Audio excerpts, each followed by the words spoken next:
In the dark forest behind the gates with barbed wire, there was a lonely house in which a man was resting, but suddenly the pitched silence was interrupted by a child's cry. The man who lived in this house was obviously scared because he heard a child crying high in the mountains. So the first thing he did was reach for his axe. He was a man who always protected his family and his home. So if this kid came to rob his house, then he was clearly out of luck. The man was not an ordinary person. He was famous for being a rather cruel hunter. After he ran out of the house, he hid around the corner and began to think that judging by the fact that this man was able to avoid all the traps and got into the territory, it says that this is not an ordinary person. But that person forgot that the man had excellent hearing, with the help of which he had discovered this unwanted guest and was now fully prepared to finish him off. However, running into the stable, he noticed that there was no one there, which even upset him a little.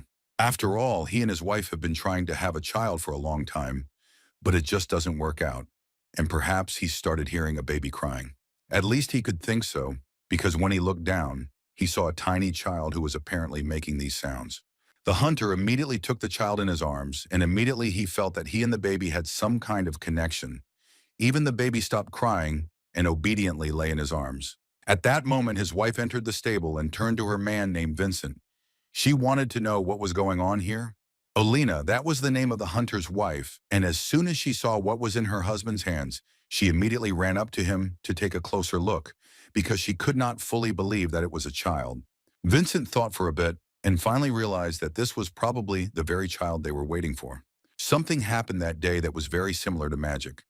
After he opened his eyes and waved his hands, the wind gathered from somewhere and clouds began to gather. Soon rain began to fall from them, and glitter poured onto the completely dry land, and the villagers sang a joyful song. He also protected the village from danger from outside. Thanks to his mystical power, the village finally found peace, and there were no more thirsty for water or hungry people. However, he did not stop studying for the sake of the villagers, and people considered his abilities mystical and therefore called him a magician. Vincent and Alina decided to name the boy Kieran, because he was such a sweet and sunny boy. One day, a man decided to hug his beloved son once again, and at that moment, Chiron decided to ask his father what he needed to do in order to use magic. Vincent believed that calling something specific magic was a mistake, because defeating a bear with one arrow, felling a tree with one blow, all these things are magical in their own way. The local boys often saw Vincent and Hiron, whom they often invited to play with them, but he always preferred to choose books.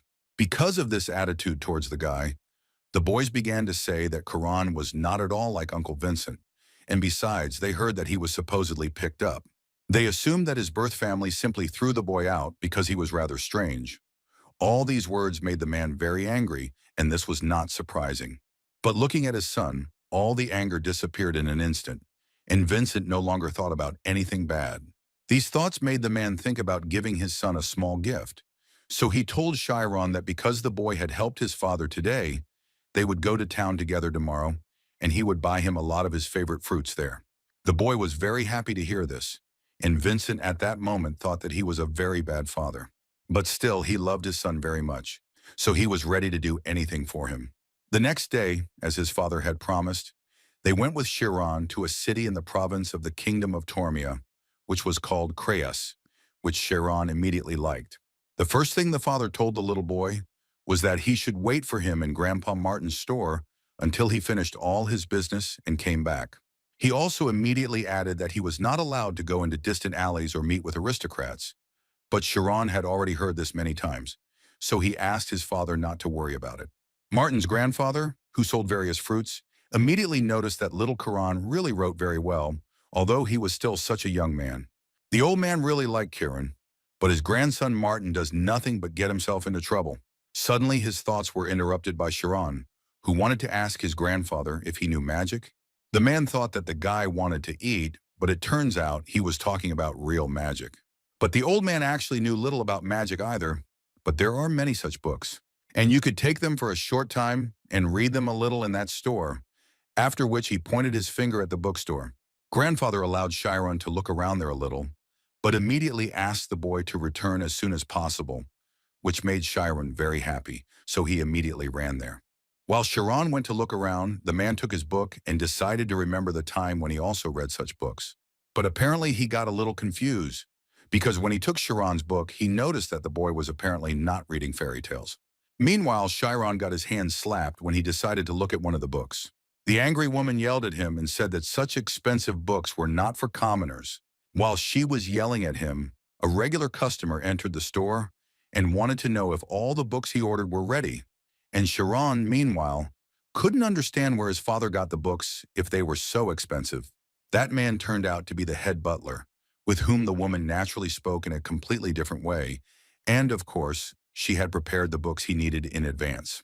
Sharon didn't pay any attention to the man and just continued to flip through the books one after another, thinking that there was nothing special in them for him. After which he left this bookstore with the thought that he would never have thought that reading books would be so difficult. Besides, he did not quite understand why the woman yelled at him, because he had washed his hands before. But suddenly his thoughts were interrupted when he saw that the same aristocrat was carrying books, and the boy became incredibly interested in finding out where he was carrying them. So he ran after him, forgetting about the words that his father had told him. He followed the man for a while, and suddenly came across a picture in which this same butler takes these books and simply throws them into the dump. Sharon stood there for a while and looked at this, and simply could not believe his eyes that this was even possible. But apparently it's true. He was standing near a fairly large dump and just looking at the books that no one needed anymore. He took one of these books, and at that very moment he understood where his father got the books from and how he even managed to get them for free. But he also remembered his father's words that he should not get too close to aristocrats.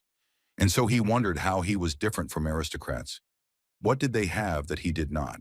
Suddenly his thoughts were interrupted when one of the local knights approached him to tell the little boy that this was not a place where he could walk alone in peace. They immediately wanted to know where he came from and where his parents were. But out of fear, Chiron told him that they were nearby. Another knight approached another to say that this baby was very suspicious because he looked like an orphan, and this child was clearly not from here. Moreover, he believed that Kieran might be an errand boy raised by bandits. So the knight who stopped him told the little boy that he should now go with them for a little while. But when the men came to their senses, Chiron was no longer next to them, and the knight was left holding only his jacket. They tried to look around and find him, because they understood that he definitely couldn't have gone far. But it was absolutely useless, but Chiron acted quite wisely, hiding nearby in a small flower bed. And as soon as they left, he got out, and looking at himself, thought about the fact that his father would most likely scold him for getting involved in such matters. Suddenly, an unknown creature spoke to him and offered to talk to the boy about magic. He heard someone talking about magic through the wall, as if it was a magic lesson where an experienced teacher was telling his students which was the most important for learning magic. Chiron thought that if he wanted to study magic, then he most likely needed to be an aristocrat. Otherwise, he simply did not understand how he could get into this school. He continued to listen to what the people behind this wall were saying, and finally the teacher told the children that the most important thing in magic is insight, which not everyone can have. The man believed that among them, there were people who did not know how much 1 + 1 would be, but they unanimously answered that the answer would be 2. Then the teacher asked them to prove it, and then the students found it difficult to give him an answer. And as soon as they did this, he immediately noticed that the very strange feeling that they experience now is called insight. Because before, people did not know that 1 + 1 is 2, and magic also exists in the world from its very beginning, but not everyone can understand and feel it fully. For this reason, insight is more precise than knowledge and faster than effort. Chiron could not take his ear off this wall and wanted to hear every word the man said. And then suddenly he heard the same teacher say that he would also like to hear the opinion of the guy who was behind him and listening to their entire conversation. Chiron couldn't believe it. He immediately moved away from the wall because he thought that he had been caught and would now be punished. At first he wanted to immediately run away from this place, but then he thought about answering. But the only thing that stopped him was that he was in such a lousy outfit. Suddenly the thought occurred to him that if he didn't climb over this wall now, he would regret it all his life. Well, as soon as he did this, he saw a beautiful view that opened up, and in the center of all this beauty sat an old man, and around him there were many children. This old man was the director of the Alpheus School of Magic, Mirhi Alpheus, who was glad that they had another interlocutor who would most likely be able to maintain the dialogue. Hearing all this, Chiron immediately climbed over the fence and jumped down to talk to the old man. He carefully climbed over the fence, after which he began to carefully approach the old man and the other children. But the other children immediately noticed that the guy was not an aristocrat, but a commoner, so they immediately started shouting at him to leave and that he was not allowed to come in here. Kieran stopped in place and could no longer move because he did not know what to do next and whether he did the right thing by climbing over the fence like that. But the old man turned to the boy again and told him that everything was actually fine and he could calmly approach him because the man wanted to know what exactly the old man's words had attracted his soul. Chiron thought for a moment and said that first of all, he really wanted to see magic. The other guys were surprised that he knew anything about magic at all, and Chiron stated that he read about it in a book, which surprised them even more because they thought that a commoner couldn't read. But they were asked to calm down by the director of Miri Alpheus, who decided to answer Chiron and therefore told him that in fact there was nothing complicated about it and he could easily show wind magic. And he decided to do it in a rather unusual way. He threw all the children into the sky. Chiron was very scared because he saw something like this for the first time, but the other children felt like fish in water. Chiron closed his eyes because he thought that he would fall to the ground from such a great height. But when he opened his eyes, he realized that he was literally hanging in the air and not falling. Director Miri also found it funny to watch this, but he still added to Chiron that this is the same magic. It was so amazing for the little boy that he wanted to learn more about magic. The old man wanted to tell him, but Chiron interrupted him and said that he wanted to know everything, even if he couldn't understand something. He just wanted to finally find out the truth about what he had been dreaming about for several years. It was strange for the other children to watch the new kid being rude to the principal, since even the teachers couldn't talk to him. But apparently the director didn't see anything wrong with that, because he laughed a little and said that he would try to tell the guy some things. He started by saying that magic is an action with the purpose of leaving common sense. Saying the opposite, it is an impact on consciousness, exploring the truth of phenomena. The director understood that perhaps this might be a little difficult for the boy, but Chiron, as it turned out, understood everything, even managed to continue his words, saying that this was not a well-known phenomenon, but perhaps for this reason it was close to the truth. Even the director was surprised by such insight, and the other children simply stood with their mouths open and looked at the guy. The director started laughing and wanted to know where the guy read these words. Chiron began to tell the old man that in the books he saw some common features that stood out. Although at first many of the thoughts of great people were criticized and called crazy, in the end they were recognized as the new sanity. He also added that perhaps the truth is hidden somewhere outside of common sense, and that is how he came to this idea. But now what he wanted to know most was what he needed to do to get the opportunity to learn magic. Director Mirhi at that moment thought that this child was incredibly smart, and apparently he wanted to learn magic, even if it was hard, but he still wanted to get accurate information and explore it. But what surprised the director most was that Kieran sincerely believed in it. Although he himself understood that in reality all doubts appeared only because this guy was a commoner, so the director decided that instead of a detailed explanation, it would be better to show a practical example. And he asked one girl to do this, whose name was Schwaman, whom he asked to enter the spirit zone, which she could do without any problems. Everyone started running around her and rejoicing that the girl would show it again, but Chiron didn't understand at all what was going on here. After a few minutes, this girl began to turn into a spirit, and then said that she had just entered the zone. And as soon as she said this, the director immediately decided to test her and asked the girl to say how many coins the man was holding in his hand. She replied that he had 6 coins in his hand, and this turned out to be the correct answer, which amazed Chiron even more. Afterwards, the man added that if the magician concentrates, his mind will become so sensitive that he will be able to sense everything around him. And he also added that outstanding magicians can even guess the number of leaves on distant trees. This is what is called an extremely sensitive spiritual state, which is commonly called the spirit zone. The magicians who entered it observed the external world with non-sensory perception, and as a result of all these complex topics, they can control phenomena. Chiron, listening to all this, began to understand that the little girl named Shuamin had just counted the number of coins. She literally felt the situation happening before her eyes. But what was most important was that he also wanted to try to do this. Many stated that in fact anyone can achieve this, but it requires a lot of training and should be done exclusively in a quiet place. He also added that first you need to feel yourself and then get rid of everything. The director understood perfectly well that anyone could do this, but at the same time not just anyone, so he immediately told the guy that if he succeeded, a world different from everything else would open up before him. Sharon understood perfectly well what the director was telling him, because he had heard the expression more than once in his life, that if you are not able to feel, then you will not be able to defeat yourself. After these words, he surprised Minnie even more, but he still wanted their new guest to try to do it. Anyway, if Sharon can't enter the spirit zone, he won't even be able to learn magic. The boy closed his eyes and saw a starry sky in front of him, in the center of which was his brain, which he felt as just a part of his body, and his feelings and reality could not go beyond this organ. But he tried to give this feeling not a definition, but to feel the taste of life, so he began to gradually remove what he felt under the concept of himself. And after a few minutes, he opened his eyes again and saw the same picture that was there when he closed his eyes. The director first asked the guy what he felt while he closed his eyes and thought. Sharon answered him that he heard a sound, and as soon as he said this, all the guys started laughing at him, because it was so obvious. If you stand quietly, then of course you will hear the sound. Director Minnie stood up carefully and thought to himself that apparently the guy hadn't succeeded after all, because reality was very different from the spirit zone.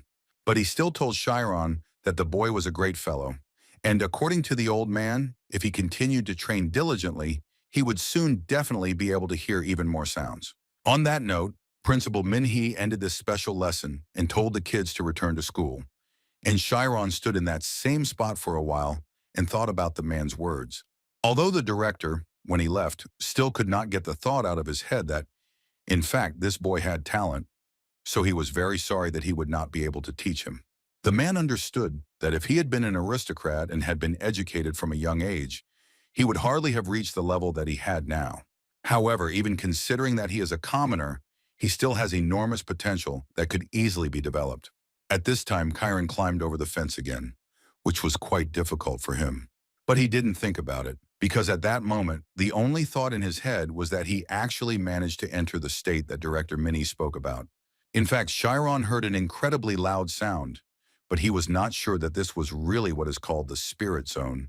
At that moment, he seemed to split into small pieces and scattered far, far away, all over the world. Moreover, he realized that he was the whole world.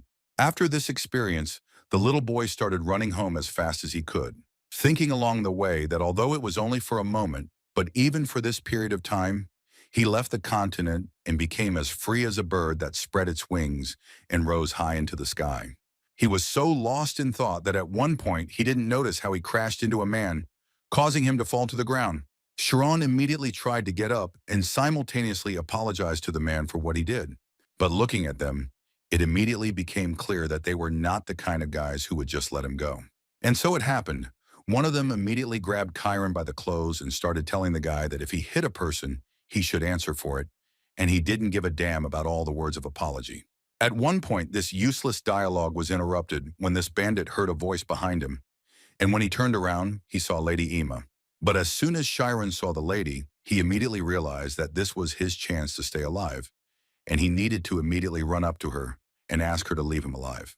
The guy who grabbed Chiron started to tell the lady that this little boy was going to hurt another person, so he wanted to take care of him. But Chiron at that moment tried to say that he did nothing like that. These words angered the man, which is why he kicked the boy. Chiron fell to the floor in pain and remained in one position for some time because of the pain, while he listened to the man telling him that he had to repay them for everything. And after these words, they moved on to insulting his mother, telling him that he should bring his mother, who hasn't shown her face since she gave birth to such a scumbag. These words obviously made the guy very angry, so he began to get up. But as soon as he tried to do this, the man immediately kicked the guy again. Well, then they started to beat the poor guy savagely, not thinking that they could cause him irreparable injuries. The only thing they were worried about was not hitting him in the face, because that could leave bruises. But they were stopped in time by Miss Ema, who believed that this could make the boy very ill. She leaned over to him and he told her in a very quiet voice that he hadn't really done anything wrong and didn't deserve to receive it. At that moment, the guy had very little strength, and this was not surprising because he had just been beaten very badly. The girl immediately began to swear at the bandits and tell them not to do such things anymore, or is there really nothing more interesting for them? But the man who first started beating the boy suggested a better idea, namely to shake this little boy up and then sell him to a southern village because he is a commoner, so there will be no consequences. This really scared little Chiron, causing him to become very nervous. At that moment, Ima thought about this proposal because in that case, there would be no problems with it. So she started laughing and asked her charges, "How about testing this theory?" They started laughing even more and were ready to do everything to check the guy's body for the presence of various goodies. In other words, the mistress just told the guy to undress, and if he doesn't listen to them and do it, they will beat him again. At that moment, Ama was thinking that she would like to torture this boy a little and then let him go.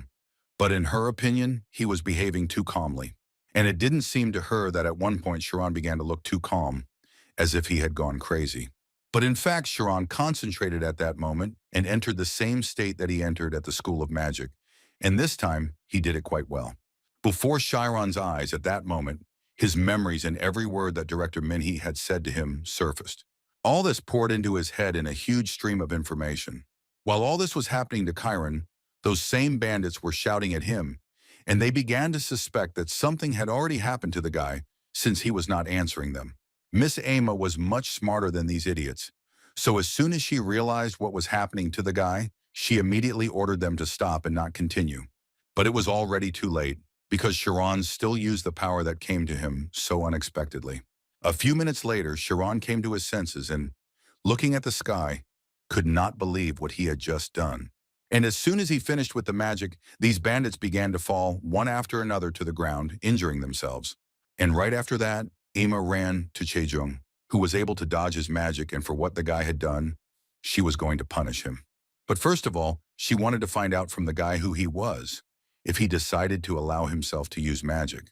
She yelled at him and said that he was a commoner and definitely couldn't learn the basic skills of magic. But Chiron at that moment simply remained silent and looked at her with frightened eyes. But after a few seconds, people started coming out of almost every house, which is why Miss Ama decided to immediately hide. Chiron could only watch her go and wonder how she even managed to move like that, after which he turned around and saw what he had done. At that moment, he immediately realized that no one would listen to him and no one would believe what had really happened here. So he made a pretty obvious decision. He turned around and started running away from there as fast as he could. The next morning, the head of the Karmas family, Shakura, was sitting at the table enjoying a newspaper and a cup of tea when suddenly his daughter returned home. And as soon as he saw her, he immediately decided to ask how she was doing and where she had been, to which the girl answered him that she had learned everything she needed to, and it was not at all fun for her. The father was not at all surprised, so he immediately added to her that when she grows up, she will understand that even if she is a genius, there will still be people who will stab her in the back. But what was strangest for the man at that moment was that he immediately noticed that the girl was somehow too quiet today.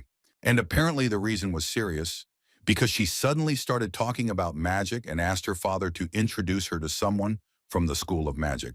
Vincent returned home and immediately wanted to see his son, but according to Alina, he went to the logging area to cut down trees, which was quite surprising for the man because it had not even stopped snowing yet. He immediately realized that something must have happened, so he decided to go look for his son. On the way, the man thought about how this spring, when he first took Kieran to the city, he almost lost him. Even though the child said that he was simply lost, Vincent still noticed that something much worse had happened.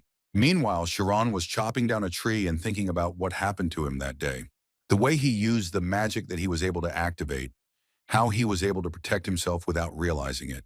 And what's most amazing about this whole situation is that he couldn't use it anymore. The magic he succeeded in while unconscious, using insight, he cannot find out what happened in the vanished time, and all because he has no knowledge of magic. However, now he can enter the spirit zone, and he can do it quite easily. Being inside it, he feels absolutely everything. Touch, shapes, smells, he learns everything at once about this tree. Although he cannot explain it, now thanks to this skill, he is capable of amazing things that previously seemed impossible to him. For example, cutting down a tree with just one blow. Vincent stood nearby and saw everything his son had just done. The man called it a thunderclap, when a tree is cut down at its key place with the first blow, and it was so amazing for him. He just froze in place and couldn't fully understand how Kieran managed to do this. The boy himself at that moment could not believe his eyes that he was able to cut down this tree in one go. Although before that, he could not do it even after 100 blows of the axe. Could this really be that same magic? But he also realized that what was needed here was not luck, but precise knowledge. So he decided that tomorrow and again tomorrow, he would repeat all this without stopping, for the sake of the chance that would someday come to him. And with such thoughts, he lived for 3 years. During this time, he developed a new rule, the basis of which was that he does not work with his eyes, he must feel. And he actually started doing it very well. Now it was very easy to cut down a tree with one blow. After each subsequent meditation, about 5 hours could pass as the guy chopped down trees one after another, using only one blow. He increasingly had the feeling that he had become nature. He listened to all the sounds very deeply, but he still lacked 5 hours. But he did not stop thinking about the words of the director, who told him one day that if he succeeded, then a world different from everything else would open up before him. Now he began to understand the meaning of these words, and in fact it seemed to Chiron that this was the most accurate definition. When after another training session, Chiron returned home, on the way he noticed white horses, which could mean only one thing. The guests had arrived to visit them, and considering the carriage they arrived in, these were not ordinary guests, but most likely aristocrats. And as soon as he noticed this, he immediately entered the house to see who had come to visit them. At that moment, his father and mother were sitting sadly, and they became especially gloomy when Kieran returned. But even in that case, Vincent asked the guy to come up and say hello. The man wanted the boy to greet the assistant of the head butler of the Orient family, and the man's name was Timurin. Chiron, as befits a commoner, bowed to the aristocrats and said that he was very pleased to meet them, and as soon as he finished speaking, the man began to stand up and say that he actually came here to see the guy. He knew that the Orient family were the second-rank aristocrats of the kingdom, so Chiron couldn't even imagine why a high-ranking person who worked for the nobility needed him. Timurin first decided to look at the boy, after which he noticed that the boy could read, and this was confirmed by Chiron himself, who said that he had been reading a little since childhood. The man continued his examination and twisted the guy in different directions. And Kieran asked him to finally say why the man was doing all this. Timurin suddenly began to talk about the fact that Chiron has a very good reputation. Moreover, he can read, despite the fact that he is the son of a woodcutter.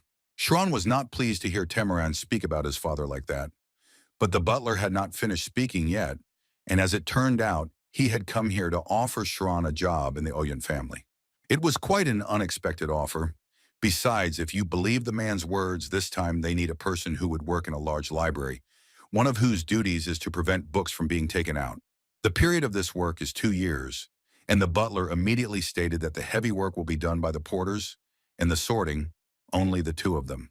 At that moment, Chiron thought that the Orient family library probably had accumulated a lot of high-level knowledge that a mage needed.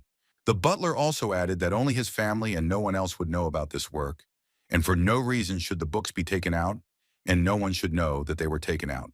But if this does happen, the butler immediately told the guy that his family and he himself would die, after which he asked Chiron to pay attention to his parents, and said that the reason why they had such gloomy faces was because of the work, in which lives were at stake, therefore they would pay him enough. According to the butler, it would be difficult to earn such a sum, even if he tried to hunt until his bones broke.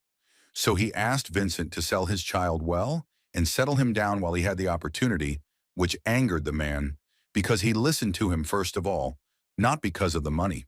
He wanted to support Chiron first and foremost, wanting only for his dreams to come true.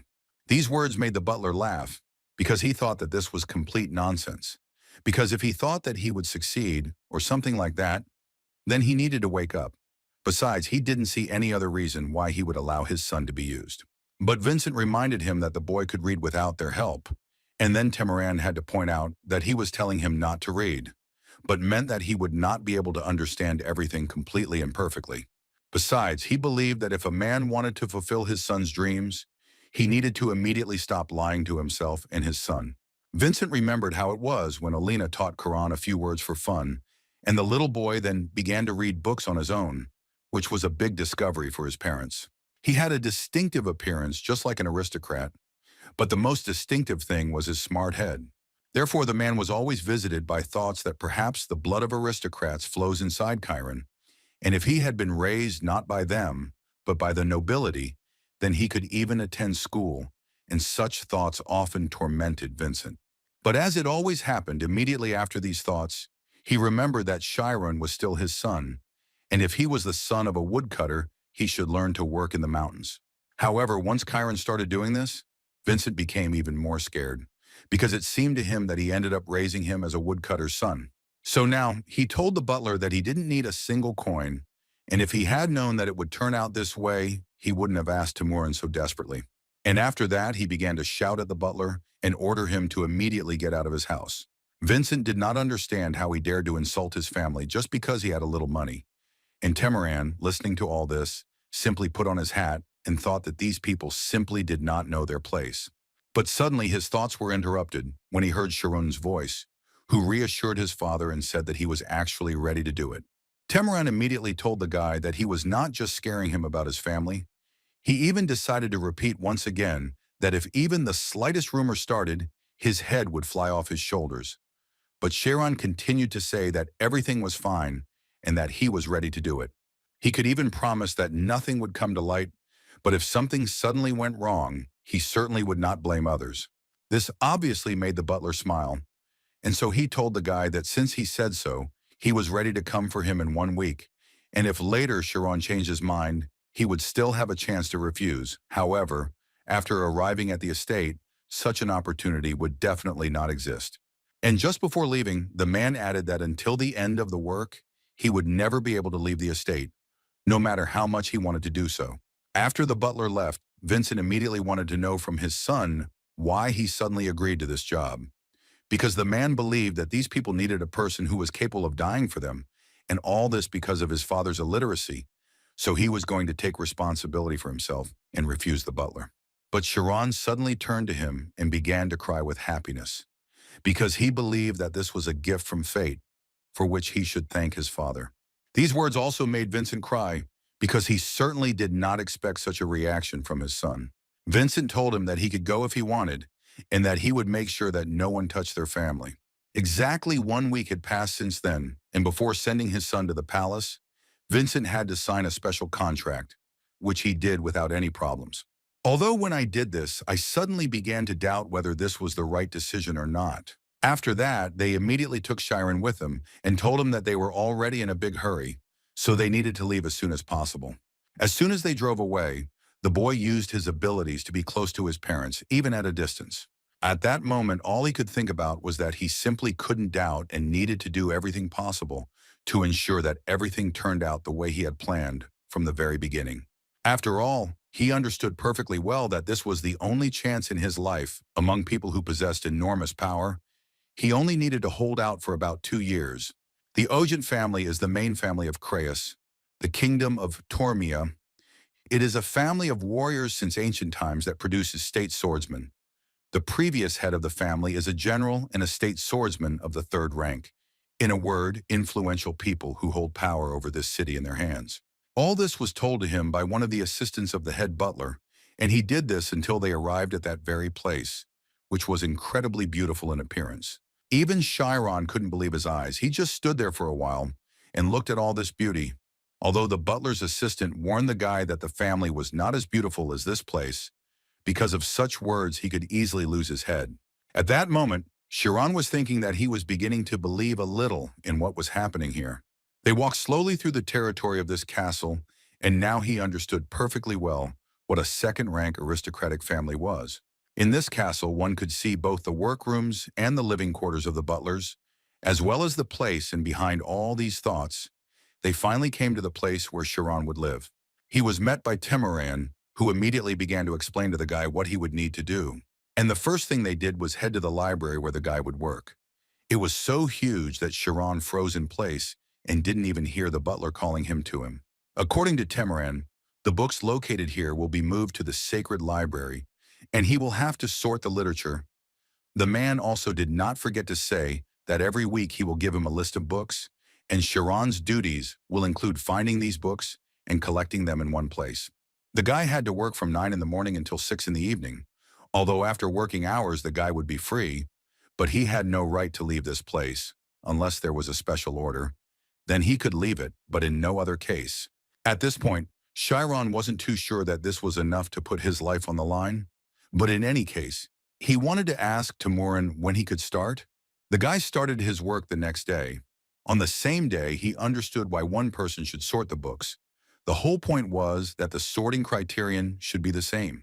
For example, if you sort books on the history of swordsmanship, each person will decide in his own way whether to sort this book into a professional study of swordsmanship or into a comprehensive history. And in the process of determining the sorting system, he will also learn something else. This is probably one of the main things that he had to learn, that all knowledge is absolutely interconnected. And they are connected by one very important part, history, which is the very eternity of knowledge. Chiron gradually began to understand that if after studying history flawlessly, he supplemented it with other areas, then the speed of learning would increase. Out of 10,000 books, about 800 were history books, and the guy planned to read them in just 2 years to finally become a magician. Suddenly, his thoughts were interrupted because he noticed that it seemed like the deputy head butler had arrived. The guy assumed that he most likely shouldn't read these books, so he immediately closed one of them. When Timorin saw Chiron, the first thing he decided to notice was that the kid sorted books quite well. Sherman explained to him that he simply worked late, so he had enough time to do his job well. Timorin still believed that he still had a long way to go, so he asked him not to allow his condition to deteriorate quickly because he believed that Chiron had a great responsibility at the moment. He answered the man that he would try to remember this, and as soon as Timorin heard this, he immediately began to approach the guy, which made the boy a little scared. The first thought that came to his mind at that moment was that the man must have noticed that he had been reading books while working overtime. The man wanted to remind Chiron that this library was visited not only by butlers, but also by the head of the family and the young gentleman. So he believed that the guy simply had no right to be so careless about taking care of his suit, thereby lowering the nobility of the Ogant family. And also, Timorin wanted Chiron to do something with his long hair. The guy immediately answered him that he would do everything possible to fix these problems, and also wished the man a good journey, mentally thinking that this time he got away with it, and he also realized that apparently for the next 2 years, he would need to take good care of himself. He understood that he had to be much more careful so that he would not have problems in the future. But at the moment, he was worried about slightly different things, that all these books were too complicated for him, the 3 empires of the 7 kingdoms, and it was difficult for him to understand the history of the kingdom of Tormia. Also, Chiron simply did not understand whether he needed to memorize all of this or whether it was better to understand each line, because when he needed to apply this information, then due to a lack of understanding, he could become confused and forget everything he had learned. All these thoughts at one moment turned into a deep sleep. The guy read so much that he didn't even notice. He was so tired. That's why he fell asleep quite unexpectedly. At that moment, Timorin entered the library and saw that Chiron was spending all his time reading books. He also understood perfectly well that Chiron was apparently going to succeed in this life with the help of studying. But on the other hand, if Chiron had actually mastered these books, he would have forbidden him from entering here outside of working hours. But now he was more than calm, because he believed that Chiron was just another fool with big dreams. Work in the great library of Oyen continued, and 3 months passed unnoticed. Chiron got used to sorting, and little by little the work became easier for him. Also, thanks to the butlers, he learned a lot.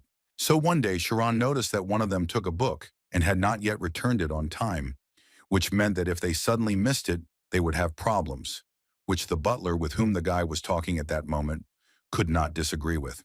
After which he added that those standing at the top are not very worried about whether the books disappear or not. Only their butlers suck the blood out of them for this. And the most shocking thing of all this is that the aristocrats are not particularly concerned about the publications in the library. And for Chiron, this was not surprising, because in such a library, most likely, there are no truly important books. But even if this is so, it does not mean that Chiron is safe, and all because the lack of unrest among the aristocrats is possibly connected only with the support and sincerity of the common people. Commoners who put their lives on the line for something that aristocrats don't even remember. You have to become incredibly cold in order not to make even a fraction of a mistake. That's why Kieran decided that it would be better for him to live as if he didn't exist at all. But these thoughts were successfully interrupted by a guy who burst into the library, shouting that his old man was already quite annoying to him. At that moment, the guy immediately thought that he shouldn't have said that, but there was nothing he could do about it. Looking at this guy, Chiron realized that this blue hair could mean one thing, that this was the youngest son of the head of the clan, Ogent Rian. Following this guy, there were shouts that if they caught Rian, they would do everything possible to make him go through 100 circles of hell.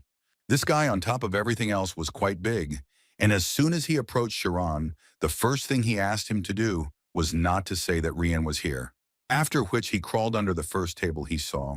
And a few seconds later, a man with a huge beard ran into this library, shouting Ryan's name at the top of his voice.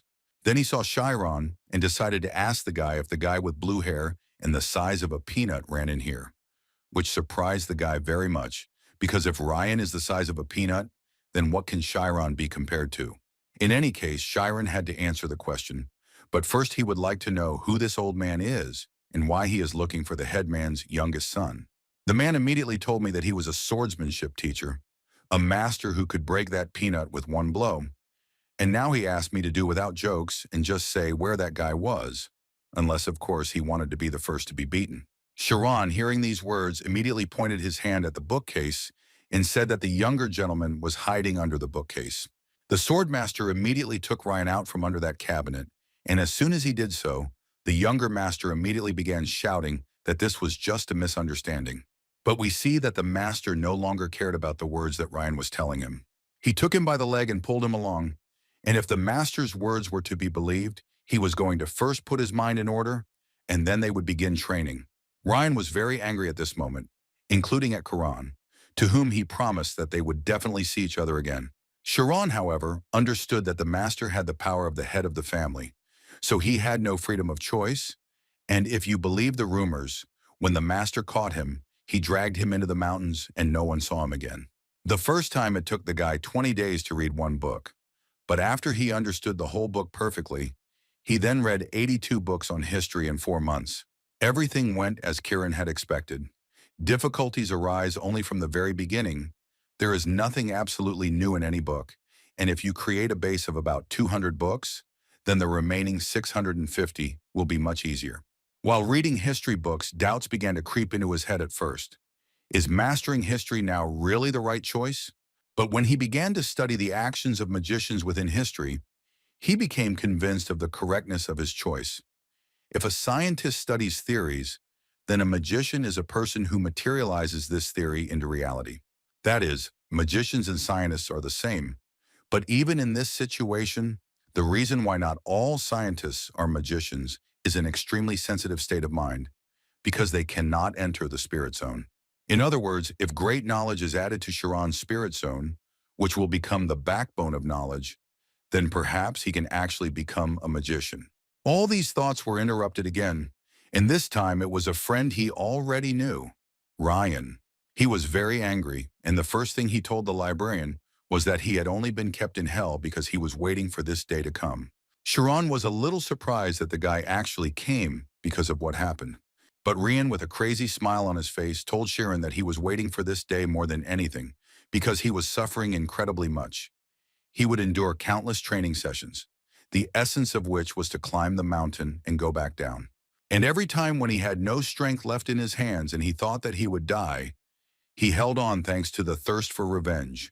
And at that moment, Chiron realized that apparently everything was much more serious than he thought, because this guy's anger reached its limit.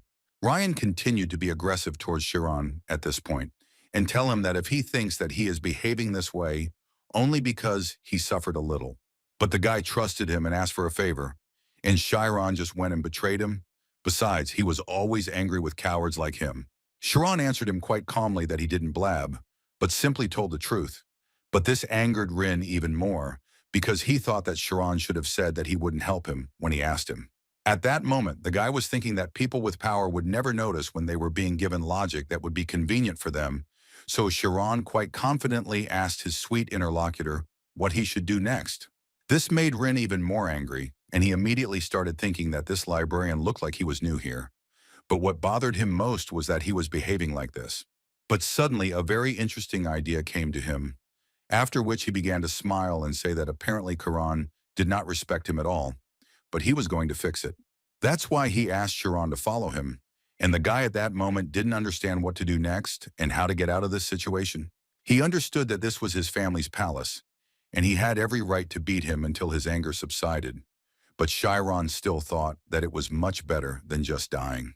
He also believed that he simply could not ruin the chance given to him by his parents, because they had put their lives on the line for him. Suddenly his thoughts were interrupted when Rian threw him a wooden sword.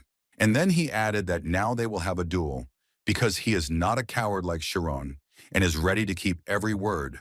According to him, he is going to become the best swordsman. So with the help of the sword, he is going to make him pay the price for ignoring him. Although Chiron himself believed that he was far from a coward, because if he was the butler of the Oj family, he should first and foremost protect the Oj family. So that's what he did. But Rian thought differently, that Chiron simply did not want to be beaten by the master. So he sold him. In other words, he turned away from the man who was in dire straits.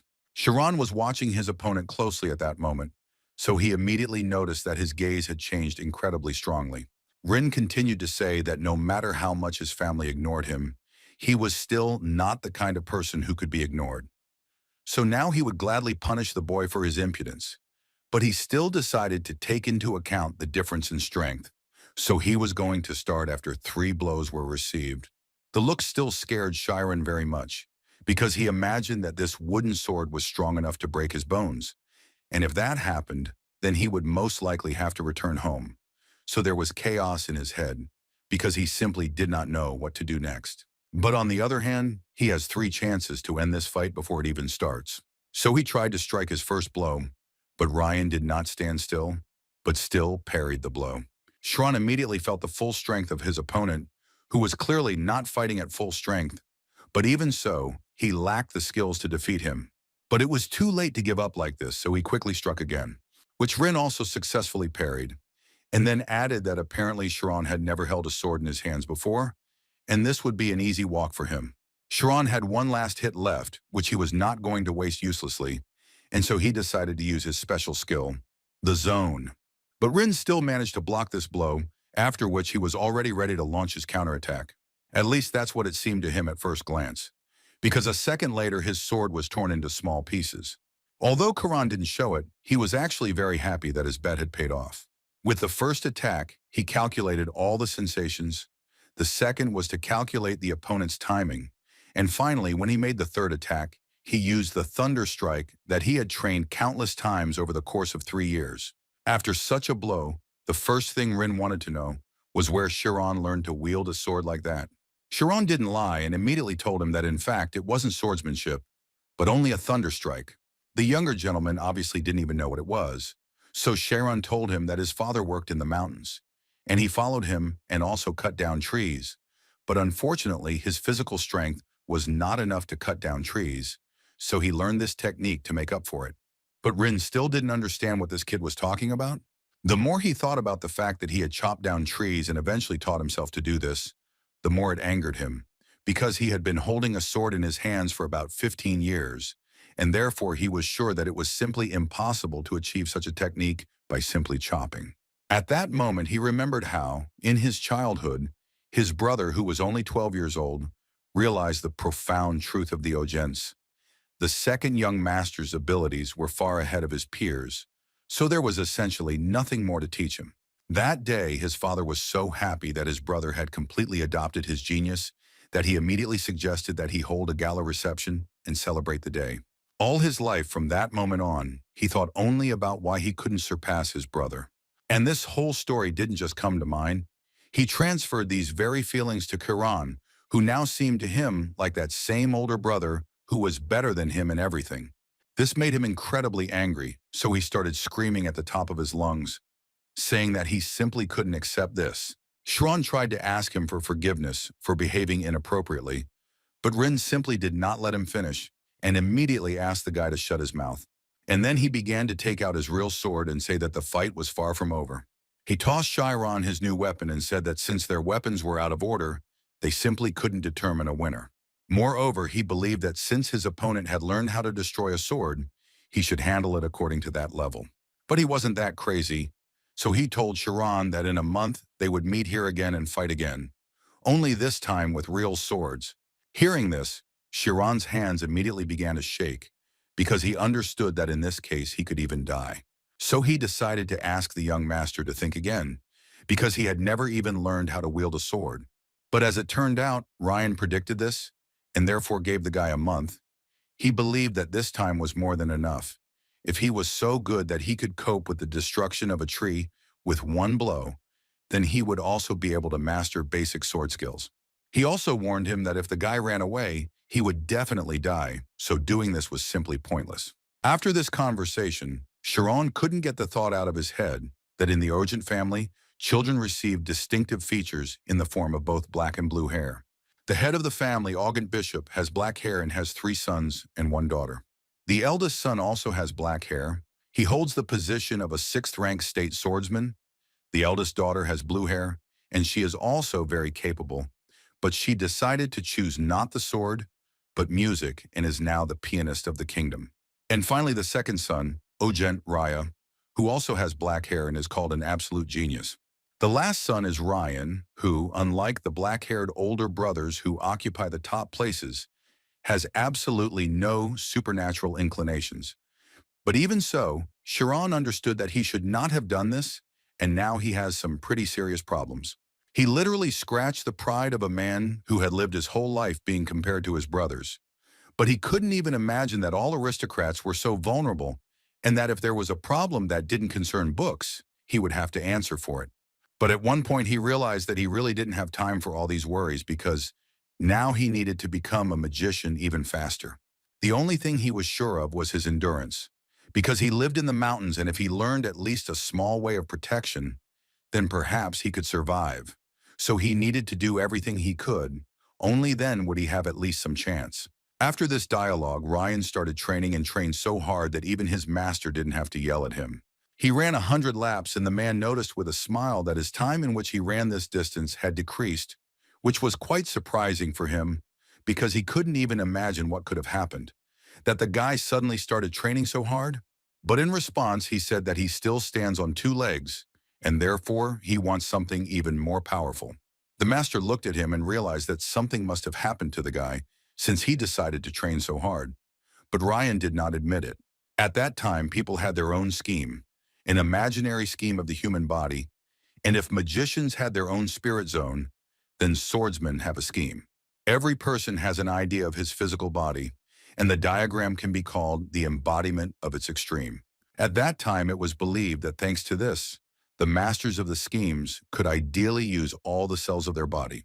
Chiron read all this in the next book, and having learned this, he realized that this was the complete opposite of the spirit zone, and decided that it would be a good idea to try it. First, Chiron needed to feel himself. He already does this too easily. In the spirit zone, at this moment he begins to get rid of himself. And in the digging scheme, he begins to dig himself deeper and deeper. And if you remove this entire black curtain, then he will finally reach the first chapter of the scheme. However, he understood perfectly well that it would be ineffective to train a scheme that was directly opposite to the spirit zone now. And only now did it dawn on him that the girl he had met in the back alleys 3 years ago had also used a scheme, a similar level at such a young age. She was amazing. Chiron began to think that it would be better to practice several sword techniques based on the spirit zone, so he decided to start with cutting in 8 directions. Meanwhile, Ryan was training so hard that even the master asked him to stop, because at this rate his muscles could burst, but he believed that they were still intact, so he could continue training. The master began to worry about him quite a lot because the guy had crossed the line and started training to his own detriment, but it was even more difficult to stop him. But still, he had to do it. He stopped the guy's sword and asked him to finish it. They started restoring it, and the master became interested in finding out what Ryan was thinking about. The guy answered him that now he was only thinking about the fact that his hands hurt a lot, but the master was not asking him about that. The master suddenly told him that no one had ever said that Ryan had talent, and the guy added that this is why he trained so hard. But the master was not finished yet, and decided to add that he still believed that he had something he was good at, although it seemed to Rian himself that he was bad at everything. The man immediately told him that because of such thoughts, he did not become a genius like his brother, but these words made him even more angry.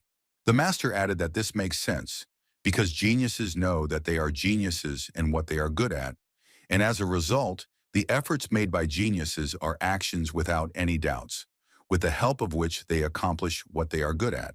The effort to master what one cannot master, the flame-like desire to challenge what one is not able to do, this can be called the natural enemy of geniuses. All this was quite difficult for Rian to understand, but still he tried to think about this natural enemy of geniuses. So he answered the master that he liked this consolation more than all that he had heard so far. In his mind, he noted to himself that if this was an ability that he had not managed to master from the very beginning, then he could simply acquire it through persistence. Therefore, now he was confident that he would definitely win the fight that he had appointed for Sharon. Sharon read in one of the books that the combination of dynamic sports aimed at getting rid of a living creature is called sword art, but on the other hand, it is largely filled with the psychology of cutting a living creature. Sharon wasn't too impressed by this, but he still decided that he needed to imagine an imaginary enemy, although it seemed like the enemy would attack him in many different ways. But in reality, the attacks came mainly from 8 directions. Therefore, he only needs the 8 directional cutting and blocking that he has been honing for this month. Thus, he mastered technique after technique and gradually approached his main goal. After some time, Sharon threw the sword on the floor and began to laugh at the path the swordsman had chosen. But in fact, he laughed with joy because he suddenly realized that the world of the sword is as beautiful as the world of magic. Before the fight, he had thoughts that perhaps he would not be able to return, for which he would like to ask his parents for forgiveness, and yet he does not regret anything because his eyes saw such an incredible world. A month passed, which Rian gave Chiron to prepare, and now the two of them are standing in the arena and are finally ready to start this fight. Rian, looking at his opponent, thought that only 1 month had passed, but Chiron already gave off an atmosphere as if he had been practicing sword techniques his whole life. Moreover, he was so calm that even though it was the first time he had ever held a real sword, he began to worry because he thought that perhaps this kid had the same talent as Rai, and then he would definitely have a hard time.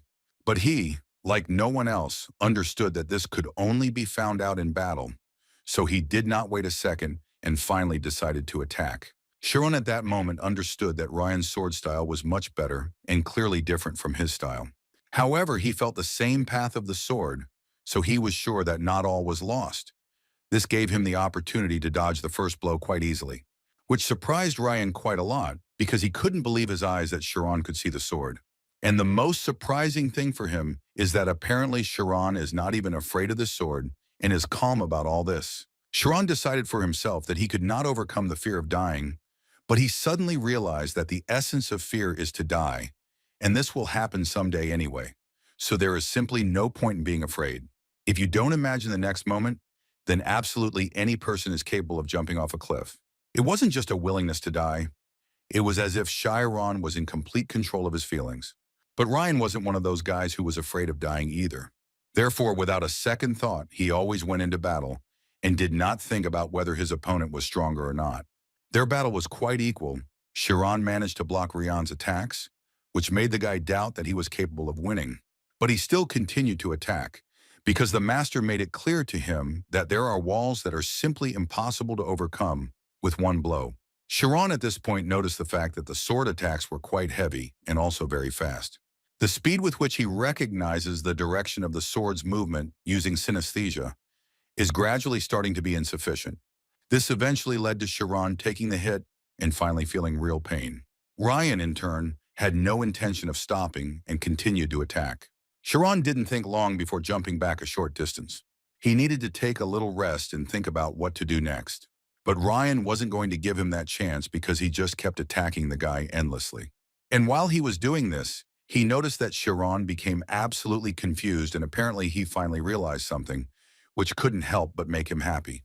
He knew that this was an Ojent sword technique originally created for training with a large sword, which is why he was so confident that Chiron would not be able to withstand his heavy attack, because he puts effort into every attack that can break bones. Now Rian was going to finish this fight and follow Chiron's words with all his strength. While Chiron was fending off this guy's attacks, he thought about how a little earlier, when he had hit his chest, if he had continued and struck him again from the bottom up, he would have most likely cut him into pieces, which would have been the end of it. But for now, he only makes sweeping movements that look very strange. And then it finally dawned on Chiron that apparently Ryan simply didn't understand the art of the sword as well as he had thought at the very beginning. Although he was accustomed to being able to use techniques, he still lacked insight in regards to their use. In that case, Chiron decided that he would set himself up to reduce Ryan's supposed combat power. In other words, he decided to change his tactics a little and stop just defending himself and finally go on the attack. Ryan couldn't believe it.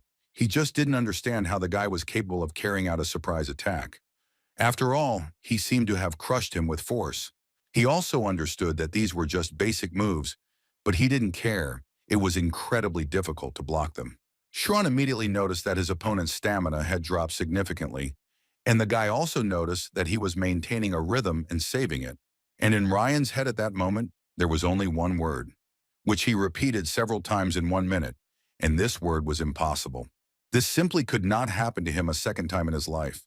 A picture appeared before his eyes that made him so sad. He remembered the sly smile of his older brother, who looked at Ryan and showed with his whole appearance who was stronger here. Because of this, anger inside him overwhelmed him, and he screamed incredibly loudly. And after that, this anger became his main source of energy, with which he went into battle. For Chiron, all this was so surprising. He didn't think that the guy was so stupid that he could just give up his victory. But his thoughts were interrupted when he realized that he simply couldn't read all of Ryan's sword movements, and that was only because there were too many of those variations.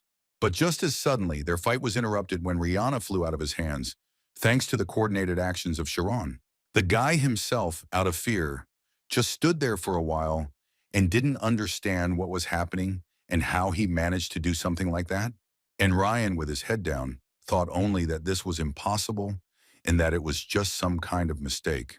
He replayed the situation in his head and thought about how the guy was able to spin the hilt at the last moment and hit Ryan's sword on top. Now he looked at the librarian in a completely different way.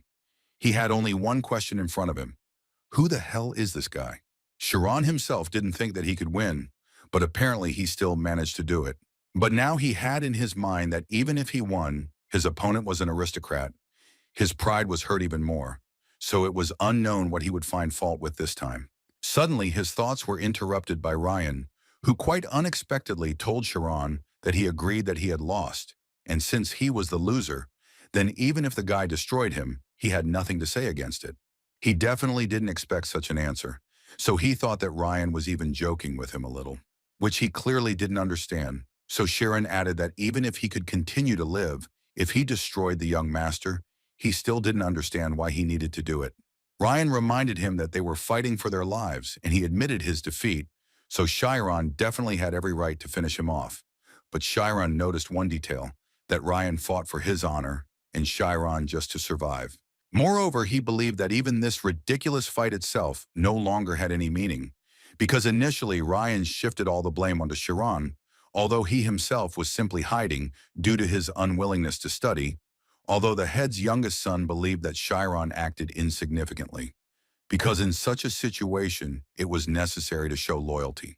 All these words angered Kieran, because he did not understand what kind of loyalty they were talking about. After which he asked Ryan to just imagine how much pressure he received, being between the son of the head of the family and the master of swordsmanship, and if he were an adequate swordsman, he would not have put pressure on some butler. Besides, because of all this, Chiron almost died, but miraculously he was able to escape. Ryan didn't understand what was happening. It seemed to him that since they both survived, they should simply exchange some warm parting words. But looking at Chiron, he simply did not understand where that cold fighter who had recently fought with him had disappeared to.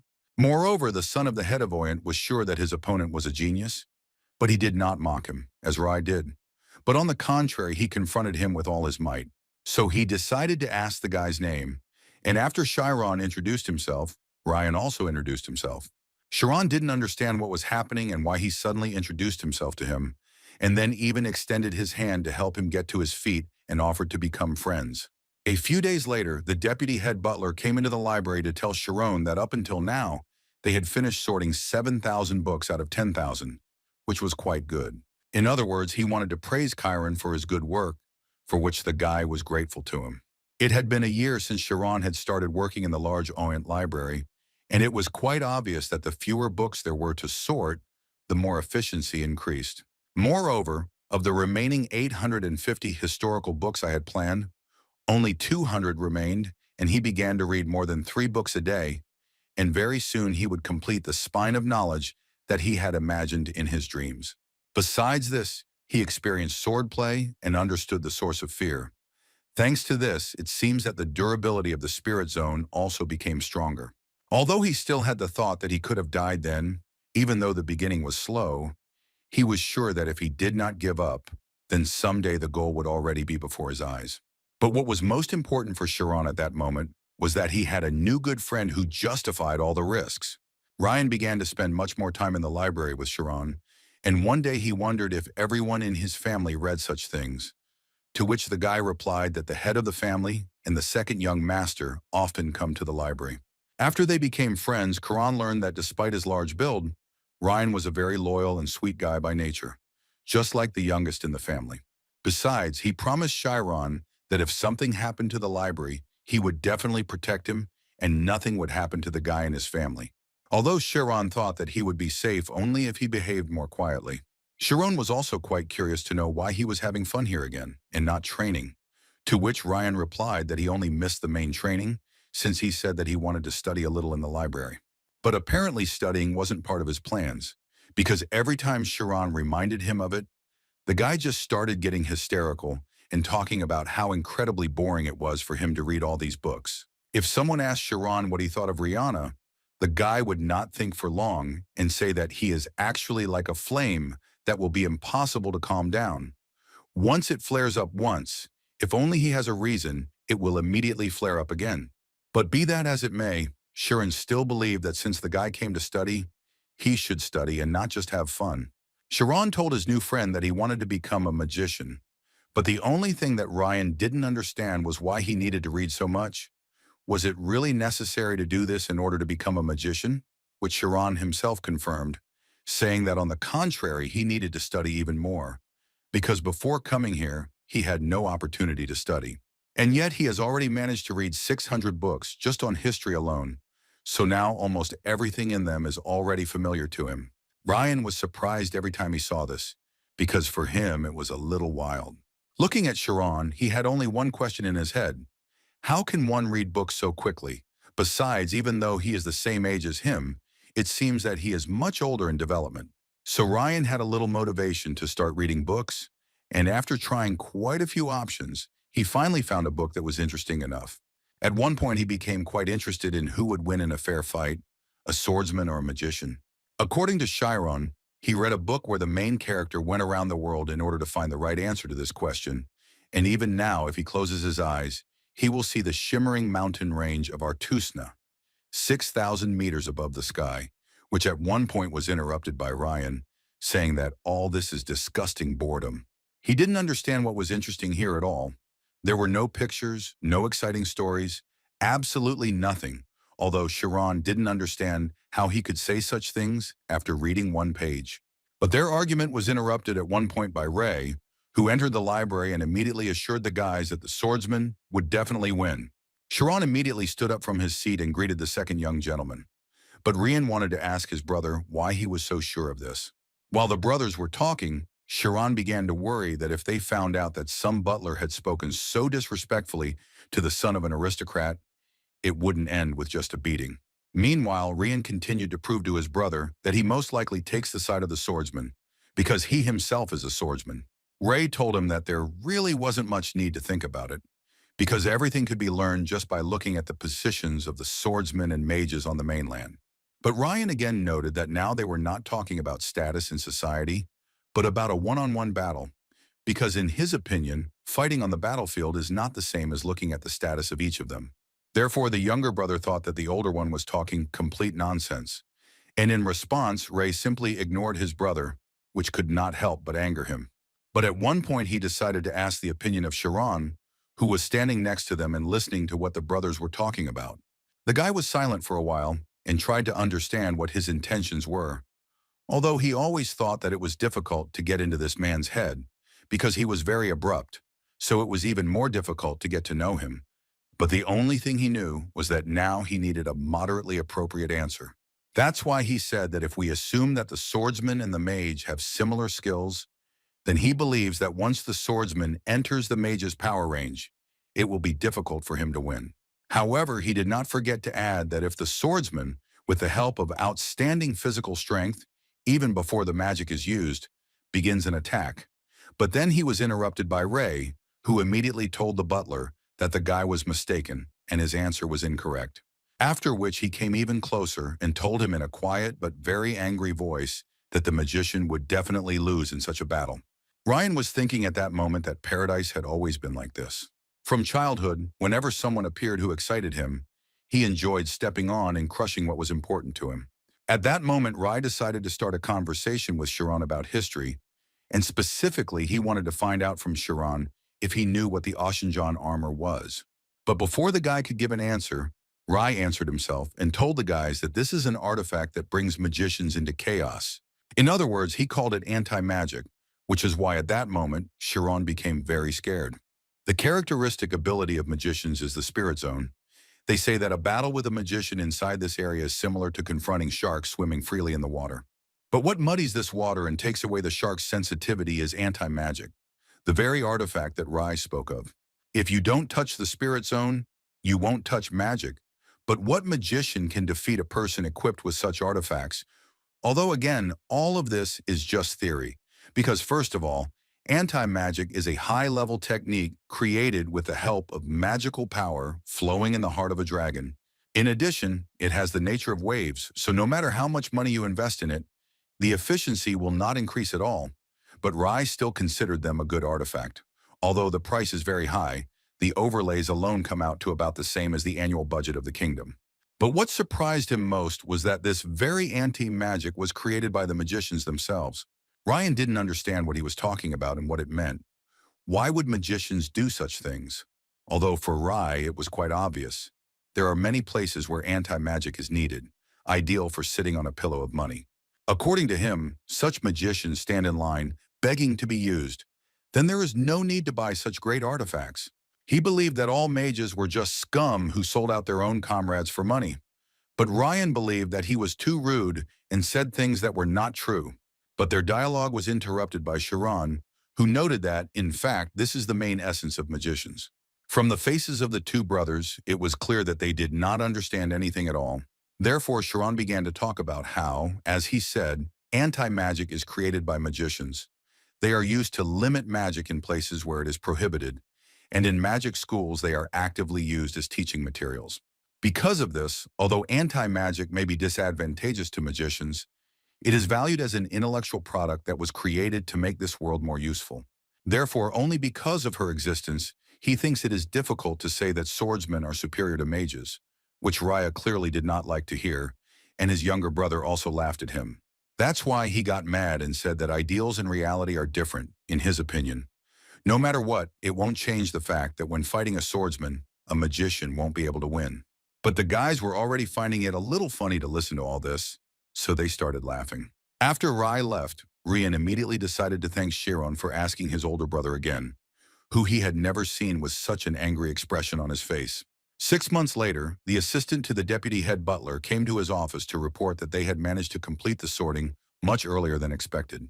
The assistant also told the man that the library's move had been delayed 6 months, but he had so perfectly sorted the books that had been abandoned for 20 years that the man had given up all his worries, although he would be very sorry to let such a useful person go. The deputy head butler immediately hinted to his assistant that he had started to talk too much, which is why he had to apologize, and he immediately went to continue working. Meanwhile, Chiron was sitting in the library and slowly leafing through a book, thinking that turning the pages of books is a simple matter, but after reading a book, a new world opens up to a person. All this reminded him of a dream, which each time changed to a new story. But his thoughts were suddenly interrupted by Ryan's scream, who burst into the library to ask when the guy managed to finish his work. Sharon confirmed this, and also added that he now had nothing to read, at least in this library. Ryan was so happy for his friend that he managed to do it, So he started hugging him and shouting that the guy was just incredible. Sharon was glad that his friend was so worried about him, so he decided to ask him one rather interesting question, in which he wanted to know if he could come visit him at home before he left. At first, it was a little strange that Ryan was so surprised by this, but then he explained that he just didn't expect to hear something so touching. In fact, it was not very good for both of them when they could only meet in the library because they did not have enough time for personal meetings. This was the case for a whole year, so Chiron became interested in seeing how his friend was living before leaving, and Rian agreed to this quite easily. Besides, according to him, his whole family was leaving today. But after some time, when he entered the territory of his friend's palace, he became a little scared. He was surprised by such a scale. It was so quiet and cozy there. Only servants walked around the palace. The rooms were so huge that it seemed to Chiron that one room in this palace was much larger than their entire house. But when they came to Rian's room, Chiron immediately noticed that it was the smallest of all the rooms he had seen along the corridor. It looked like a place to stay overnight, which he visited briefly after training. But no, it was Ryan's room. They decided to spend some time together, and for this they sat down to play cards, but at one point Rian lost everything he had, and he no longer wanted to play. Besides, he was more than sure that Chiron was cheating by using that spirit zone, although Chiron denied it. According to the guy, he just noticed a small habit of Ryan.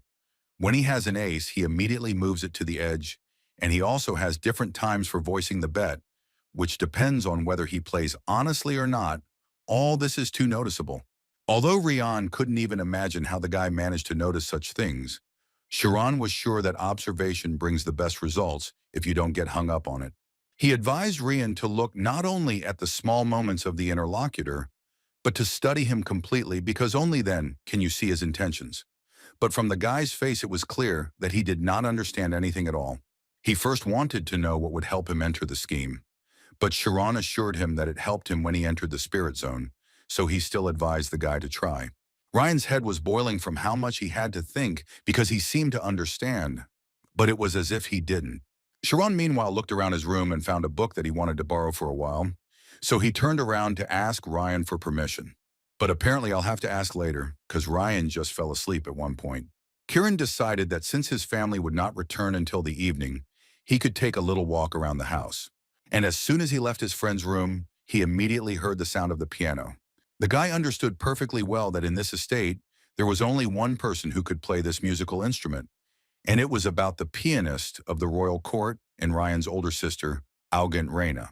Kieran's thoughts were interrupted when the girl suddenly turned around to see if the guy liked her sonata. Chiron was scared of being noticed, but there was nothing he could do, so he decided to enter the room and tell her that she was simply gorgeous. The girl immediately noticed that she was actually seeing his face for the first time, and Chiron had to tell her that he worked in the library and sorted books. As it turned out, Raina had heard about the guy. They say that not everyone is capable of sorting books, but apparently the guy is smart since he does it so well, and then she decided to find out if he can play the piano. The guy understood that he should not let his guard down under any circumstances, because he knew that this girl had the most disgusting character in the entire estate, so he answered her that he had never encountered this musical instrument. She suddenly decided to offer Chiron to learn this, so she invited him to sit next to her. He was of course shocked, because he certainly couldn't have expected something like this. She understood perfectly well why the guy doubted, so she immediately assured him that no one would scold him, because she herself allowed him to. Kieran understood perfectly well that he was far from being in a position to refuse her. Besides, when else would he have the opportunity to sit at the piano?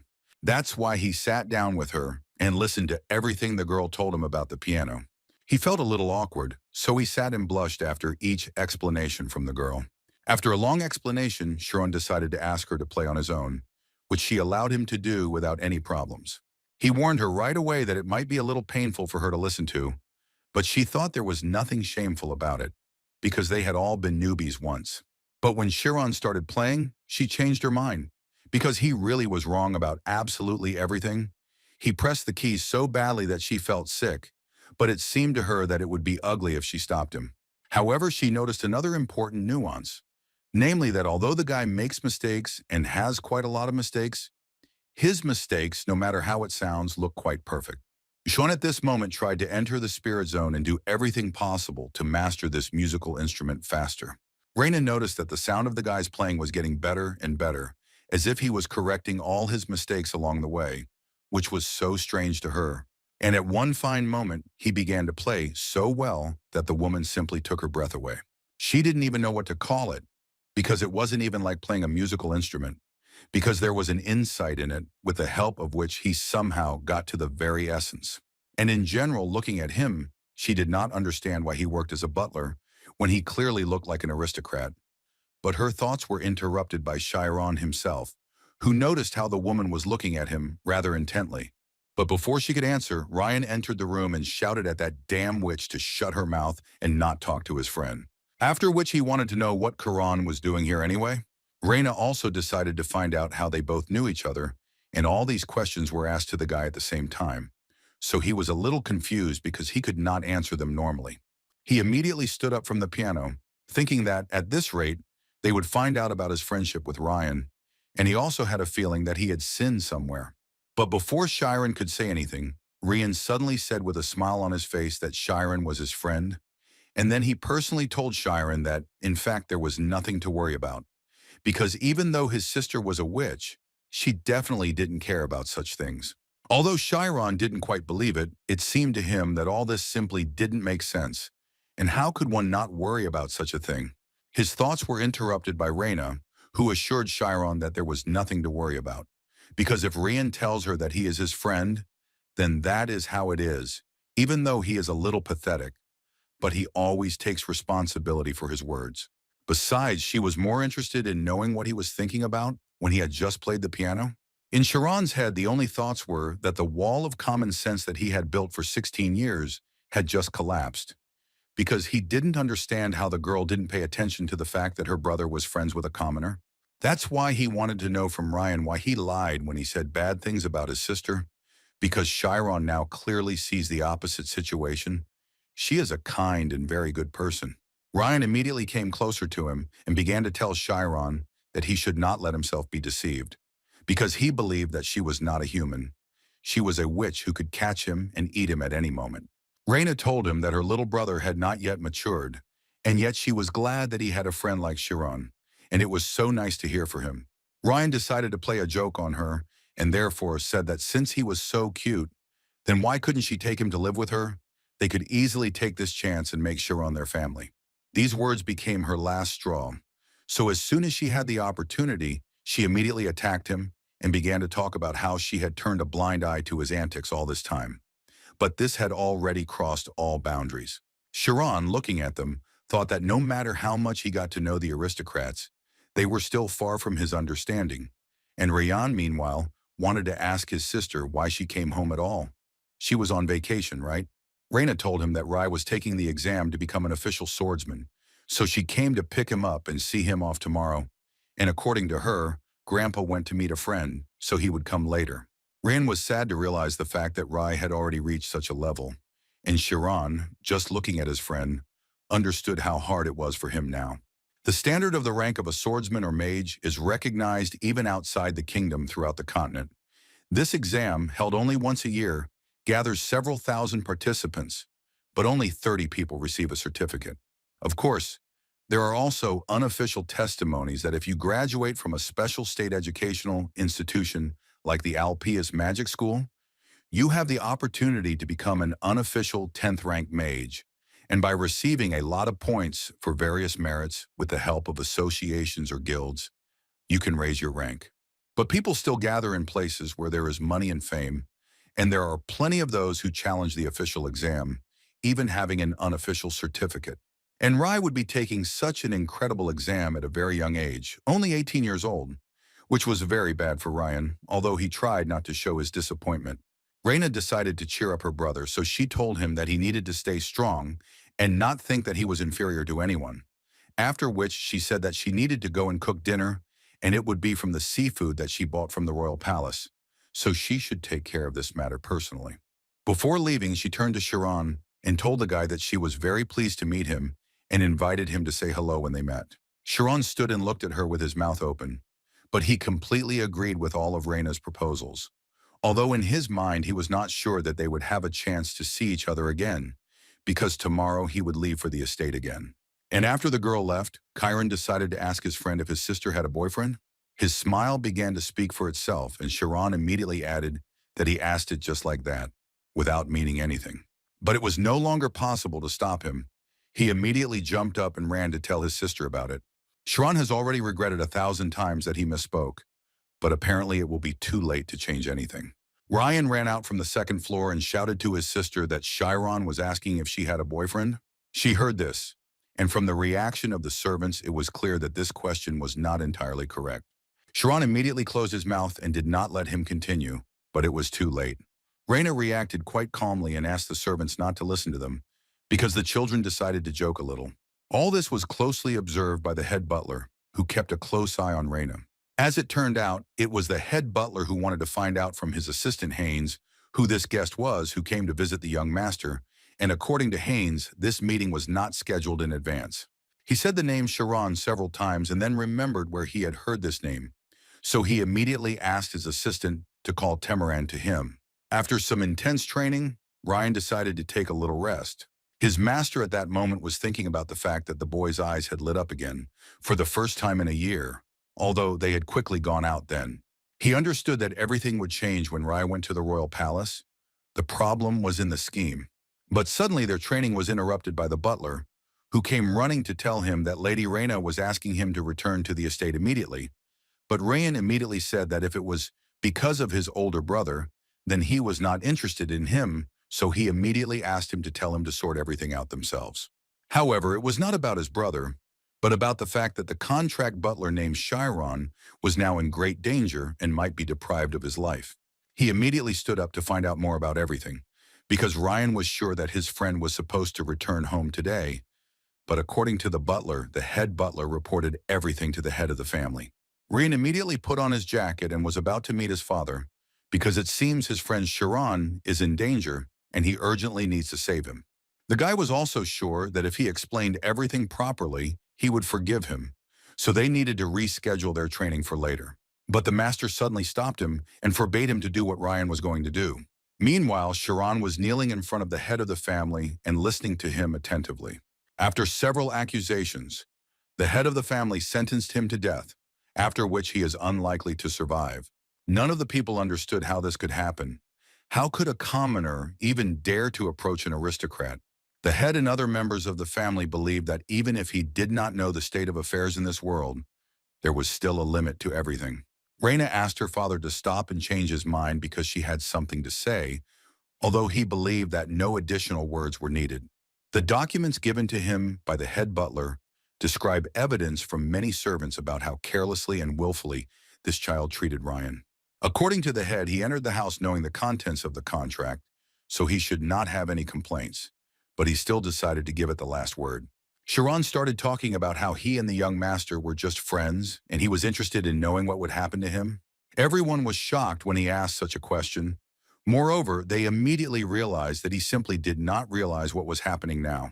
Raina was quite surprised that he was worried about Ryan even in such a situation, and the head of the family became even angrier and asked Chiron a counter-question. How dare he ask him such a question? And in his opinion, such a stupid question, which is so similar to the one that a commoner would ask.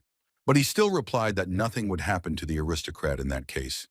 And hearing this, Chiron sighed with a smile, after which he raised his head and added once again that he and Ryan are actually friends. Moreover, they have been friends with him for a whole year, and they will continue to be friends in the future.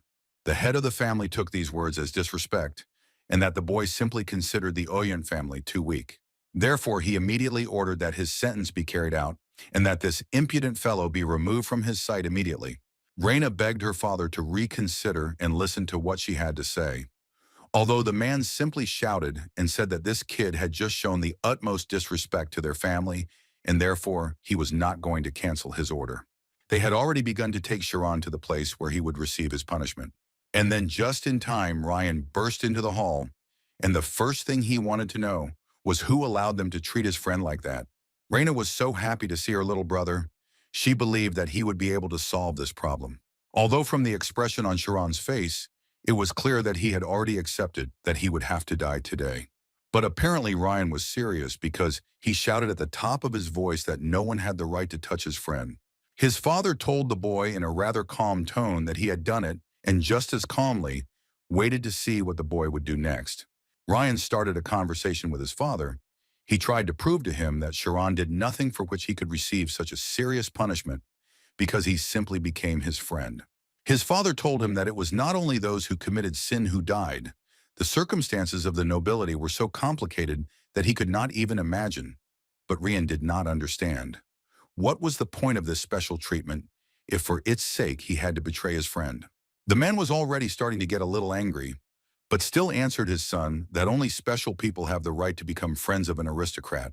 In addition, the head believes that Sharon definitely does not consider Rian his friend, because in his opinion, there are a huge number of scum in this world who get close to aristocrats in order to exploit their weaknesses and then destroy them.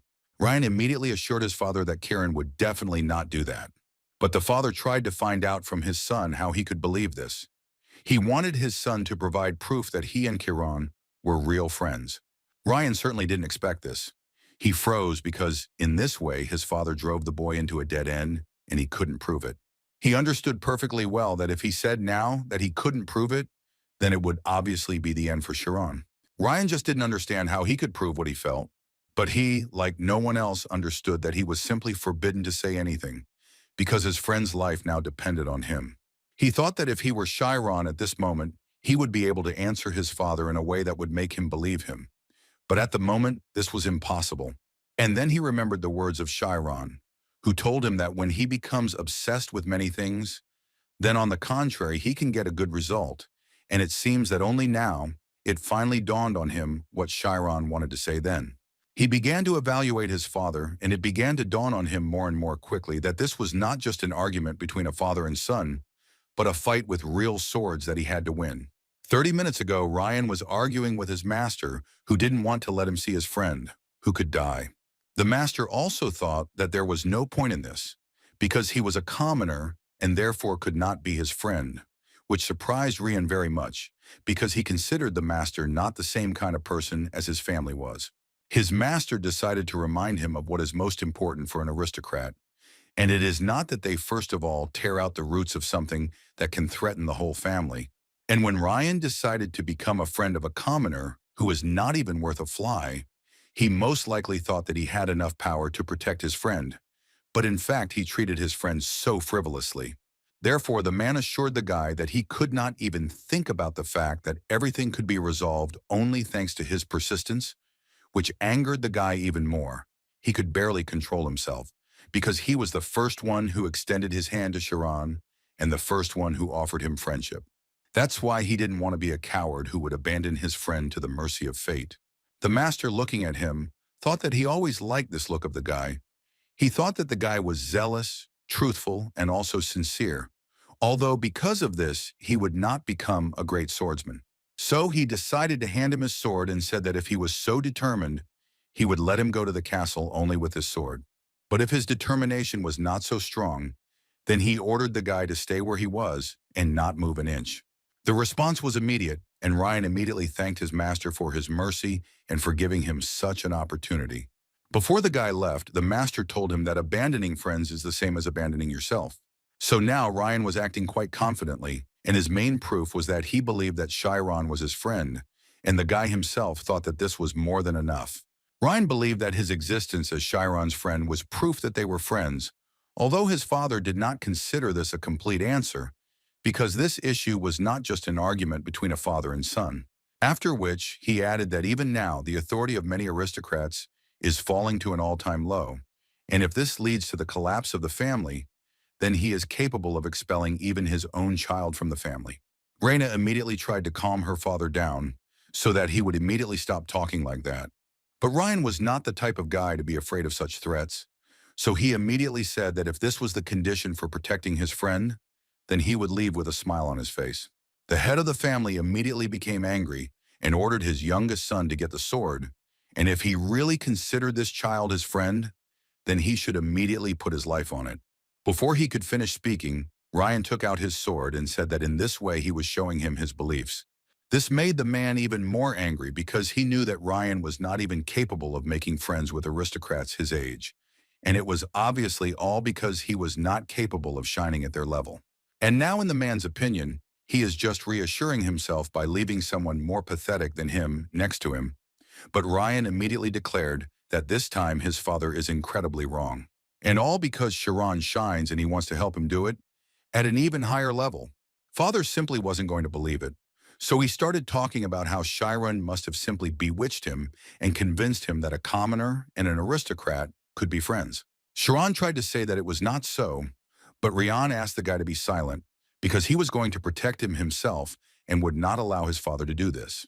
However, Sharon believed that he and Ryan were friends for a reason, and that meant that he should not take everything on his shoulders, and if necessary, he would gladly bear the responsibility that he had to.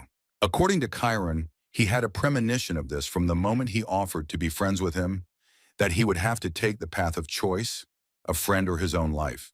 And now that it happened, he was completely ready to lose his life, because he didn't regret one bit that he became his friend.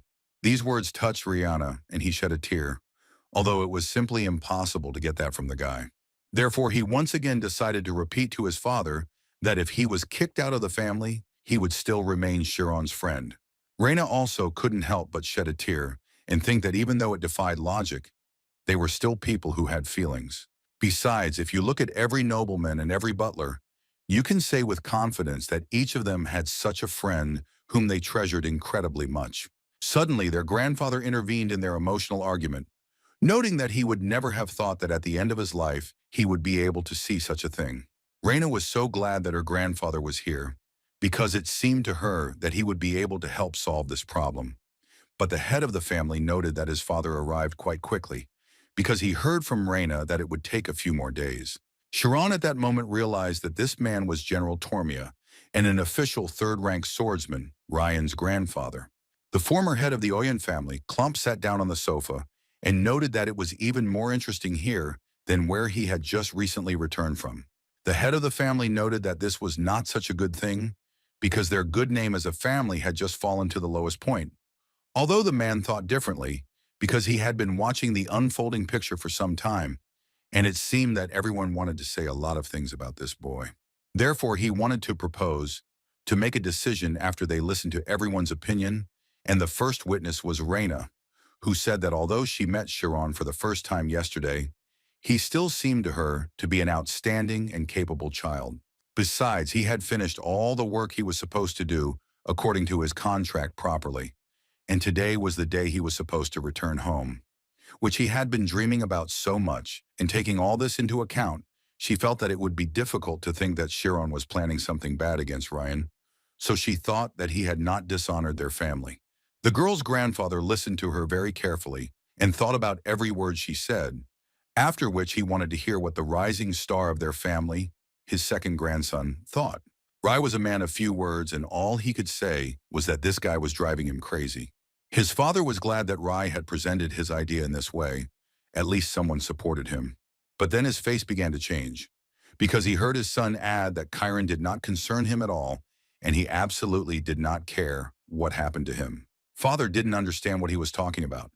How can you not like a person and at the same time not care about him? Although Rai didn't understand what was so surprising about it, because he really didn't like him, but he absolutely didn't care who Rian was friends with. According to him, all that interests him at the moment is that he wants to finish everything as soon as possible and go to the royal palace to take the exam. These words were beneficial to Chiron, so Raina was very happy to hear it. Grandfather liked to listen to all this so much. It was for this reason that he believed that there was nothing more interesting place than home, and last of all, he wanted to listen to the one who had been watching Quran the longest.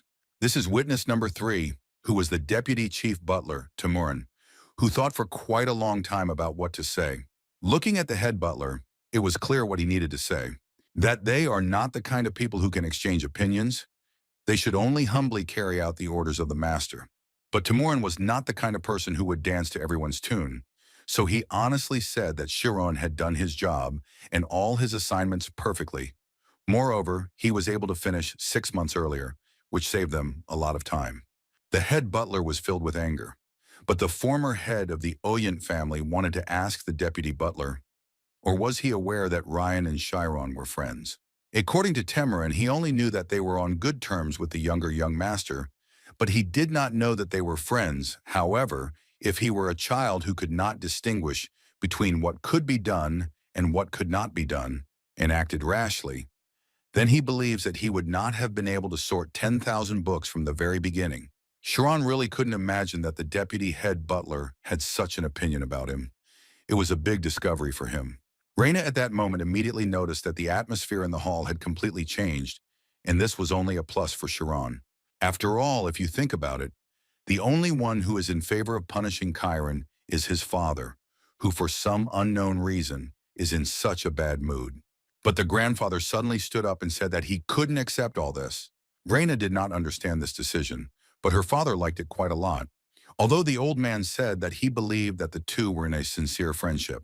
But according to him, this is not enough, because if they continue their relationship, rumors will spread beyond the estate, and they may end up as fodder for political opponents.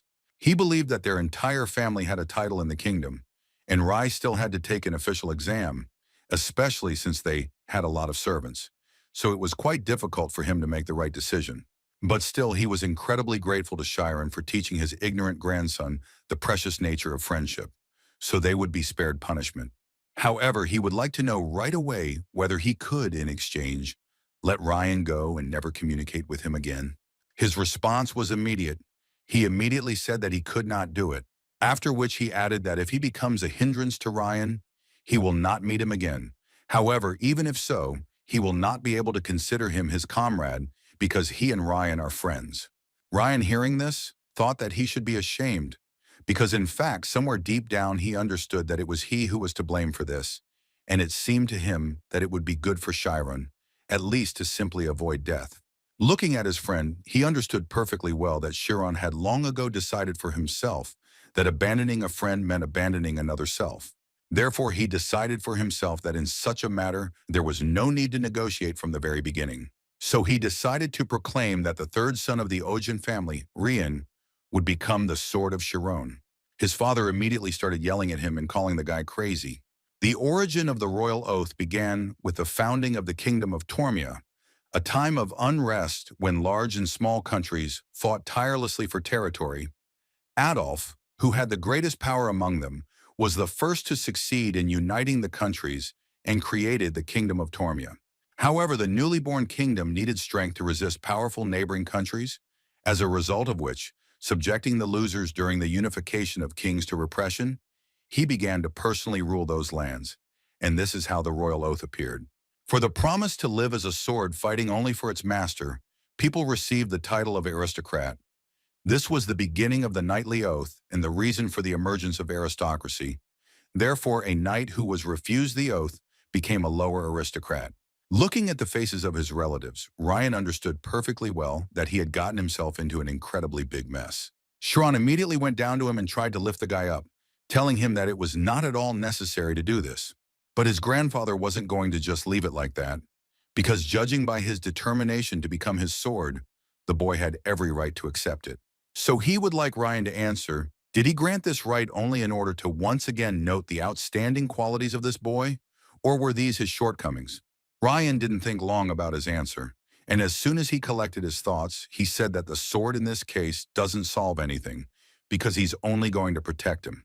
This caused the grandfather to laugh incredibly hard, because he did not understand how the guy could be so stupid that he would be recognized first. After which the old man added that Rian still speaks well, although he feels very sorry for his friend, who received such a dull sword as he did.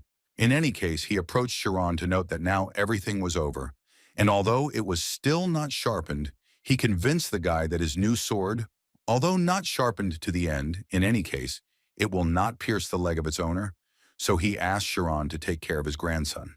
Chiron, in turn, thanked the man for allowing him to do this at all, after which the man turned to the head butler and told him that the two promised to be friends for the rest of their lives. So he believed that they couldn't let him go just like that, so he asked the butler to bring Chiron's parents here. The head butler was obviously incredibly surprised, and it was visible on his face. And in his thoughts, he was thinking that no matter how much he got to know the aristocrats, he still could not understand them. After some time, Rian was so glad that everything was finally over, and that his soul finally felt lighter. He was also incredibly happy that his family's faces were revealing, and it was clear that they were unhappy, but couldn't do anything about it. Although Sharon was still shocked that Ryan had taken an oath that he clearly shouldn't have taken. Ryan suddenly became serious and said that in fact he took this oath not only because they were friends. According to him, he differs from his older brother in that he is ready to do such things, and in his opinion, Sharon has a power that can attract people, and he dedicated his life to such a person. Such phrases embarrassed Kieran so much that now he had no doubt that they would remain friends with him. Suddenly, their conversation was interrupted by Raina, who entered the room and wanted to know from the doorway whether it was true that Sharon was able to defeat Ryan in a fight with real swords. After such a question, Ryan finally felt bad, and he slid off the bed and at the same time asked his sister to leave, although Sharon thought that it was too rude because his sister had recently helped them so much, and besides, according to her, she brought quite important news. If you believe her, the situation is very strange, because thanks to the fact that he got the map and the knight's oath, the father and grandfather are revising their plans for the future. And if she understood correctly, then their dad is going to send Ryan and Sharon to study at the Kaizen Sword Art School. Hearing this, Sharon was scared because he did not think that everything would be so serious. But the girl said that now it was in the order of things because he became a member of their family, and therefore she told everything about his talent. And if there was a chance, then he was going to invest in it as much as possible. Raina believed that their father wanted to lead Kieran to success, at least for the sake of Ryan's future, which the guy himself categorically disagreed with because he only got the opportunity to have fun with Kieran as much as he wanted. The guy's sister was already tired of listening to this whining, so she decided to give him a good kick with her foot so that he would finally start thinking about what he was talking about. But Rian still continued to shout that Sharon would not go to any sword school and that this would not happen, at least because he wanted to become a magician, and besides, he had already opened the spirit zone. Raina was clearly not ready to hear such things, and Kieran was not ready to share anything like that. But the girl suddenly decided to point out that if this was true, then Ryan was so weak that he managed to lose in a sword fight to someone who even planned to become a magician.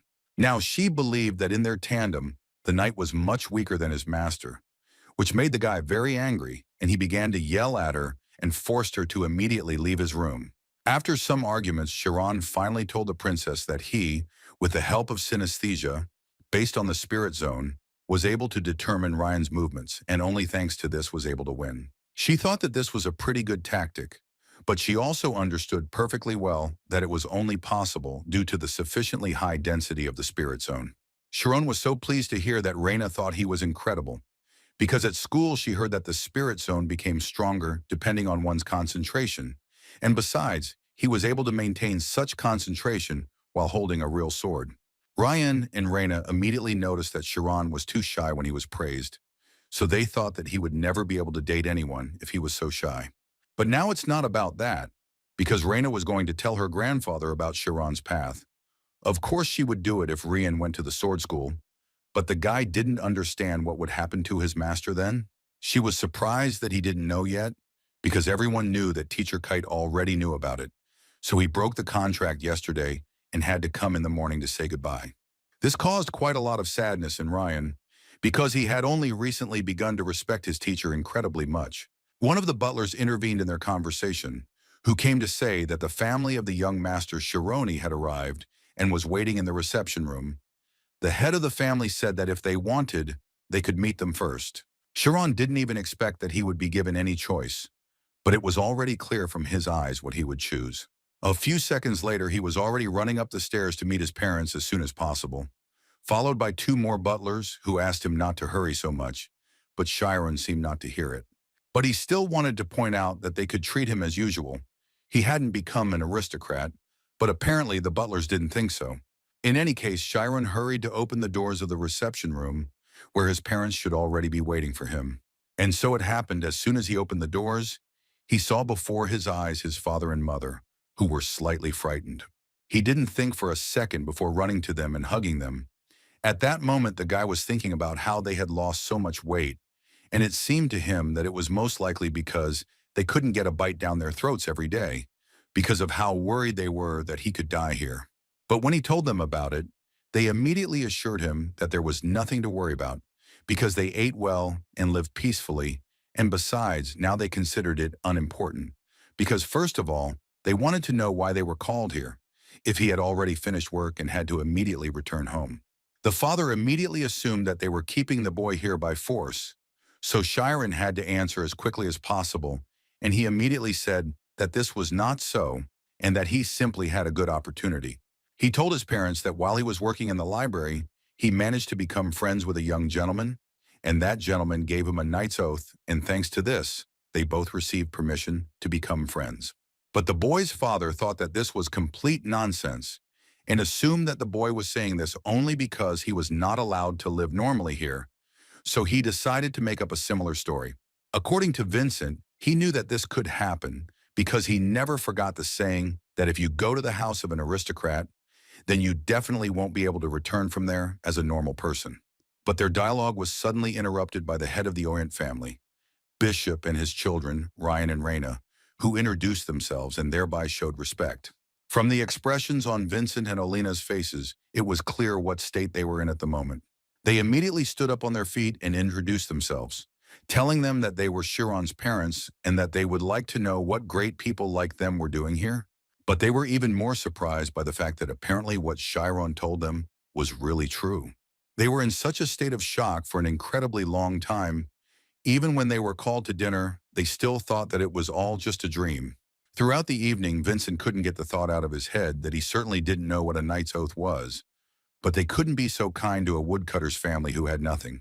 He was more than sure that it would be a good idea to test the waters first, so he started by saying that he was, of course, very grateful to them for treating his son so well, but to be honest, he was very worried about it. First of all, he couldn't believe that a young gentleman from such a noble family as Ogun had taken a knightly oath to Chiron, and that Bishop was actually in solidarity with Vincent, because he himself still couldn't believe it.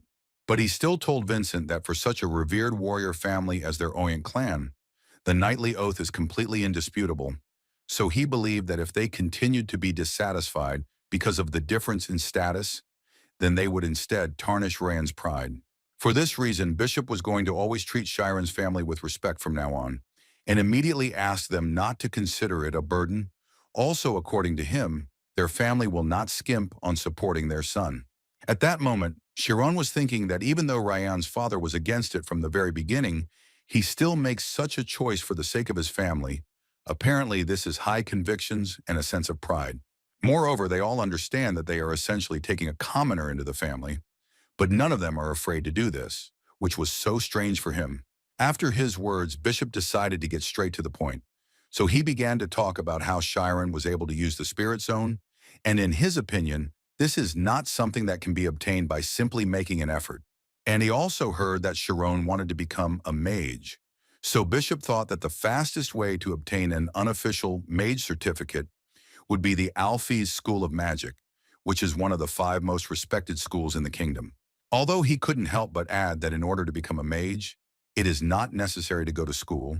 It is a difficult path, so he does not recommend it. He also said that one must be a graduate of at least the Alphys Magic School in order to be called suitable for the Arcane family. Vincent ignored all hints of insults and focused only on the fact that his son could become a magician. For him, it was something impossible, and it constantly seemed to him that it was just some kind of dream and that he would be woken up now. But suddenly he was pulled out of his thoughts, because Bishop stated that the most important problem at the moment was Chiron's status.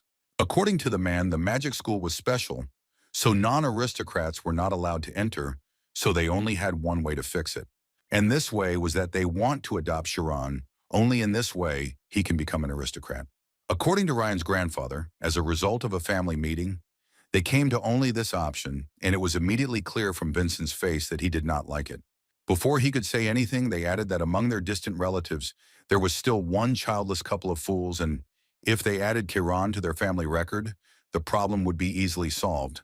But they immediately asked Vincent not to think about the fact that they were going to take his child away from him, because it was only an entry in the documents. The man understood in his head that such a chance might not present itself, and Kieran might become an aristocrat, but in his heart he felt that it was as if their child was being taken away from them, so Vincent did not know how best to act in this situation. But Chiron entered their dialogue, wanting to say that he is his father's son and does not intend to become another man's adopted son. Raina immediately answered him that this was just an entry in the documents, because as they had already said, they would treat his current parents as real ones. According to her, he can thus fulfill his dream and nothing will essentially change. And the grandfather added that he will become an aristocrat and that not everyone has such luck in life. But Chiron was not going to change his mind according to him. If he had to change his father for this, then he would rather live his whole life as a commoner. The old man noted that a commoner could not get into the school of magic, to which Chiron confidently replied that then he would not go there at all. Grandfather had already started to get angry because Chiron was acting so unreasonably. According to him, the world is not as simple as it seems to him, and sometimes difficult decisions need to be made. Besides, he believed that in order to achieve success, he needed to sacrifice something. And if he was not ready to do this, then his dream was most likely just insignificant. Chiron didn't argue with him and agreed that perhaps his dream wasn't as important as his family. These words brought tears to Vincent's eyes. He was so pleased that their son treasured them so much. Chiron believed that no matter how great his dream was, he received it from his parents, and if parents are the roots, then he is the fruit that dreams of receiving nutrients from them. The fact that he learned to read and the chance to come to the Ogden family as a butler, all of this was only possible thanks to having roots called parents. At least that's what Chiron thought. This one chance given to him now is nothing compared to the endless opportunities he received from his parents throughout his life. So at this point, telling him to renounce his roots is no different from telling him to wither and die. And since there is no other way out, he would like to thank you for the offer. But his parents are two people who will always remain them. Grandpa Odshant just didn't understand what was wrong with this guy. Was it ethics, guilt? What was driving him to say such words? But suddenly their conversation and the old man's thoughts were interrupted by Vincent, who began to ask the Ogden family to accept his son as an adopted one. Chiron wasn't ready to hear something like that from his father. Besides, the former head of the Ogden family understood the man's feelings, but he also believed that Chiron's opinion was also important. Then Vincent finally decided to admit that Kieran was not actually his biological son. They were not ready to hear this, but Vincent continued to talk about how, in fact, their couple is not capable of having children, and Kieran is not their child. According to the man, this is a child that they got by chance. Most likely they already guessed everything, because they lived with him. Besides, Vincent was sure that Kieran was the natural son of some aristocrats. He also added that he simply does not deserve such a child, and if he is adopted by the aristocrats, he will most likely simply return to his place where he should have been from the very beginning. Vincent asked to do this, saying that he was more than sure that Kieran would not desecrate their roots, and Bishop at that moment wondered if this was true, although in fact it seemed to him that everyone present here vaguely, but suspected this. After all, if you look at Kieran, you can easily notice that the guy's appearance is completely different from his parents. But now he was more concerned with the fact that doesn't such a statement mean the same thing as a direct rejection of his son? Kieran didn't understand how the man could even say such a thing, to which Vincent confidently replied that the guy had already grown up and that he would find out about it someday. But he didn't expect that Chiron would tell him that he knew this very well and that he had known about it a long time ago. Despite this, he still decided not to ask, because in this world any person can only have one mother and one father, and therefore Chiron hoped that he would have the same. That's why he didn't want to believe that his father decided to make it so that he would have 6 parents. Although according to the man, he simply didn't want to stop Kieran from pursuing his dream. However, Chiron did not understand why the man even thought that he would give up his dream. On the contrary, the guy was sure that if he continued to try, then any number of chances would come into his hands. He was more concerned about whether they thought about how he would feel if his parents abandoned him a second time. After these words, Vincent immediately hugged his son and began to talk about how he was actually wrong, and he in no way wants to get rid of him. He wanted to ask him for forgiveness for behaving so disgustingly, because Chiron, according to him, is all he has. The grandfathers and Bishop understood perfectly well that their actions could cause a great wound to the boy. So Bishop started talking about how they say that the Alfie School of Magic has something like a special selection. So he asked his father to put his hand in it, although he didn't even know how he was supposed to fulfill this request. Although Bishop still believed that his father should succeed, because he had long heard that someone at this school owed him money. 3 days later, until Ryan left for the swordsmanship school, thanks to the care of the head of the Oyent family, Chiron and his family were able to stay in the manor. Vincent looked like he still felt sorry for these 3 days, and he was worried about how long their separation would last this time. Also during this time, they managed to spend their free time with Ryan together, when they could not be afraid of anything and just be friends, like real friends. Well, after these 3 days, I had to calm down that same Ryan, because he didn't want to go to the sword school and didn't want to let his friend go to the magic school, because they were the only ones who could become normal friends. Chiron asked him to calm down, because he really understood perfectly well that perhaps they would have more chances like this, and they definitely needed to try, especially since they would be able to meet on vacation, and they could also write to each other, even every day. Rian calmed down when he heard these words and decided to ask Chiron to definitely become a magician, because he too would certainly become the strongest knight and the sword that protected him. But then his words were interrupted by Raina, who hit him on the head and said that it would be a good idea for him to graduate first and then say anything. After which she turned to Chiron to tell him that he didn't have to worry about it, and that the best thing he could do now was to spend as much time as possible with his parents. Chiron was very grateful to her for her help. In his opinion, she did quite a lot of things that helped him in the end. Raina couldn't get the thought out of her head that Chiron was truly special, although at first she just thought that he was a nice guy and that's all. But in the end, he turned out to be a child with a truly deep soul, because he has such a mind that even in such a terrible situation, he did not betray his beliefs. She wanted to tell him something, but then she thought that she probably shouldn't tell that to a child who would soon be going to a completely new world called a school of magic.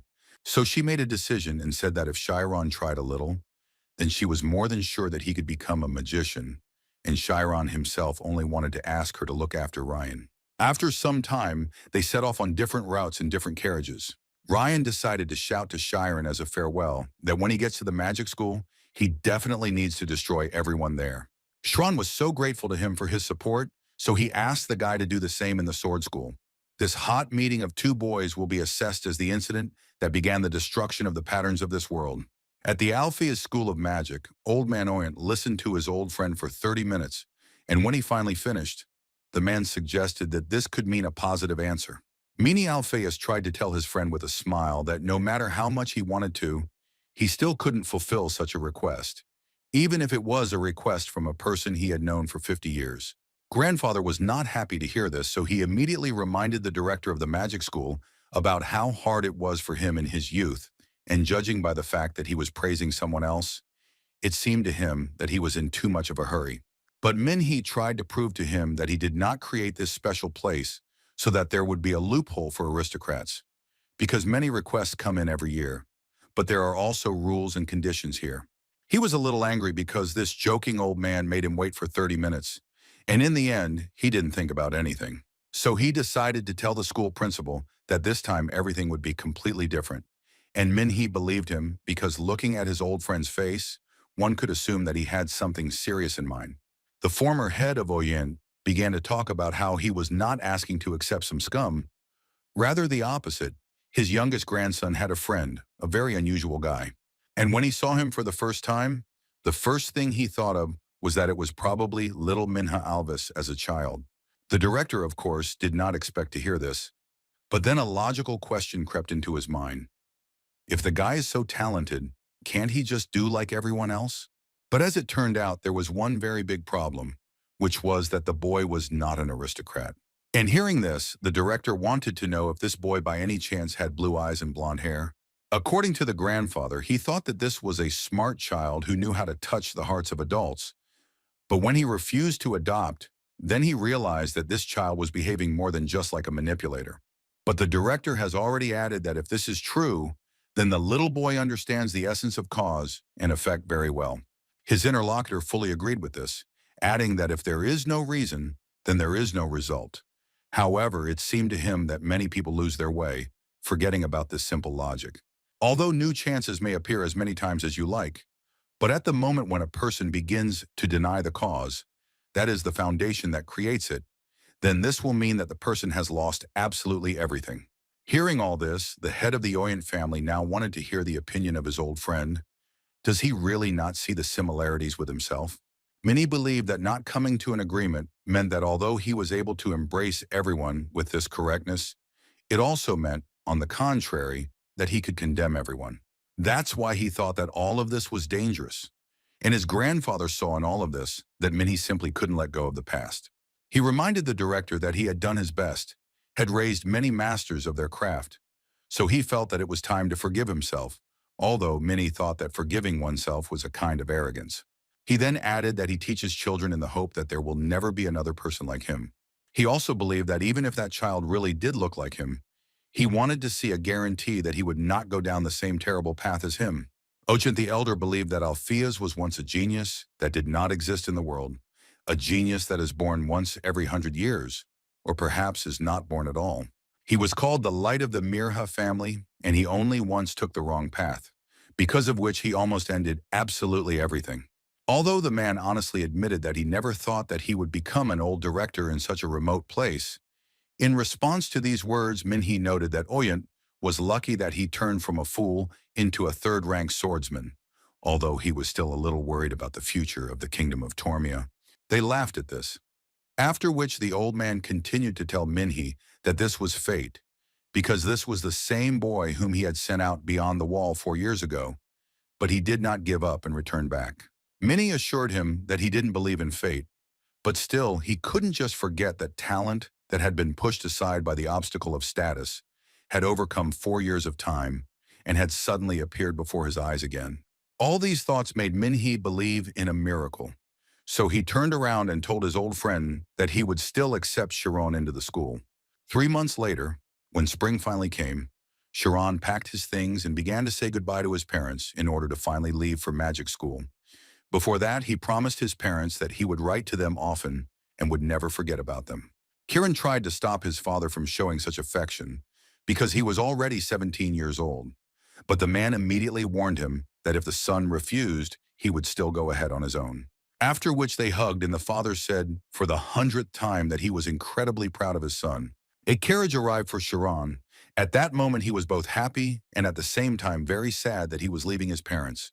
In any case, before leaving, he promised his parents that he would definitely return to them. That's exactly how the first day at magic school began. On the way, there was a rather awkward atmosphere between Chiron and the butler. But their journey was not long, because soon Chiron finally arrived at the Alpheus School of Magic, which immediately charmed him with its beauty. The butler also added that he would pay for the textbooks and the entrance fee, and Chiron would only have to put in the effort to study, for which Chiron was infinitely grateful to him. Chiron, hearing this, decided that it was the best time to express his gratitude to the man, because before this he had not had time to do this, and he believed that thanks to his positive assessment of his actions, he was able to enter this school. But the butler's answer was rather rude, although it made the guy smile. Timuron told Chiron that even having flown high, a commoner remains a commoner because he is not able to surpass aristocrats.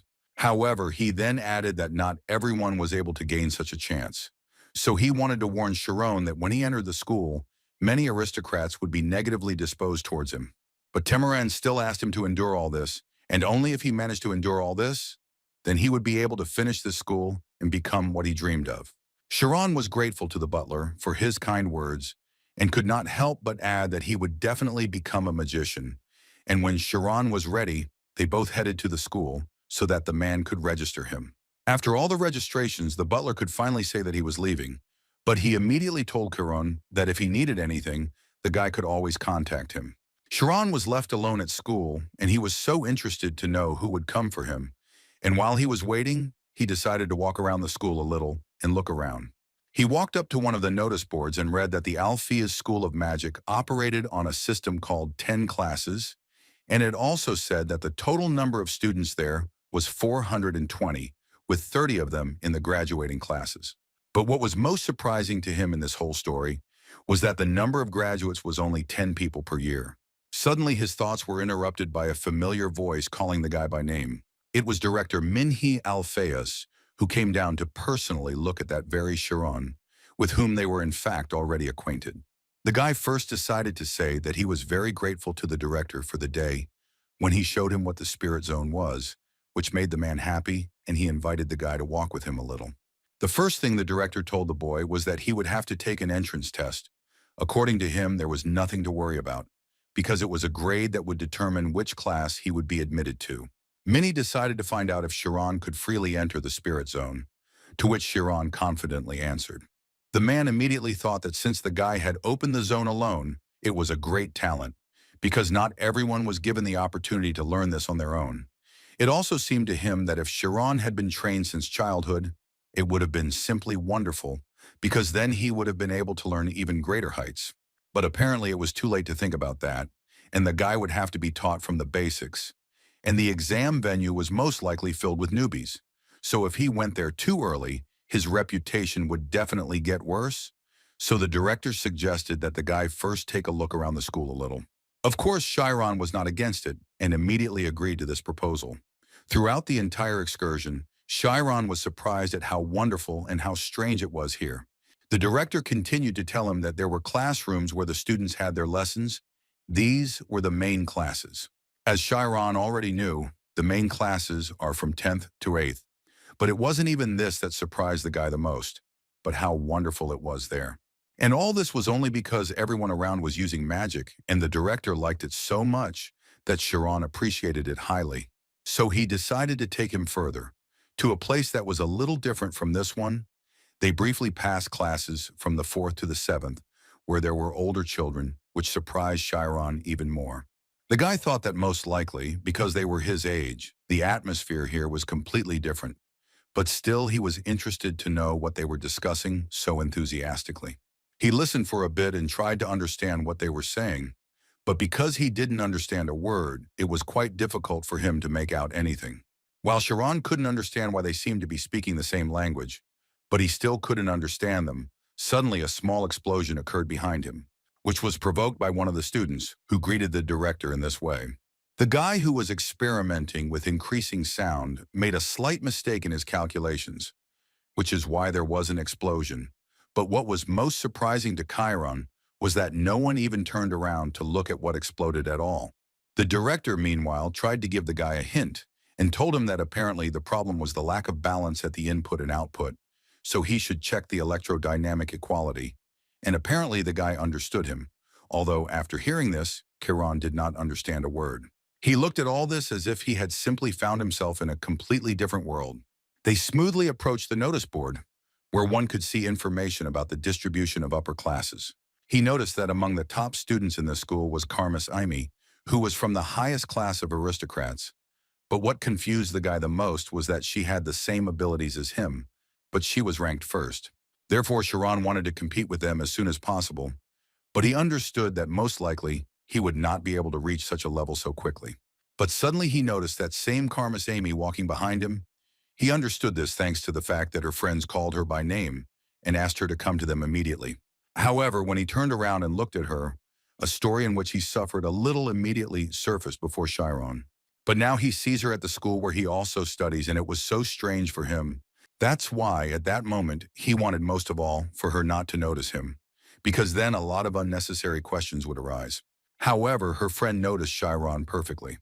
Moreover, it was immediately obvious that she really liked the guy because she called him handsome and started talking about the fact that she had not seen him here before, although he did not look like a newbie.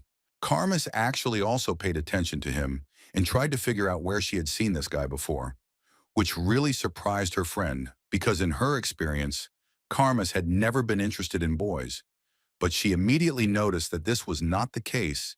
It was just that his face was really very familiar to her. The most popular of the upper class, of course, always like a knife, rejecting the confessions of classmates and the most exemplary of all the students, was Karmas. But she was obviously very worried, even though she didn't yet know that the only person who knew the dark past of such a girl was going to enroll here. After the tour, the director finally brought Chiron to the third exam hall, and when they entered there, the man immediately discovered that everything was not over yet. And it was good, because the director asked Chiron to watch carefully what the next child who would be taking the exam would do. The director also added to Chiron that when he entered the spirit zone, the symbols written on the floor would begin to feel different meanings, and depending on what he felt, his size, strength, flexibility, character, and other things about his spirit zone would be analyzed. That's why Mini Alpheus immediately told Chiron that he would just have to answer the teachers honestly. The examiner, meanwhile, was taking an entrance test from a boy named Kemi, whom he asked if he could use magic. The boy said that he could launch objects into the air and also enter the spirit zone. Then the man asked him to enter the spirit zone. After a few seconds, the boy said he was able to do it. Then the examiner wanted to know which number he could see the farthest. Kemi thought for a moment and said that the number he saw furthest was 6. The director and Sharon watched this closely, and when the boy said a number, the director explained to Sharon that if it was the number 6, then the diameter of his spirit zone was 6 meters. They also wanted to know what color he felt most vividly, and according to the boy, it was red. It seemed to him as if he had entered a red world. After which they asked him a few more questions and let him go, saying that he had done quite well. The examiners were surprised by the outstanding applicants this year, which one of them could not agree with. He even added that the student Mike had a zone size of 12 meters, and therefore it seemed to him that every year the level was rising higher and higher. Well, and finally the next in line was Sharon, whom the director told before the start of the exam not to worry and just show all his skills. And when Sharon came out, one of the examiners immediately realized that this was the very child from the special selection that the director had spoken about, while the other examiner thought that he had an unusual ability and that he was quite grown up, since he had borrowed the name Oyent. But anyway, they both thought that even though he was a little special on the outside, after coming to this school, they were more than sure that he would just be buried, so they started interrogating him, and the first question was whether Sharon could use magic. Sharon replied that he couldn't use magic yet because he hadn't learned it yet, although the examiner believed that if he had talent, he would be able to do several techniques even without learning anything. The director, who himself constantly said that magic is bringing out the knowledge that is in the head, mentally agreed with this. He also understood perfectly well that aristocrats study various things from childhood, so they naturally begin to use magic, but the director was sure that this child did not have any knowledge yet. The examiners understood this, so they asked him to at least enter the spirit zone, if he could do it, of course, to which Chiron replied that he would try to do it. This was an incredible relief for the teachers, because they already thought that he was so well connected that he couldn't do anything at all. It didn't take him much time to do this. He entered the spirit zone and was ready to answer the teacher's questions. First of all, the teacher asked the boy to name the number that was the farthest away, but he remained silent in response, even after they asked him about it several times. One of them started laughing and saying that apparently Sharon was just shy.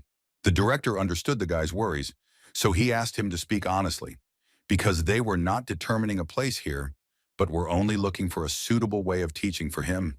Sharon responded to these words by saying that the thing is that he sees the number, but it is so far away that he cannot read it. But the teacher explained to him that this should not be related to vision. He should read it with the help of sensations. But the guy continued to tell them that this was not the case. If you believe his words, then he sees her. But she is very far away, and now she is still moving away. Then the teacher sighed and asked the guy to name any number that is a little closer. Sharon concentrated and finally saw a number, and that number was 3.14.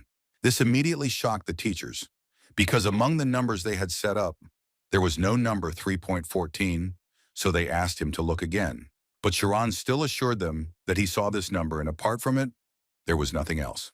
One of the teachers understood that this number actually exists, but its circumference is too powerful, and if Chiron really sees this number, then it could mean that he has exceeded the measurable area of the configured zone size. Then they decided to ask him what color he felt most clearly. Chiron told them that it was a turquoise color.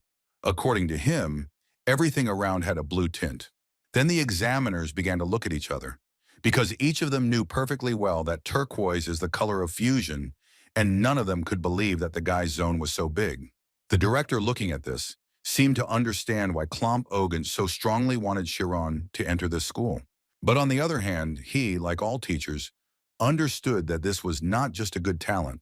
The teachers continued questioning the boy with the next question. How many flying balls were around him now? Chiron understood that he did not need to count each of them separately, because he felt them. So he said that 867 balls were flying around him. Hearing this, the director realized that this guy was now a little dangerous. The next question was to find out how cold Chiron is now. The guy, without thinking twice, said that he was very cold, which is what the examiners actually expected to hear. After this little test, one of them said that now they need to hold a meeting to determine his class, so they will ask the applicants to wait outside. And as soon as they all came out, including Chiron, they immediately began to discuss him, saying that he was not an ordinary boy who at 17 years old was able to open a spirit zone exceeding 30 meters in diameter. Moreover, he did all this without using any enhancing techniques. He was more like some kind of Buddhist monk who trains in the mountains every day. But still, one of them did not miss the option that this guy simply lied to them, and he thought so at least because the spirit zone, with a density higher than 90% and a diameter of more than 30 meters, which belongs to a 17-year-old guy who does not know magic, all this could indicate that he simply exaggerated reality. However, he was immediately corrected, saying that the students simply had no reason to give false testimony. After all, if he really lied, then he won't be able to pass his exams, and it will be difficult for him to even keep up with his lessons. But if he's telling the truth, then they simply won't be able to find another guy like him. Moreover, he believed that such a thing could not be said by an ordinary student who wanted to attract a little attention, which greatly angered the teacher, who put forward the theory that Chiron was lying. The director intervened in their discussion and wanted to know where he should send Kieran. Oliver, that was the name of the teacher with purple hair, decided to point out that the discovery and theory of the spirit zone are studied until the 6th grade. And from the 5th grade, they already fully study magic, and therefore it seems to him that the spirit zone of this student is almost in an ideal, complete form. Therefore, he would like to recommend the 5th grade, and teacher Sad immediately decided to say that he was against it. He argued that this was a 17-year-old boy who didn't even know magic, and therefore it seemed to him that if he were sent to a level that was too high and vain, he might become arrogant and do bad things. Therefore, he suggested teaching him the basics first. Oliver answered him that something like this was also possible, but he still believed that not all students were like Teacher Sad. A conflict immediately broke out between them, and Teacher Sad said that it was better for them to speak frankly. Now, in his opinion, Mr. Oliver believes that he simply wants to take that student for himself, and that is why he recommends him to the 5th grade, which he himself works on. True, Oliver didn't understand what the problem was if he wanted to teach a capable student. Their argument was interrupted by an older teacher who decided to support the words of Teacher Sad because it seemed to him that even if the student was talented, he was still too young, and it would be good for him to start learning little by little, starting from the 10th grade. He also believed that if he was sent to basic classes, his desire to learn might drop significantly due to age distribution. So he believed that the best way out of this situation was to postpone the distribution and first just observe him. And while they are doing this, the 7th grade will be just right for this guy, because even though it is the highest, it still includes lessons on the spirit zone. Well, if he refuses that this child really has such talent, then they will not have problems raising his level ahead of schedule. And listening to all this, the director completely agreed with the senior teacher. Therefore, he announced that Kieran would be assigned to the 7th grade, and that was the end of his decision. In the School of Magic, there is a system of 10 classes.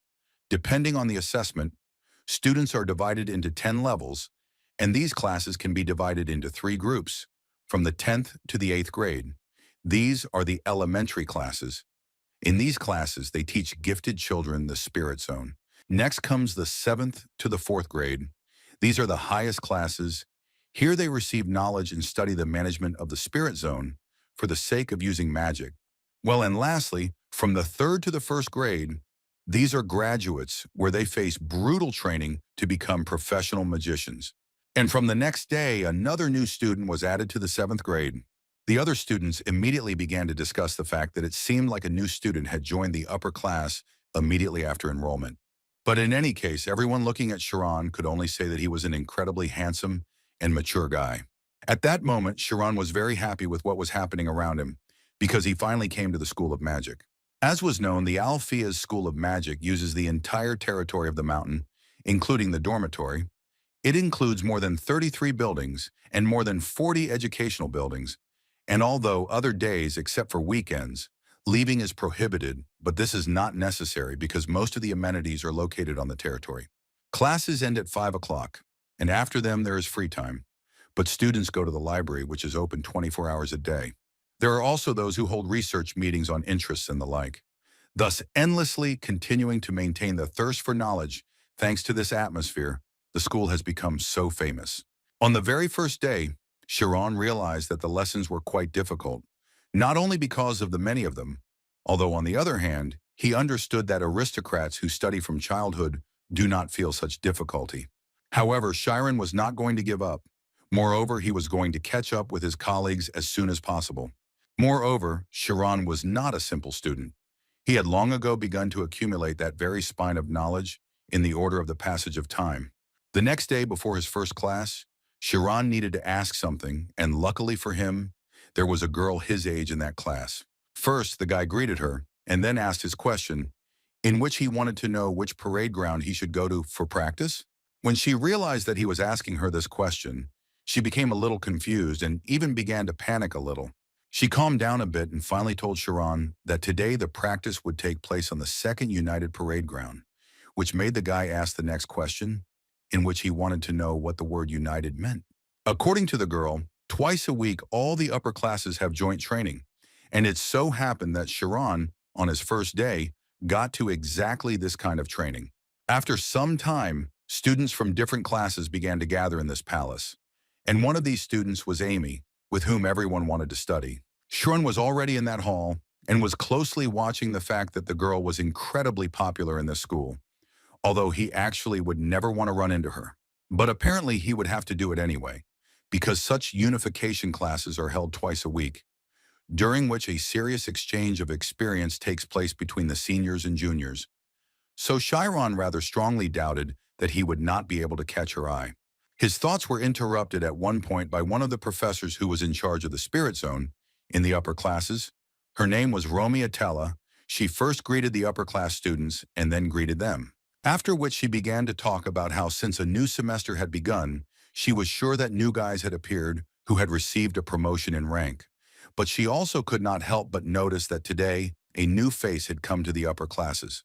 At first, Chiron didn't pay attention to her words, but then it dawned on him that the professor was talking about him, and it became quite clear that the development of events was too dangerous for him.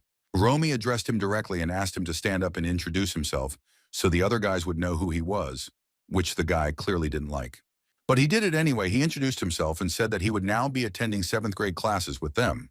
It was immediately obvious that he was incredibly uncomfortable being here, and even more so saying such things. But Amy Karma's friend immediately noticed that this was the same guy they had seen in the hallway when he was walking with the director. At that moment, Karmas was thinking that this was the first time she had heard this name and surname, but she couldn't get the thought out of her head that he had a rather familiar face. One of the girl's classmates suddenly decided to tell that if you believe one guy, then the teachers are keeping a very close eye on him. There were also rumors that during the entrance test, his numbers were amazing, and after hearing this, girls started saying that they liked him even more now. They were so interested to know what family this young gentleman was from, and as soon as Karmas heard this question, she immediately remembered something. A picture of a very long time ago appeared before her when she had to run away for the first time. The Karmas family is a family that receives respect for the blood of geniuses, and the feature that defines the Karmas is their scarlet eyes. Being the ability to perfectly remember a state of mind that stopped at a certain moment, it makes completely meaningless what appears under training. And their youngest daughter, who received the highest praise for her talent, became dissatisfied with absolutely everything. She began to think that her family had not really done anything for her, because in her opinion, she could do all this without her family. Ima started hanging out with people who were far from her level, so she had thoughts in her head that she could do whatever she wanted, but even that eventually got boring for her. But one day everything changed when the spoiled Amy was sent back home by none other than a simple commoner boy she met by chance in an alley. However, even this was not the end of the story, and a continuation awaited Ima at the magic school. She didn't know what was the best thing to do in this situation. She understood that the memories imprinted by the Scarlet Eye could not be wrong, and apparently the problem was that she was trying to find this guy among the aristocrats. Ima couldn't even think that such a talented guy could be a commoner, but now she was worried about another question. How did he manage to get into a magic school? On top of everything else, she couldn't get the question out of her head that she was incredibly ashamed of such a past. She had cleared her past so that there was not a single extra grain left, so she could only hope that Chiron did not remember her. Amy had already begun to imagine Chiron walking around the school and telling everyone that she was not really like what they all thought. After all, she valued her authority very much and therefore decided that she needed to do everything possible to prevent even the slightest misunderstanding. In other words, she decided that she needed to stop him, no matter what. Meanwhile, Romy was telling the students that the spirit zone is a manifestation of the magician's mind. According to her, the original form is the form of a ball, because that is what concentration is.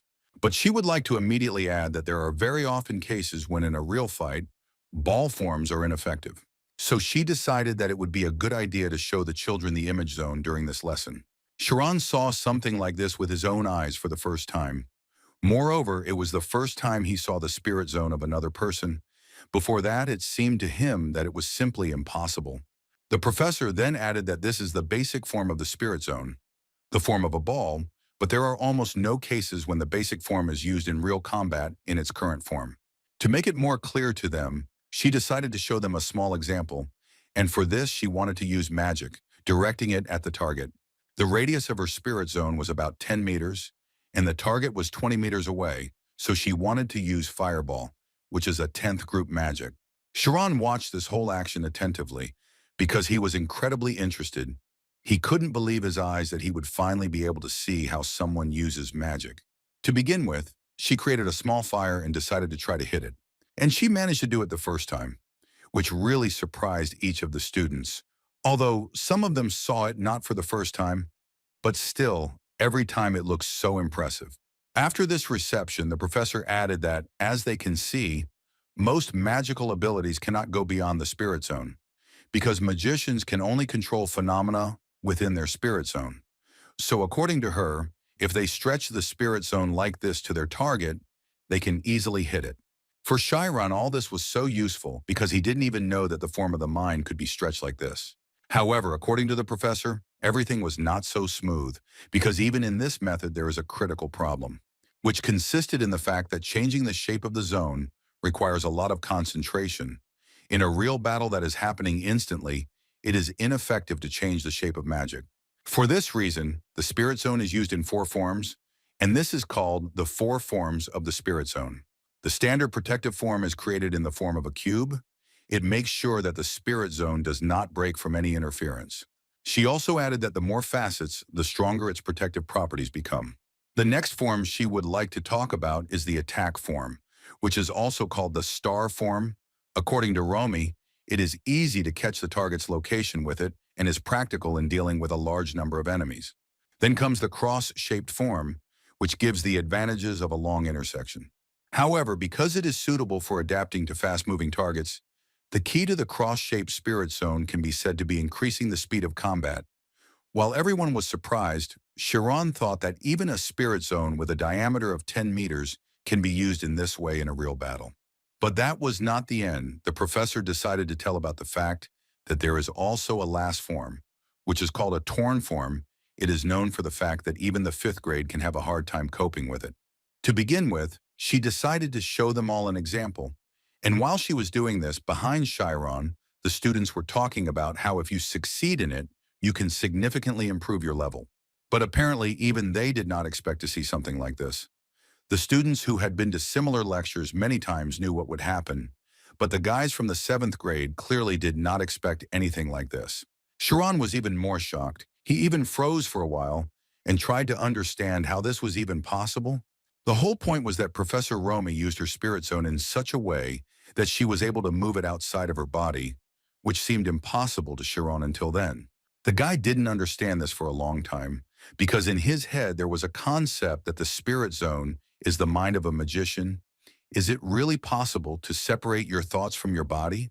The professor continued to explain that the torn form is so incredible that there are even individual magicians who specialize in it. But because the magician does not have a center of movement, the spirit's zones are limited. The kids simply couldn't understand how the teacher did it all so simply, because when they tried to do it, they literally immediately suffocated, even when opening the spirit zone. Chiron couldn't even imagine that this young professor was so talented, although at first glance it was impossible to tell. And the lecture smoothly moved on to practice. The professor decided to call Carmiss Amy from the 4th grade to be the first to show her skills, which the other students really liked. Amy's friends thought she was so cool because just hearing her name made all the boys start screaming. But Amy herself was not too happy with this idea, because at the moment she had completely different thoughts in her head. And what she didn't want most at the moment was attention. One of the four forms of the spirit zone is a cross-shaped form. The advantage is a long distance. The disadvantage is the difficulty of countering fast-moving targets or a large number of them. But if you add psychological strength, with which you can quickly rotate the spirit zone, the situation will change dramatically. The disadvantages will disappear, and the entire distance will become a fortress for an ambush attack. And this was proven without any problems by Karma's Amy. As expected of the eldest Amy, everyone was impressed by her strength. Usually the speed test is conducted with four forms, but recently it was said that Amy was the first in magic with only one cross form. The other students were far from confident that they could become such good magicians. And Chiron also understood perfectly well that he was far from a professional, but it seemed that he had already begun to realize that this technique was incredible. Although she simply activated the spirit zone, but standing in one place, the zone was able to demolish everything in its path, and in the places it passed, absolutely nothing remained. Kieran understood perfectly well that this was exactly what was called a 100% hit. Even so, she still looks relaxed and her movements are full of grace. After overhearing the students' conversations, it was no longer surprising to Chiron that the guys were falling in love with her, because she was a first-rank noble and had no flaws, and she was such a powerful mage. Chiron, looking at her, thought that she was such an incredible person that it became even more incomprehensible to him why she suddenly got involved with bandits. And then his thoughts were suddenly interrupted by Amy, who looked the guy straight in the eyes. He noticed this and began to worry a little, because he began to guess that she remembered him. The other guys also noticed that she looked at the newcomer with such a strange look. And at that moment, she was screaming inside herself that she had done it by accident, because he was so exciting to her that she simply could not stand it. But now she was absolutely sure that this was the same commoner whom she had met in that alley. Chiron was thinking similar thoughts. Now he was sure that this was the same girl who was with the bandits that day. They both remembered that day. Amy knew that if Chiron spread rumors about her, she would definitely get into big trouble, so she decided to shut him up a little. Although on the other hand, she still thought that she could be calm, because she was the best student in the school, both in academic performance and in magic, and therefore it seemed to her that other people would not be able to believe the words of some random person. Besides, if she acted in a hurry, she would only receive unnecessary misunderstanding. After she finished, her friend immediately ran up to her, wanting to ask the girl what happened, because her face had turned red. But Amy assured her that everything was fine, and there was no point in worrying about it. Once the demonstrations were over, it was time for class practice.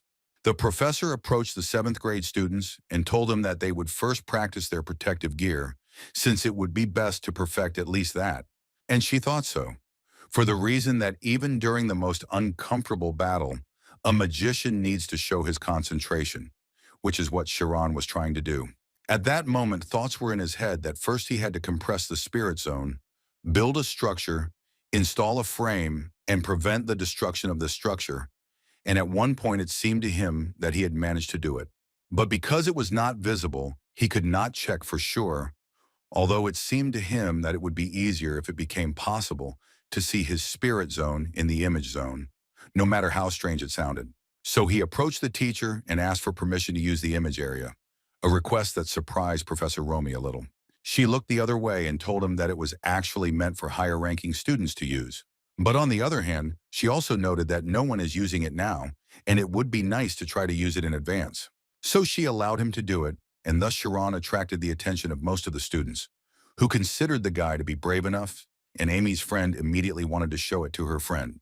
Amy, when she saw this, couldn't understand for a long time why he was doing all this, because he was still in the 7th grade and would hardly be able to show them anything worthy. But Chiron didn't hear her words, and in principle, he was so focused that he tried not to hear anything around him. And after just a few seconds, he was glad that he would finally be able to meet his spirit zone. And as soon as he entered this state, he immediately forced all observers into a state of shock. After all, the diameter of the zone of Chiron's images was almost 20 meters. At that moment, the guy wondered whether he had named the size of his spirit zone during the entrance exam. But now it was not so important, because he wanted to check at the moment. Until what time would it increase? As a result, the zone of the guy's images reached 20 meters, and this happened after he mentally ordered her to stop. But even with such a diameter, it caused incredible surprise among his colleagues, who had previously been confident that the average diameter of the 7th class was 13 meters. They allowed for the possibility that he had deliberately increased its size, but he understood perfectly well that then its density would decrease, which is why it would become like a drop of air. Chiron understood perfectly well that his zone would have grown even more if he hadn't stopped it at one point. He also understood that he now looked as if he was deliberately attracting attention to himself, but there was no time to think about it, so he continued. But when he decided to try an attacking form, he noticed that he had problems. The frame did not line up, but broke, although when he trained on his own, he did not have such problems. Emmy and the other students understood perfectly well that he couldn't do it well after just the first practice. At that moment, Chiron was trying to understand what had suddenly happened. He assumed that perhaps he was simply scared by the visual effect, although he later realized that his concentration did not disappear from such trifles and that this was clearly not the main problem. He began to analyze what was the difference between what was happening outside the zone of images and now, because he understood that there was some reason. But then it dawned on him that he was quite mistaken because the teacher Tella demonstrated everything very freely. But now he understood that when changing the shape of the spirit zone, the powers of the mind are expended. This means that she deliberately made the size of the zone small, which significantly saved her energy. Therefore, he immediately decided to make a zone of normal size, and then it seemed to him that he could change what he could not do. Chiron, instead of reducing the zone to the size that Professor Romy had, began to increase the zone to the size that was familiar to him, which clearly amazed everyone who watched this action. And it wasn't just like that, because at one point the zone exceeded 40 meters, which was a lot even for some teachers. Once he had reached such a size, he adopted a tactic in which he would compress the zone at the same time, because it seemed to him that he would be able to accumulate enough strength. Having done such manipulations, after a few minutes, one could see how a perfectly shaped zone had been created around Kieran. No one could believe that he managed to succeed in defensive form on the very first day, something that Kieran himself did not believe. For quite a long time, he had the feeling that he was inside a precious stone. Emmy's friend, looking at this, thought that although his protective form-favorable fusion type played a certain role in this, the fact that he succeeded on the very first day was actually very amazing. So she decided that the stories about the teachers treating him with attention were true, and she was interested to know her friend Amy's opinion, who at that moment was not in the best condition. By her appearance, it was clear that she took it too close to heart. At that moment, she couldn't think of anything except that this kid was the reason for her humiliation, and now she understood that judging by the fact that he had gotten all the way here, he definitely had support. Moreover, she was sure that he would reverse the class difference in the blink of an eye, and his influence would gradually become stronger. So she immediately changed her strategy and decided that she needed to get closer to him and do it immediately. The professor at that moment thought that he definitely stood out for his omnipotence, like a man who had trained in the mountains all his life. But she still decided to add to the guy that along with the size of the zone, the density increases, and if everything is done correctly, then with such a density, the spirit zone will not be destroyed by most physical blows, and he will have resistance to magical attacks that are aimed at the mind. After which she praised him and said that he was a great guy who could remove the spirit zone, which was so nice for Chiron to hear. He was also congratulated by other students, which made Chiron feel so warm in his heart, but still a little awkward. So he immediately decided to leave the spotlight because he felt too awkward. Professor Romy was thinking at this moment that although she acknowledged his insight, with which he was able to achieve success with the defensive form, she felt that he really had a fusion type, thanks to which he received great benefits from the abnormally large spirit zone. In any case, she understood that she would have to watch him for some time. The next day, Chiron went to another lesson, which today will be taught by a rather unusual teacher. And as soon as the guy saw that same teacher, he immediately realized that this was the same professor who was on the admissions test. More precisely, it was a woman named Oliver Sina. Although Chiron doesn't know it, she is actually in charge of the 5th grade, so the other kids were also surprised that they were lucky enough to attend teacher Sheena's class. The reason why someone like her would specifically take the time to teach a class to the 7th grade was not obvious to everyone, but it was only to teach Chiron. She looked him straight in the eyes and thought only about the fact that she would do everything to raise his level as soon as possible so that he would transfer to her class. The guy himself also noticed this. In any case, it was time to start the lesson, so the other students would like her to tell them something interesting. She didn't think long before creating a small stone and asking one of the guys to try to explain the origin of this type of magic. In this way, she created an incredible cold, after which she said that the cold was a sign that each of them simply lacked energy. According to her, there is no concept of cold energy in the world. Therefore, although the temperature can increase infinitely, it cannot decrease without any limit. When a small amount of energy is removed from a constant temperature, a normal ice crystal appears. And if you split it into particles and create convection, something will happen. And she would like to know from them what exactly will happen. But without waiting for an answer, she said that it would be possible to make the temperature so low that it could cause human death. Although the guys at that moment were not thinking about this at all, but about the fact that they almost died because of the cold. From all this, she came up with a new question, in which she wanted to know how one could activate magic without any apparatus or device. Oliver began to explain to them again that inside the spirit zone the magician controls the world. Although it is only a limited space, he becomes a being literally immediately. She continued to talk about how when a magician activates synesthesia, he touches light, sees smells, and smells sensations. These special sensations of magicians become abilities that guide phenomena.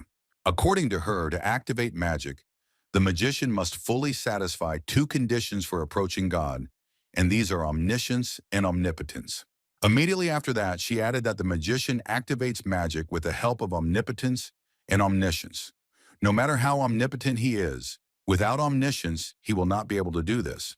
For this reason, even with extraordinary sensory abilities, magicians are required to understand this world no less than scientists. And hearing this, Kieran understood something.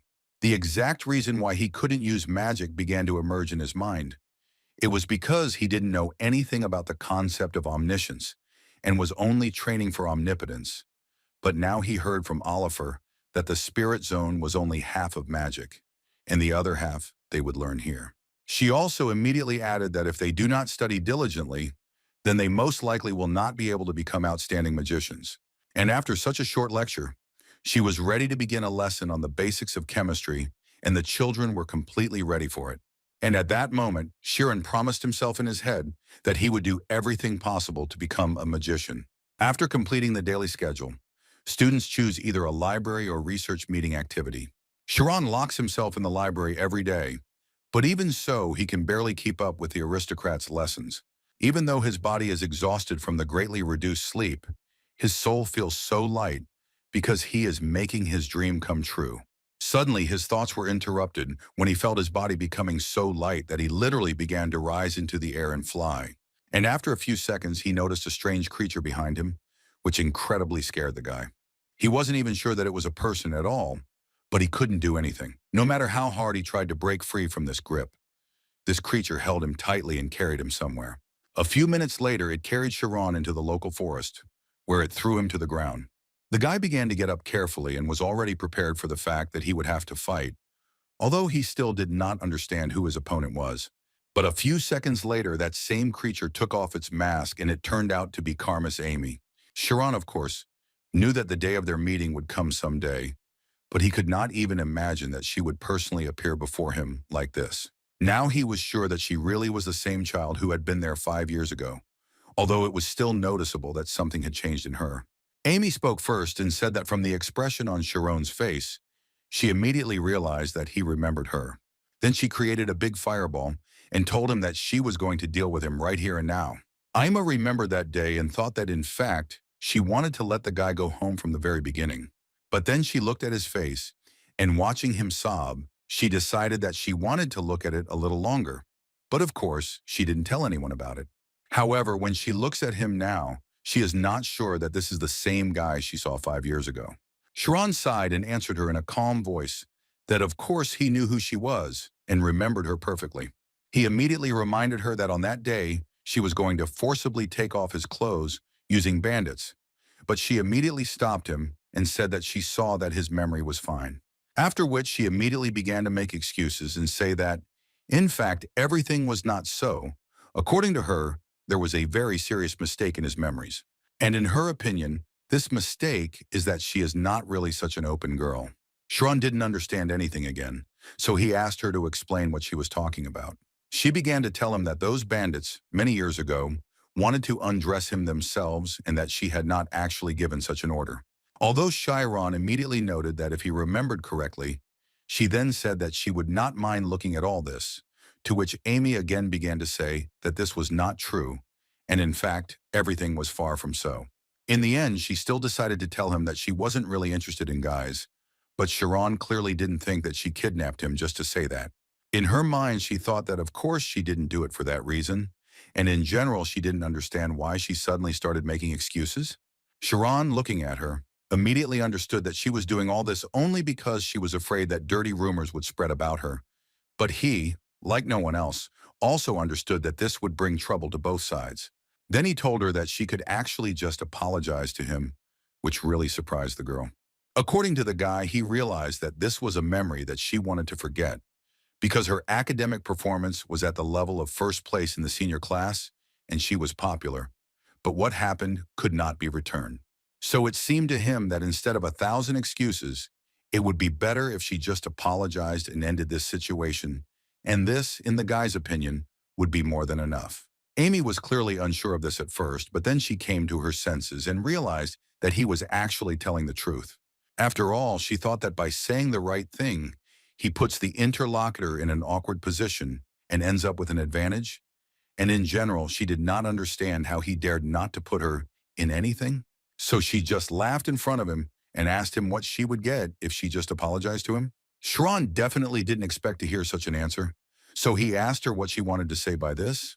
She decided to explain to him, but first she asked him to imagine that she really apologized to him. But then, as it seemed to her, he could still betray her because there was definitely no trust between them. In addition, she believed that if she apologized without thinking, it would mean that she personally admitted to what had happened earlier, and this in turn would mean that she would be in an even more disadvantageous position. But Sharon believed that there was no need to receive any benefit from an apology, because an apology is a minimum of politeness towards a person who was hurt by another. It is definitely not an action for receiving real benefit. In response to these words, she began to laugh with her and tell him that since he was telling her that, he clearly knew nothing about how the world worked. And mentally, she thought that Sharon would most likely attack her again with his correct statements. Therefore, she decided that she needed to sharply turn the military situation around. She began to prove to Chiron that without benefit, there is no point in straining himself. Besides, she does not believe that he tells her such empty words in a beautiful shell. And then she began to continue insulting Chiron, telling him that even if she did nothing, it would still be difficult for him to survive in the magic school.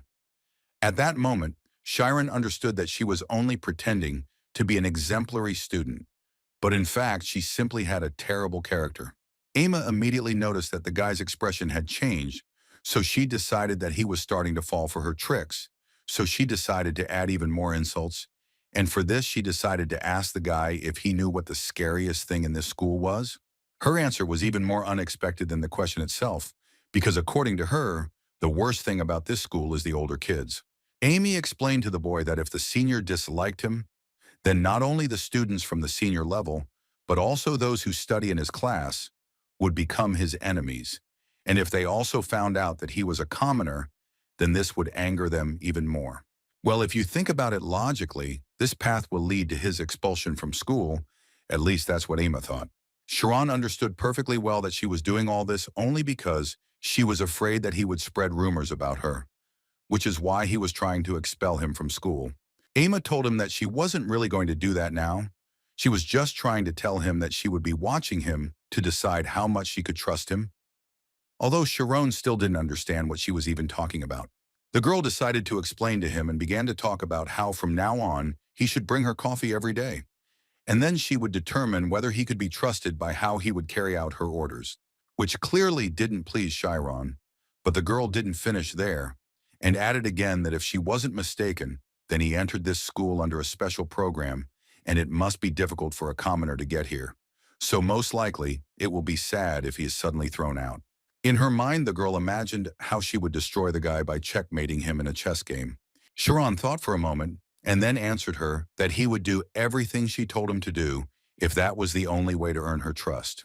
She was glad that he made the right decision and also advised him to behave well because his future depended on it. Emma couldn't scare him again in the end, so she added in a menacing voice that if the teachers suddenly found out about this, then it would be the end for both of them.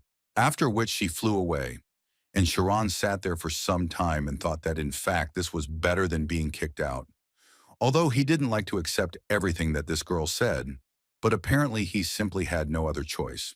The next day near the first library, Sharon began to carry out his duties. He brought coffee for Emma, who was already waiting for him. Her friend was simply delighted by this, because she had no idea what was going on here, and why the guy suddenly decided to bring her coffee. She took the coffee and without even thanking the guy, turned around and started walking towards the library, because according to her, she didn't have time for this. She needed to start studying as soon as possible. Sharon clearly didn't like this, but he had no other choice. The other students immediately began to discuss among themselves that apparently Sharon confessed his feelings to Amy, but she didn't even answer him and simply left. Her friend immediately caught up with her to find out if it seemed to her that the newcomer was interested in her, although she immediately said that in fact everything was not so, and she was simply raising the younger one.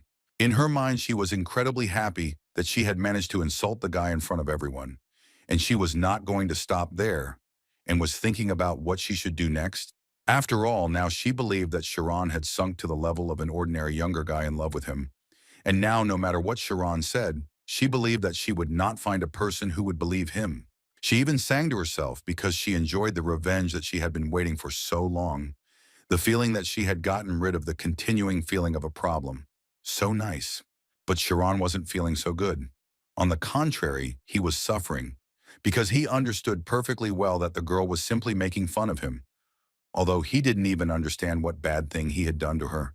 But over time, he realized that by giving in to negative emotions, he would only end up losing. So the thought came to him that if he had to do it anyway, he would try his best, because everything absolutely depended on the mood. 10 days later, everyone was already so happy that Sharon came again. They saw in the guy someone who would never give up, and no matter how difficult it was for him, he would still achieve his goal. Emma, looking at all this, thought about the fact that with such a show, there will be no person left who does not know about it. So the thought came to her that maybe she should end this. Her friend already wanted so much to know when Era would accept him, although her black-haired friend pretended that she did not understand what her friend was telling her. Besides, she reminded both herself and her friend of who she was and who he was, but Shiriel noted that she always accepted his coffee, and that definitely meant something to her. In addition, her friend immediately told her that this time everyone was waiting for the birth of a legend, which really shocked Emma, because she definitely didn't expect to hear that. And when once again Sharon brought her coffee, it was as if everyone was on his side and was already waiting for her to finally accept the coffee. This time, Sharon even noticed the fact that he didn't even spill it, and he wanted to give the drink back as soon as possible to go to the library. But Amy clearly had other plans because she screamed that he was annoying her, and then even hit his hand in which he was holding coffee. The reaction of the audience was immediate. They reacted immediately, and it was a bit of a shock for them.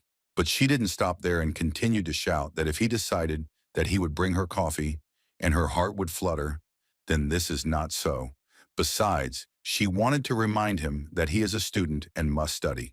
Amy reminded him that he hadn't been here long and was already running after girls. She clearly told him not to bring her coffee anymore.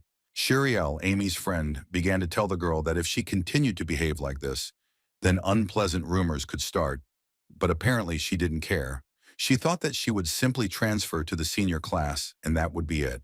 Sharon pretended that he was suffering incredibly, and the other students began to pity him, despite the fact that they knew that she was like an iron wall that did not accept anyone. But no one even thought that she would be so cruel. Although there was such joy in his head, because if he understood correctly, then he no longer needed to come. That evening, Emma sat in the library and thought that she had started all this in order to prevent the newcomer from spreading strange rumors. But it turned out that she had created them. The only thing that made her happy was that she had finished before they became even bigger. But in fact, this was not important, and in order to remember every moment of that meeting, she used a rosy face.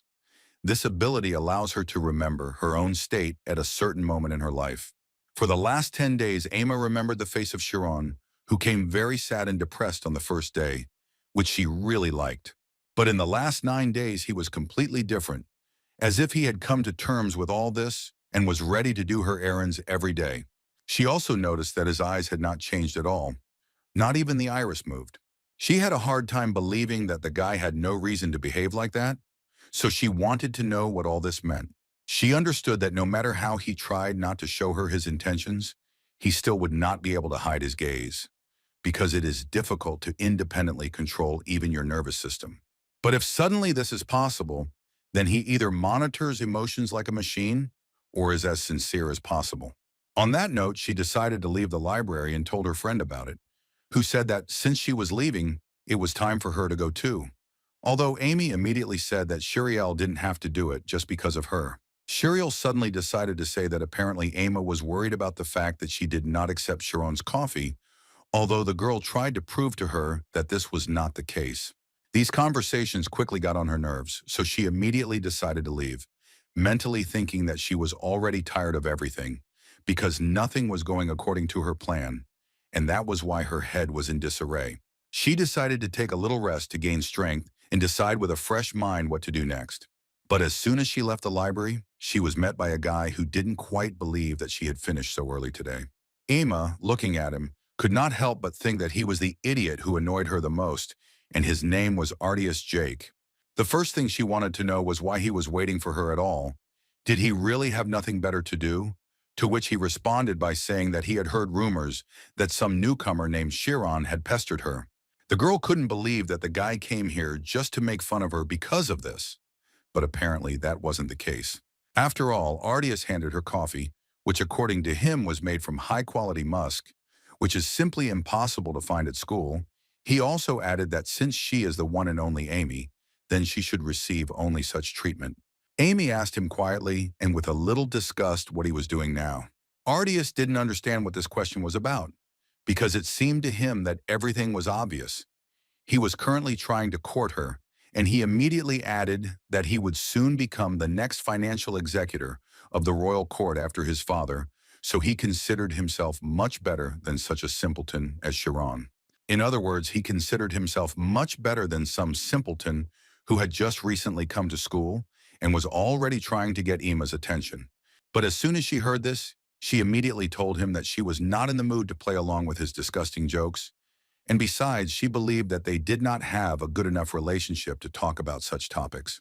Before he had time to answer, she decided to say that she knew perfectly well that their academic council was thinking about how to put her in her place, and they would do it as soon as the right opportunity presented itself. But he stopped her in time to say that there had been a slight misunderstanding, and even if that was the case, he didn't like the tone in which she spoke to him. Artius added that the treatment he received was the same as the treatment his family received, and he could not forgive such treatment, which degraded the honor of his family.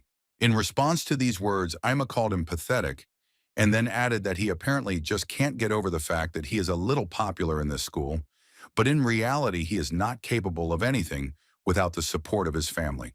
The only thing he had enough intelligence for was to create a strange scientific council and secretly mock the guys. At least that's what Emma thought. It was clear from the guy's face that all this offended his pride, so he immediately started talking about how, because she was in first place, she could allow herself to talk like that. But it seemed to him that it didn't matter at all, because the girl's family didn't have such powers. And even though they were known, they still couldn't do anything. He also couldn't resist and started talking about how with the power his family had, they could easily survive and destroy Karmis, even with just money. But all these insults only made the girl smile, because now she understood what he looked like. According to her, he looked like a rotten fish, and even that newcomer didn't look as bad as him. These words hit this guy's pride quite hard. He started smiling hysterically, because he couldn't believe that she just told him that he was worse than Kieran. Therefore, after thinking a little, he said that apparently he had made a slight mistake with the order of actions, and before he came to her, he needed to first get rid of the interference, because he could make it so that this scum would never be able to use magic again in just one day. In this way, he wanted to show her how cool and incredible he was, But before he could finish speaking, she knocked the mug out of his hands. This made him even more angry, and he began to tell her to be careful, because not everyone would forgive her for her beauty. But suddenly he stopped talking, because he noticed that she was using the spirit zone. And then her gaze turned into a very angry one, and she asked him a question in which she wanted to ask him if he was sure that it was she who needed to be afraid. Ardias couldn't believe that she managed to open the zone so quickly, and she did it in 4 directions at once. So he started telling her that magic is forbidden to use in school. It is a violation of the rules. These words made her laugh very hard, because she did not understand what these small people could do to her. And as for Ardias, she considered him stupid, and Chiron was better at least in that he did not do all sorts of bad things while relying on his family. Although she didn't like him, she saw in him that he knew how to take responsibility for his choices, and in just 6 months, she was sure that Ardias wouldn't be able to compare even with his heel. The guy couldn't answer her because the girl in a matter of seconds reminded him of space as air, which made it hard for him to breathe. The only thoughts in his head were that if he entered the spirit zone now, he would most likely immediately catch fire, and he felt that he had no chance of success in a face-to-face battle with the #1 ranked person in the school. However, at that moment, he decided that he would do everything possible to repay this girl for everything she had done to him today. After which he started to run away and shouted after Amy that they would definitely meet again. After that, she grabbed her head and realized that she had gone a little too far, and she clearly should have behaved more calmly. At that moment, Amy was wondering why she did this. Was it really all for that guy, or was she afraid that everyone would find out her secret? But then she suddenly realized that she was a little sorry that from tomorrow Chiron would no longer come. Although on the other hand, she could not help but notice for herself that her head had become much clearer and everything had become clearer for her. A few days after this incident, Kieran was walking around the school grounds reading while listening to other girls who knew him as the man who hit on Amy talk about him. Chiron still couldn't believe that everything ended so quickly. It seemed to him that Emma would torment him much longer, but he wasn't sure if it could be considered that his suspicions about him had dissipated a little. And then his thoughts were interrupted by Shiriel, who was walking not far from him. Chiron at that moment thought that he did not feel hostility towards her, but it was difficult for him to watch her walking alone, because usually she was with Amy. He thought something had happened, so he decided to go up and ask. And as soon as he said her name, for some reason she started screaming, which scared both herself and Chiron. After which the girl went crazy and started interrogating the guy. First of all, she wanted to know where Amy was and why he was even here. Chiron didn't understand at all what was happening and why she was asking him such questions. Instead of explaining, she gave him a letter that Amy had recently brought. It said that Chiron had been kidnapped, and if Amy wanted to get him back, she needed to come to the 14th training ground. Otherwise, the guy wouldn't live. Chiron believed to the end that this was some kind of joke. But Shiriel said that 30 minutes ago, a guy came up to her and Amy and started talking to them. Although Amy immediately tried to make him understand that she had already told him that he had to disappear. However, this guy began to smile even more, and at one point noted that it would be better for her not to say such words, because the boss wanted to see her and then handed her a small note. The girls decided to ignore him and just started to go on their way. But the guy turned to them again and said that his boss said that if she reads this, she will immediately change her mind. But they weren't going to turn around, at least that's what Shiriel thought, who called the guy weird again, especially after he said that if Ima ignored him, her boyfriend would be in danger. However, Ima had a completely different opinion. At one point, she turned around and snatched that very note from the guy's hands. While she was reading this letter, she immediately remembered Ardias, who, in her opinion, kidnapped Chiron. She immediately threw the note away and said that it had nothing to do with Kieran, although that guy didn't care at all, because he was only ordered to pass on this information. Shiriel immediately took the note, and when she read it, she realized that the Black Magician was a disgusting group of villains who only chose the most popular students and crushed the others. True, she did not understand at all why they kidnapped Chiron and how it was connected with Ema. Although the girl at that moment understood perfectly well that all this was because that night she could not restrain herself and fought with Ardias. Her thoughts were interrupted by Shiriel, who suggested telling the teachers about this, because she believed that at this rate, both Chiron and even she could be in danger. Ema knew in her head that this was in fact the correct answer, but she understood perfectly well that the problem was not only this. After all, if the meeting of professors intervenes, then in the process she will have to explain her relationship with Kieran, then her past will be revealed, which the girl clearly did not want to do. In addition, the truth about Sharon may be revealed, which will also be very bad for him, because if the whole school finds out that he is a commoner, then he will have no time for studying. So she decided to go there alone. She told Shariel that if she didn't return by 7 o'clock, she would have to tell the teachers about everything. Her friend didn't understand at all how she could go there alone, but Emma immediately told her that, unfortunately, she had personal reasons for this, but there was no need to worry. Besides, in her opinion, even if there were 10 magicians like Artius, they still wouldn't be able to compare to her. Sharon, hearing this story, was so glad that Emma immediately went to save him, although before that it seemed to him that she was an incredibly bad person. Shuriel immediately added to him that she went there alone because there was a reason why she was unable to reveal everything, and in fact this was the first time she saw Emma ask her like that, not to tell anyone about it. Sharon immediately thought about the reason why nothing could be said, and this 1 hour delay that she gave Shuriel, was all this just a little insurance? He understood perfectly well that refusing to tell the teachers everything was just protecting a secret. And since their secrets were connected, it became clear why she was so eager to save the guy. In Sharon's head, there was a thought that she went there only to protect the secret, but on the other hand, it was the same as protecting him. So he immediately decided that he needed to go to that very training hall and save Ima, but he was not sure that he would be able to do it in time. But suddenly his body was picked up by Shuriel, who had an amazing ability that helped her move much faster. So she decided that she would help the guy and at the same time her friend. Her speed was so great that Sharon could not fully believe that this was happening to him.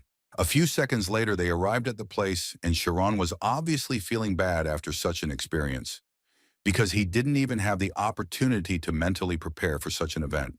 But now the main problem was that when they arrived, no one was there. Although they had made it in time and arrived 10 minutes before the appointed time, so Sharon immediately noticed that they apparently changed the place, because the note revealed the place and the teachers could easily find out about it. And when Chiron said this, he immediately thought about the fact that the actions of these guys were quite well thought out. Some rather strange thoughts started to appear in his head, so he immediately asked Shuriel to go and tell the teachers about everything. He understood perfectly well that without him she would obviously be able to get there much faster. But Shuriel told him once again that Ima had reasons to wait until 7 o'clock, but the guy immediately assured her that everything was fine, because these reasons were because of him. He also added and convinced Shuriel that if he helped, nothing would happen. So he asked her to go as quickly as possible, although she did not quite understand what he was talking about. But then it dawned on her that Amy's important personal reason was Chiron, and then she exploded. She started screaming because she immediately wanted to know what kind of relationship they were in at the moment, and if they were really dating, as rumors say. Shran yelled at her back and said that it was better to talk about this as late as possible, because the longer they waited, the more dangerous it became, and then she agreed with him, saying that it would be better for him to wait for her and not do anything himself. He agreed with her, but as soon as she left, he immediately used the spirit zone to start searching for Ima. After some time, he discovered traces that belonged to two people who had appeared here quite recently, but then they suddenly ended, so the guy thought that they had apparently flown away into the sky. And as soon as he thought about it, he immediately heard a sound that sounded like someone fighting with someone. The guy who called Ima to him with such a small deception tried to use fire magic on her, but at the last moment his hand trembled and he missed her, although he argued that it was a welcoming firework. Immediately after such a stupid joke, other students of the magic school began to descend from the sky, and as soon as they landed, they immediately began to talk about how they couldn't believe that Miss Ama herself would come to them. But one of them came out of the crowd to say that they should behave calmly and observe manners, because this was their dear guest. Ama wasn't scared for a second and just kept talking about how she was surrounded by idlers and nothing more. But that guy was surprised that she actually came and that the new guy really meant something to her and that she came alone. She immediately replied that there was no need to burn down the entire house to catch a few fleas. These words, of course, hurt the main one, because he thought that if she was saying such words, it meant she was too confident in herself. But he also thought that with so many observers, even she would not be able to do whatever she wanted. And in general, he immediately decided to warn her that this time he did not come without some kind of plan. Emma remained calm and clearly told him that she was not really interested in any of his plans. She wanted to take Sharon and end it. They all started laughing and telling her that most likely, that idiot is now licking books in the library, unaware of what is currently happening with his girlfriend. They all started telling her that, in fact, each of them had business with her, and they were all excited by the idea of paying her back for their losses. And of course, especially that guy, he also ended up in a big debt to her last time, and now he wanted to pay it off properly so she can look forward to it. Emma started to smile because she realized that Sharon was not here, which meant that everything had become much easier for her. After which she raised her head and repeated their words that since problems could arise due to the large number of observers, she should get rid of them, and everything would immediately become good. Hearing this, they continued to laugh, but for a second their leader thought he saw his fear in the girl's eyes. But before he could warn anyone, she went to fight, and it was too late to change anything.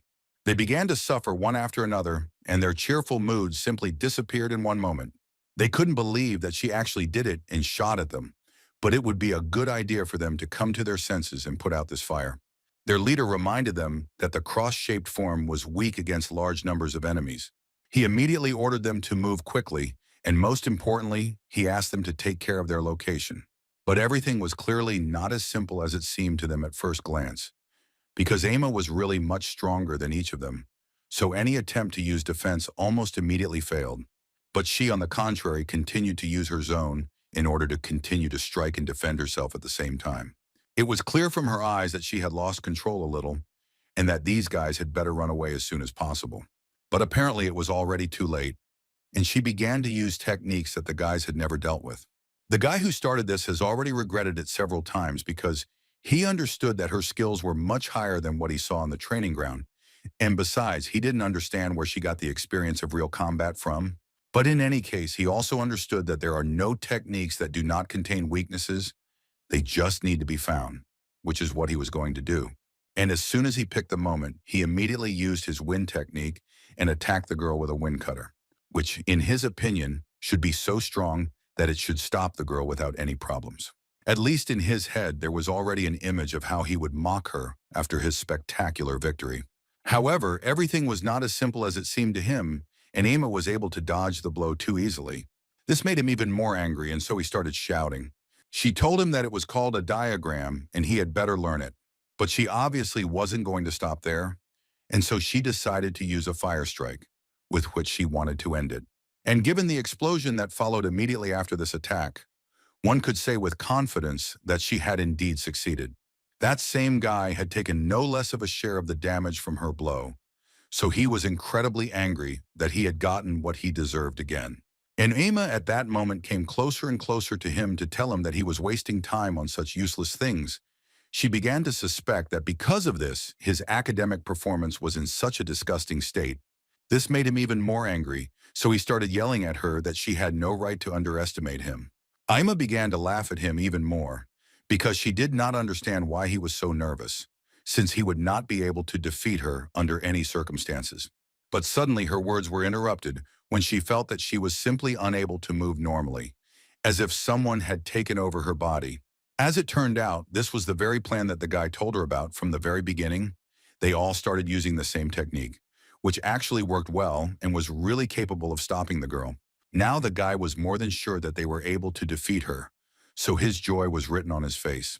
After which he began to tell her that if she suddenly wanted to leave the spirit zone, then most likely she would go crazy, because this is anti-magic. The girl could do nothing in this case, only call him a coward who uses forbidden magic. He was incredibly happy that he was finally able to take possession of her body. Now he was ready to continue their dialogue with a smile, and suggested that she think a little about accepting his offer. But before she could say a word, he took out a knife and told her that she would do well to think about it carefully, because now he wanted to do something bad. Emma immediately warned him that if he touched her, he would instantly become a corpse, although she mentally thought that she apparently had big problems, because she could not break this hold.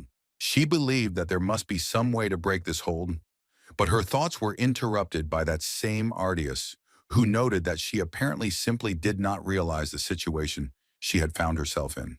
He believed that if a mark appeared on her face, then guys would no longer bother her, and most likely she would no longer be as popular as she is now. Emma closed her eyes and trembled with fear, thinking that her body was not obeying her at all. At that moment, she remembered that very picture when she and the bandits offended Kieran. She suddenly became interested, or did he feel something similar at that moment? But suddenly she opened her eyes because she heard his voice, and the first thing she thought about was that maybe these were hallucinations. However, when she turned her head, she actually saw Sharon standing nearby, ordering them to stop immediately and stop bullying her. Emma definitely didn't expect anything like this. And it wasn't strange because after everything she did to him, it was so strange for her. Artius started laughing at the guy because he was all alone. And since he was in the 7th grade, the guy didn't even imagine that he could be strong. Therefore, he immediately began to laugh at him and tell him that since the great prince had come to meet them, they were already incredibly interested in finding out what he was going to do with this branch. Emma also thought that he was an idiot for deciding to come here alone, so she started yelling at him. Sharon was thinking at that moment that even though there were more of them, he still didn't believe that they managed to suppress the first place of the upper class. In any case, he kept in mind the fact that Cheryl should have called someone for help. And while he waited for her, he tried to convince himself that he, with the help of swordsmanship, was able to defeat even Rian. So he began to concentrate, and along the way told his enemies that it would be better for them to let Amy go. They started laughing at him even more, and telling him that the guy must have gone crazy because he decided that they would listen to him, because they weren't fools and definitely weren't going to let her go. So Chiron immediately jumped up and rushed into the attack. The older kids couldn't believe he was such a fool, but on the other hand, it was still fun for them, and they were ready to have fun. At one point, Chiron felt something strange, as if someone else's energy had entered his zone, making it difficult for him to use his magic. His head started to hurt like hell, and he just didn't understand what was happening and what kind of magic was this. Apparently, because of this, he fell to the floor, and his weapon in the form of a small stick simply fell out of his hand due to powerlessness. After this, the guys started laughing at him even more and saying that they really didn't expect anything else from him, although they were still interested in finding out what he was actually going to do with this stick. Emma tried to shout to him that he needed to close the spirit zone right now because it was anti-magic. Shran heard her, but it was quite difficult to do so, and he clearly had to try hard. He continued to hear Emma's voice, who was shouting at him that if he continued to use magic, then at this rate he would never be able to use magic again in his life. But every word she said, Chiron heard worse and worse. Little by little, he began to switch off. The feeling gradually receded. It seemed to him as if his consciousness was breaking into pieces, which at one point was simply unbearable. At that moment, he remembered the words of Professor Romy, who had repeatedly told her students that in such a case, the most important thing is not to lose consciousness, otherwise the end will definitely come. It also occurred to him that the protective form allows him to maintain concentration even in the most disconcerting fights. Chiron gradually began to realize that anti-magic was just waves, and if he increased the density of the zone so much that it was impossible to break through, then no anti-magic would be scary to him. The older students couldn't believe that the boy had begun to resist their anti-magic, so they began to add even more power, telling him that the boy should forget that he was a strong magician, because he was still the same pathetic newbie. Amy also shouted at him to stop immediately, because there were too many of them, and he clearly wouldn't be able to withstand them. But suddenly she stopped screaming and went into a state of shock, along with the other hooligans who stood with their mouths open and just looked at Kieran. The thing was that their magic literally bounced off what Chiron had managed to create. They began to noticeably get nervous, but still continued to tell him that he apparently wanted to be devoured by anti-magic, since he still continued to resist. But Chiron continued to add even more power to his magic, because he believed that he would succeed and he would be able to defeat them. And so it happened. He was able to fully stand on his feet and gradually began to approach the guys who continued to use anti-magic. Moreover, they did not even imagine that it was they who needed to stop, because it began to return and began to affect them. And after some time, she struck them, and now they were begging for mercy. Amy still didn't understand what was going on, because she couldn't use the spirit zone, so she was completely unable to understand the situation. However, at one point the anti-magic disappeared and she was finally freed, after which she immediately entered the spirit zone and simply could not believe her eyes. In front of her was Chiron, who managed to create such a cold and strong spirit zone. At that moment, Chiron stood and thought about how he felt something crawling under his feet. Ardias fell backwards from shock and simply could not believe that this was even possible. There were 6 of them. The guy immediately thought that this guy was some kind of student on special conditions, which is why he came after a special selection. But in any case, he was not going to give up, much less lose to some newbie, so he concentrated all his remaining energy and started shouting at Chiron that he would not be able to defeat him in a fight that required using magic anyway. Chiron didn't answer him, but he understood perfectly well that in fact, this guy was a pretty big problem, and he urgently needed to come up with something. And the main problem was that Chiron had not yet learned to use magic, only defense. Ardias saw from Chiron's eyes that he was starting to panic, so he was about to carry out his first attack, but he forgot about one thing, namely that Emma is already free, and she can also attack, which is what she actually did.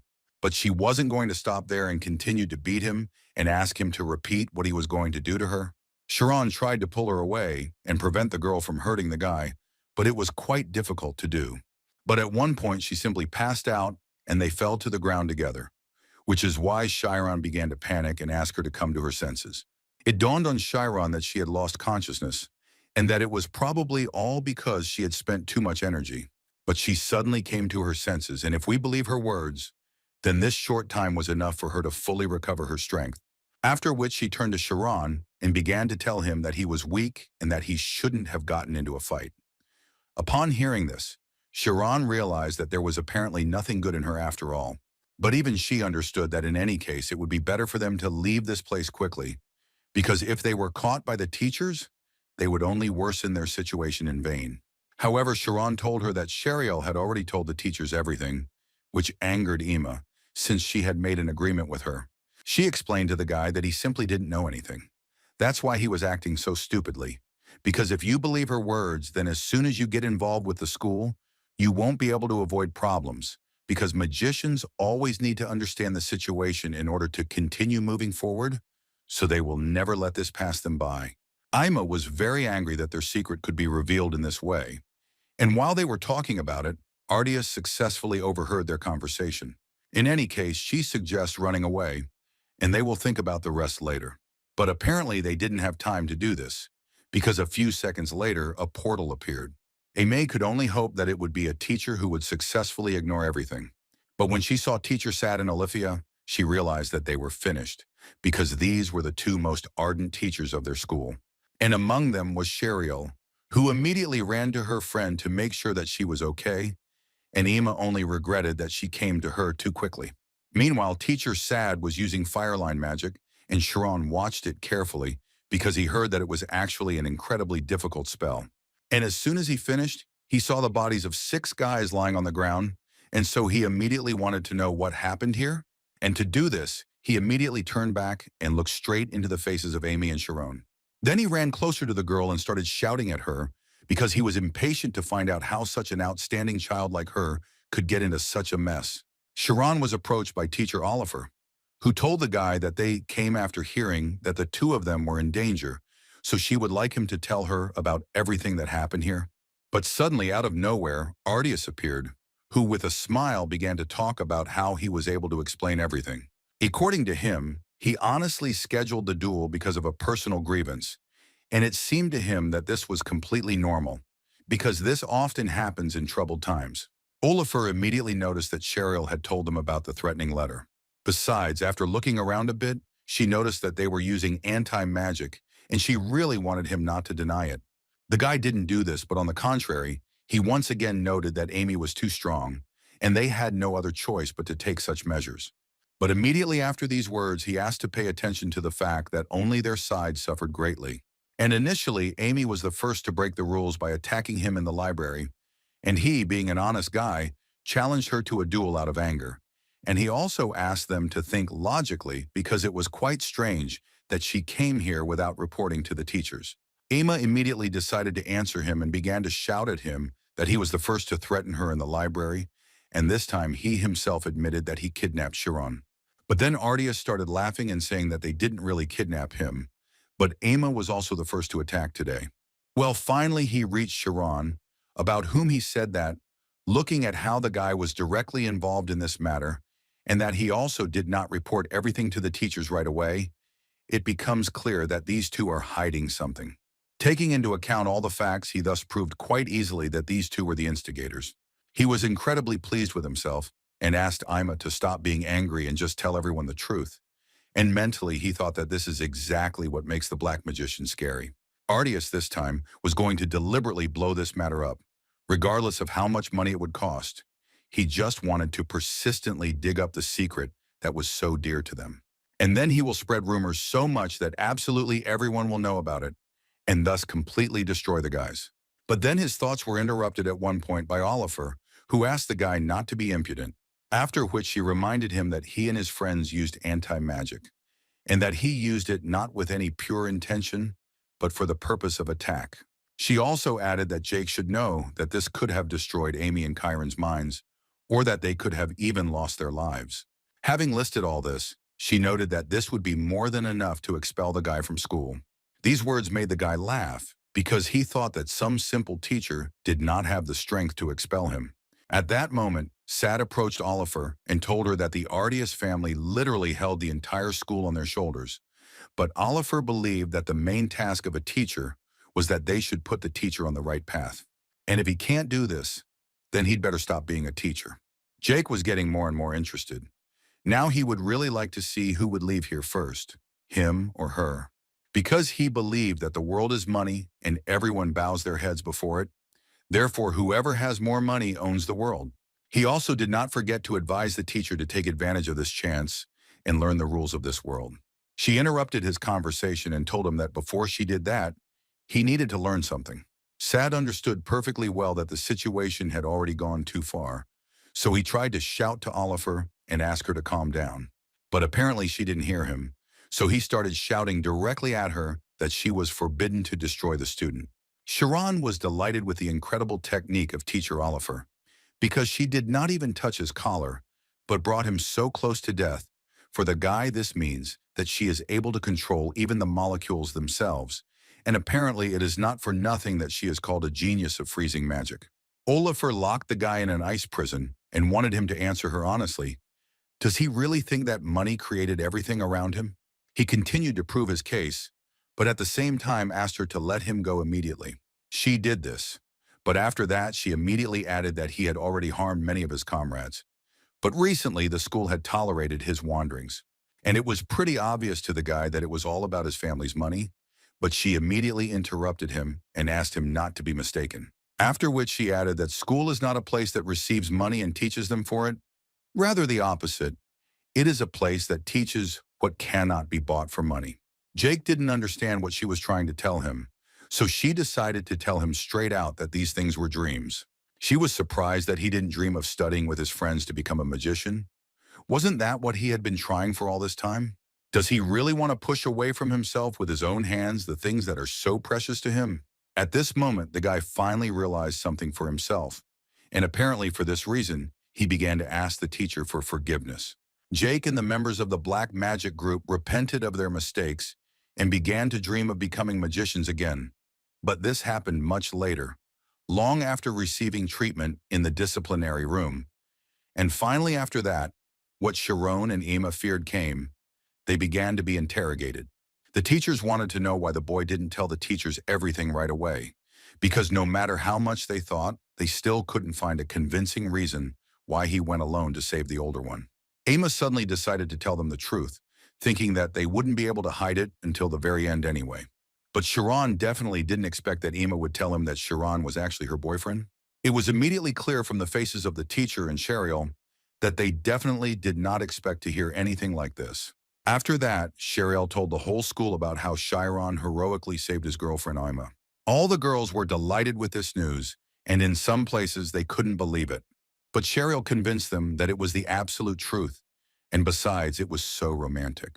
She was talking about how she clearly saw everything with her own eyes until she was interrupted by Amy, who clearly did not want this information to spread throughout the school. Ima took her around the corner and began to tell her friend that she definitely didn't see anything, but for some reason she was still talking about it. Cheryl thought that it was not necessary to see it in order to understand. Besides, Ima herself said that they were dating, And for her, it was all quite obvious that they at least kissed on the cheek. In any case, everything ended well, and thanks to this, annoying boys no longer loom in front of you. Although this was true, but Amy still wanted Cheryl to stop spreading such rumors. On the very day that Amy confessed this, the kindergarten teacher was more than sure that the girl was lying because she had never shown interest in the guy. And besides, Chiron had only recently entered here. But then the girl said that in fact she and Chiron had seen each other in childhood, and their re-meeting at school could be called fate. After such a story, she turned to Kieran and asked him to confirm all her words. He was silent, and she kicked him in the leg so that he would finally come to his senses and confirm everything she asked of him. Chiron confirmed this information, although he couldn't even imagine how she was going to deal with the consequences. Emma believed that it would be much better for her to pretend to be true lovers than to reveal her past. But on the other hand, she knew that she had a lot of things to do, so she couldn't waste time on a fake lover, so she told her friend that they would continue to concentrate on their studies. Besides, Emma understood that this little Chiron was also living a good school life. He was studying quite a lot, and if you take away all the hostility, then she also considered him a great fellow. The next day they saw Kieran. The first thing Cheryl wanted to know was if the guy missed Amy. The guy pretended that he didn't understand what she was talking about, which confused Emma, because even here she was trying to pretend that they were actually dating, and he didn't care at all. So she decided to tell him that when they were alone, he didn't have to address her formally, because she found it funny enough to be the elder and the younger in a relationship like theirs. Chiron clearly didn't want to hear that, but he pretended that everything was fine, because she was a senior, and that's why he could address her like that at school, and if they had no more questions for him, then he wouldn't mind going back to class. Hearing this, Amy immediately turned around and started to leave, which made Cheryl think that the guys had a fight. Chiron came to class, sat down in his seat, and almost immediately began to hear other guys discussing him, saying that he doesn't want to think about studying at all. He just walks around and deals with his relationships, and he himself is very weak. They also believed that he relied only on his face, thinking that he could conquer anyone with it, which is why he didn't know a single spell. For 2 days now, the sound of these envious people has been getting louder and louder, and all because of the posters that were hung near the entrance to the 7th grade, on which Amy and Sharon were drawn. Some were jealous because they had their eye on the new kid, some didn't care, and some couldn't believe that the two most popular kids in school were dating. But 2 days ago, one of the students entered the classroom and brought with him a piece of paper with all the students' grades on it. And if you believe this information, then Chiron dropped to last place, although all this time he was a straight A student. After that, rumors were spread that the guy actually didn't know a single spell, which is why he had such bad grades, which really angered the other students. So the guy started to push this topic, and it all came down to the fact that since he was admitted on special terms, it means he doesn't know anything, and it's pretty obvious that he'll be in last place. They all came to the conclusion that he most likely took advantage of his family's influence and entered the school, after which he himself spread rumors that he was a genius, all in order to catch a girl from a good family on his bait. And this made everyone else so angry, it seemed to them that this world was so unfair, because the son of a rich family has fun as best he can, and then goes to school and finds a girlfriend here. And they all tried incredibly hard here, to the point of bleeding wounds, for the sake of their future, so they are not going to forgive him for such impudence. At one point during the riot, Chiron entered the classroom, who thought that the classroom was very noisy when he walked down the corridor. But when he entered, it suddenly became too quiet. But when he decided to ask what the next lesson was, and the guy who was sitting at the same desk with him just stood up and left, then Chiron understood perfectly well what was happening. He had no need to ask the reasons for such behavior, because everyone was talking to each other so loudly as if they wanted him to hear everything. Chiron decided not to pay attention to it. He only thought that it could somehow harm Amy, but for now he couldn't do anything about it. Therefore, he decided to focus on the lessons, especially since they had a level of practice of the spirit zone, which each class goes through separately. But even here they looked at him askance and deliberately spoke loudly about how he irritated them all, and especially his uselessly huge spirit zone, which touched other zones and thus spoiled the mood of the guys. When suddenly his thoughts were interrupted by Professor Romy, who decided to find out how Chiron was doing. The guy was glad that she came up because, in fact, for him, the torn form is a little complicated. It seemed to him that if he separated the spirit zone from his body, then his consciousness would leave with it. But she noted that this is how it should be, because his fusion form follows the logic of nature. With this scheme, everything was clear, but she wanted to know more whether there were problems with other schemes. Sharon thought for a bit and replied that he didn't seem to have any problems with others. When she heard this, she decided to invite Sharon to demonstrate his skills among the other guys so that they could see how to do it correctly. But Sharon was rather hesitant about doing something like that, for obvious reasons. The professor saw that Sharon doubted it quite a lot, so she decided to tell him that if he was in a bad state at the moment, he could do it next time, because she really just wanted to remind them that he was the only student from the 7th grade who was able to use the transformation. And in her mind, she thought about how this child had wanted to use the demonstration zone from day one, but now he was worried about the kids restraining him. Although Sharon at one point realized that if he is a person who believes in his own worth, then he has no right to give in to doubts, no matter how hard it is for him. So he told Professor Romy that he will try to do what she asked him to do. And as soon as the guys heard this, they immediately started talking among themselves about how she had simply decided to show off in front of her girlfriend again, which really irritated them. Although on the other hand, it wasn't so surprising for them because they understood that he couldn't do anything else and all he could do was show it. Professor Romy this time will tell Kieran in what order he should do the exercise, and first he had to change the sequence of the 4-way diagrams.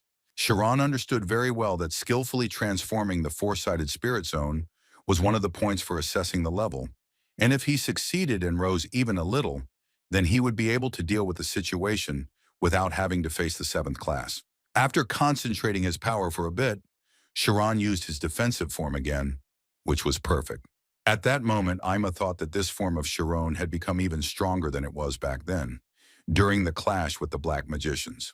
The 4th grade was really pleasantly surprised that the guy had such a good protective uniform, and with such a level you could even call him a chainmailer, but the 7th grade stood with dissatisfied faces and just waited for the guy to make a mistake.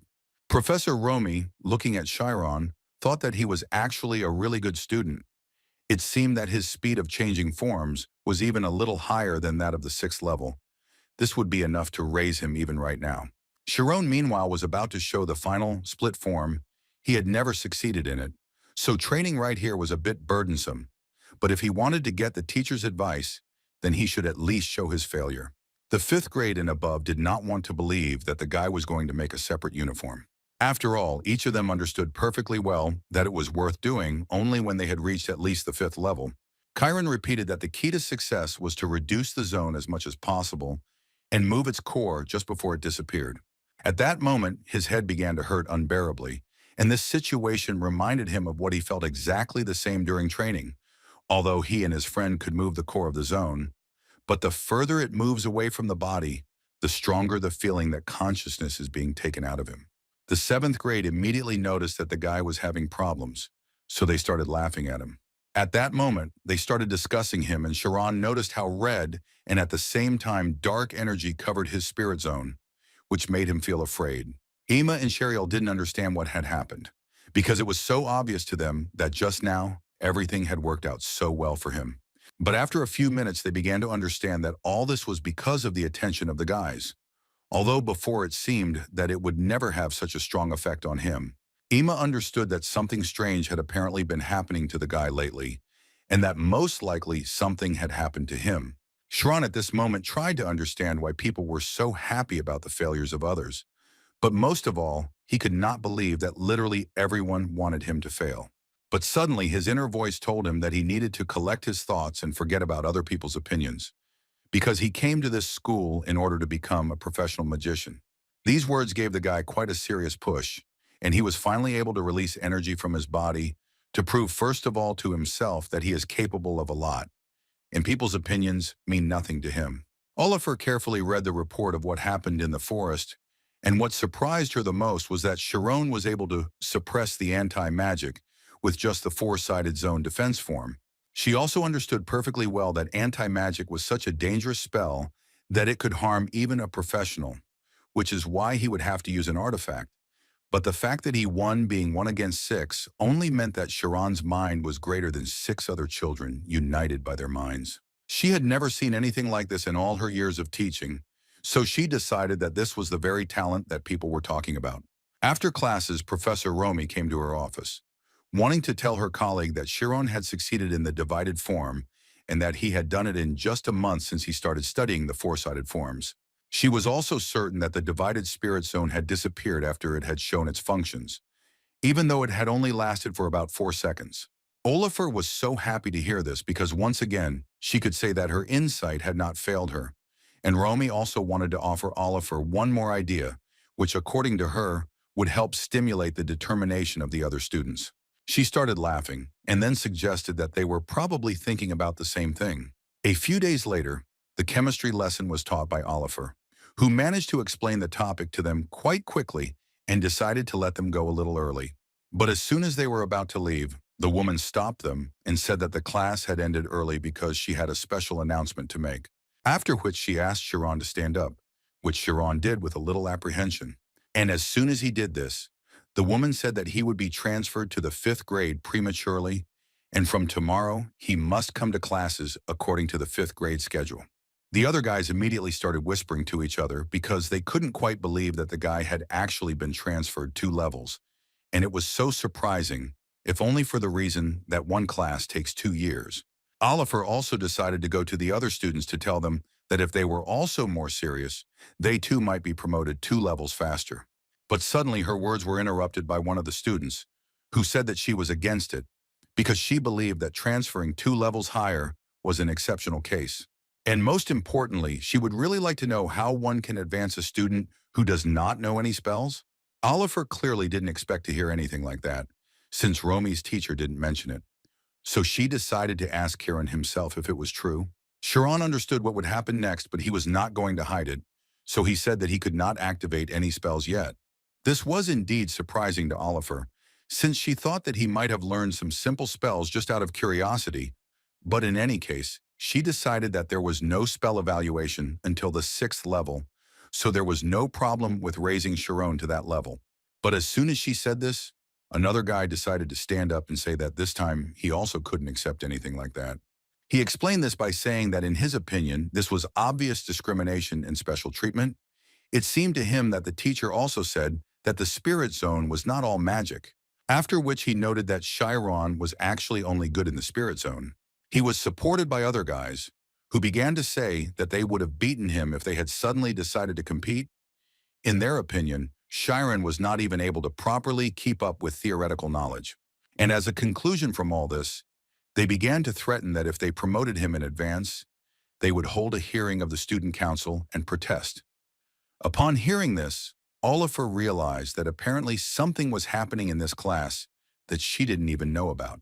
So she made a decision and said that maybe they were a little hasty in making that decision. She also added that first they would hold an official meeting of teachers and announce everything again, which was so nice to hear for all of Chiron's classmates. Sitting in her office after classes, she recalled that the students reacted very violently. This was not just a protest due to injustice. Most likely some personal animosity was involved here. Suddenly her thoughts were interrupted by one of the students who wanted to talk to teacher Oliver. Her name was Maria, and she came to the teacher's room to share something that was very closely connected with what happened a little earlier. Maria told about how at first their whole class stubbornly ignored Kieran, and then they started discussing him, being right in front of him, and every day everything became worse and worse. Everything got to the point that one day they started interfering with his studies.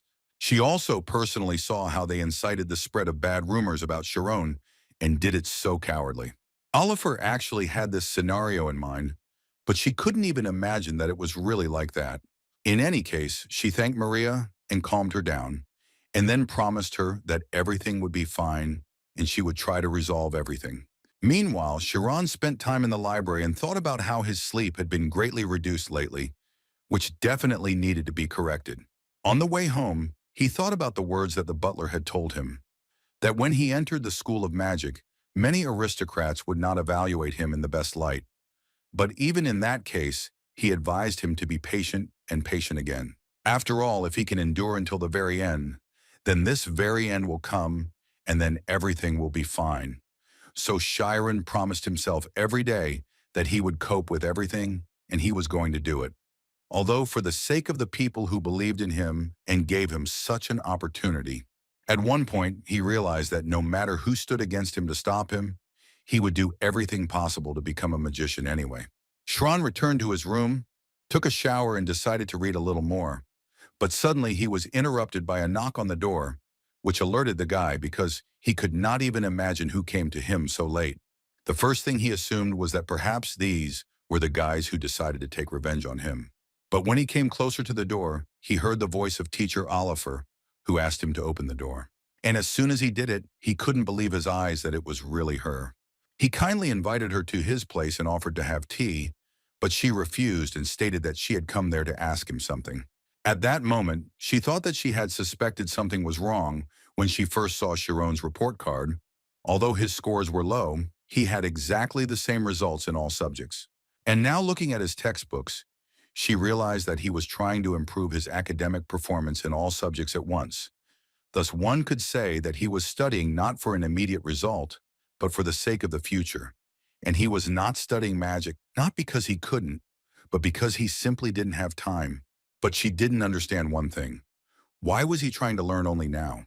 Wasn't he taught as a child? Chiron was very embarrassed at that moment, and Oliver continued to think about how in class he always looked as if he was about to drill her with his gaze, and he himself was a surprisingly shy guy. She started by saying that she had heard that children had been bullying him lately, but Chiron immediately interrupted her and said that in fact he was fine, and she didn't have to worry about it, but she asked him to speak honestly, because he had nothing to be ashamed of. Chiron smiled and once again assured the woman that in fact everything was really fine. The only thing he regretted was that he had not managed to make friends. But here he is powerless, because if they don't like him, then nothing can be done about it. She was surprised that he didn't hate them, but Chiron didn't see anything shameful in it, although it was still a little difficult for him without support. However, he immediately stated that he did not want to be obsessed with them, denying himself in his opinion, even if everyone in the 7th grade says that he is bad, but in fact there are only 40 of them. Besides, he is confident that somewhere in this world he will find people who understand him. The woman replied that she understood his position perfectly well, so she decided to ask him to take part in the meeting of professors. The next day, Oliver quickly completed her report on her opinion on Chiron's early leveling up, in which she made it clear why they should promote the guy. But apparently not everyone agreed with her. Some didn't see any sense in it because they didn't understand how an entire level could bully one student because he was unable to use magic, while others thought that this could very well happen. In that case, they thought that Chiron needed to be promoted as soon as possible, because if his abilities were really that good, he would be able to finish his studies in at least 4 years, and it would be good for the school if as many students as possible graduated. But teacher Sad, as usual, was against it, which angered Oliver. The director had no doubt that Sad would be against it, but he decided to find out the reason quite calmly. According to the teacher, he knows that Chiron is talented, but he thinks that the problem is that he is unable to use magic, and he also thinks that they cannot ignore the resistance of the children. Oliver immediately intervened and repeated what she had already said. According to her, Chiron was postponing the study of spells for the sake of a comprehensive improvement. The professor had no need to interfere with the student's personal way of learning. Sad didn't think long about his answer, and immediately said that it seemed to him that the problem was that, as a teacher, she treated Chiron with bias. He also added that although the children's versatility is lower than Chiron's, their knowledge is superior to his. Such a decision, on the contrary, will give the children a sense of loss and may reduce their determination. He didn't understand. Was it really a good thing for a professor to give absolutely everything to one person? She immediately replied to him that the impossibility of recognizing even the widespread envy of young students in trying to block the path of a capable person, in her opinion, these are also not actions that should come from a professor. After these words, they both stood up from their seats and started shouting at each other. This was not the first time, so no one was surprised that they started arguing again. Although each time everyone thought about how they managed to become magicians at all, having such hot tempers, the director asked them to stop immediately because this was not normal behavior. After which he added that the opinions of both sides make sense. It seemed to him that the words of teacher Oliver were very logical. However, teacher Sad is also worried about their school, which is also worth considering. He can understand him too. It was also obvious to him that it was necessary to stop the children's prejudices, and Sad was immediately happy because the director supported him. But he wasn't finished yet and decided to offer a solution to this problem. The next morning, an incredibly large number of people gathered near the bulletin board of the higher-level teacher's room. The whole point was that they announced a general exam for promotion for the entire 7th grade, and they also said that if you pass this exam, you can get into the 5th grade. But the problem was that you had to master a spell like teleport, but most of the guys didn't even know the formula for this skill, and those who did couldn't use it, because practical use is very difficult. Shran was also among these people and carefully read the conditions of this exam, while other students watched him maliciously. This exam became known as the 7th grade outcast incident, which gained notoriety and became a hot topic among high school students. Apparently, the boys were even more jealous of him because on top of everything else, he was also dating Amy. At that moment, she realized that he was probably avoiding her for this reason. He just didn't want to see her. And at that moment, Shariel was saying that the 7th grade was still immature, so something like this happens there often. She had also almost experienced something like this in her time, but she quickly managed to raise her level. Ima, without listening to her to the end, suddenly turned around and according to her, she should have immediately seen Sharon. The girl was very angry because he didn't tell her anything, and she also wanted to gather all the 7th graders and punish them properly. However, Cheryl tried to tell her that she shouldn't do this, because if she did, it would hurt his pride even more. And then Ima stopped. She knew they weren't really a couple, but she felt like he could still tell her. Cheryl suddenly started talking about teleportation, and then a very interesting idea awoke inside Ima. Although she understood that it would be dangerous for a person who had never touched spells to learn teleportation. But suddenly her friend decided to offer her to teach Sharon, although Ima was sure that he would not accept her help. That evening, Ima tried to convince herself that she was only helping Sharon because she felt guilty about what was happening to him, and she was also going to make him beg her to teach him. After these thoughts, she jumped into his window and scared him quite a bit. Sharon tried to find out who this person was, and then he heard Ima's voice, who told him that she was the one who came to beat him. At least that's how she imagined it. But when she actually climbed onto Sharon's window, she saw him and Professor Oliver drinking tea. And then the woman successfully noticed Ima and wanted to know what she was doing here. Before the girl had time to answer, the woman suggested that they met like this every night, but Ima immediately tried to tell her that it was just a misunderstanding. After she explained everything to the professor, the woman finally understood why they were always so quiet. And Ima continued to say that she was only here because she heard that Sharon would get into trouble if he saw her, so she decided to come here secretly. And now that they found out why Ima was here, the girl decided to find out why Teacher Oliver was here, and according to the woman, she came here because she wanted to advise Sharon something in connection with the promotion exam, because the atmosphere at the faculty is not so simple. While they were talking there, Sharon quickly made tea for Ima, for which she was so grateful to him. But before Sharon could answer, her face suddenly changed and she started yelling at him and saying that he was a fool for not telling her anything, that they were making fun of him. And after some time, they were all sitting together and drinking tea. And at that moment, Sharon was thinking about how it all turned out that they were now sitting together and drinking tea. Oliver told them that the decision was made by the director. It was he who memorized the teleportation spell, and she admitted that she was worried about this because it was very dangerous for Chiron and for the other guys, but she hoped that the director had some kind of plan in his head when he made the decision. Chiron didn't quite understand why it was so dangerous, so Ima told him that teleportation was a spell that used a light attribute. She also added that it has the absolute speed of light, and they say that no substance existing in this world can outrun light. According to the girl, teleportation is a spell that overcomes time and distance using this speed.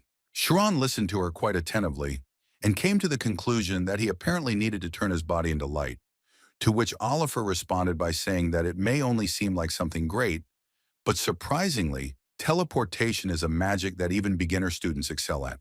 If you read the theory, it will be too complicated, but from the main thing you can take away that for teleportation, you need the speed of light of June. Because this magic can be used, I even understood only 1/100th of the speed of light. But because of this, the level of photons drops, because of which a large mass begins to press on the body. Given this information, it wasn't hard to understand why this spell was forbidden on school grounds.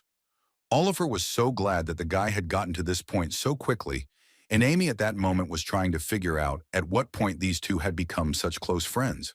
This is the first time she has seen teacher Sheena being so kind, because usually she is quite strict, but here she speaks so sweetly with Sharon. Now the guy wanted to know how he could pass the exam with such dangerous magic, and Emma explained to him that he needed to do it in a place where there would not be a single obstacle.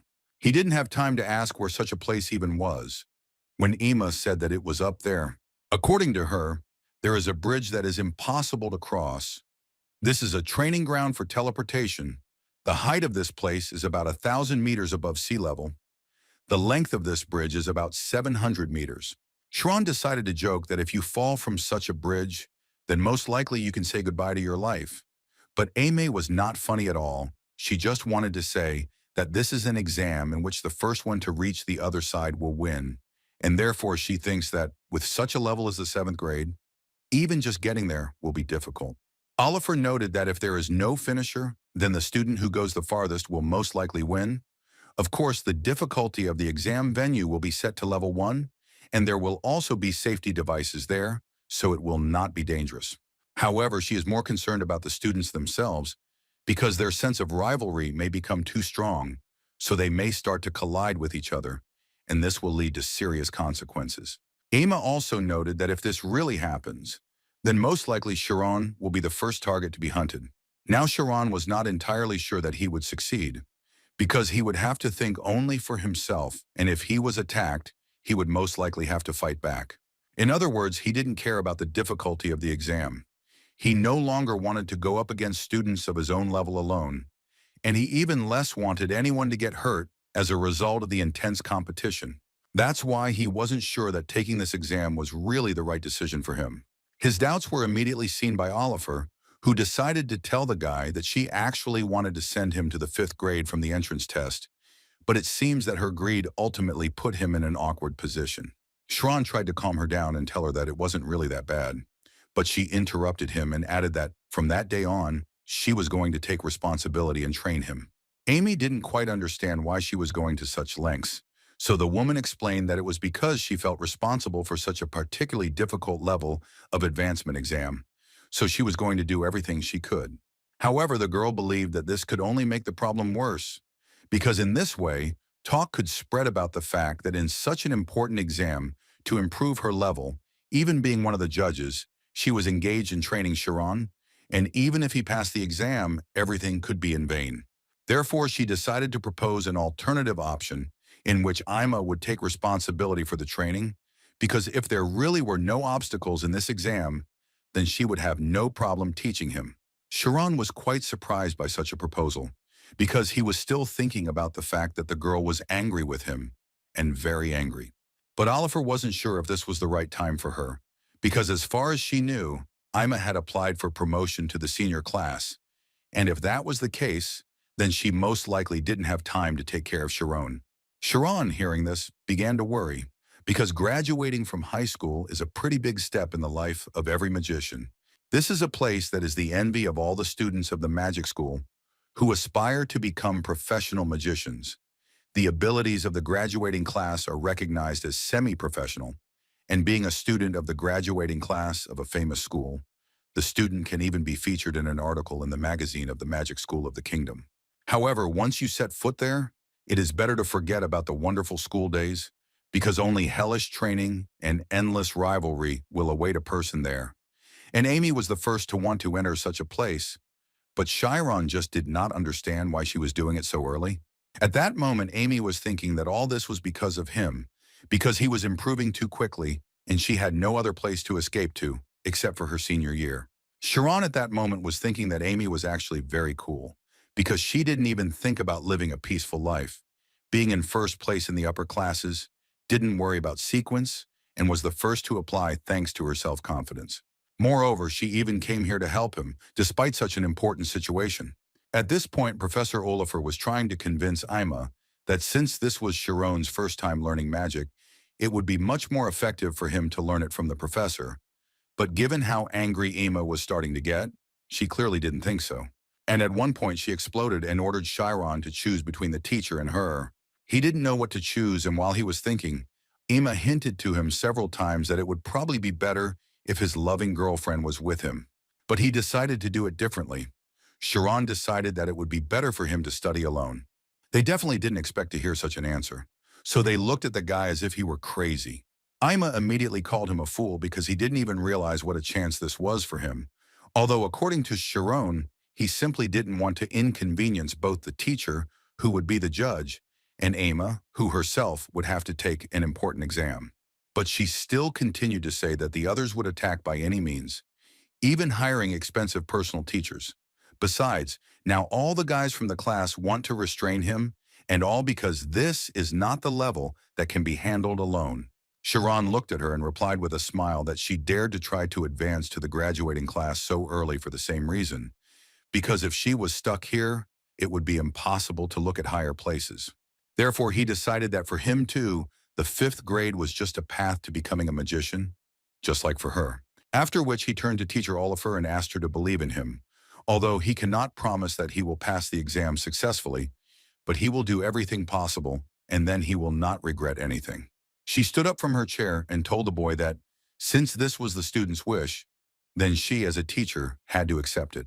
After which she decided that it was time for her to leave. But she asked Chiron to come to her for help if he needed it, because any other student could do the same. She also turned to Amy, telling her that if she entered the window of the men's dormitory again, there would be consequences.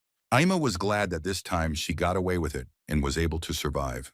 But then she suddenly realized where she was, so she immediately stood up and said that it was probably time for her to go home too. However, before that, she would like to ask him why he had been avoiding her all this time. After all, she noticed that from the very beginning, he could tell her that the guys were bullying him. She didn't want to believe that it really hurt his pride, just like Cheryl said. Chiron thought for a bit and finally answered that he simply didn't want them to become distant. She couldn't believe it for a long time. But Chiron continued to talk and finally decided to say that, in fact, Emma was his target.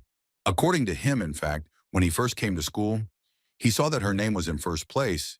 Then he thought that he wanted to try his best and catch up with her. Although at that moment he didn't know that everything would turn out this way, and now he felt so awkward. And if he also said that they were making fun of him, then it seemed to him that their relationship could become even more awkward. At that moment, she thought that this was actually a funny story in fate.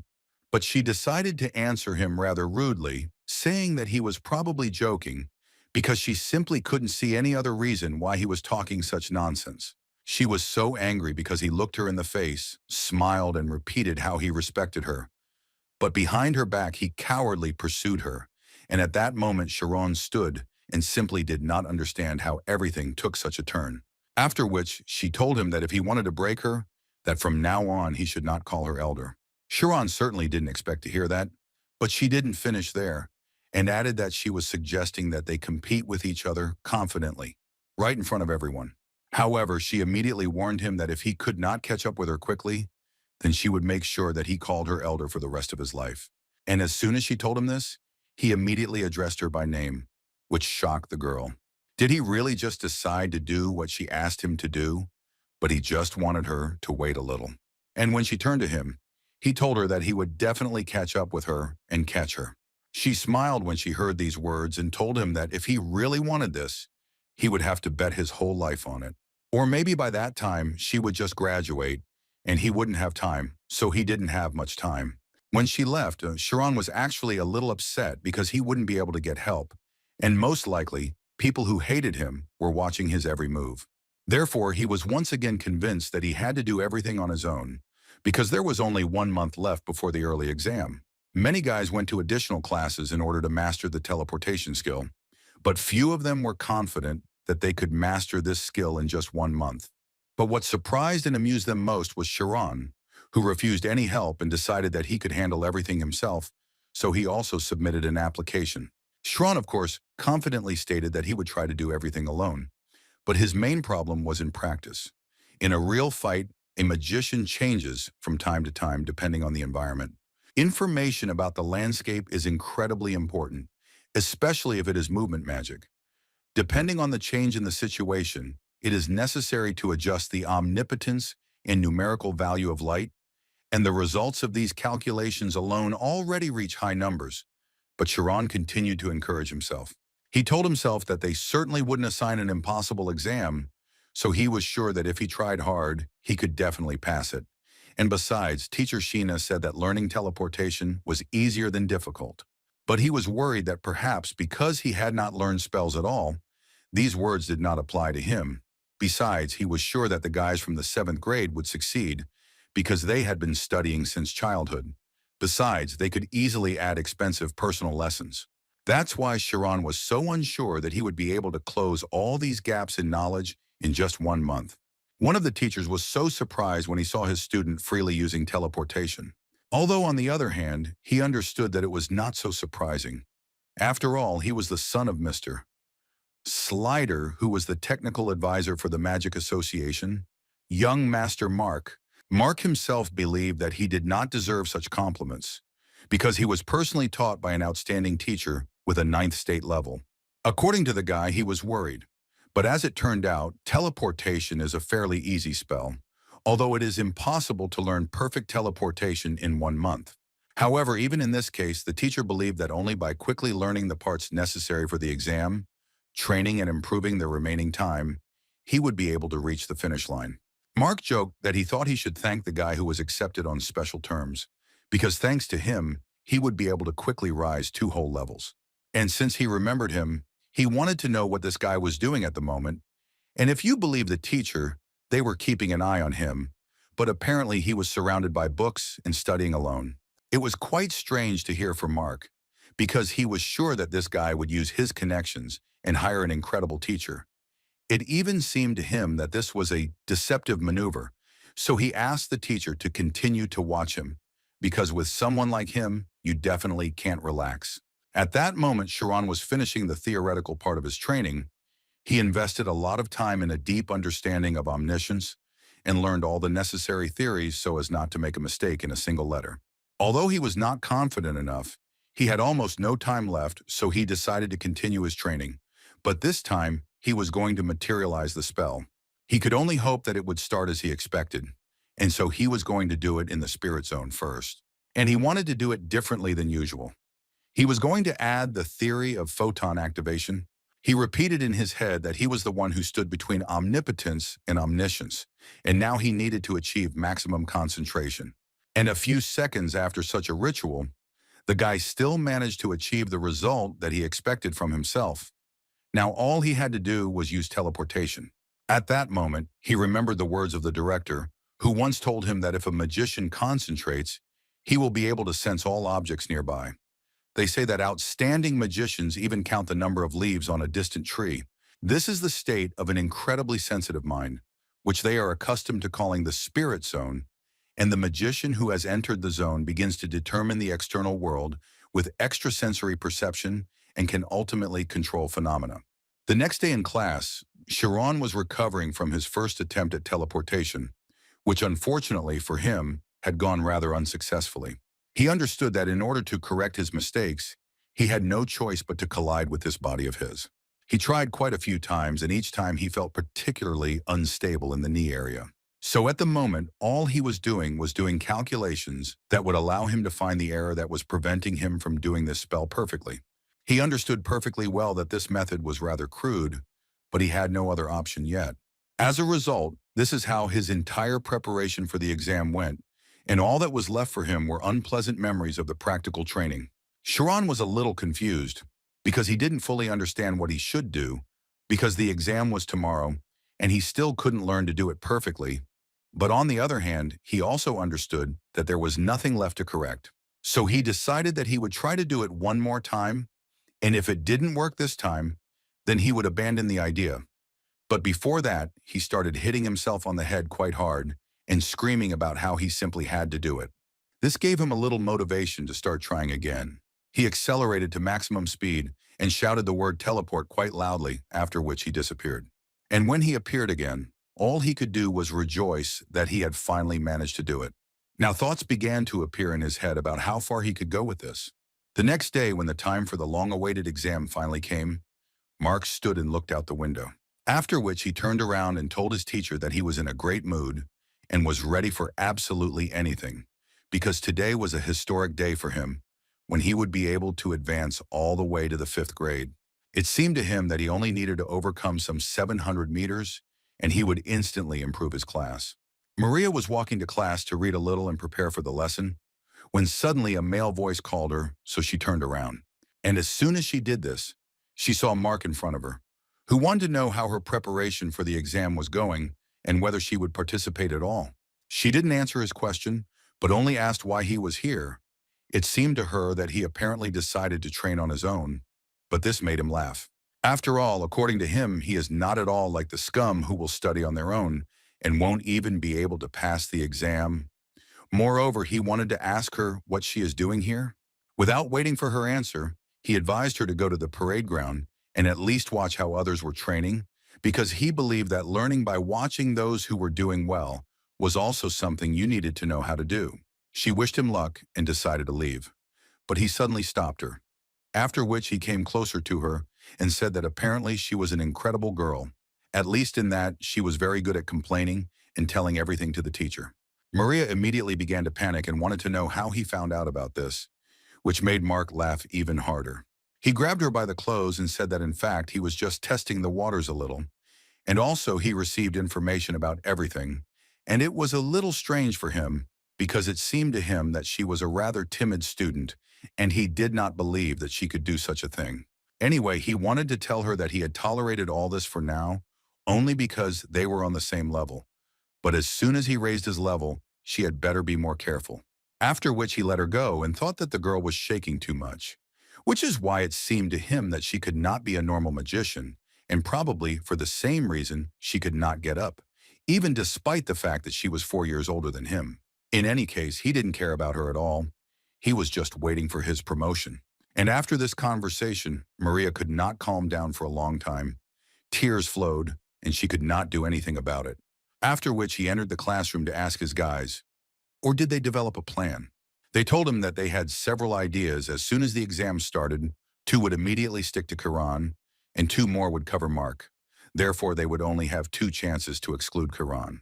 Mark pointed out that his one jump distance was 10 meters, so they needed to eliminate him at least 10 jumps away. But they were more interested in whether he would keep the promise he had made to them if he won this competition. He looked into their eyes and said that when he was promoted, not only would they get private lessons with an official magician, but they wouldn't have to worry about finding a job, even if it suddenly happened that they weren't able to graduate. Mark was so sure because his dad is an advisor to the Association of Magicians on techniques, and if they help him today, then he will never forget it and will pull them to the very end. Mark did all this just to be even more confident in himself. He was not going to make a single mistake because he understood perfectly well that with geniuses, you simply cannot be careless. The time had come when the exam would begin, and there were significantly more people who would participate than anyone expected. But it was also worth noting that there were also quite a few people who would not participate. Little by little, all the places were prepared, and the judges' places were not forgotten either. It was getting close to the start, so exactly 21 students had gathered at the start, each of whom was ready to begin the test. The first thing that caught each of their eyes was that the only thing the bridge had was its name. Ima was the most dissatisfied of all because she didn't even understand why she came here.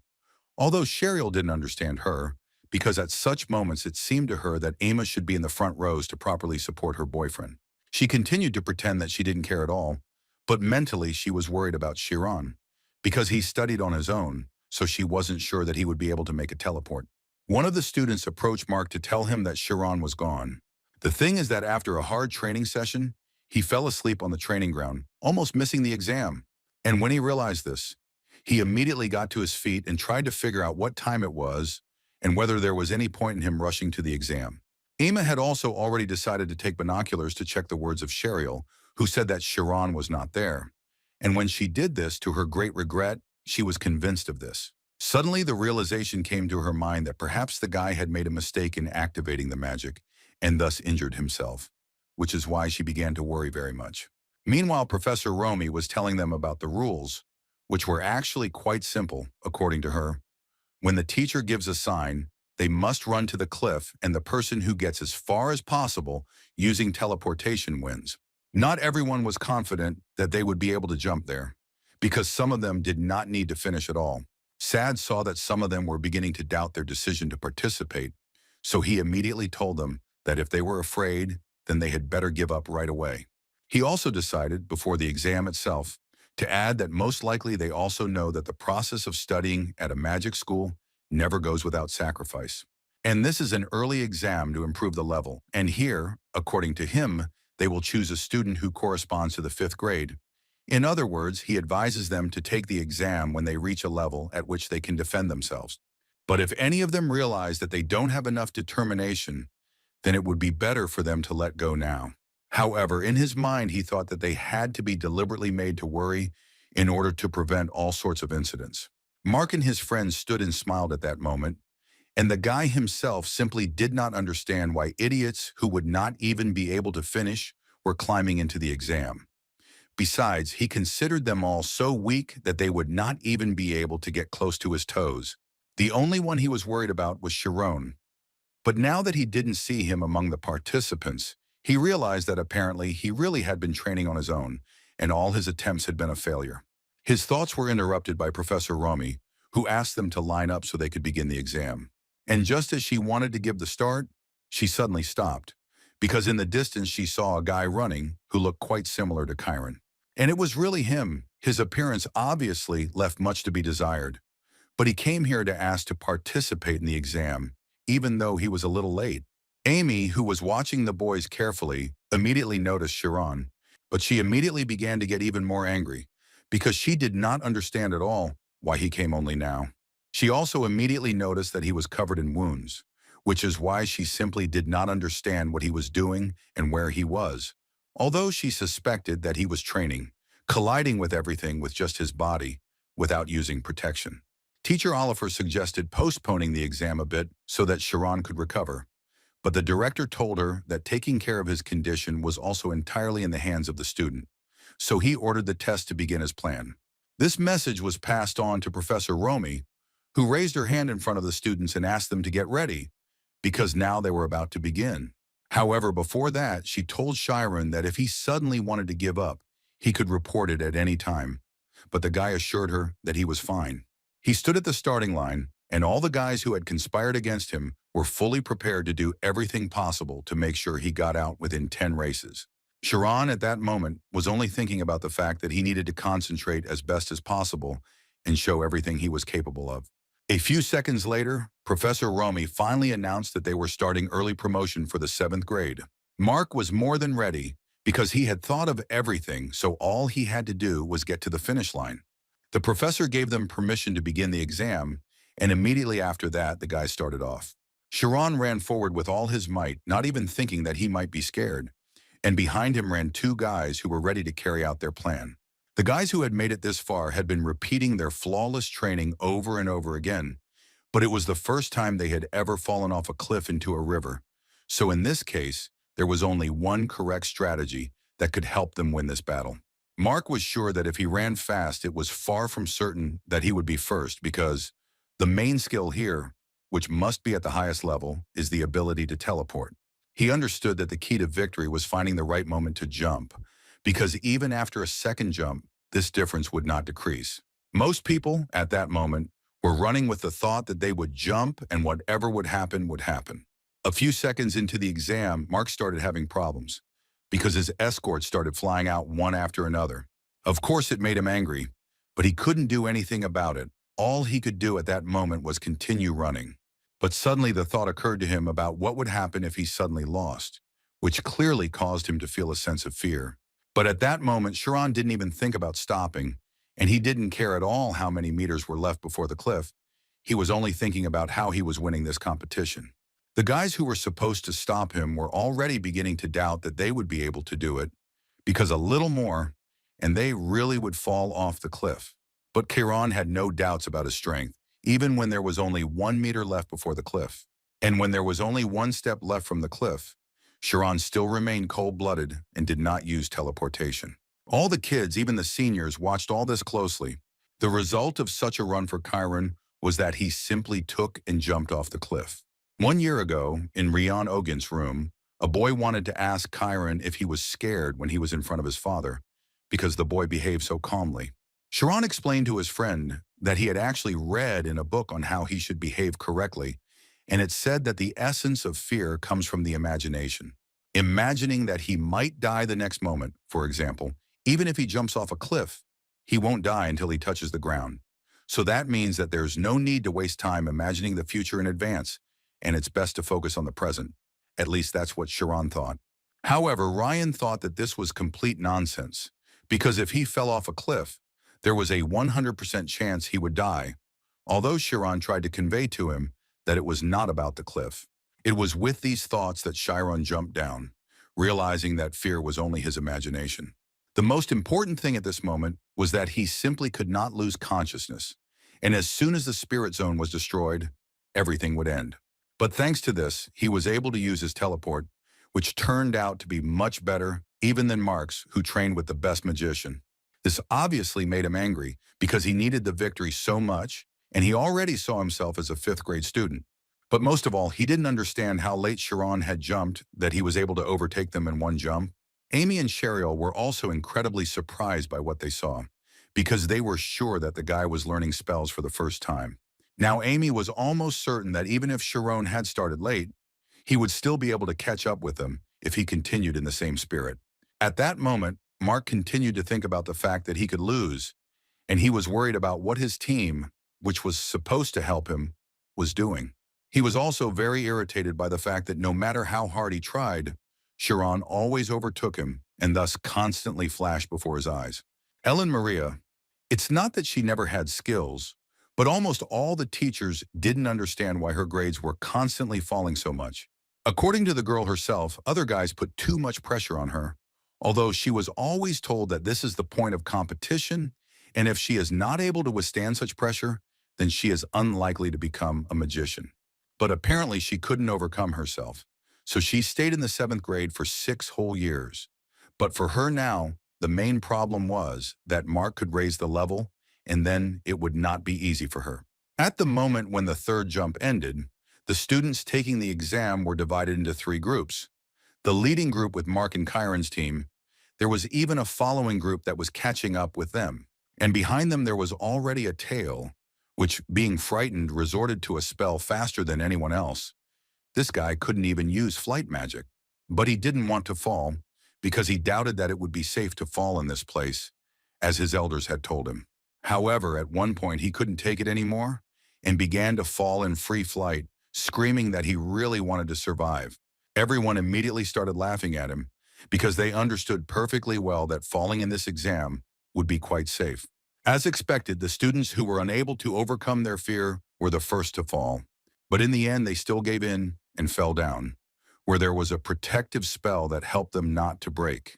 As a result, the entire group that was at the tail simply dropped out after 200 meters, and only the bravest remained.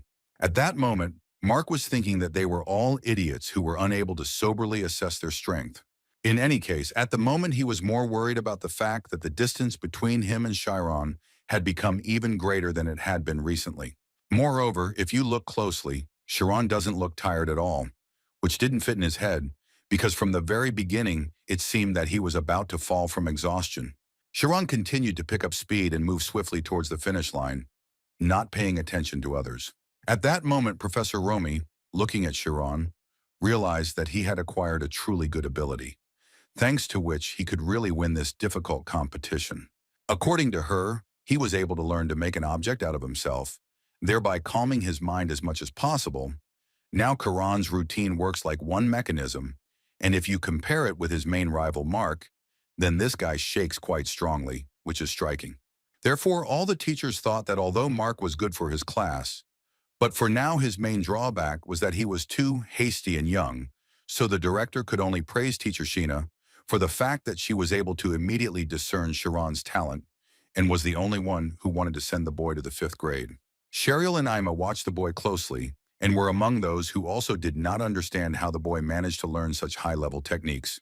Although Ima mentally understood that ordinary mages learn to intentionally use the subconscious area, this guy is different in some way, so much so that one can begin to think that he might be limiting his subconscious himself. However, she also understood perfectly well that it was simply impossible to achieve such a level through ordinary study. Mark continued to do everything he could, but even that was not enough. So he began to realize that if this continued, he would most likely lose. Therefore, he decided to order all his assistants to carry out the plan, even though they understood that it would now be too noticeable. However, they understood that they simply had no other choice, and they apparently needed to squeeze out all the remaining willpower from themselves. Otherwise, their plan would fail. Sharon, seeing this, immediately realized that someone had just outdone themselves. But suddenly he noticed that this same guy jumped so that they almost collided. But looking into his eyes, he literally read his thoughts and understood that this guy was planning to make them collide. As a result, they actually collided with each other and therefore began to fall in free flight. Sharon understood that this was actually a very big problem for him, and he urgently needed to solve it. The main problem was not even that they collided, but that the routine was interrupted and fatigue suddenly hit him, but he forced himself to pull himself together and enter the game. And a few seconds after the collision, Kieran was back in the game and continued competing. One of the boys in the 5th grade, who was watching them closely, immediately realized that this was done on purpose. This guy's name was Iruki, and according to him, it was a great plan, with one blocking the way and the other hitting from the side. Iruki believed that this was planned long before the start of this exam, and they did it on purpose, because in this way they were able to overcome two advantages of teleportation. This is instantaneousness and a jump in space. He also added that if the newcomer had not strayed from the already determined path, then something terrible would have happened. Although he couldn't help but say that he would have been able to escape in this situation without any problems using the equation of motion, such words greatly irritated the other guys, who thought that he only knew how to show off. But on the other hand, they understood that if everything was as Aruka said, then the teachers should be aware of such problems, and they probably calculated everything. Mark was so happy that he finally became first that he completely forgot about his competitors. He just followed to the finish line. He already saw how everyone would envy him because he was able to move to the 5th grade faster than everyone else. He also considered himself better than all his classmates, and of course the 6th grade, which was about to become much weaker because of him. He looked straight at them and thought only that they would immediately raise their eyes and see his genius. However, Sharon had not lost yet, and he continued to participate in the battle, and also at this moment he understood that Mark was in good condition and he would definitely finish, so if he wanted to win, he needed to get ahead quickly. But there was one problem, which was that if he quickly increased the teleport distance, the routine might be destroyed and he would immediately end the competition. So he decided that it would be better for him to simply speed up, thereby becoming faster than Mark. Ima, looking through the binoculars, clearly saw that Sharon's body was in a terrible state, but he was still using magic excessively. But then she noticed something that couldn't help but shock her. The bridge broke, which put the boys in great danger. The teachers immediately began to get up from their seats because they understood that the mechanism of the bridge that could not be crossed had been launched.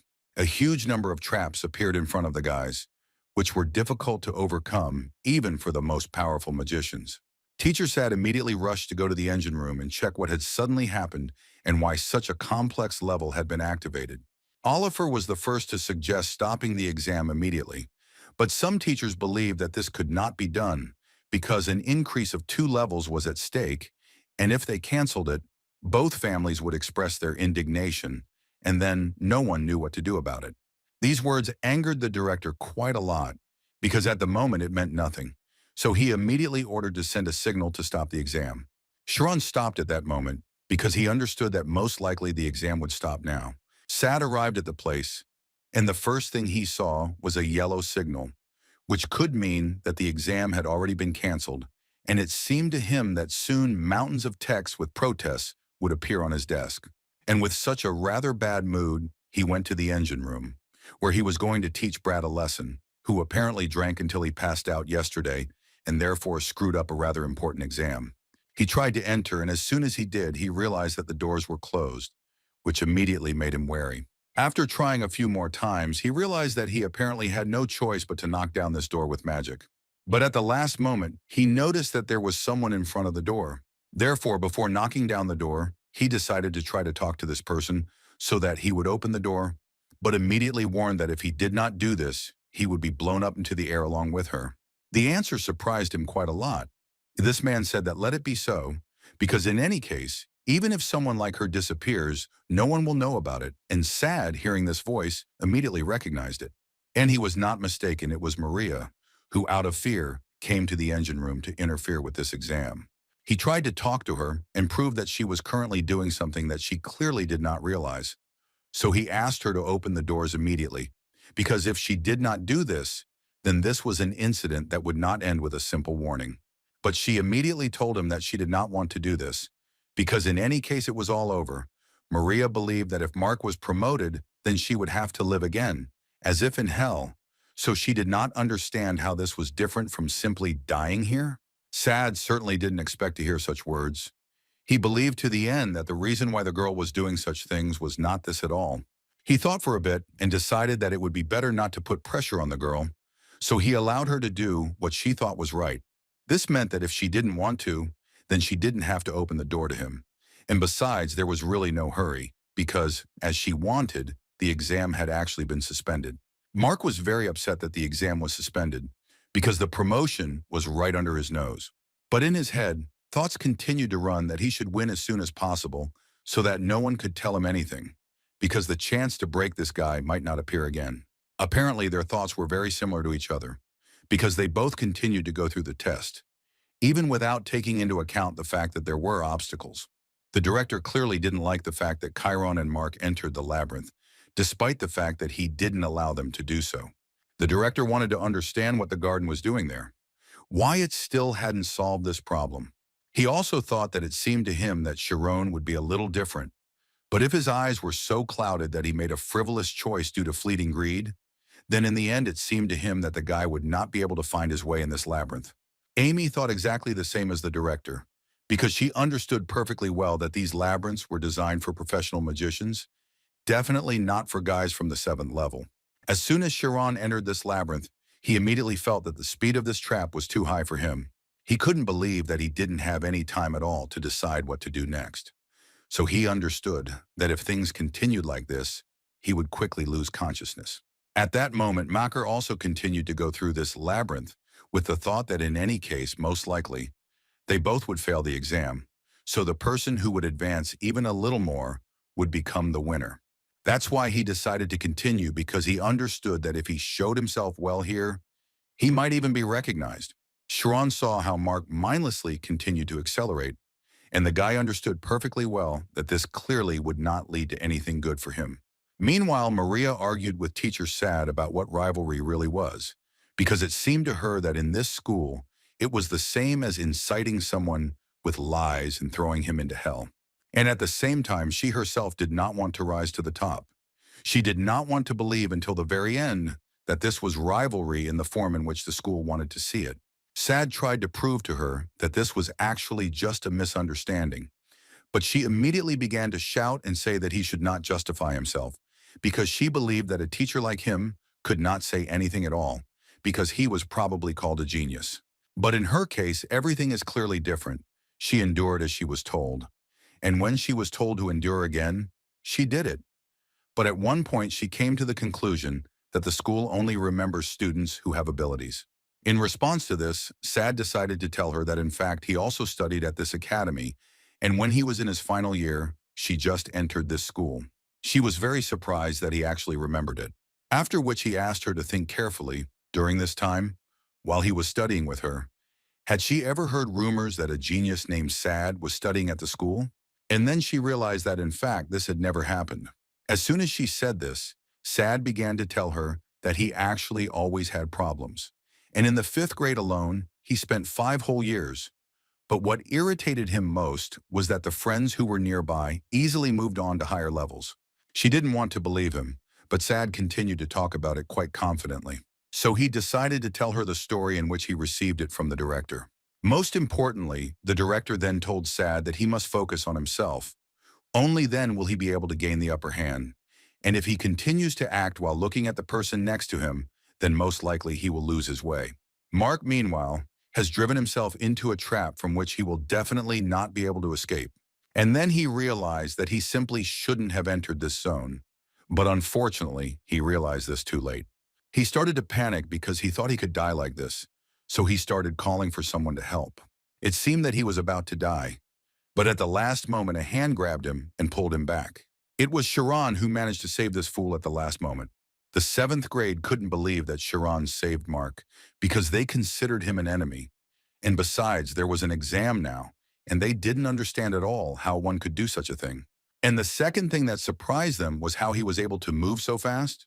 Mark still didn't understand anything, so he continued to scream for at least someone to save him, and at that moment Kieran tried to close his mouth and calm him down. In his mind, he understood that these traps were a type of labyrinth, and therefore he needed to analyze the system of the trap created from a long distance in order to be able to find the exit. But first he decided to climb up a little. The guys tried to tell him that vertical movement upward was useless and that he needed to dodge. Sharon didn't hear them, but he himself came to the conclusion that there was no point in climbing high, so he began to look for an option with which he would get out of this trap. At one point, it finally dawned on him that the best option would be if he simply walked back. Eric suddenly jumped up from his place and started shouting that this was the right decision, because not only does going forward make sense, retreating back is also one of the ways to get out of this trap. Meanwhile, the 7th grade was discussing Sharon, but this time they couldn't believe that he was able to improve his ability so much in just 1 month, even though he trained alone. But then they realized that now they had to support him as best they could, because his life and the life of Mark, who had clearly lost control, depended on it. At that moment, it dawned on Amy that apparently the guy was training not only to pass this exam, he was actually thinking only about his desire to skillfully use magic.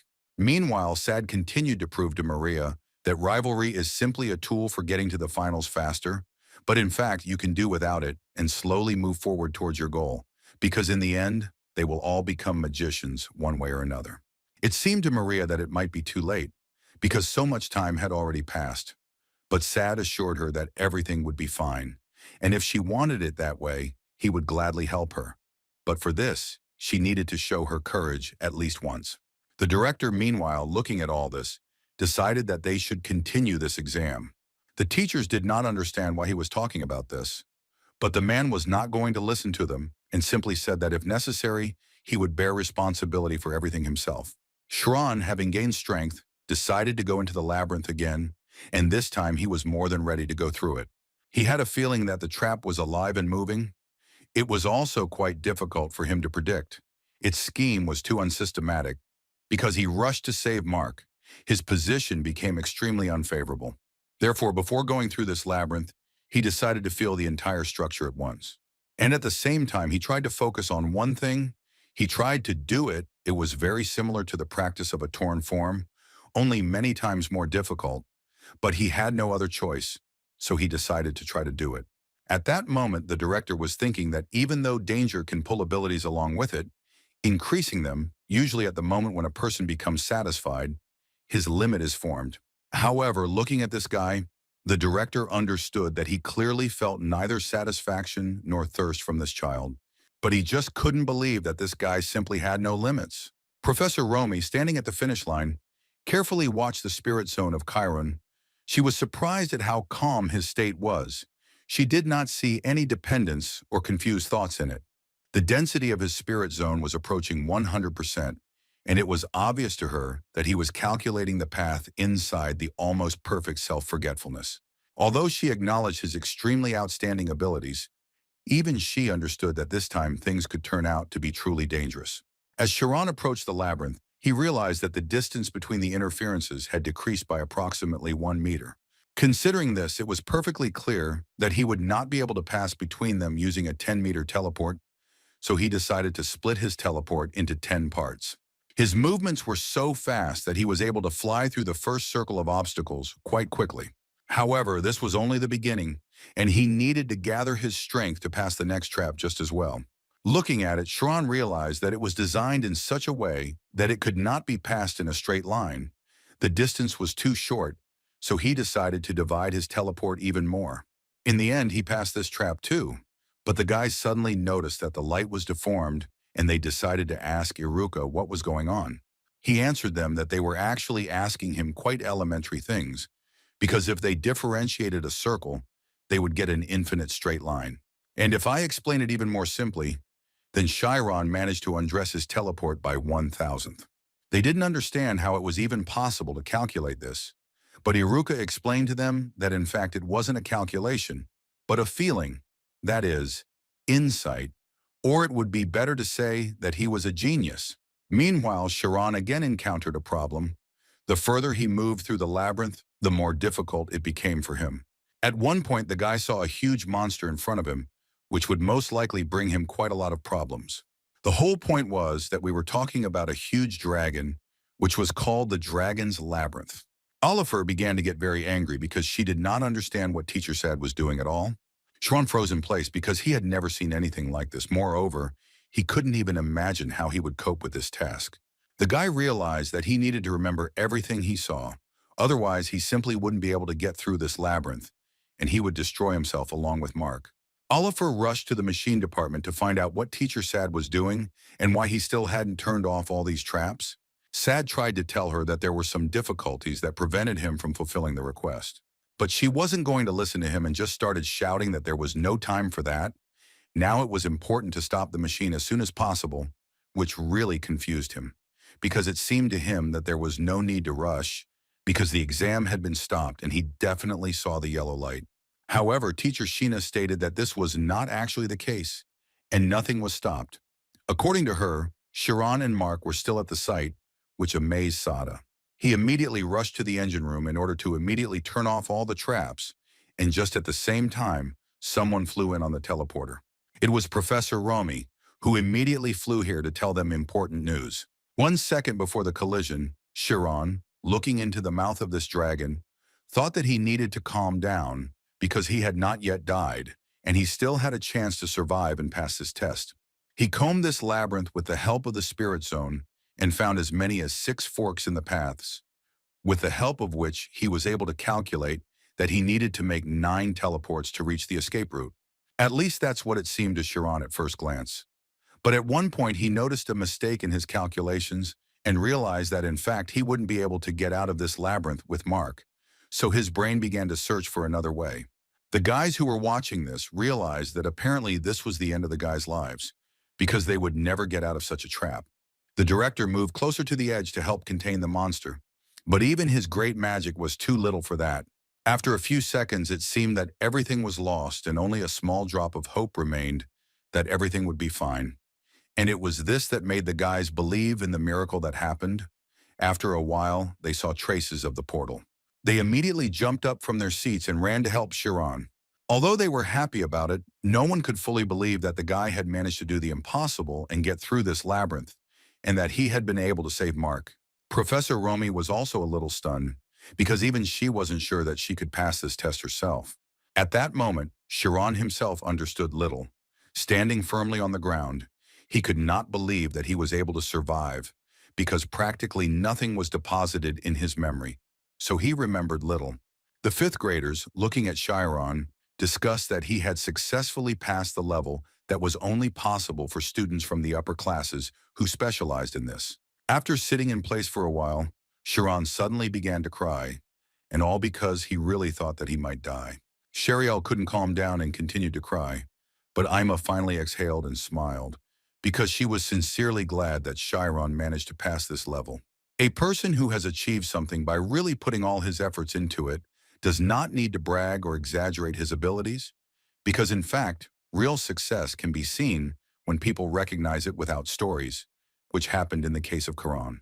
Oliver was a little upset that Chiron had passed and she had managed to miss this precious moment, and all because of Teacher Sada. But be that as it may, since 2 people crossed the finish line, they most likely need to decide which of them will move on to the 5th grade and what to do with the 2nd. At that moment, the director thought that he had probably been worried for nothing. Looking at Kieran, he could only be grateful to the boy for being able to show him how beautiful the light was. At that moment, Sad also approached the director, who wanted to ask Mr. Minnie to say something, because if he was not mistaken, then someone had appeared who would illuminate the future of the school. Director Minnie was so genuinely happy for Chiron, and he was even a little jealous that Chiron had such a pure passion for magic. Even though he didn't believe in fate, his heart was beating so hard for the first time in a long time. So he went to the center and began to say that although there was only one successful exam, he wanted to applaud all the students who took part. The courage they showed today will become a source of movement in the future that will pull the world forward. And what about the one who passed this exam? That is, Aryan Kieran will be awarded. He also noted that Slidermark would not be against such a decision, because they all saw that it was Kieran who saved him and helped him reach the finish line. Mark sincerely did not understand how this could happen, but he was not going to argue. And it was all because he saw with his own eyes that this bastard was actually a genius. So he decided to apologize to him, saying that he had initially adopted the wrong strategy and was now ready to take full responsibility for what he had done. The other boys who bullied Chiron also felt ashamed, and so they hung their heads, hoping that the boy would forgive them. Chiron laughed at them and could only add that he hoped that in the future they would be able to do much better. At this point, Emma decided to leave the place, although Cheryl believed that on such a day she should be with her boyfriend.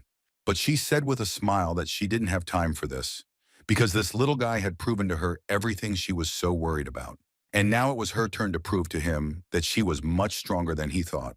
However, Chiron was not going to let her go so quickly, so he turned to her in front of everyone and said that he kept his promise. So it was safe to say that very soon he would catch up with her and then catch her. Emma will remember this for a long time, but Chiron, after he had a good night's sleep, did not remember at all that anything like this had happened. Professor Romy was sure that she was pursuing Kieran with the help of synesthesia, but as luck would have it, it was in the dragon's head that she briefly lost him. A few days later, the disciplinary council began to consider Maria's case. The girl meekly admitted all her mistakes and wished to be punished. However, Chiron, Mark, and even the manager Brad, who was under the influence of a sleep spell, expressed their negative position regarding the punishment for Maria. Perhaps because the other children also realized their guilt, they quickly confessed to what they had done, and even shared everything they had done in order to prevent Chiron from passing the exam. Because of this, the incident took on even more serious turns. But even with all this in mind, the principal said that he felt sorry for Maria because of her unfortunate circumstances, and although she did not drive the car with the intention of harming people, following the school rules, he still had to punish her. However, Chiron was not going to stay on the sidelines, so he asked the director to assign a punishment to him as well. According to him, he also deserved punishment because he ignored the signal to stop the exam and entered the labyrinth. And although to some extent he had no choice, he still continued to move through the dangerous labyrinths, holding Mark in his arms. Sad watching this, never thought that while working in this school, he would ever see such a picture. The children who were unable to see the truth, caught in rivalry, pride, and envy, now in order to become noble magicians, personally admit to the mistakes they made. He couldn't believe that children could be raised in this way. Oliver was also a little surprised because she understood that most likely such a decision was made for the first time since the founding of the school. It was surprising that in the end, everyone present here received punishment. Mark and Maria were suspended from school for 2 months, and the rest of the students were suspended for 1 month, but Kieran had to explain why he rushed into the maze even after he was told not to. Chiron did it without any problems, and according to him, at one point he simply realized that he did not want to lose. So he began to think that he simply had to solve this labyrinth, even though he did not remember everything in as much detail as he wanted. After reading and listening to all these confessions, Oliver came to the conclusion that Chiron was actually much more warlike than he seemed at first glance. Meanwhile, Chiron decided to get a good night's sleep, during which he had the same dream in which he went through the dragon's labyrinth. In this dream, he constantly had the feeling that he was divided into small pieces and scattered throughout the world. Apparently, this is the world itself. At one point, his sleep was interrupted when he heard the sound of a piano, which made him wake up. 3 days have passed since he went through the dragon labyrinth, and he doesn't remember anything at all. But it seemed to him that it was so difficult that he even started dreaming about it. In any case, enough time had passed and he could start studying again. But first he needed to give back the notebooks with notes that Amy had lent him, because they had helped him a lot with memorizing magic formulas.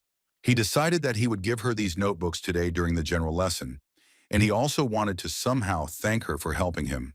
But some feeling told him that it would be a good idea to look through this notebook, and there he saw something rather strange. After which he headed towards Amy, who as usual was with Cheryl. But the guy didn't come empty-handed. He brought them a small gift, which he wanted to give them for their help. Amy was a little surprised, but the guy also gave her notebook, in which he accidentally discovered that she apparently liked apples. Although from her face it was clear that this was a little unexpected. She opened the notebook and saw what she had written there, which made her feel incredibly awkward. So at one point she just jumped up and started running away, not even listening to her friend who was trying to tell her that class was starting soon. Sharon also didn't fully understand what he said that made the girl suddenly decide to jump up and start running away so quickly. After this incident, Amy passed the exam for promotion to the senior class quite easily, and it seems that the question of when it is better to apologize remains an obstacle that even this bright mind is unable to cross. The 7th graders, after being released from a month-long suspension of classes, decided to make friends with Kieran, so they saved a seat for him every time. Although Chiron told them every time that they didn't have to do it every time, because it was actually kind of strange for him, but during every combined lesson, the guys from the 7th grade started to hold a seat for him. He had the feeling that he had become a frightening elder, although he did not understand why this happened.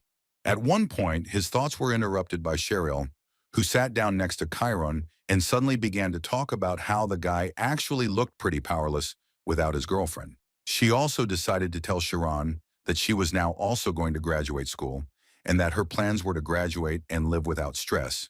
But looking at them with Amy, she felt an incentive and thought that she felt a little sorry for her youth.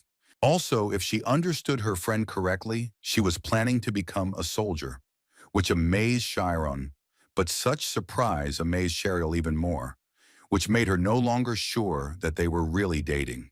Sharon ignored this question and continued to talk about how it could be too dangerous. Although Tormia is currently in a state of peace, but suddenly later everything will change. However, Cheryl reminded him that even if a war starts, then all magicians, even non-military ones, will be required to go to war. Besides, Amy's specialty is aimed shooting, so they say that such people are only sent out for reconnaissance. Starting from the 5th grade, you need to think about becoming a magician as your job, because becoming the best in one thing gives you greater competitiveness. Maybe that's why they don't humiliate a person so easily, even despite his low academic performance. This charming boy's name is Nade, and Sharon was very grateful to him for being the only one who spoke to such a shy person like Sharon. Although he had an average academic performance, surprisingly he had the ability to control electricity. Thus, Chiron was once again convinced that everyone has their own amazing feature. The 5th grade was really very different from the 7th. The guy also assumed that because there were many of his peers in this class, he felt more mature, when suddenly his thoughts and conversation with Nady were interrupted by 2 guys, who came closer to tell the guys something. For some reason, Chiron immediately noticed that they were going to have a discussion with him, and for him, this was actually a big problem. He was so scared because he couldn't maintain a normal dialogue. But as it turned out, the guys wanted to talk to them about who they liked more, Professor Sheena or Professor Romy. Chiron certainly didn't expect such a topic of conversation, so he asked the guys again what they wanted to know. Nod supported Chiron because he didn't understand why they were even asking this question. But as it turned out, the thing was that he was 100% on Teacher Sheena's side, and this shouldn't even be discussed. He began to present what he considered ironclad arguments, although the boys could not agree with this, because they believed that Teacher Romy had a protective instinct and that she had a hidden ability. That's why they wanted to know Kieran's opinion on how to resolve this dispute. But the guy himself didn't know what to answer them. However, he understood perfectly well that if he wanted to live a successful school life, then he was literally obliged to join in such conversations. But he could not choose one of them because he respected both teachers.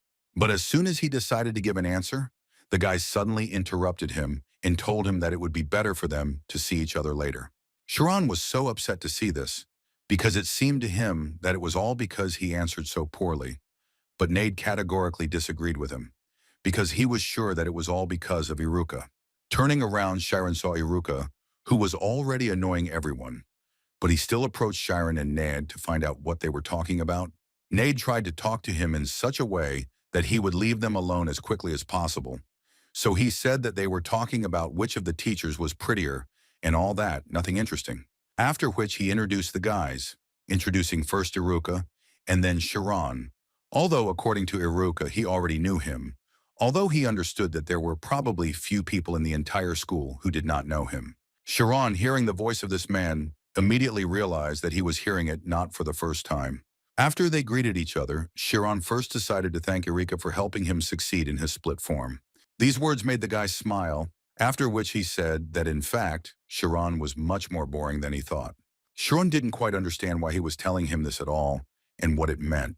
Nate immediately intervened in the dialogue and began to tell Sharon that Iruka always speaks like that, and in fact you can ignore his words, although the guy himself did not understand what he said, because it seemed to him that he praised Sharon, after which he turned around and started to leave, telling Chiron that in any case he needed to try, because in the 5th grade there were only stupid, stubborn rams. But when he was asked where he was going, because the magic lesson was about to begin, the guy replied that he was too lazy to listen to it, so he was leaving. The first thing Nate decided to do was ask the guy for forgiveness for these words, because Iruka is actually always like this. But deep down, he is a good guy, but he just seems a little unusual. Also, his new friend told Chiron that this guy is also a kind of genius, although in this regard he is very strange, which Chiron definitely did not expect to hear. Suddenly, their dialogue was interrupted by Iruka, who at one point began to climb up to the demonstration area, which caused discontent among the other students, because they thought that he would undress again and lie naked. This is the first time Chiron has seen such behavior from a student, so he is very interested to know what this guy will do next. But instead of the usual undressing, he decided to show what his spirit zone was capable of, which amazed not only Chiron, but also other guys who studied with him for quite a long time. During this performance, the guys talked among themselves about how most likely there would not be anyone in the entire kingdom who could do something like this, after which he created many targets that he decided to hit with his magic. The guys immediately started running in different directions because they understood perfectly well what this guy was going to do now. And as soon as the explosion occurred, a cloud appeared in the air that had a face and was smiling, spraying its smoke across the entire area of the training ground. Only Chiron stood in the center of all this madness and watched with incredible pleasure what Iruki was doing, after which he turned his attention to Kieran and told him that they would see each other again soon. But suddenly his epic words were interrupted by Professor Romy, who was going to punish this brat for disobeying her order to stop immediately, and she was not going to argue with him, but immediately suspended him from school for 3 days. And Chiron continued to stand in his thoughts about the fact that the divided form of the spirit zone and the detonation that Iruka specializes in is simply divine, which made him want to get to know him better even more. In fact, Iruki is the biggest outcast of the 5th grade. He himself was quite unsociable, and his grades were about average. However, the reason why Iruka is called a genius is because he only cares about one thing, which is exact science. Because he had savant syndrome, in other words, he can, for example, calculate incredible equations at incredible speed, or can calculate a date that will come in 40,000 years in 1 minute. If he wanted, he would most likely name the number pi until his death. But on the other hand, half of the teachers hated him because he laughed at them. For example, in literature class, he managed to solve math problems right on the test paper, which made the teacher very angry. Therefore, he was often told that he was only pretending to be a genius and so cool. But in the world, there is not only mathematics, but also emotions, sadness, or joy, which cannot be explained simply like that. But Iruka always argued with teachers, saying that there is nothing that cannot be explained by numbers. Besides, he didn't understand at all how one could live without fear if one was not able to view the world with the help of logic. Even one's face could explode at any moment. He even decided to give an example that the poetic expression of a red-purple face is also just a chemical phenomenon that appears from within the body. As a result of stress, the balance of hormones and stress is destroyed, the pressure rises, and the pulse becomes uneven. According to him, at this moment the vessels expand and the face looks red. And if, on the contrary, they narrow, then the veins will appear and the face will turn blue, which could be observed on the face of the literature teacher, who very often kicked him out of the class for such thoughts. Chiron watched one of these arguments, and he liked Iruka more and more because he continues to bend his plaku and does not back down from his principles. He couldn't even believe that they were his peers, It turns out that there are such guys. Ned also told Sharon that earlier the teachers advocated for taking responsibility for Iruka, but now everyone has given up because he is simply unbearable. Ned, by the way, himself could not have thought that Sharon would be interested in anyone. It was so surprising for him. Sharon laughed, but then thought that after a few days of communicating with Ned, he realized that this guy knows absolutely everything. Suddenly, their dialogue was interrupted when a girl approached Sharon, who wanted to invite him to join their research group. According to her, they are now considering the movement of matter, and he has advanced far in photon magic, so if he joins them, he will probably help them. She also added that they would soon be given a place to do research, and during the holidays they would not have to waste time assessing their progress in their studies, and they would be able to study in their free time. But Sharon told her that he had not yet achieved results in the direction he was studying, so he did not have time for that yet. But he was very grateful to her for taking care of him and offering this. He was very sorry that nothing would come of it, but the girl immediately told him that if he suddenly wanted, he could come to them at any time. Ned also felt very sorry that Chiron couldn't help the girls because he thought that this research group was really special, although he understood that since he was dating Amy, he didn't even pay attention to such girls. Chiron didn't understand what Ned was talking about because he was only thinking about the fact that he lacked knowledge, which is why it was already difficult for him to improve his academic performance, and for this reason, he couldn't even dream of joining some kind of research club. But Chiron decided to continue this conversation and therefore asked Ned if he was a member of some research circles. Ned was glad that Chiron asked him about this because, in fact, he has a research group, of which he is also the chairman. Chiron felt a little jealous to hear this, so Ned immediately told Chiron that she was not really that great, rather the opposite. He was more ashamed of her because she only had 2 participants and they stopped allocating money for research. This happened after all the seniors graduated, so he became the chairman, which amazed Chiron because he didn't even think that there were graduates in this community. He also realized that since this group consisted of graduates, it might be much more reliable than he initially thought, so he asked Ned if he didn't mind to take a look at his research group. Ned was surprised because it seemed to him that Chiron was not at all interested in this kind of thing. But according to Chiron, he was interested enough, so Ned brought him to the place where their research group usually met. They gathered in the so-called magical storeroom of Istas. This is the storeroom where the additional teaching materials of their school are stored. This is the advanced storeroom. All the materials are automatically moved here. Chiron was a little disappointed when he saw that it was an ordinary storage room, but Ned immediately asked him to wait, because it may not look so attractive from the outside. He assured him that inside it was truly incredible. As they walked in, Ned kept talking about how it was some kind of treasure that had been protected by elders for generations. Hearing this, Chiron knew he could wait. When they first entered, Ned told Chiron that if he only knew how much the other research groups wanted her. They even said that they were arguing a lot because they were planning to occupy her. But in reality, only they can use all the items located here at will. And every time you look for something in this pantry, its structure changes. In other words, Ned wanted to tell Chiron that no one would be able to find them, even if they wanted to. Chiron liked these words so much that he repeated several times in his mind that this was essentially a place that no one could find, where he could be absolutely alone and not worry that someone would disturb him. And his thoughts were interrupted by Ned, who had just led him to their study group.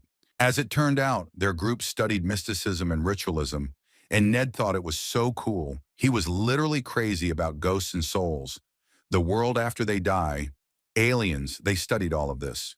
Now Chiron's mood changed dramatically, and he began to feel like he had gone with him in vain. Not that he wasn't interested in it at all, but it was a bit out of his league. At least that's what he thought until the doors to their room opened, and a very strong energy came from them. Although later it turned out that it was ordinary dust, which is very easy to get used to, at least that's what Ned said, although Chiron didn't understand why he had to get used to it if he could clean it up. But when he entered inside, he completely forgot about the dust, because he saw the man with whom Ned is in the same group. It was Iruki, who at that moment was writing some incredibly complex equation on the board. Ned told Chiron that because of their group's not very good reputation, they are not allowed to reveal its members, so he did not tell him that he and Iruka were in the same group.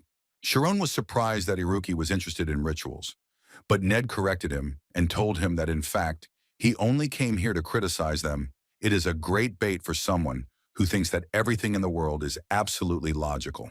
As soon as Iruki saw Chiron, he immediately ran up to him to find out why the great genius had visited such an unpleasant place. But without having to answer Chiron, Iruki immediately decided to talk to him about one thing.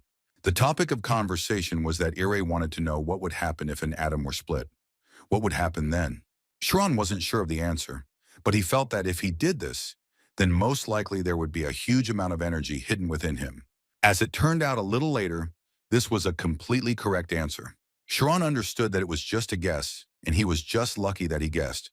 But Iruka continued to praise Chiron and talk about how there really is enormous energy inside the atom, and it can be so big that even a city will blow up. Iruka didn't finish his interrogation at this point. He became interested in knowing what would happen when the city took off. Chiron didn't quite understand this question, because it seemed to him that the answer was completely obvious. In this case, people would suffer. This time, Iruka's answer was not entirely satisfactory, because it seemed to him that since such energy was hidden inside, then they should not worry about any people at all. Chiron, looking at him, was amazed that Iruka was saying these words so confidently, despite the fact that he understood perfectly well what they meant. After which he noted that even the director told them that if he was a magician, he should only think about how his magic would affect the world. And it seemed to him that it was completely not normal to sacrifice people for the sake of satisfying his intellectual desires, to which he heard the answer that he was a truly boring guy. And then he told Chiron that he was actually not the first one to think about this, and there were already magicians who did this. Therefore, he was sure that the genius given to him existed in order to accomplish something, although Chiron clearly disagreed with him, because he believed that genius was not intended for this, and he would rather become a fool than a genius who harms people. Iruka enjoyed arguing with Chiron so much that he continued to talk about how a small number of geniuses lead a large number of fools, and this is proven by history and the world they are in now. In other words, he hated idealism the most.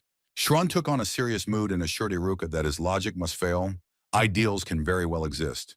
Ned tried to calm them down and breathe a little, and he also wanted to remind them that they shouldn't argue emotionally, because it most likely won't lead to anything good, so he suggested that they sit down and discuss everything calmly.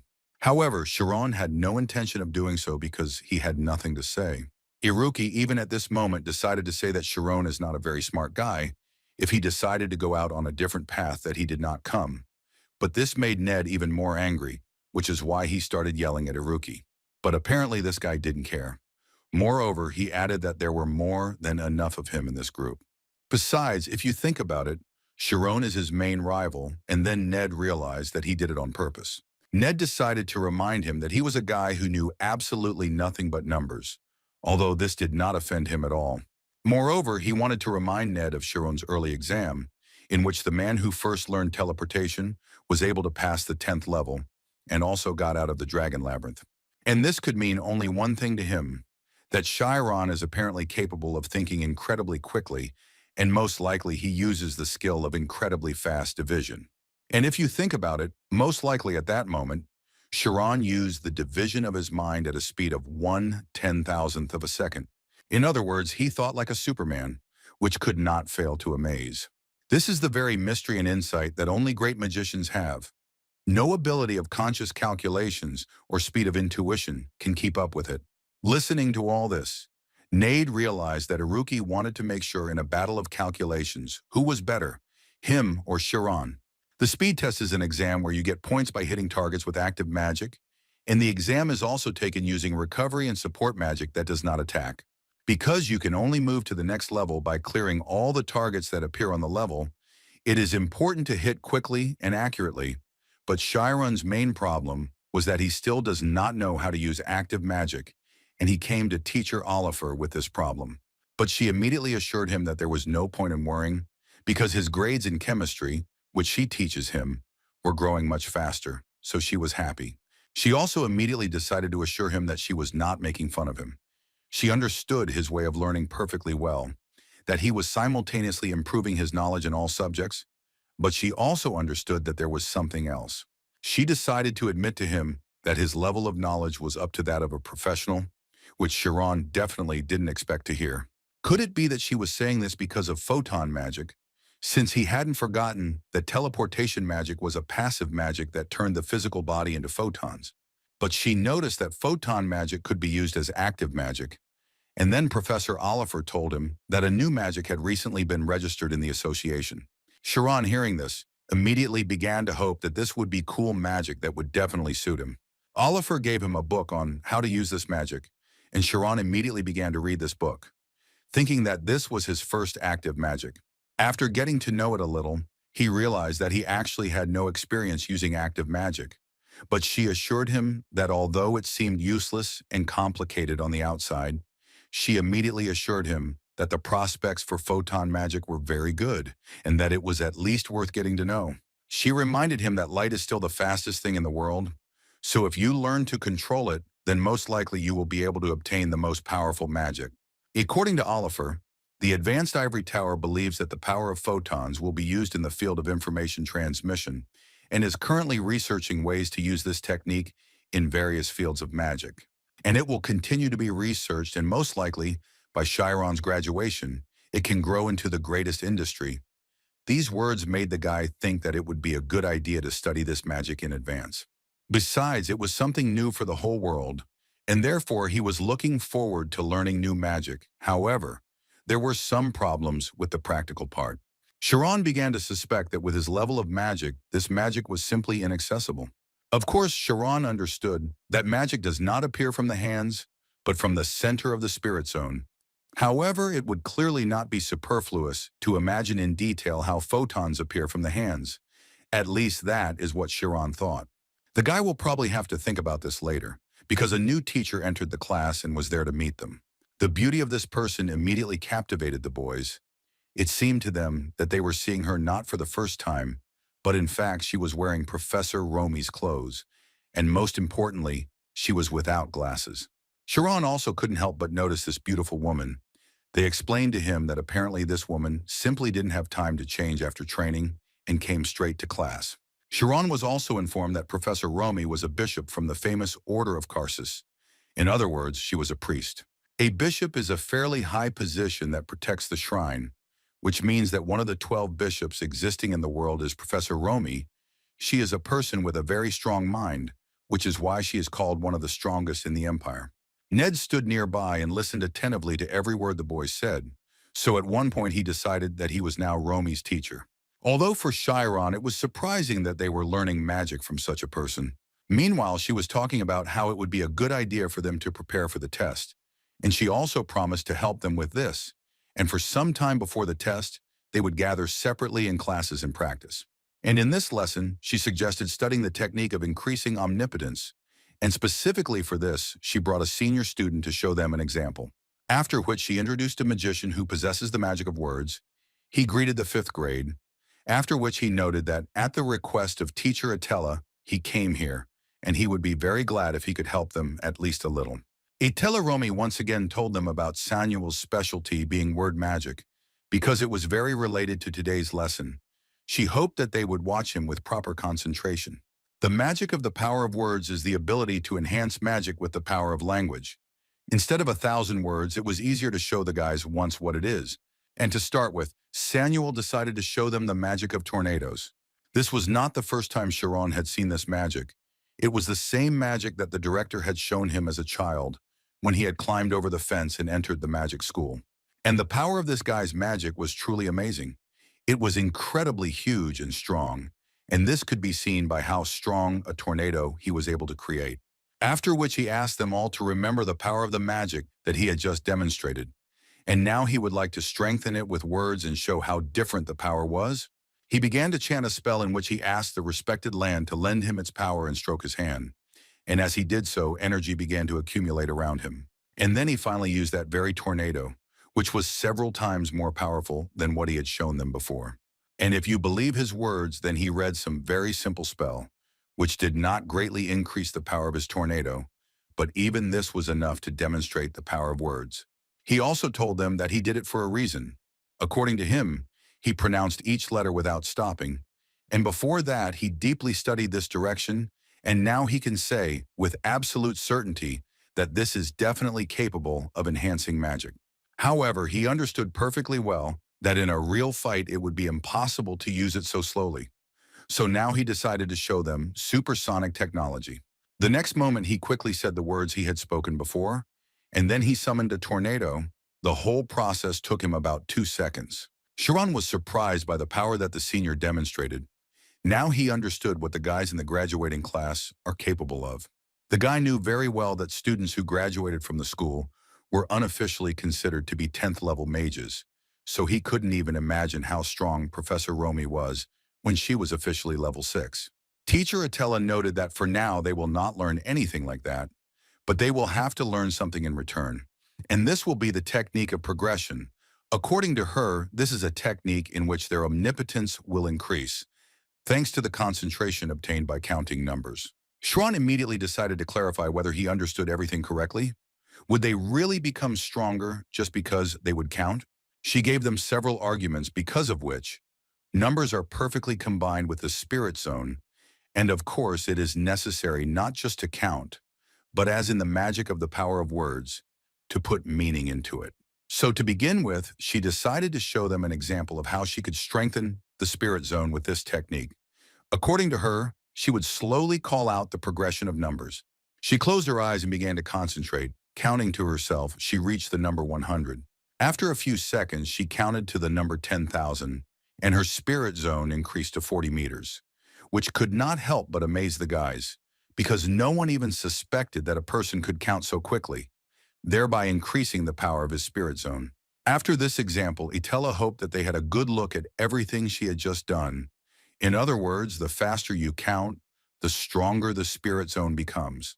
Kieran, listening to all this, at one point realized that perhaps it was with the help of this technique that he could create photons.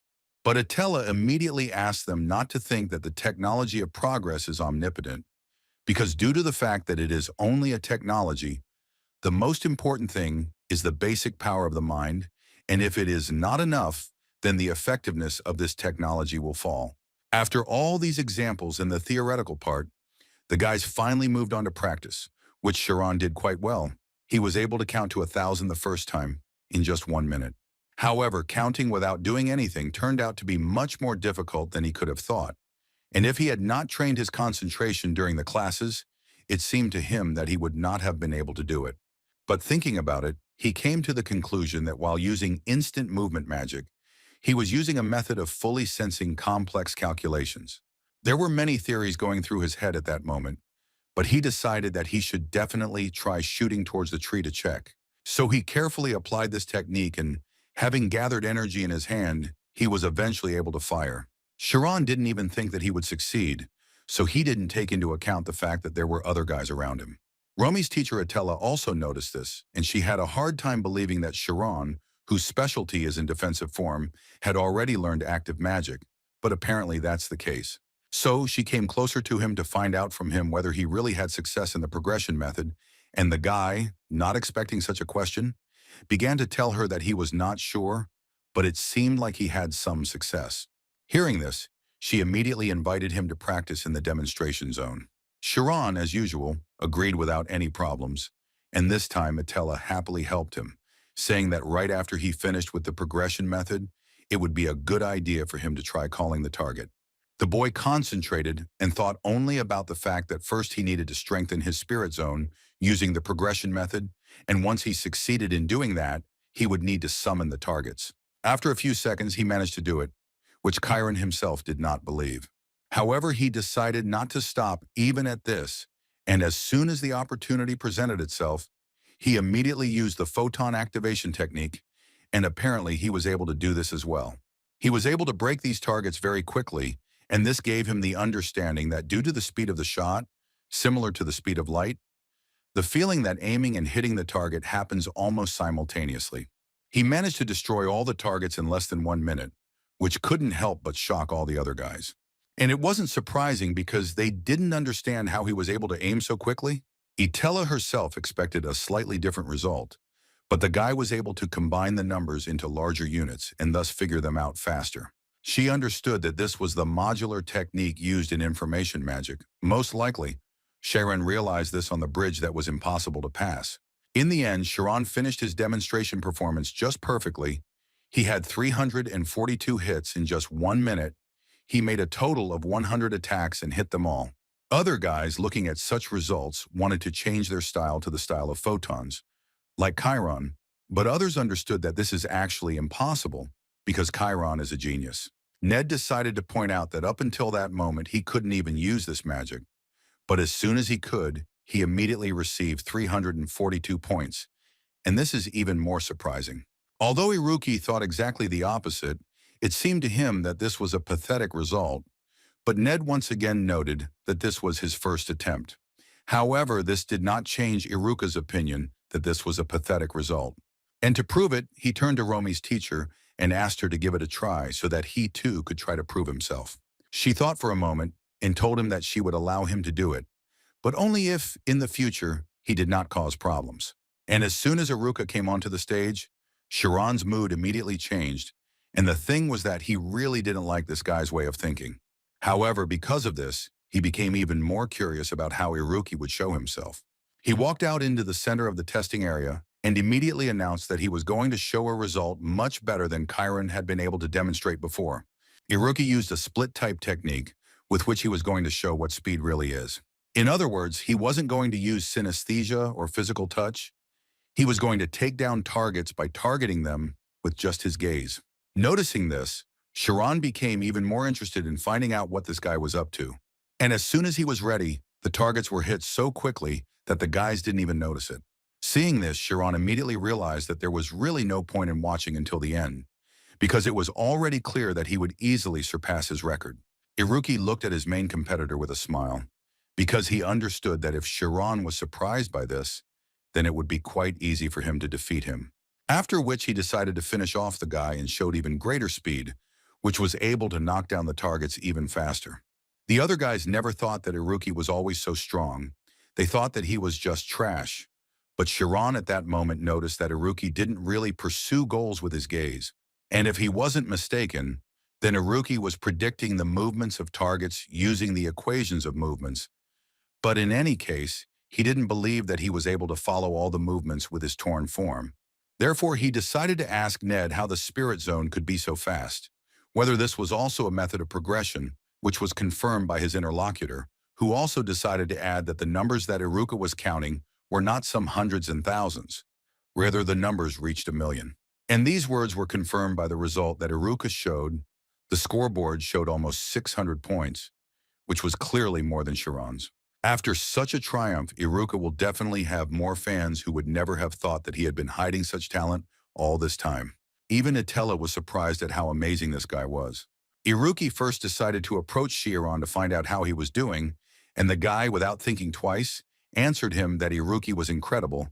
He also added that it was new for him to learn that a torn form could be used in such a way.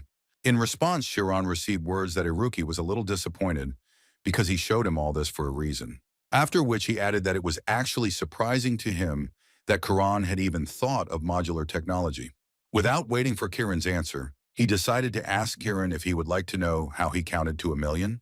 Chiron knew that this could all be a trick, so he confidently replied that it would be strange if Iruka told him about this, since it was obvious how much he was trying to delay him. Hearing this, Iruki answered him with a smile that it really wasn't that important, because it was obvious to him that even if he knew this, it didn't mean he would be able to use it.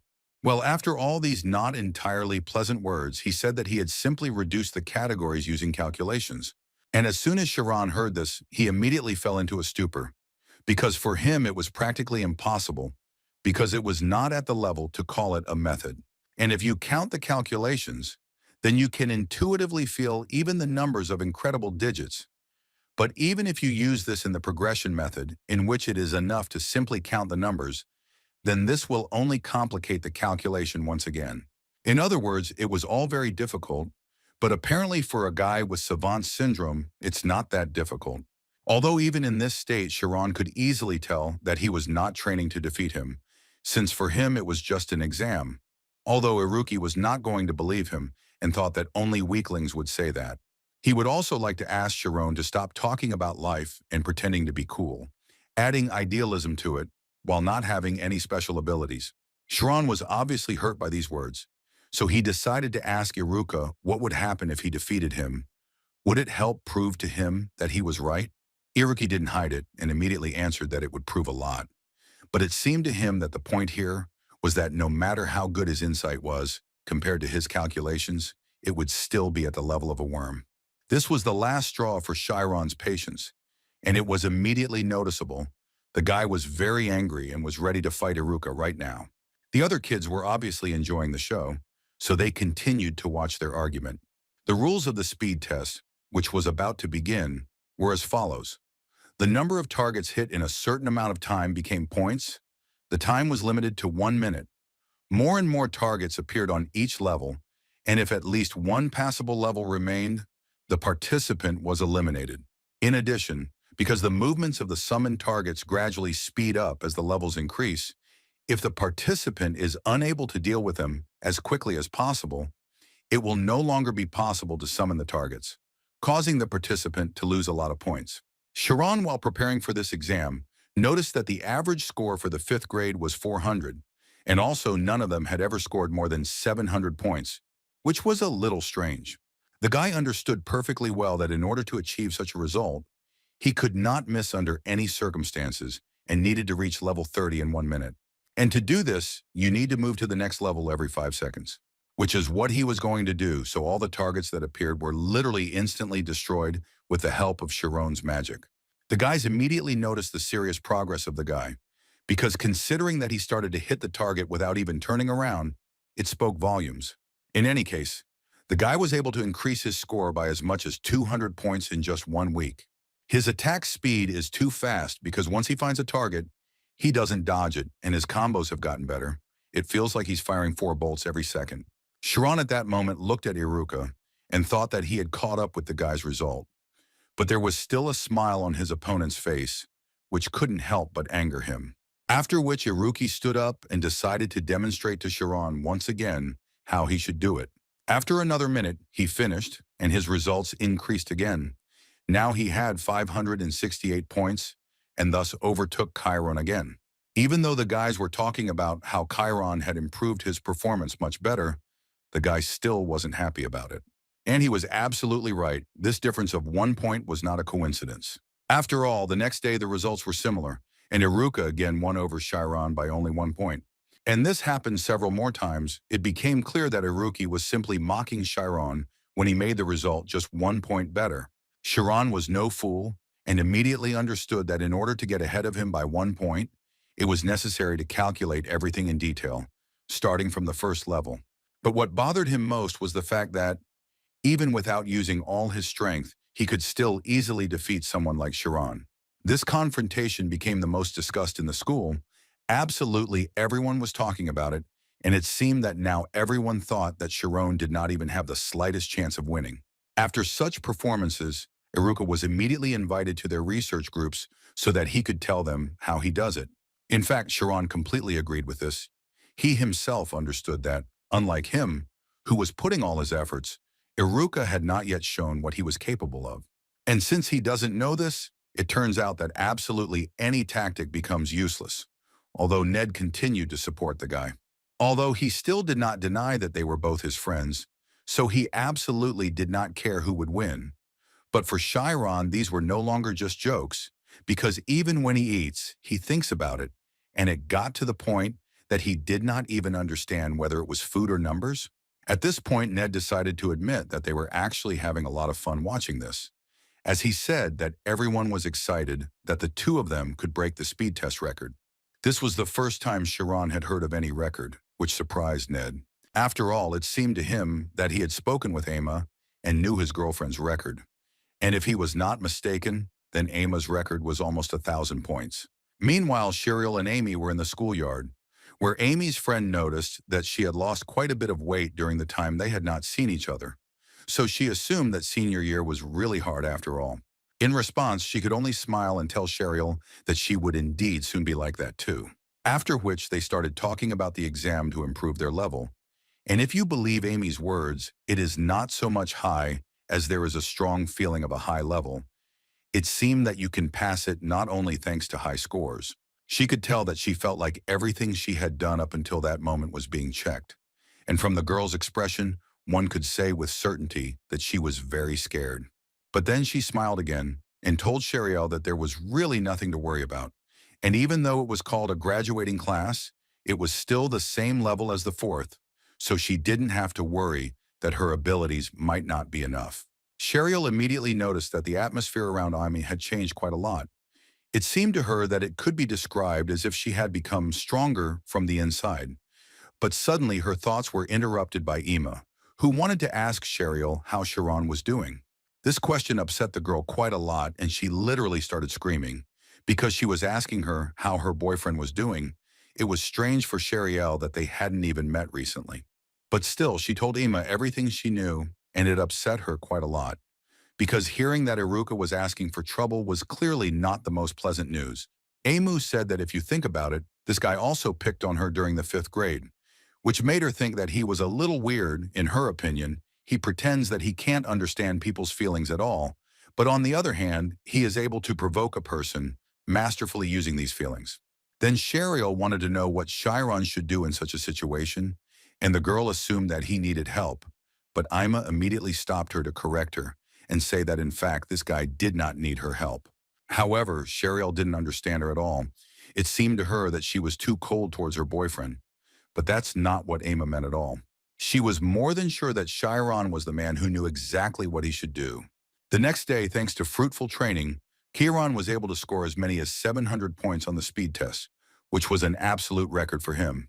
Many 5th graders didn't even think that they would be able to see 700 points while they were in 5th grade. After all, even the worst students knew that these were points that could not be obtained without passing 10 levels in 10 seconds.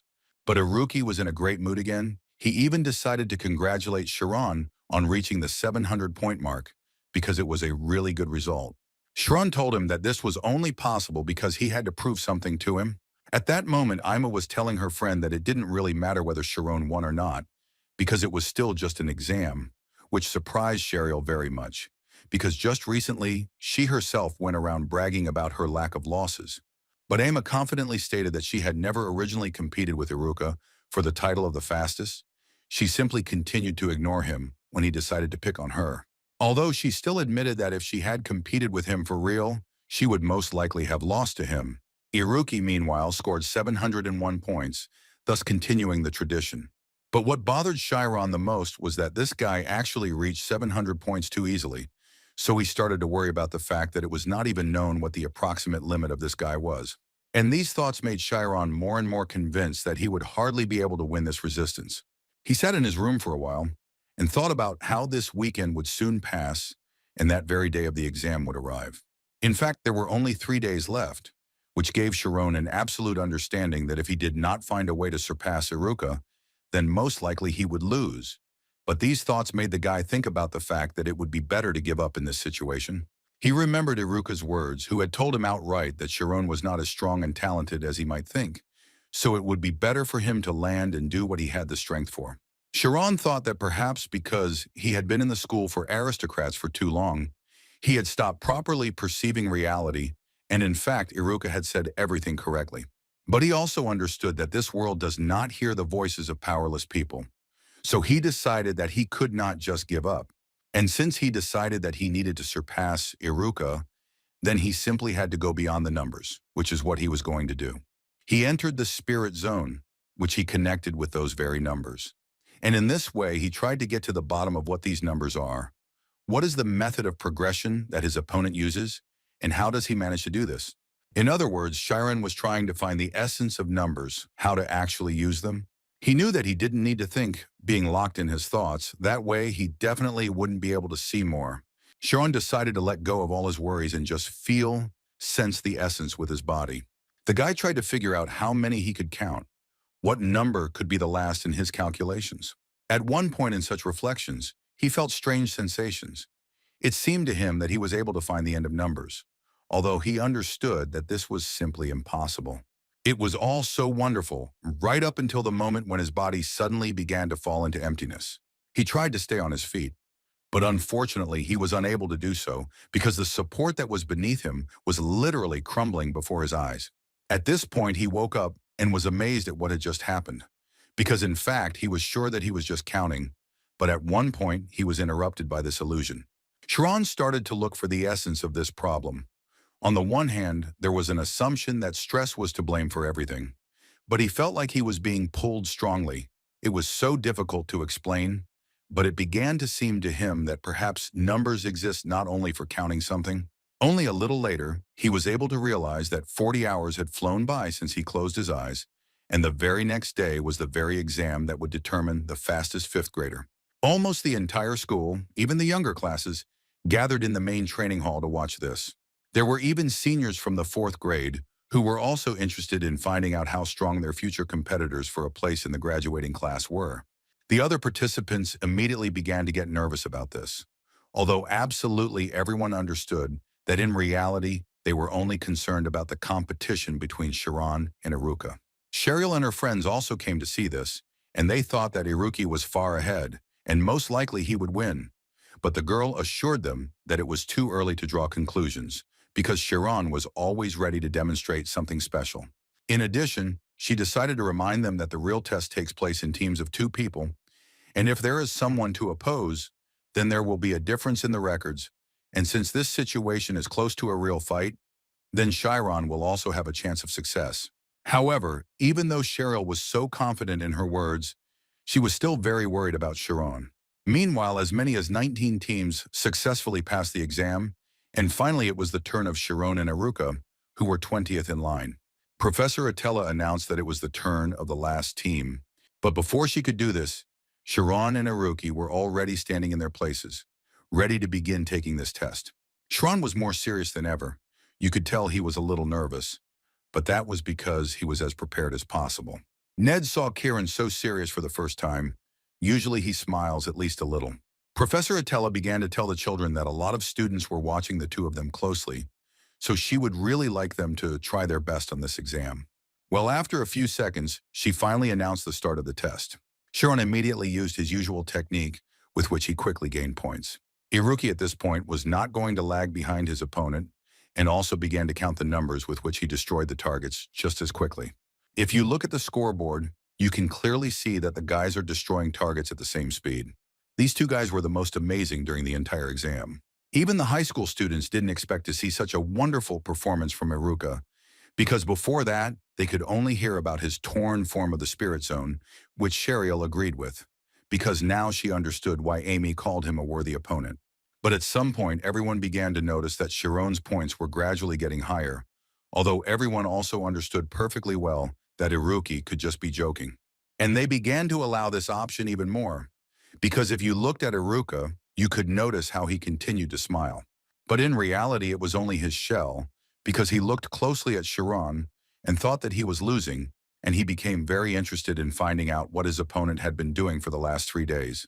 Atela Romi, looking at these two, thought that although the path that Kieran was taking for the first time might seem long, the guy was walking along a well-trodden path, so it was much easier for him to master everything. However, only Iruki could understand how far Sharon could go, which made one think that he really was incredibly crazy. At this point, Sharon was not distracted by his opponent's results, but simply continued to destroy one target after another, gaining as many points as possible. Romy watched him closely, so at one point, she finally noticed that the guy was counting numbers, connecting them as he approached. Thanks to the fact that he counted the numbers in his mind to the very limit, he can carry out this tactic. She understood that most likely, for this reason, he had increased his concentration to the maximum, even before he came out here. Sharon was really focused to the max, and that's why he was only thinking about the fact that if he missed even 1 digit, the entire progression method would be destroyed. But also the thought never left his head that no matter what happened, he needed to remain sane. Therefore, his points gradually continued to overtake Iruka, who, although he did not show it, still continued to put in a huge amount of effort to be on par with Sharon. The other guys started to support Kieran even more actively, shouting at him to continue accelerating. Iruki at this moment began to smile even more, because he believed that this was a kind of psychological doping, with the help of which Sharon destroyed the routine of calculations, and for him this meant that he thus put everything on this fight. And he happily acknowledged Sharon's talent, but that didn't mean he was going to lose this fight, so he finally decided to show what he was really capable of. Iruka's points suddenly started to increase much faster than Sharon's points, which was quite unexpected. The other guys immediately noticed that it wasn't Chiron who slowed down. It was as if the rhythm of Iruka's explosions had somehow changed. The seniors also immediately noticed this. They clearly saw how the image of Iruka's spirit form changed. Although Cheryl corrected them, saying that this is not exactly an image, because in fact these are two zones of spirits. And she was absolutely right. Apparently Iruka was so confident in his victory only because he was able to control two spirit zones at once. Even Professor Romy was surprised when she saw this, because before this, she had never seen students master this technique. The characteristic property of the torn form is the division of the mind. She did not believe that she saw a student who uses it independently, for her two methods of progression are simultaneously activated. Even considering that the guy had savant syndrome, it was still too rare an ability, but she was scared that this guy had hidden such abilities for so long. However, now it was possible to say with confidence that another unexpected talent would appear in the school, but obviously not all students would be happy about this, because at one point it seemed that Iruka had simply gone crazy. Looking at the scoreboard, one could confidently say that this was the end, and Chiron would never win this battle, although his points were quickly increasing. But what Iruki was doing simply did not give even a small chance to his opponent. Chiron himself understood this. In his head, there were thoughts that he had shown everything he had in reserve, and he really couldn't win. He hadn't managed to achieve even half of what Iruka was actually capable of. But suddenly he realized that in fact, he had not yet tried everything he had, and there was one option left that he was terribly afraid of. Chiron himself did not fully understand whether he could follow this path or whether it would be better to give up. However, he was able to find the answer to this question quite quickly. He decided that he would take the bill out of bounds and do it right now. And literally a few seconds later, Chiron's targets began to be destroyed one after another at such a speed that the point counter could not keep up with everything. His power reached the point that he could literally erase targets from the earth with the power of light. With this, he began to catch up with Iruka quite quickly, whose points were about to exceed 1,000.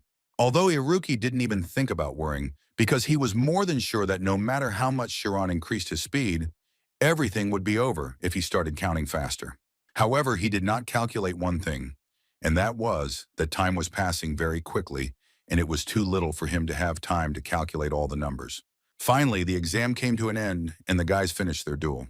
Iruki first looked at his result, which was incredibly good.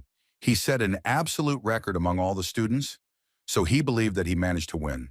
Meanwhile, all the students gathered around Chiron. Because his condition was critical, it was as if he did not understand what world he was currently in. But everything was much simpler. As it turned out, Chiron simply could not believe that he managed to set a new speed record and even beat Iruka's result, thereby defeating him in this competition. Everyone was very happy for him, so they actively continued to congratulate the guy, but he still could not believe that he had actually managed to win. But then Iruki decided to approach him to tell Chiron that he broke the rules because he used wide sphere magic, which is prohibited in this exam. Chiron didn't quite understand what was going on, but at one point he thought about how, at the end, the entire room was enveloped in his light, and perhaps because of that, he was able to destroy so many targets at once. But suddenly his thoughts were interrupted by Iruki, who was actually joking, because the creation of photons is not a wide sphere magic, so he was happily ready to congratulate Chiron on his well-deserved victory. It was so surprising to the others because they had never seen Iruka admit defeat. Hearing this, Chiron thought that Iruki was now ready to admit that it was more correct to value life more than research. Iruki accepted this opinion and said that Chiron was indeed right. But Chiron wasn't going to just believe him, so he decided to ask again if he was being sincere or if this was another one of his jokes. Iruki answered him that Chiron actually misunderstood something. According to him, an explosion is not violence. An explosion is just a huge amount of energy, and for it to become violence, you need to add to it the desire to harm someone. But Kieran couldn't help but say that this energy is controlled by a person and that the fact of danger remains unchanged. Therefore, Iruki believed that she should be under the power of a responsible person, so he had a small request for Chironi regarding this matter. And this request was that Kieran would be responsible for him from now on. An explosion is just a huge energy, uncontrollable energy, but suddenly, if it can be controlled, then this energy will be enough to feed 100,000 people. According to Iruka, A new era will open, and the wars for the nature that has become limited will end. Although, of course, he does not have such grandiose convictions. But Chiron could not understand why he did not say this from the very beginning, because then they would not have had a misunderstanding. But Iruki explained it quite simply. He was wondering what type he is. Does he want to use more power, or is he still the one who sows fear? Now he understood what was going on here. Iruka was actually just afraid. That's why he acted like that. He was afraid that he himself would become an uncontrollable force. But Iruki continued to tell Chiron that it was he who defeated him, which means that it is he who can stop him in the future. Chiron didn't fully understand what Iruki was talking about, but he still continued to say that if Chiron didn't agree, then he wouldn't move a single step from this place. He tried to understand whether Iruka was an idealist who was catching a cloud or a realist, but the only thing Chiron knew for sure was that the fear that was locked in this guy's eyes was real. So Chiron made a decision and promised Iruka that when the time comes, he will stop him. After which Ned intervened in their dialogue. He began to hug them and tell them that they were both incredibly cool and that he was proud that they were his friends. This whole farce was stopped at one point by Professor Romy, who asked Chiron to come to her for a moment. They walked outside the training room and Atella started yelling at him and saying that he even understood what he just did. She couldn't believe that he was actually going to leave them, and it was easy to see in his eyes that he didn't understand what he was talking about at all.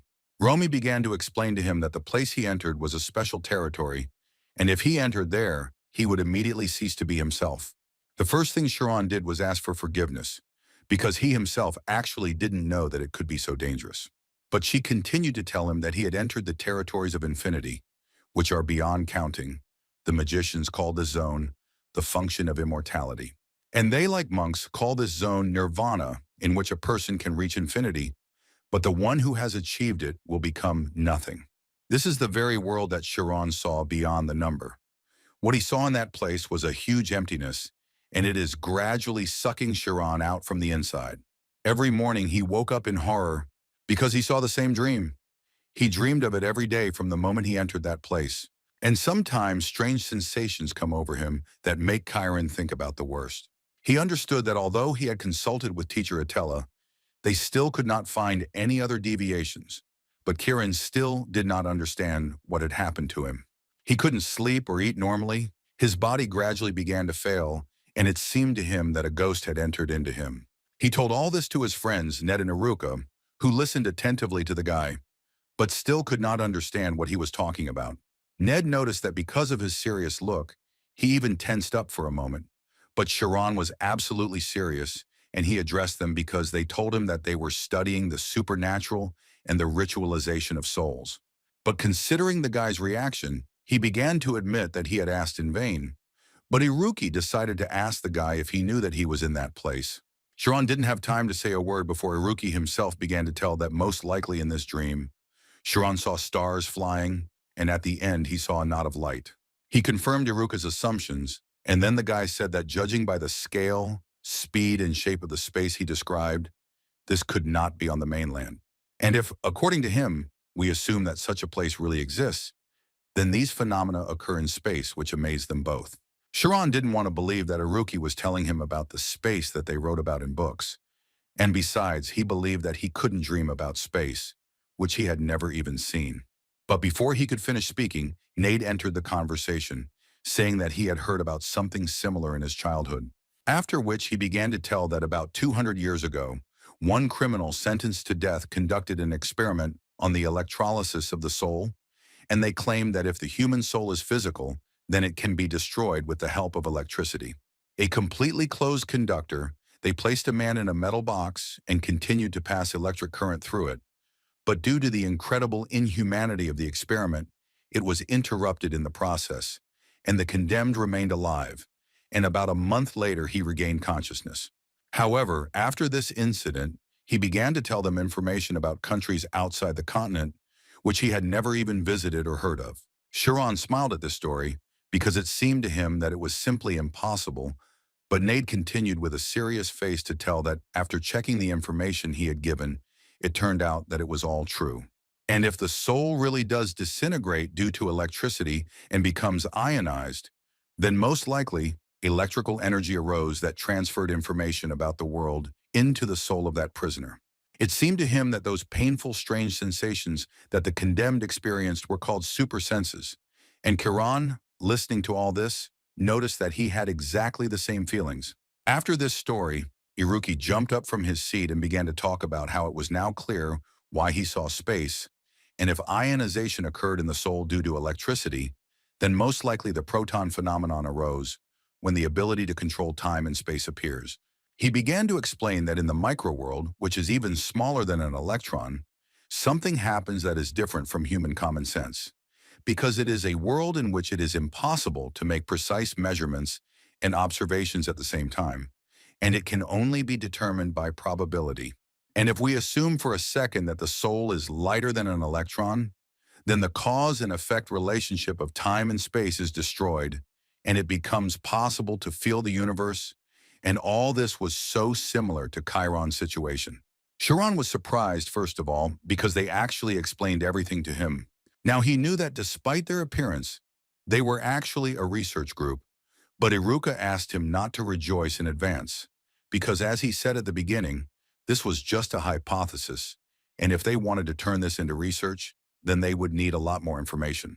So they asked Kieran to tell them the whole truth and all the facts that he had kept silent about, which the guy did not understand at first. So, Iruki started talking about how during the speed test, the power of his photons was kind of weird, and he said that he started having nightmares from that night on.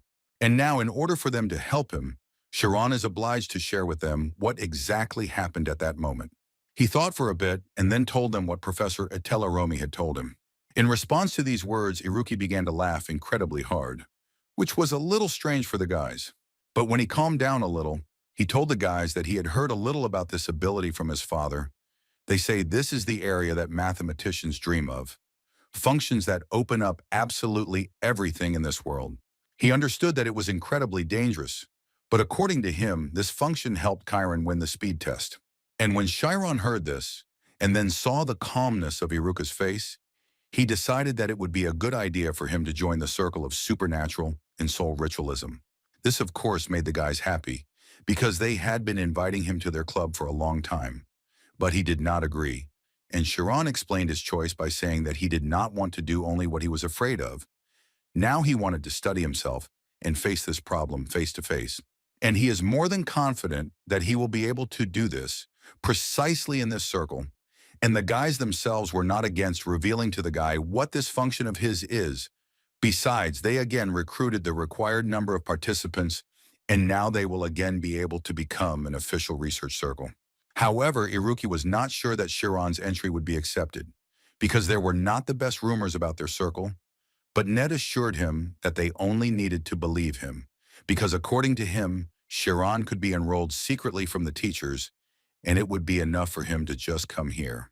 But contrary to Nade's hopes, everything became known to the school's most dangerous teacher. A few hours after the guys decided to accept Chiron into their group, Teacher Sad was sorting through applications for joining research clubs, of which there were quite a lot, and this was due to the approaching holidays. While Sad was telling Oliver that it was a common thing for students to create them for a short time, get what they needed and disband, one statement came out.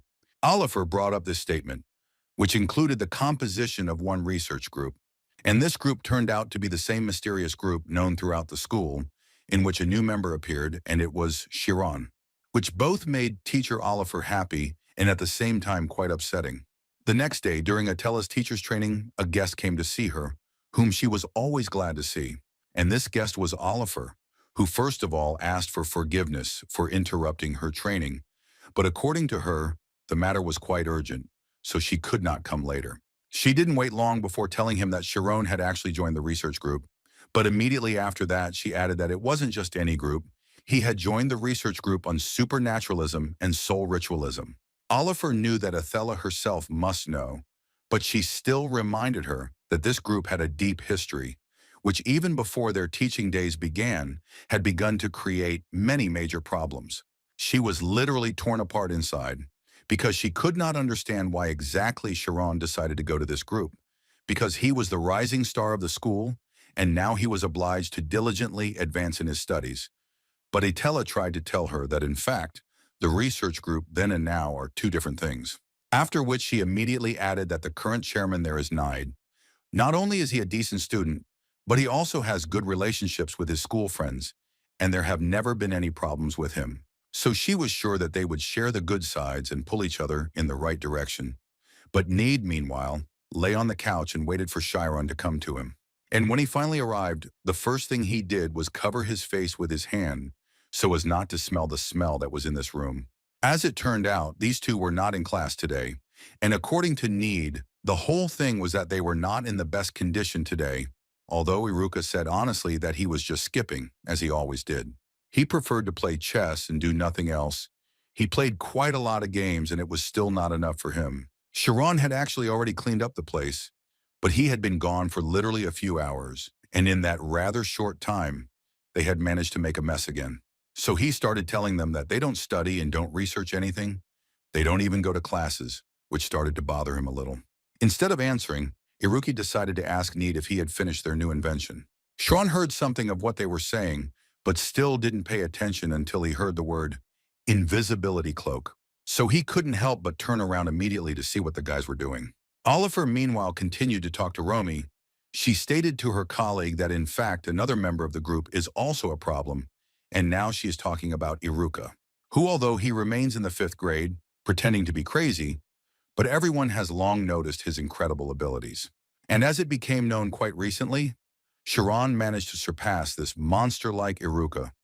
So she began to assume that after graduation, the influence in the school would be concentrated on these two. And if that happened, then she was almost certain that he could become a huge problem for them, just like Iruki had once done. She asked Atella to think because they can't lose Kieran, and if they allow this, then the most terrible bomb in the history of the school could explode. Sharon, looking at all the toys that the boys had, was surprised that Nade managed to do all this. It seemed to him that it was quite dangerous, but in any case, it was incredibly interesting for him. According to Need, he collected them in order to pull off a really big deal someday, although Iruki knew that this was a lie, because in fact, Need always wanted to become a magical mechanic, which sounded so cool to Sharon. Suddenly, while he was looking at different things, he saw a book that had a bright red cover, which made him interested in looking. According to Need, it was a book about a human body research lab, which was so strange to hear for Chiron, but he still wanted to see what was inside this book. But when he opened it, he saw something there that he clearly did not expect. In this book, there were pictures of girls and some information about them. Later, Chiron realized that these were the students of their school, and Need told him that this book was something like a source of information that walked through the shadow world of their school. Not only pictures, all the reasons for gossip within the school were also recorded here. Iruki thought that this was entertainment for people who had nothing better to do, but Chiron couldn't believe that the school just turned a blind eye to this. But suddenly he stopped and stopped talking, and the reason for this stop was that he saw a photograph of Ima. After which he threw the book out of his hands and started shouting that he couldn't look at it anymore. Now he wanted to know who was even capable of doing such research. Iruki told him that it was a shadowy research group of an anonymous person, but judging by the fact that senior students often appeared in it, it was highly likely that he was from there, which shocked Sharon even more. Oliver continued to argue with Atella and prove to her that research groups like Black Magic are at the level of children's jokes. And the problem was that the smartest and most capable students in the school joke on a completely different level. She also couldn't help but notice that until now this group had been left alone only because it had lost its rights as an official research group, but promising guys, on the contrary, intend to revive it. Therefore, taking advantage of this opportunity, she is going to disband the research group on supernaturalism and soul ritualism.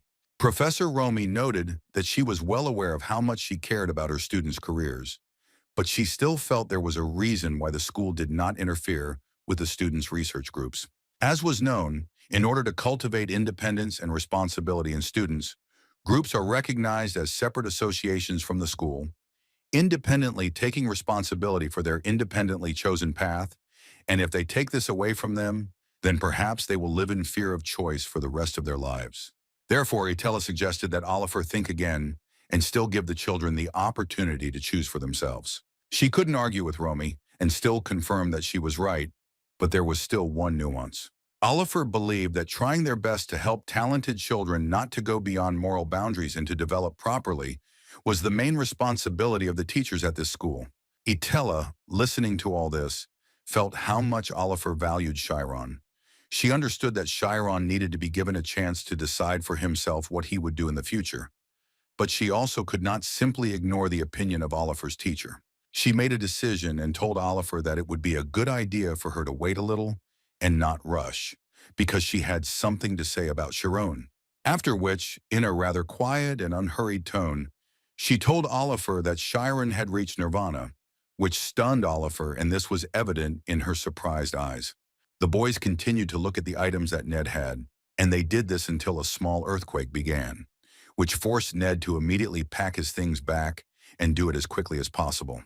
Chiron helped them do this, although he did not understand what was happening until the guys told him that the teacher would soon come to them, and all they could do now was hide everything and sit quietly. Oliver, meanwhile, used magic to enter the boys' secret room, but before that, she specifically gave them 3 minutes so that they could destroy the evidence. Chiron didn't understand why they didn't want to meet the teacher if he really, as they said, came to them, but they tried to calm him down and make him sit in one place and behave casually, because if they were caught with evidence, they wouldn't be able to get away with it. Before Oliver entered, Ned told Chiron that the research team's premises were their territory, and if he chickened out, it would be the end for him. Right after this phrase, Oliver entered their room, who caught the moment when the guys were just sitting on the couch and looking in different directions, which already looked incredibly strange to her. She entered with the thought that before it was too late, she must do everything possible to disband this research group. The first thing she told them when she walked inside was that they didn't even say hello to the teacher and that they should be ashamed of it. Ned apologized for their behavior. According to him, they were simply carried away by discussing their affairs, and if she had come to them more formally, they would have been glad to see her. But in this case, it was too unexpected for them. All these words made Oliver incredibly angry, but most of all, she couldn't stand the fact that Chiron was sitting with them, who behaved exactly the same as the other guys. Although the guy himself, at that moment, was thinking that teacher Oliver was sitting in front of him, and he simply did not understand how guys could sit so calmly in front of her. They remained silent for a while, and Oliver finally decided to point out that they had a guest, and they weren't even offering her a cup of tea. But Ned thought that she would hardly be able to just sit and drink tea. Oliver smiled because she herself understood that this was partly true, so she decided to quickly explain everything and leave. She was quite taciturn and simply said that she came here so that they could free the laboratory. The guys were surprised at the same time and asked her what she meant and why they should free her, after which Ned began to panic even more because he wanted to know what was going on, and Oliver answered him that after she studied their documents, she realized that it was difficult to find a reason not to disband the guys.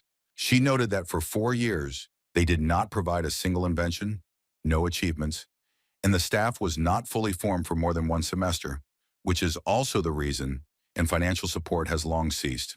However, she also added that according to the rules, they can provide an invention within a month and then they will not be disbanded, and thus they will be able to continue their activities.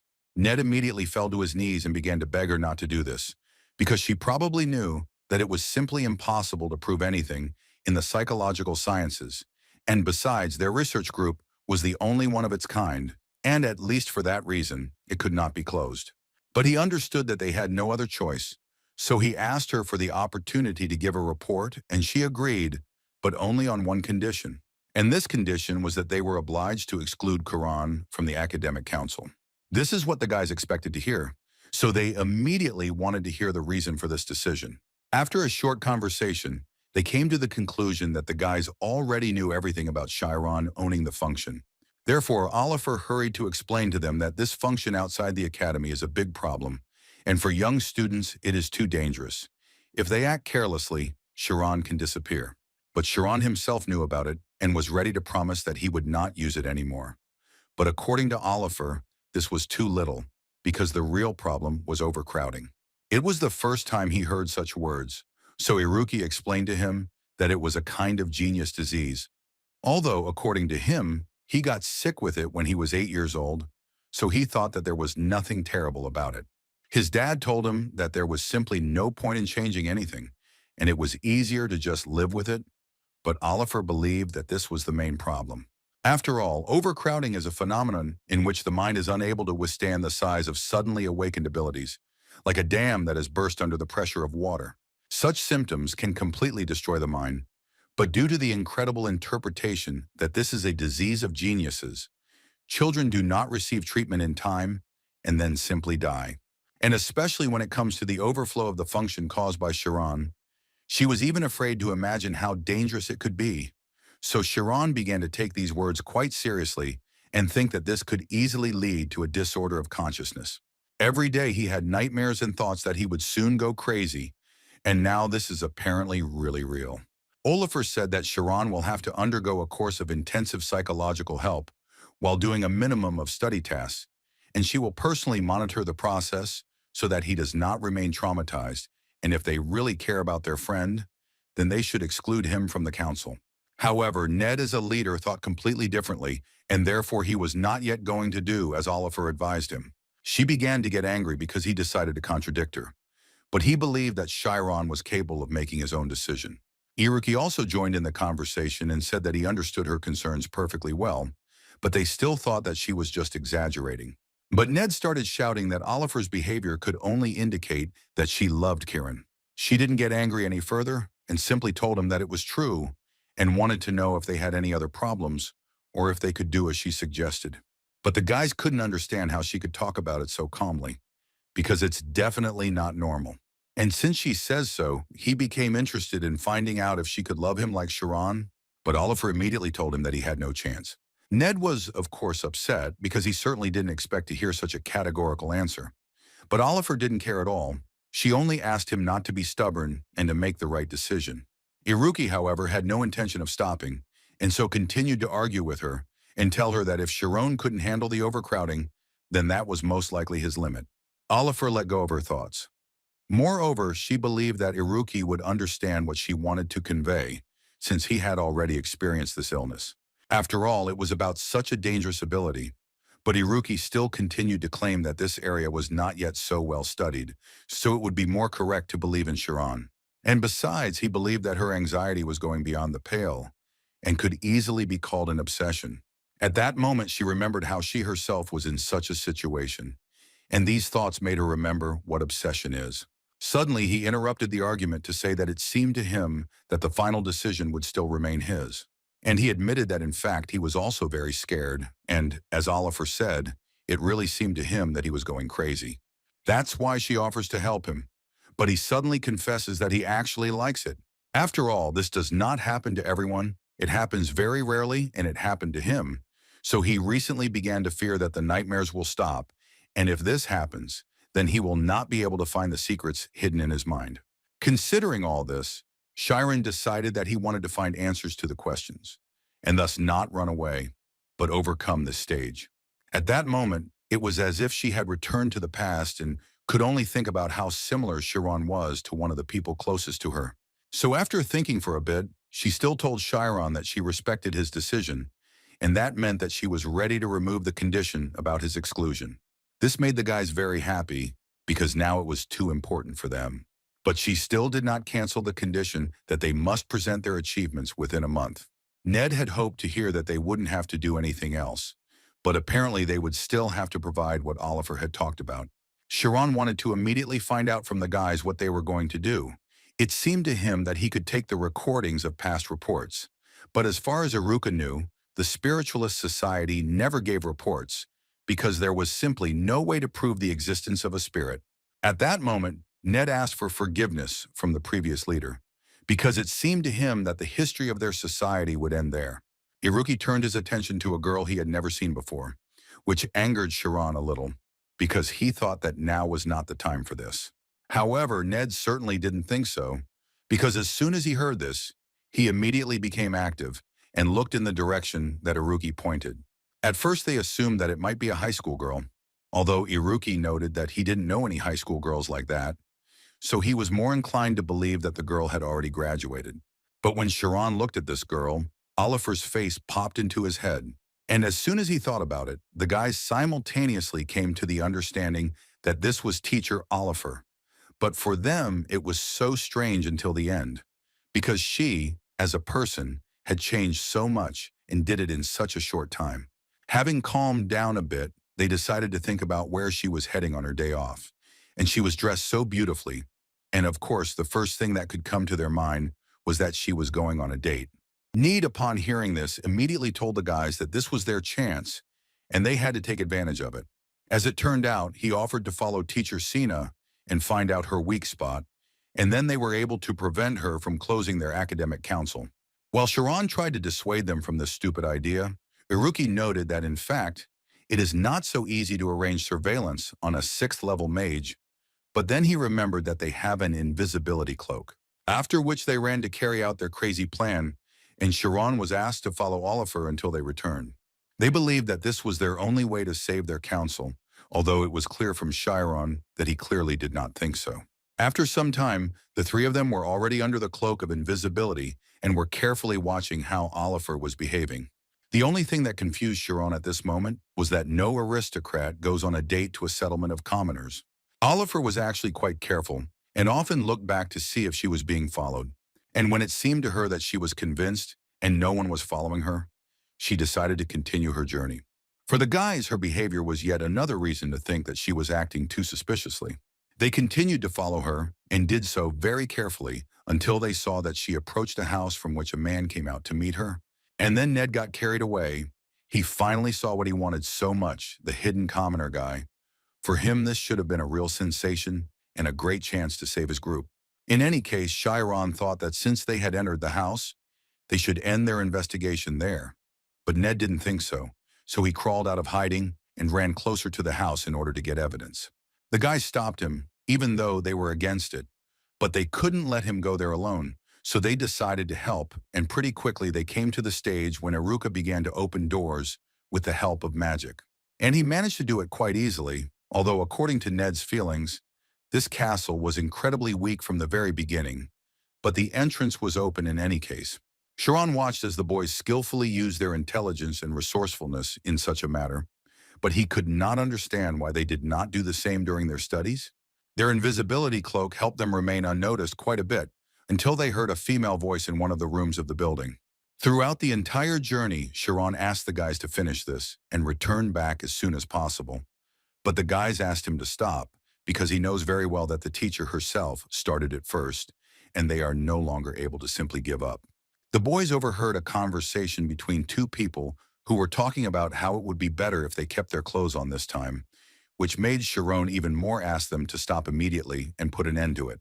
But they continued to do this until they heard the man say that his wife would be arriving in a few hours, so they had enough time to do what they had been planning for so long. Iruki, at this point, decided to support Chiron, saying that in fact, learning about this would already be more than enough to resolve the issue of closing their community. However, Ned did not think so and was going to go further. He believed that they had to stop this, so he started tugging at the door handle to open it. And when they managed to open these doors, they immediately started shouting at her that this was all a crime and that she better not do this. But they immediately stopped because they saw what was really happening here. After which they just stood there in a stupor for some time because they didn't fully understand what to do next. As it turned out, Oliver came to this place so that a local artist could paint her portrait. But she could no longer contain her emotions, so she began to shout in their direction, thereby trying to find out what they were doing here. They realized that they had done something wrong, so they immediately fell to their knees and began to apologize. They also had to be honest about the fact that they suspected her of cheating, which angered Oliver even more. So she immediately told them to prepare for what would happen after they returned to school, and Iruka was the first to point out that the punishment would be gladly accepted. But then he pointed out that Ned had done all of this, and they simply had no other choice, and Kieran confirmed this, which put the guy in an incredibly awkward position. Suddenly, their conversation was stopped by the same artist who asked Oliver to stop scolding them, especially since everything was fine with him, and the doors they knocked down were already in place, and besides, he was sure that the students followed him because of the unrest. Oliver didn't think so. She thought that even if they followed her due to her lack of attentiveness, they still had no right to break into someone else's house, and it was a really bad act. but he still continued to justify them, saying that they were worried about their teacher. The boys were incredibly grateful to this angel who saved them, or at least tried to do so. Sharon was probably the only one who noticed that the man was blind. But suddenly his thoughts were interrupted when he realized that his head had suddenly become so heavy and that it was difficult for him to sit in this room. Oliver continued the conversation with the boys and told them that they were very lucky that Armin was generous, and if it had been different, then most likely they would not have gotten away with school punishment. They all understood this perfectly well, but at the moment, what they wanted most of all was to know who this man was, and most importantly, what kind of relationship they were in, since they were dating so carefully. Oliver didn't hide it and nevertheless told that Armin is actually her senior at the magic school, which they attended together as children. But when they found out that he was a magician, they became interested in knowing what happened to his eyes. Oliver, hearing this question, immediately sighed heavily, after which she told him in a rather sad voice that he had lost his eyes and that it was her fault. She also experienced overcrowding as a child, at a time when it was like hell for her, so she could only escape. One such day she ran away once again, and Armin ran after her, because the water had risen too much and it was too dangerous to walk at such a time. But she kept running away and could only scream at him that she didn't want to go home, so he better not come near her. At one point, she got distracted and fell into the water, without even wanting to. Armin didn't think long before jumping after her to try to save her. He managed to pull her out and find something for her to hold on to for the time being, because he understood that if they held out until the lower river, only then would they be able to be saved. He thought for a moment and told her that they would need to dive into the water, but the girl asked him not to do this, because she was far from sure that she would be able to do it. However, there was no time, and Armin understood this perfectly well, so he decided to act. So he put pressure on Oliver so that she would not float up. But before that, he warned her that she would be able to survive only if she swam to the lower river. Armin, looking at what awaited them next, thought only about the fact that he had to save Oliver, and this was his main task at the moment. Now Oliver can only remember that Armin, who was a talented student at the School of Magicians, lost his eyes like that. But now she was glad when he recently contacted her and told her that he had become an artist. After such a short story, Armin finally entered the room, bringing the guys some small treats, for which they were very grateful to him. He also added that Sheena always talks a lot, but in fact, in his experience, she is the most nervous and always does nothing but talk about her students, which was both funny and pleasant to hear. At that moment, Chiron was assessing the man's paintings, which were quite beautiful, so he wanted to know, if it wasn't too rude, how he managed to paint them. Instead of 1,000 words, he decided to simply show the guys, who carefully watched his hand movements and were surprised that he could do it so easily. Irugi watched all of this carefully and came to the conclusion that Armin was probably using the spirit zone, and if that was the case, then Ned could assume that the man had an incredibly good level of the spirit zone. But Chiron didn't think so. So at one point he decided to assume that Armin actually saw everything. After this suggestion, Armin suddenly stopped and said that he actually expected to hear that. So he started to remove the bandages he had on his face. And as soon as he did this, his eyes suddenly began to glow. And at the same time, he said that he was almost sure that Chiron would guess about it. Chiron immediately began to ask his friends for help because he was scared to look into Mr. Armin's eyes. But the boys continued to ignore him, and when he finally turned around and looked at them, he realized that they couldn't hear him. He couldn't believe that it could be magic because he had never seen anything like it. Armin understood Chiron's surprise but still continued to talk to him and tell him that this magic is called stop. Chiron couldn't believe that right before his eyes stood a magician who had reached the speed of light. Armin invited him to sit down so that they could talk calmly and not rush anywhere. And in fact, they had a lot of time, so Chiron could easily understand him. Listening to all this, he was a little hysterical, so he even laughed a little, but the desire to hear Armin's story was even greater. Armin started by saying that he was still really worried. It seemed to him that he would soon figure out everything that Chiron didn't quite fully understand. So the man continued to talk about how, although ordinary people restructure information using the light they receive through their eyes, his eyes see the very essence of that light.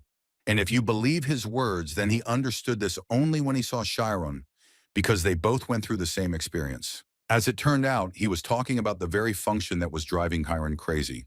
This both shocked and gave Chiron a chance to learn more about her, so he immediately asked Armin to tell him a little more. The man was ready for this request, so he immediately began to talk about how this function is a door that connects with infinity, and the person who opens this door is called the unlocker. And according to him, Kieran was one of those guys who successfully opened that door.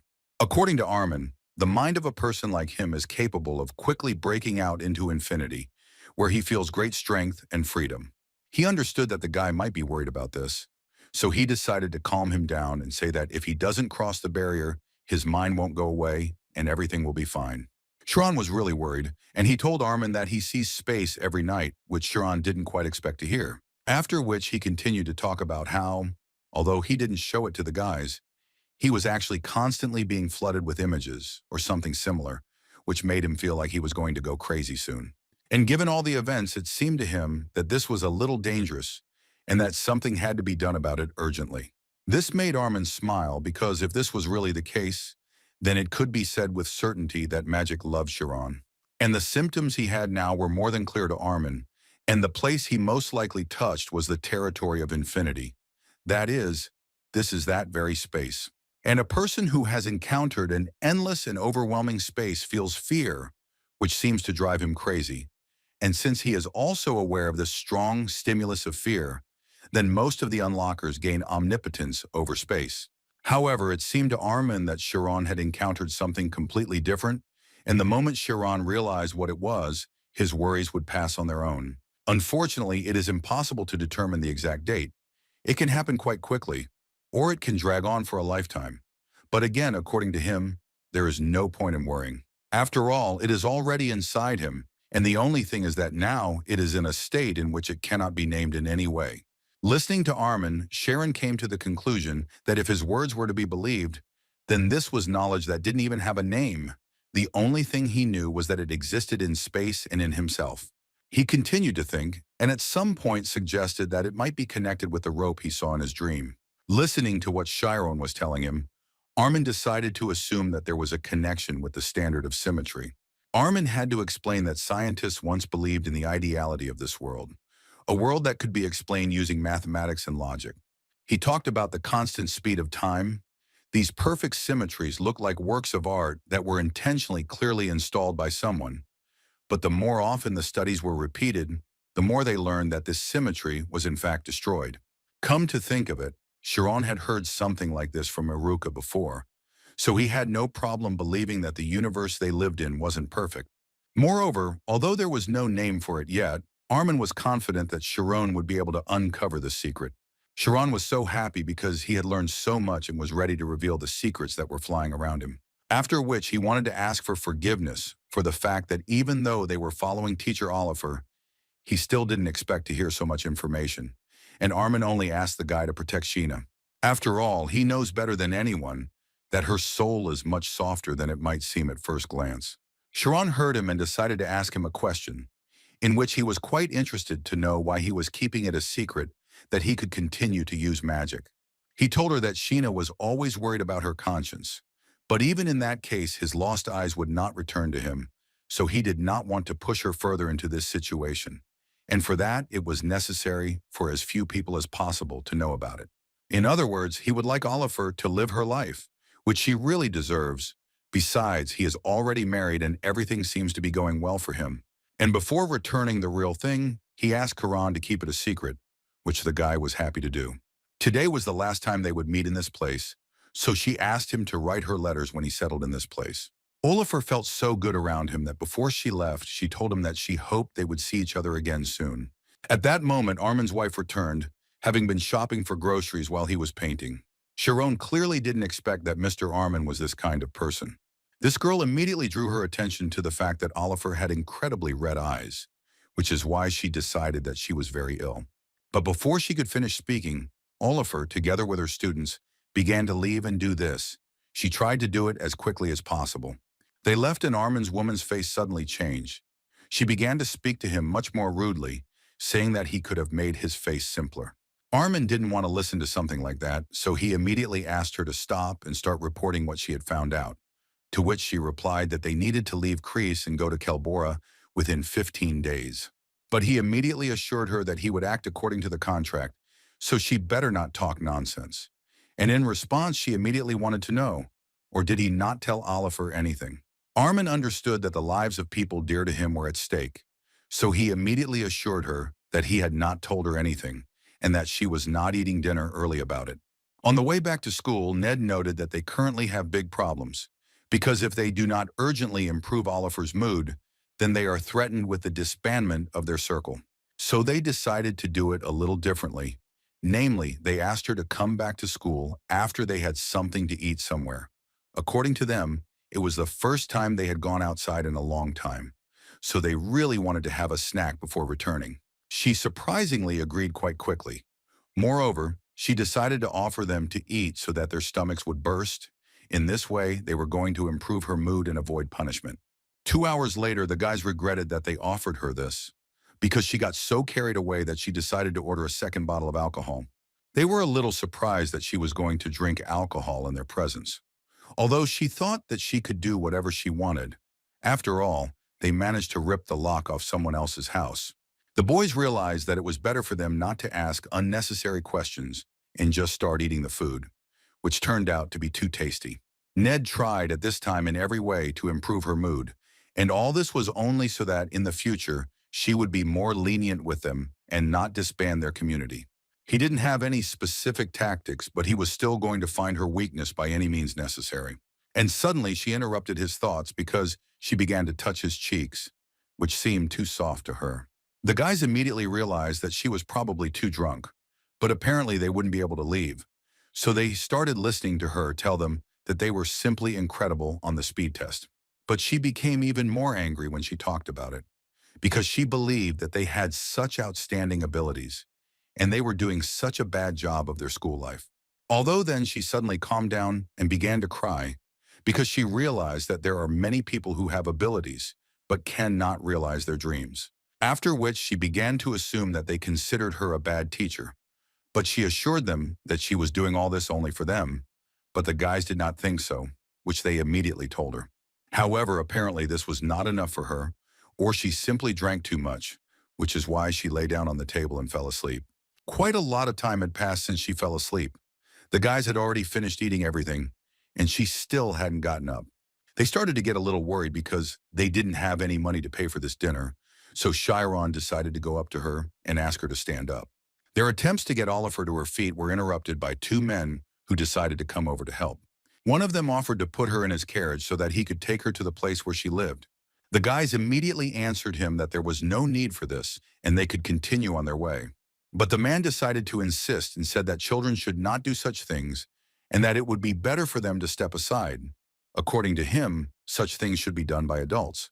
The man put his hand on Oliver and whispered that she had quite a nice figure. This assessment did not last long, because Chiron immediately intervened and, for now, kindly asked to remove his hands. After which he added to them that they should under no circumstances touch their teacher. This, of course, caused anger and aggression in this man, who believed that if they were students, it did not mean that they could be here at night, so he responded by asking them to return to their mother's arms before it was too late, and he, in turn, would do whatever he wanted. And he advised them to do this as soon as possible, because if you believe him, then one word from him would be enough to get them expelled from school. Ned did not answer him with words. He decided to show him strength, which, as it seemed to him, would be much more convincing in this situation. These two impudent fellows immediately realized that this was magic, and apparently they were students of the Alphea's School of Magic, which was not within their jurisdiction. But suddenly they interrupted their conversation because the most impudent of them noticed that Iruka was holding his wallet in his hands, which said that he was a government employee. After learning this, Iruki advised him to go to Mercadine Iruki and consult with him. Would it be a good idea to expel the kids from school? The thing was that the Mercadine family was the first family among the aristocrats, because already the third generation was a member of the body advising the King of the Dragons support, which these two apparently knew very well, because it was immediately evident from their reaction. They quickly asked for forgiveness and immediately began to run away, because they knew very well what consequences this could have for them. Eventually, the guys found Oliver's weak spot, and it was alcohol. They took a small photo and planned to show it at any threat to their community. Even Iruki noted that using a Polaroid in such a situation was a brilliant idea, and Ned did a good job. However, Chiron was not entirely happy, because he had to carry the teacher Oliver because the boys told him that he was the strongest of them, so he was the one doing it. The only thing they could help him with was to tell him that he could use the diagram in this case, which was so strange to hear for Chiron because it seemed to him that it could not be used with a simple desire. But Iruki assured him that if he knew how to use the spirit zone, then the diagram would work. Chiron immediately declared that he incredibly wanted to learn this. Iruki is willing to help him with this, so he said that first he should close his eyes and he will ask him stimulating questions, and all he needs to do is watch his voice. He began to tell Chiron in a quiet voice that the guy should feel himself. Then he needed to go deep inside himself, but later it turned out that all this was one big joke, and Chiron understood this when Iruka asked him when he first kissed Ama. On the way, Kieran decided to suggest that the guys abandon the idea of blackmailing teacher Oliver. However, the boys obviously didn't understand this because they had worked so hard to get these materials, but he thought that they shouldn't do this because today was a really hard and sad day for teacher Sheena. Iruki thought for a bit and decided to agree with Chiron, since she obviously wanted them not to have to deal with the pain she had experienced. Ned understood all this perfectly well, but it still seemed to him that this circle was left for him by the previous head, and if everything suddenly disappeared, then he would be the one to blame for everything. But on the other hand, he had an idea that they couldn't hold out for so long, and it would be a good idea for them to try and do something on their own so that their community wouldn't be disbanded. And as soon as they agreed on this, Oliver returned to them, who was incredibly interested to know what they were gossiping about. The guys were so scared, but they were glad that she finally sobered up, and she immediately decided to ask them for forgiveness for her behavior. So, in honor of gratitude, she was ready to keep a secret what they had done today. They didn't understand what she was talking about, so they decided to ask again, which made her a little angry, so she repeated again that she wouldn't punish them. What's so unclear about that? And also, since they did so well, she gives them another month so that they can correct their mistakes and save their research group. But on the other hand, she wanted them to bring and show her the ghost anyway, if they really loved their circle. Such news could not but please the guys, so they immediately decided to tell her that they would confidently prove the value of their research group. Even though the situation hadn't changed for them, Chiron was still very happy with what they had been able to achieve. A few days later, a poster was put up at the magic school, the gist of which was that a secret that the school had intended to hide until the very end would soon be revealed, and it would be revealed by a research group on supernaturalism and ritualism. 10 days before, Ned had been hitting himself over the head because he couldn't think of anything to say. Iruki and Chiron were much calmer and just sat in their thoughts to try to find at least some information that would help them come up with some kind of invention from their research group. They discussed it all night and all day, but even that much time was not enough for them to come up with something. And the main problem was that even if these examples that they had actually happened in life, they couldn't apply them to their presentation. It had already been 3 whole days since they had made their promise to teacher Sheena, and everything was fine until they had agreed with the teacher that they would confidently enter the battle with a presentation. But then they realized what it meant to explore the science of supernaturalism and ritualism. Because they couldn't do anything, Need was gradually starting to go crazy.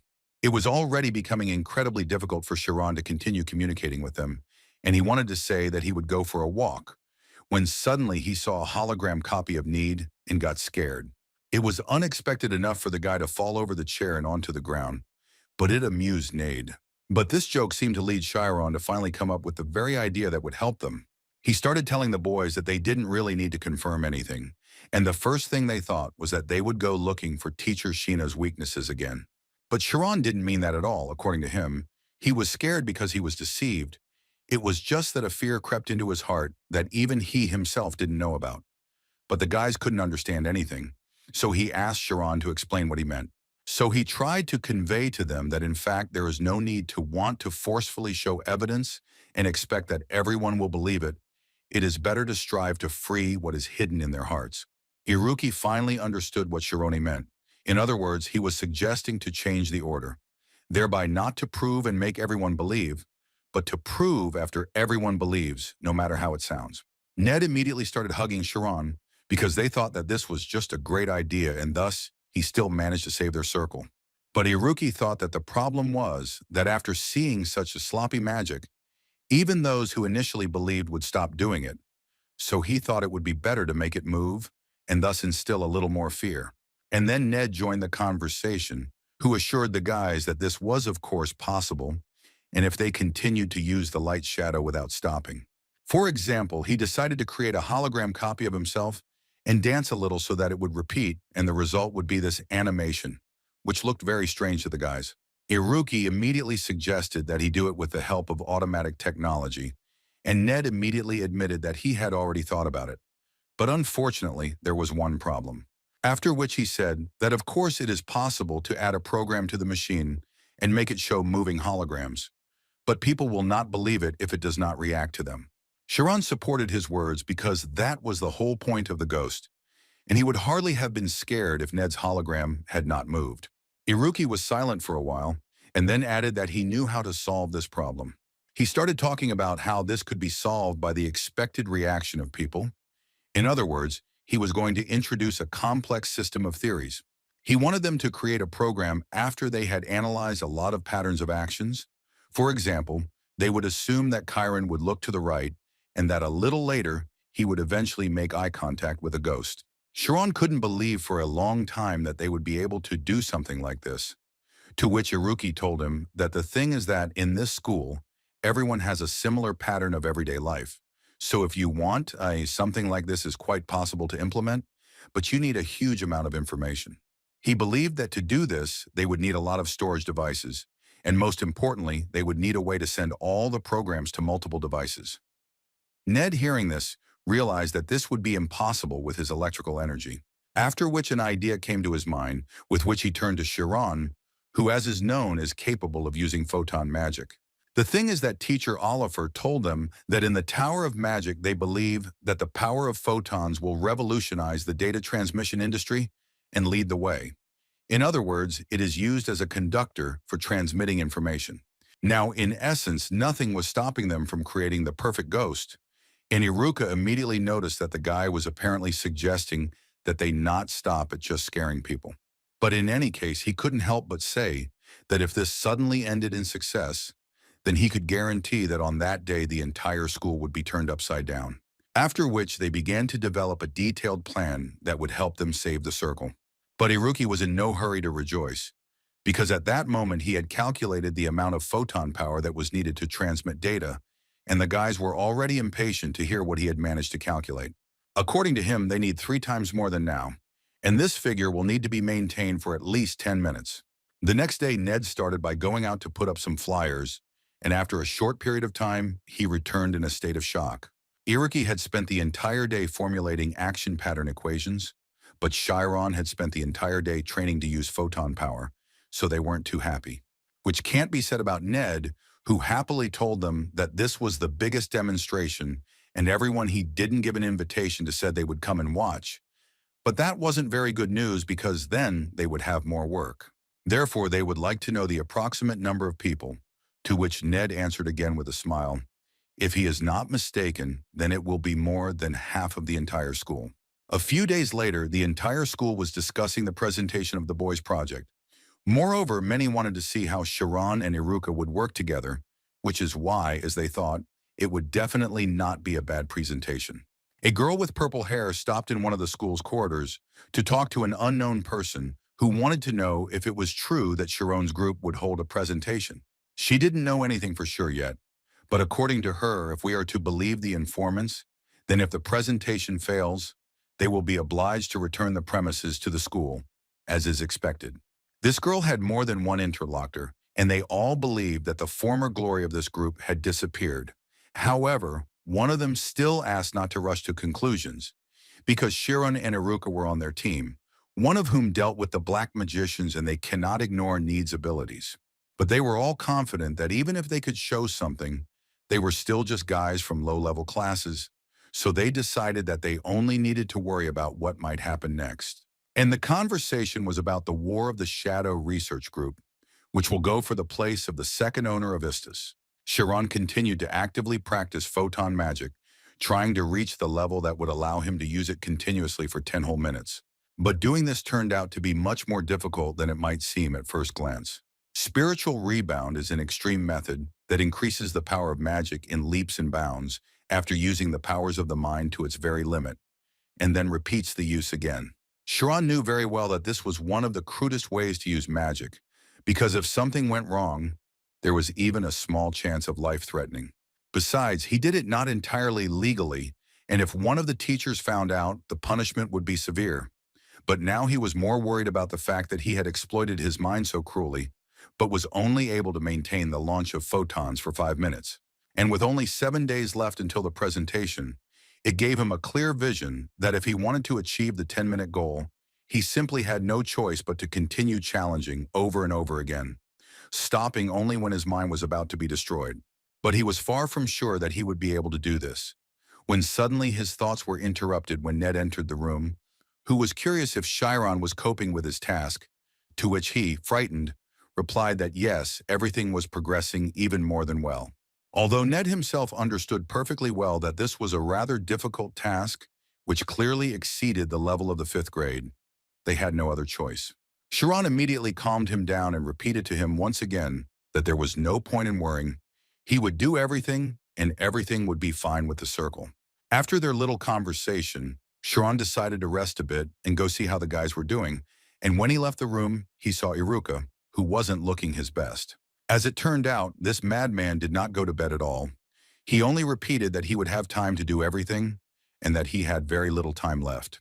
Chiron understood perfectly well that it would be unlikely to stop this guy, because this was already real madness, but he was not going to argue with him either.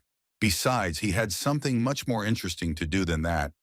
It was about Ned's invention, which looked simply magnificent, and if we were to believe his words, the final test would be a demonstration with his photons. Ned gave Chiron a small ball, which he said he had to squeeze tightly and try to use magic at that moment. The guy concentrated and began to use photon magic little by little, which caused the ball to glow. But that was not all. In this way, they were able to create the desired hologram of the ghost, which was to play a key role in their presentation. The day of the presentation arrived and Ned went to check on Kieran, whom he reminded about the presentation. But instead of answering, Ned caught Kieran's stopwatch, which clearly showed a 10-minute countdown, which could mean only one thing, namely that he succeeded and surpassed himself. Now Chiron was more than ready to rock the presentation and show everyone what he was capable of. On this day, it seemed like even more people had gathered than the guys had planned. Everyone was having so much fun, they were relaxing and didn't even suspect what the guys had prepared for them. Mark, after his 2-month suspension ended, returned to school with no idea what was going on and what kind of event was this. Suddenly, a girl approached him and offered to take a leaflet so that he wouldn't just stand there. At first, he didn't pay much attention to this leaflet, but then he saw names that he couldn't forget. It was a small invitation to a presentation, which was strange to see, because it seemed to him that no one would go to such a thing, which made him start to think that Chiron was not as much of a genius as he thought. But apparently Maria, who is now friends with Mark, thought completely differently, so she began to persuade the guy to go with her and see it, which is why he had to agree. And as soon as he said that he would go, she immediately took him by the hand and led him to stand in line for this event. And as for them, they underwent special training under the guidance of Sad for 2 months. And while this new couple was trying to find the place where the line ended, inside this line, all attention was focused on Amy and Cheryl, who by then were both already in their senior year.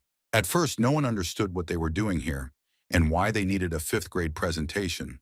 But then they remembered that Chiron was her boyfriend, so everything fell into place, although Ima clearly didn't think so she was a little angry about such conversations.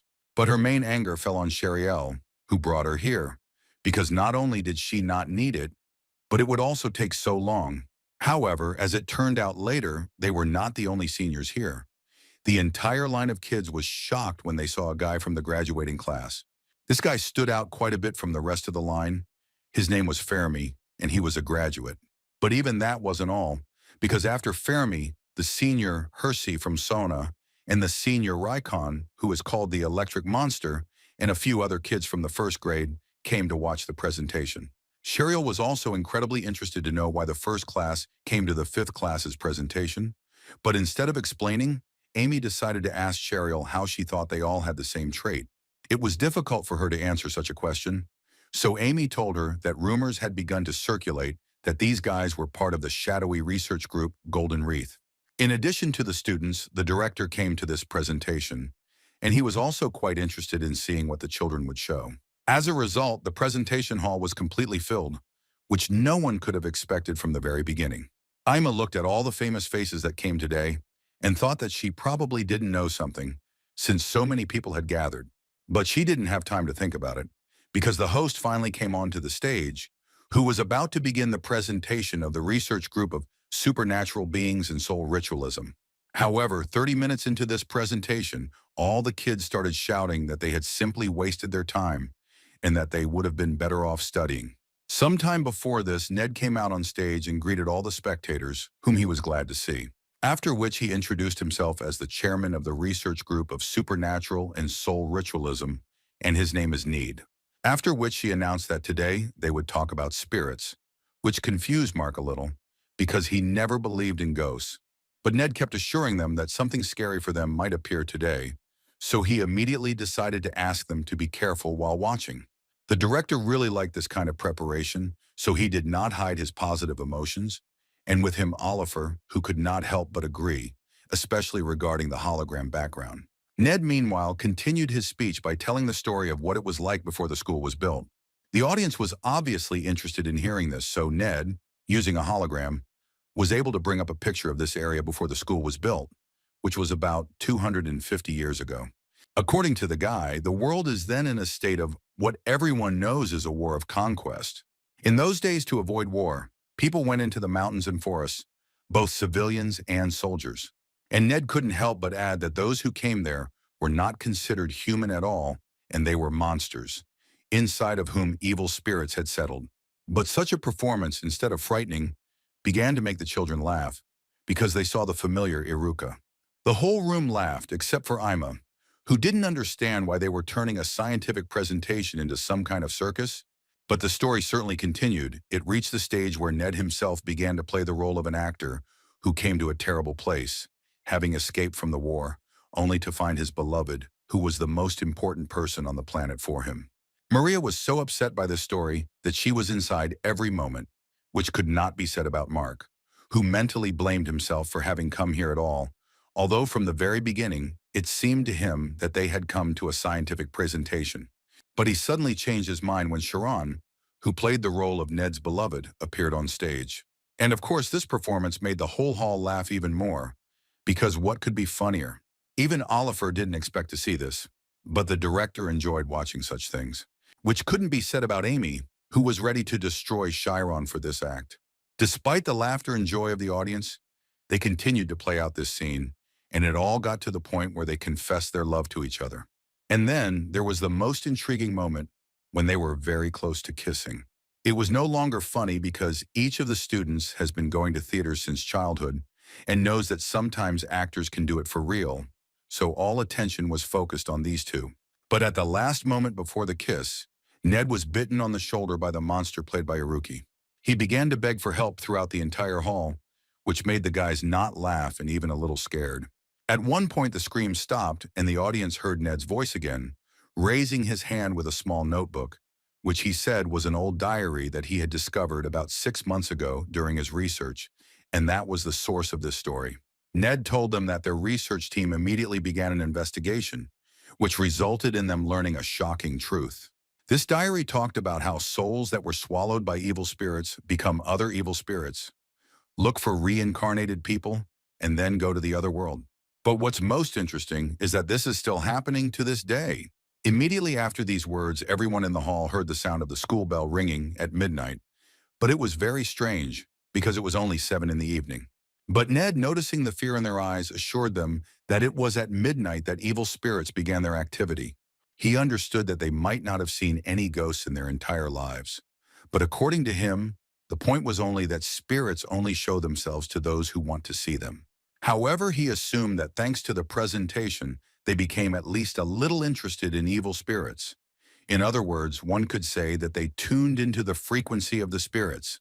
So he could finally advise them to take a good look around tonight when the midnight bell strikes. Maybe then they will be able to find a spirit wandering in the other world. But he also asked them not to think that this would definitely happen, because they would have to be pretty lucky. And on that wonderful note, Ned was happy to announce that they were finishing the presentation. After which the lights were turned on in the hall, and all the guys sat in silence for some time, and did not know whether they should leave. But this was only temporary, because after a few minutes, they started shouting that this was the worst presentation they had ever attended. Amy was also not in the best mood after such a performance, because she suspected that this would happen, ever since he started spending time with strange guys. Gradually, all the students, including the first-grade students, began to disperse. Oliver was also upset, but now she could only ask the director for forgiveness for teaching them so poorly and immediately promised that she would fix it. Although the director immediately assured her that the sciences of souls had always been like this, so there was definitely no need to worry about it. The director was actually a little upset, and it seemed to him that since they had decided to start and end like this, it would have been better not to start at all. However, the guys themselves were not upset. On the contrary, they found it incredibly funny to see the guys' faces. They felt that they had definitely achieved what they wanted from the very beginning. And now Sharon was ready to show them the real ghosts. That same evening, Ned entered Karan's office to ask him if he was finished with the progression meditation. Instead of 1,000 words, Sharon simply got ready and followed Ned. The day before this presentation, Ned and the boys installed hundreds of hologram projectors throughout the school, and it was to these devices that the action prediction program created by Iruka was sent. So they were prepared to show the school what ghosts were. 5 minutes before that they were completely ready, they understood that they could not do it either earlier or later, because the most important thing in their plan was to show the ghosts at the appointed time. Iruki was ready to give the signal, and then they would begin, but the main role was again on Sharon, who collected his thoughts and was more than ready to show how powerful his photon magic was. And as soon as Iruki gave the signal, Sharon began to generate a huge amount of energy, which he had to hold for about 10 minutes.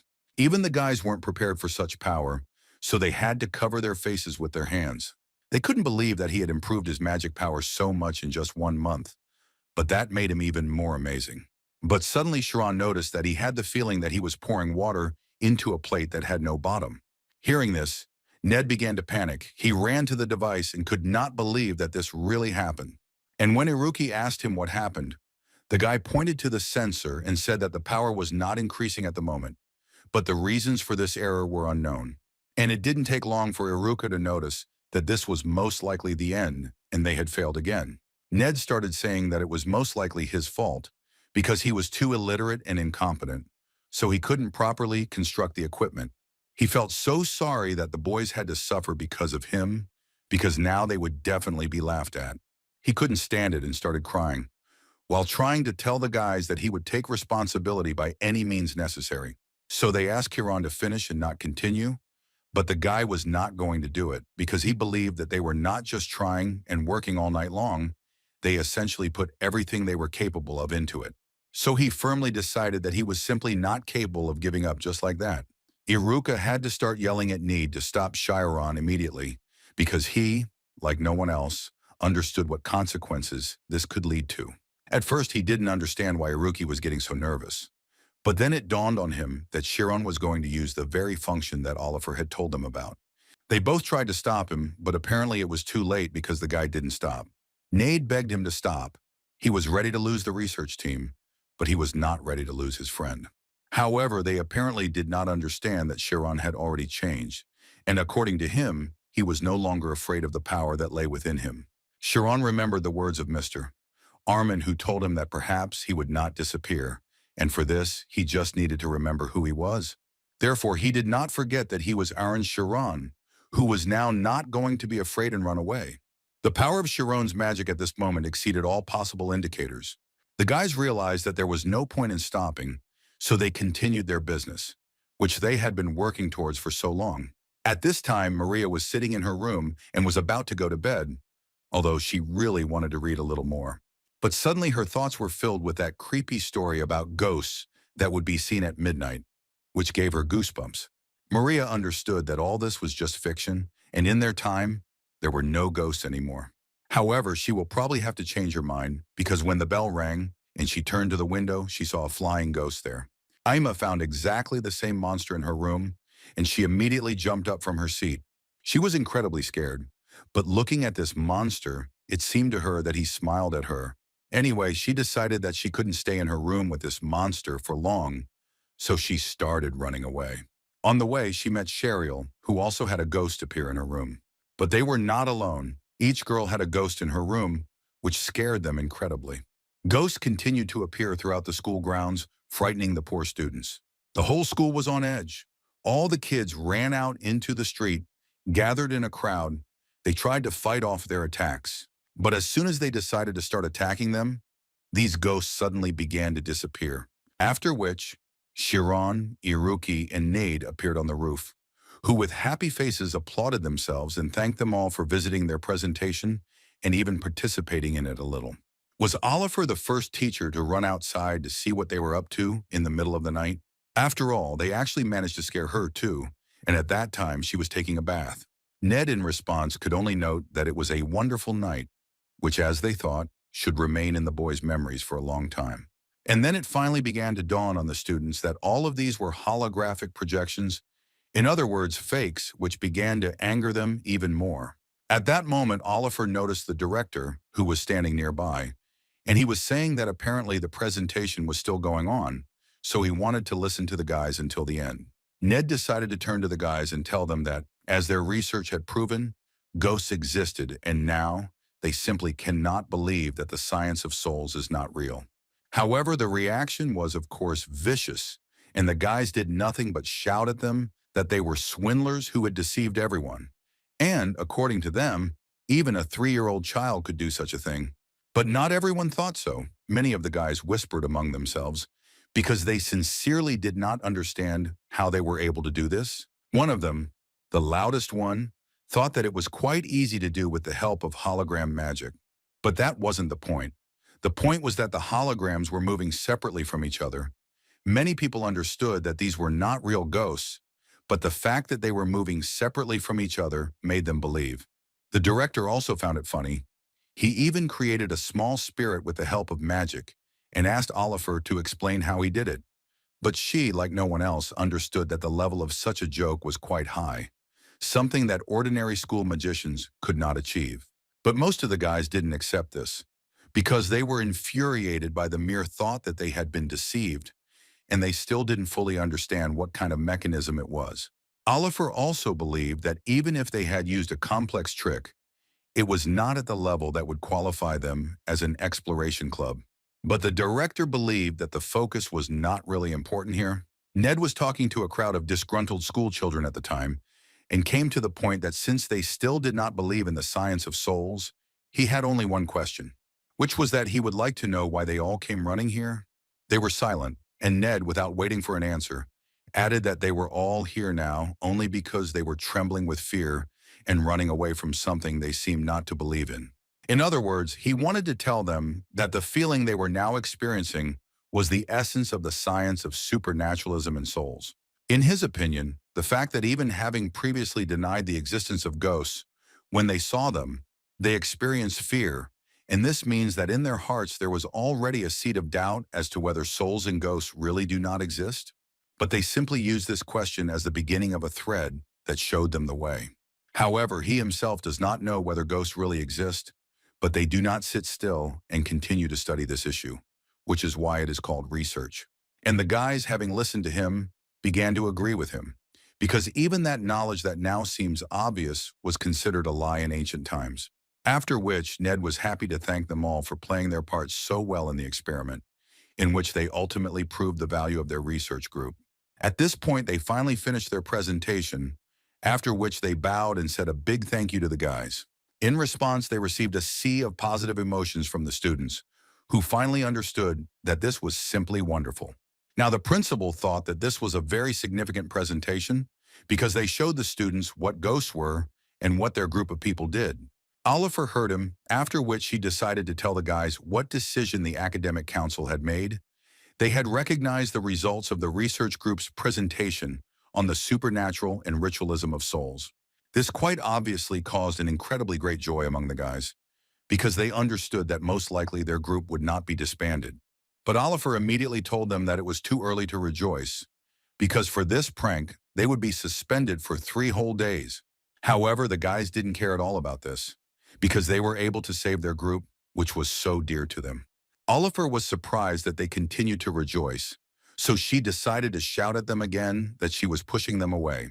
But the guys recognized the guys, even started talking about how they were some kind of geniuses. Even Mark agreed with this. Emma continued to be amazed at how beautiful Sharon was. She always thought that even knowing him, she understood that in reality this was far from true. Moreover, looking at him, she was even a little envious. But it was not an evil envy. After this small triumph of the guys, the second most famous group in the school gathered to discuss it. The first thing they decided to start with was that even after rot, good remains good. In other words, it could be described as the guys who graduated left behind some pretty cheeky guys. However, not everyone said this. Most believed that even if this was true, they were only in the 5th grade. So there was definitely no need to worry. But still, the thought that at this rate they would be able to rise to the graduating class did not leave them. But one of them, while they were arguing, decided to ask them to calm down, because he understood perfectly well that every wall in this school had its own ears and eyes, so it was not safe to talk about such things. Moreover, he could not help but notice that if they continued to remain all in one place, it would have a detrimental effect on themselves. In other words, he suggested that they wait for the right moment. Oliver noticed that the guys from the shadow groups were also here, and she didn't like them even more than the research group that Sharon ended up with. That same evening, the director thought that even he, whose specialty is lighting, could not help but admire this performance. That's why he, more than anyone else, was so happy that Kieran had managed to do something incredible. Considering all the facts, the man began to think that perhaps this child would eventually be able to turn his wishes into reality. Sharon himself at that moment was with his friends, with whom they talked about how everything was really incredibly fun, although the guys still considered him a madman who decided to put his life on the line for such things. Although, on the other hand, they couldn't help but assure him that he was the bravest and most powerful magician they knew, which was so nice to hear for him. Ned, although he praised him, still tried to tell Sharon that using such a function for such a thing was not such a good decision. Iruki still couldn't believe that in order to withstand the use of this function, Sharon used the protective form of spirits. Sharon, however, believed that they should also pay attention to themselves, because they were also at their best, and without them, he certainly would not have been able to do anything. Iruki, for example, calculated the actions of all the students of the academy. Need, in turn, created all this huge amount of technology that was so necessary in order to be able to create these hologram ghosts.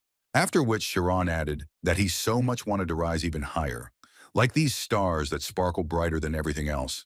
Iruki, listening to all these words, decided to suggest that the guys have even more fun and go to graduating class together. This idea was immediately supported by Need, who added that when they go out into society, even more fun will await them. Sharon was a little unprepared for this, because he did not forget about the place he occupied in society. But Iruki continued to insist, saying that it would be wonderful. Need, hearing this, decided to say that it would be quite good if they backed it up with a small promise to each other.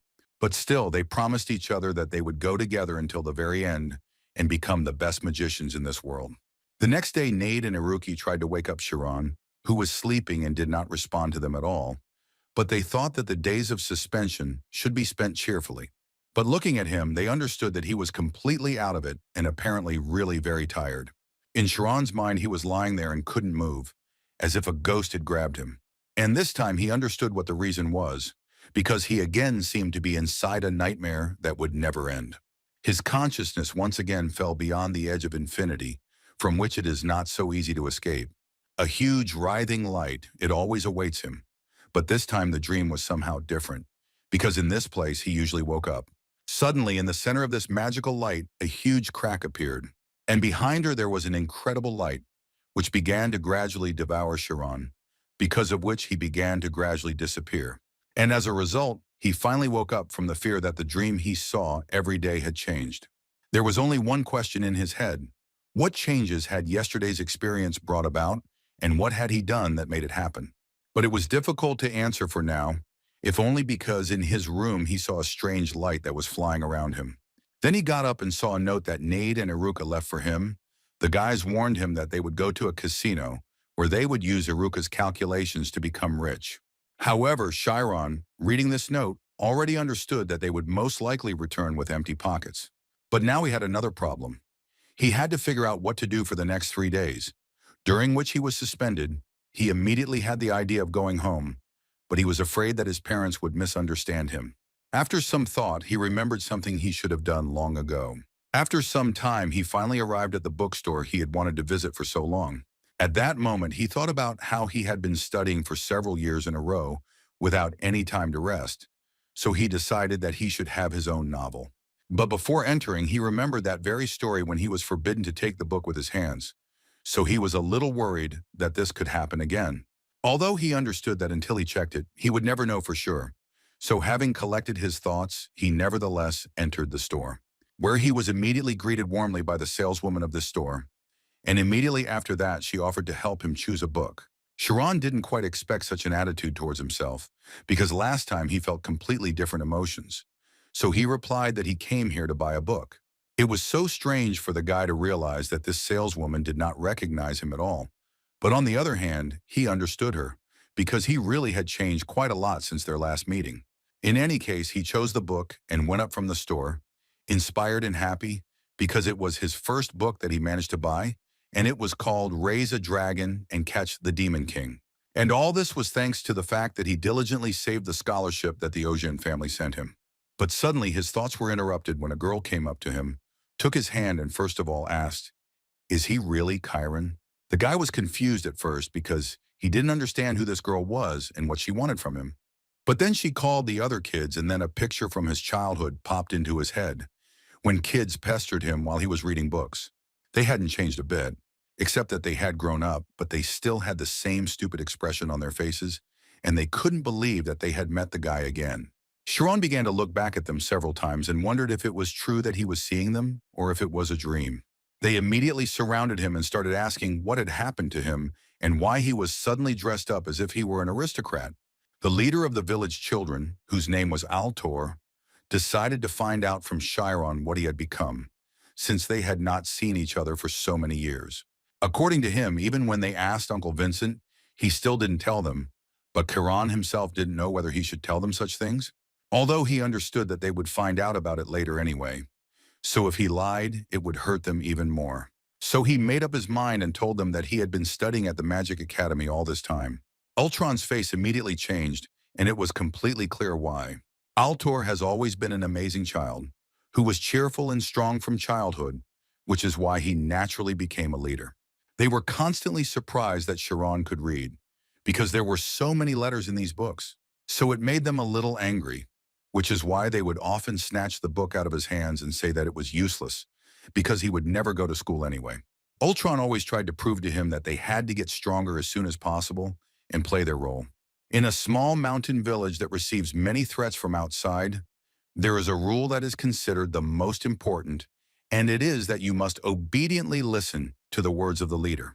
After all, it was clear to everyone that the leader was protecting the village, and everyone was following his orders. This was the way of survival for a small mountain village. But Rumina was not of this opinion, because she constantly stood up for Chiron and forbade Ultron to torture him.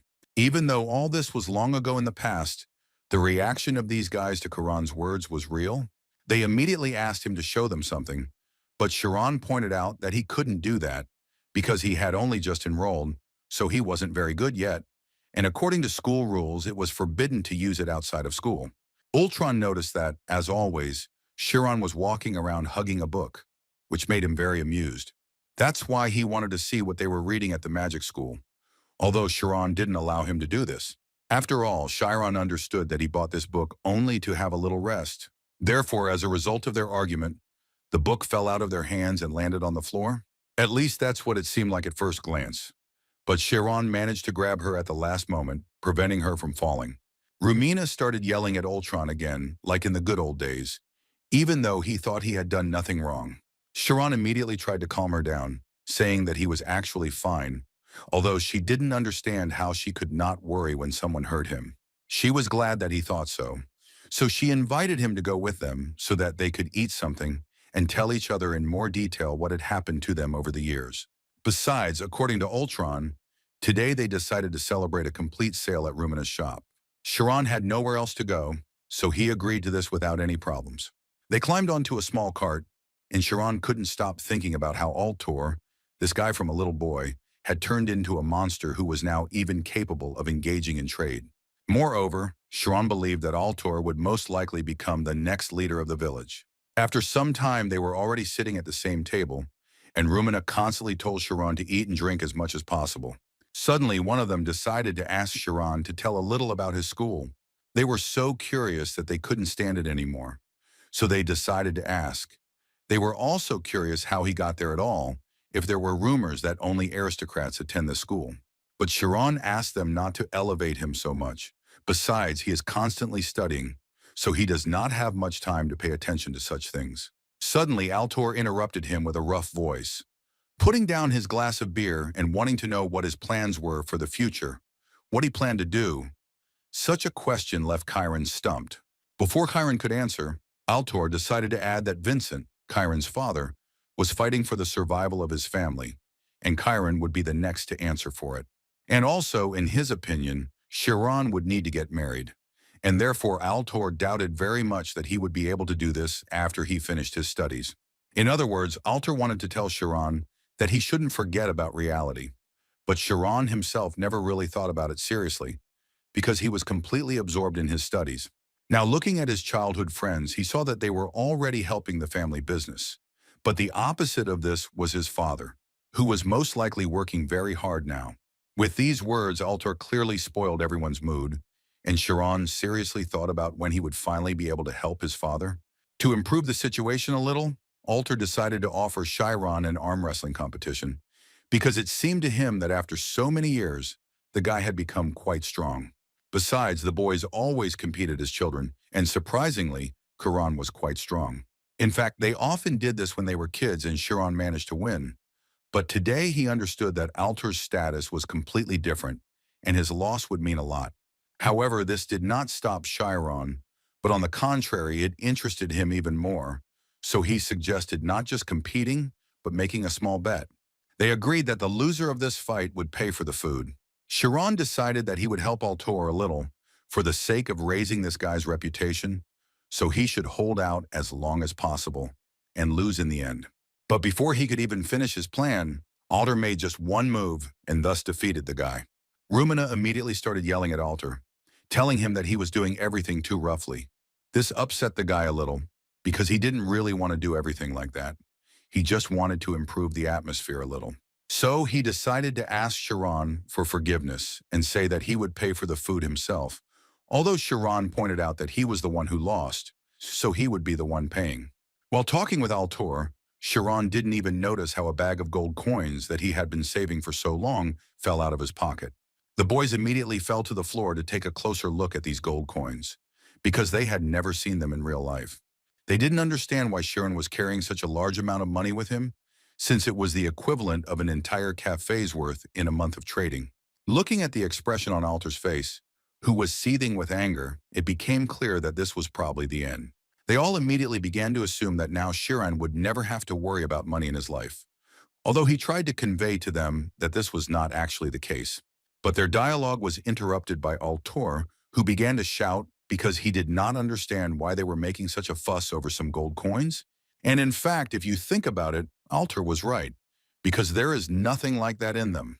The guys decided to change the subject and talk about wild animals that appeared in the mountains, and Chiron immediately supported this topic of conversation, because he actually also heard about them from his father. Altor was silent for a while, and at one point, he finally made up his mind and suggested that the guys go to the mountains together and catch these animals. He believed that in this way, they could help the village, and besides, they all knew what abilities he had. In his opinion, there is no point in adults acting because of some cowbears, so he suggested dealing with them on their own. One of the guys decided to tell Chiron that last time Altor hunted a scarlet bear alone, so there would clearly be no problems with this. Altor was glad that they had come to an agreement, so he suggested that they go hunting the next morning. And he also decided to invite Chiron with him so that they could all be together like in the good old days. At first, the guy was surprised by such a proposal, but then he immediately agreed and said that if he could help, he would gladly do so. Chiron hadn't really planned this, but he thought it would be a good way to relax and have a little fun. The next day, Sharon and Rumen were more than ready to go hiking. Altor decided to joke a little first, so he said that if they suddenly fell behind under the pretext of rest, then they would simply abandon them, after which they finally set out on the road, setting traps along the way. Sharon was literally shocked how they set up nets and loops in just one moment, but for the other guys it was just routine. Moreover, according to them, the difficult part will be performed by Altor, who was already actively hunting the beast, studying its tracks. He also asked the guys to comb the area, and if they suddenly find him, then they should under no circumstances begin to act on their own, but should immediately inform him. Sharon thought that Altor was a real professional, so cool that it surprised him more and more. But in any case, Chiron decided to help the guys comb the area much faster, and for this he decided to use the spirit zone. And as soon as he entered the spirit zone, a terrible picture appeared before him, in the center of which blood was flowing. This scared Kieran because it was far from clear what this was.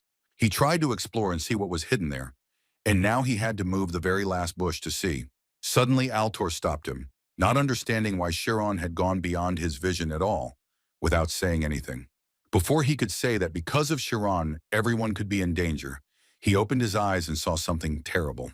But the horror didn't end there, because in the trees they noticed a monster jumping on the trees. Chiron immediately asked the guys to go back, because it was obvious to him that it was just a cow bear. Moreover, Chiron believed that they needed to inform the adults and cordon off the forest, because they might even have to request military forces from the city, which Altor could not believe. He was convinced that they didn't even know who it was, so there was a high probability that they wouldn't be able to get rid of him. Chiron thought differently, so he tried to convince Altor of this, but this irritated him greatly. So at one point, Altor just started yelling at him and saying that Chiron doesn't know anything about it, after which he stated that he was the leader of this group. Therefore, giving orders was his main responsibility. However, Chiron asked Altor to stop thinking like that, because it was a completely different situation, but the guy was not going to do that. Moreover, he continued to yell at Chiron and tell him that he was always like that and was always not ready to recognize him as a real leader. So he began to ask him in a rude tone not to treat him like a fool, but their dialogue was interrupted at one point when they heard a strange sound behind Chiron. They immediately armed themselves and were ready to attack if the monster suddenly decided to attack them. But no one expected to see this, because a huge monster emerged from behind the trees which could easily destroy them. Chiron was stunned. He understood that this was not just a beast, this was a monster that was definitely not part of the chain of evolution. And in fact, he saw it in books, and it is called a wolf. This is not just a huge wolf monster. This is a creature that has an extremely high intelligence for an animal, which is why it becomes so dangerous. After firing several arrows at this monster, they realized that it was impossible to defeat it. So Altor decided to run away immediately. But not everyone ran. Chiron decided to stay and see what this monster was like. It seemed that this monster was capable of destroying Chiron with just one blow, but this was only at first glance, because as soon as he tried to strike, Chiron immediately dodged. The guy felt that not only was this monster incredibly agile, but it also had tough skin, so he immediately realized that there was no other way. He needed to engage in battle with him so that the other guys would have a chance to survive. So far, he managed to dodge the blows of this big guy, but it was not enough, and he clearly needed to figure out how to defeat him. And while Chiron was trying to think, the monster used his mind. He turned around and started running after Chiron's friends. Altor stopped at that moment and realized that he simply couldn't leave Chiron there alone. But as it turned out a little later, this was a big mistake, because the monster was already too fast, and apparently this is where his story ends. At that moment, all the thoughts that made him think that he was to blame for everything flashed through Altor's head. And if he hadn't called them here, they would all be alive. He did not have time to prepare for death, but as it turned out, this did not need to be done, because at the last moment, right before the blow of this monster, Chiron intervened in the battle. The guy immediately ordered them to run away and do it immediately. At some point, the monster began to smile.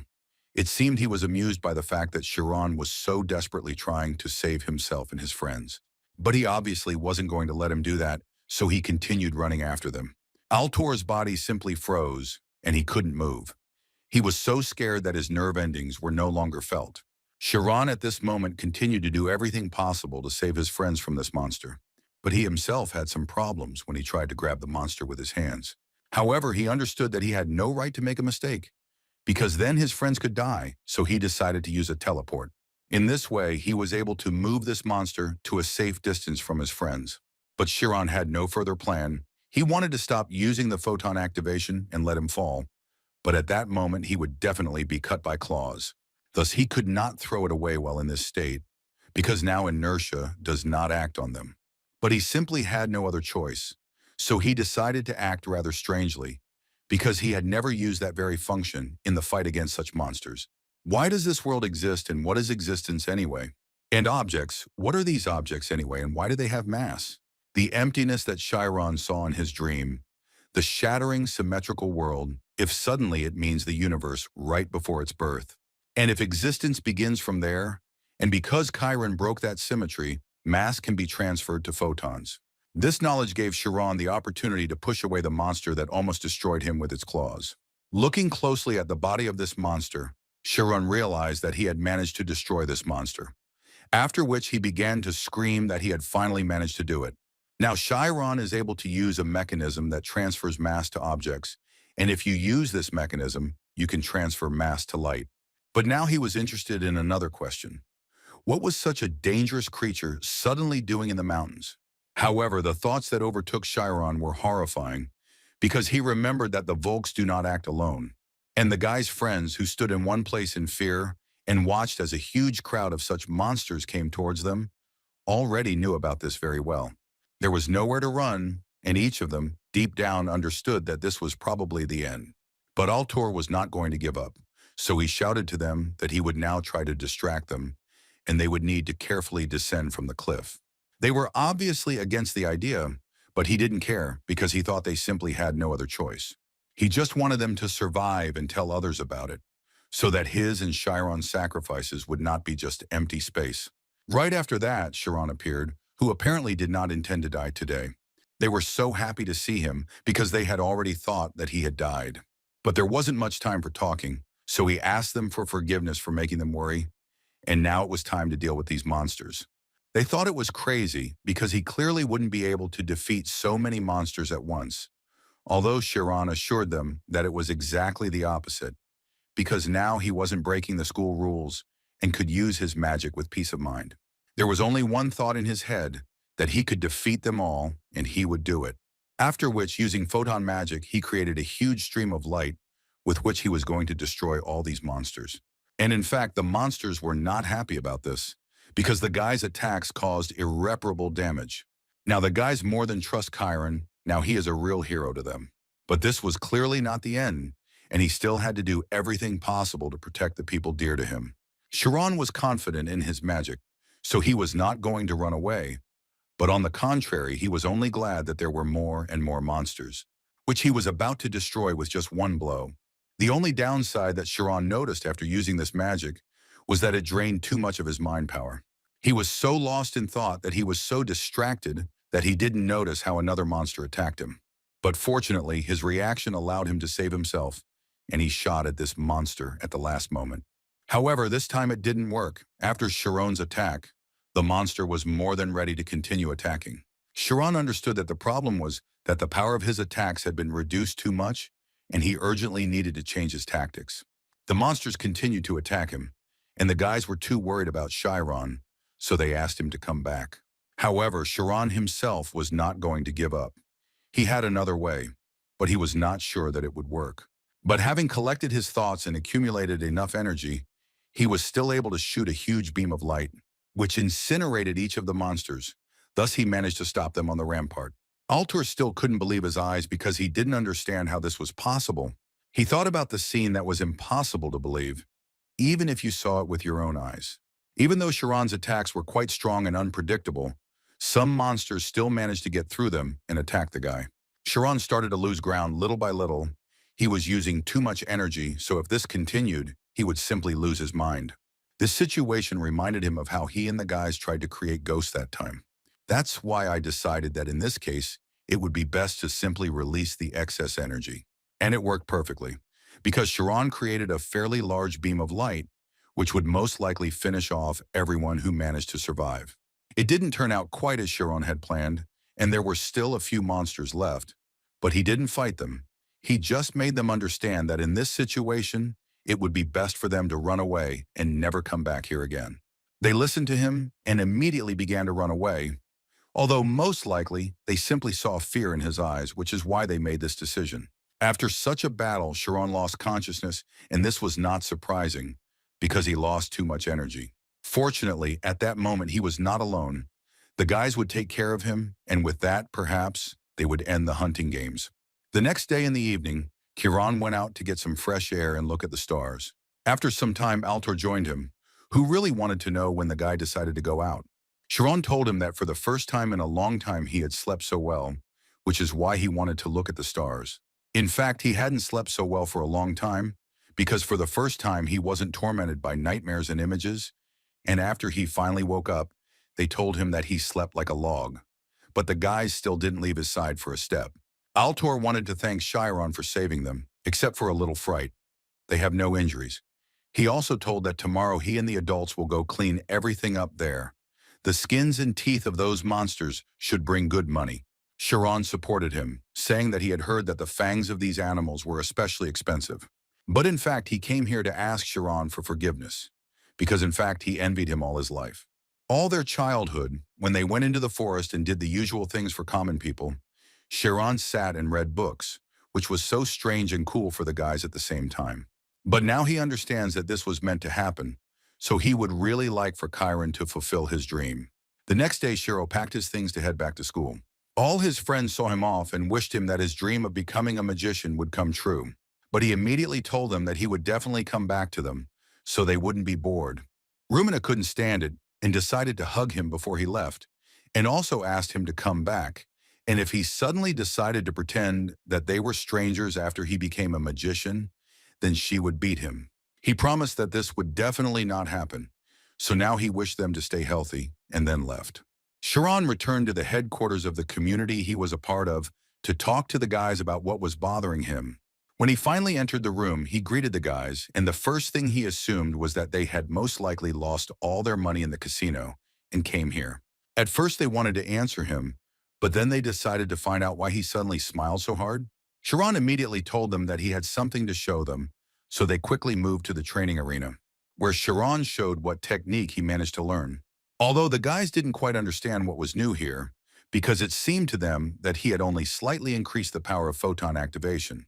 But then Iruki noticed that something was clearly wrong here, because photons usually emit light, but this one seemed to collect light inside. Moreover, the power of this skill exceeded all the guys' expectations, because no one even thought that Chiron would now be able to make a hole in the mountain of such a scale. In other words, Chiron could say that this was essentially magic that he invented. And he called it a photon cannon, because it is quite powerful and capable of destroying quite a lot of monsters at once.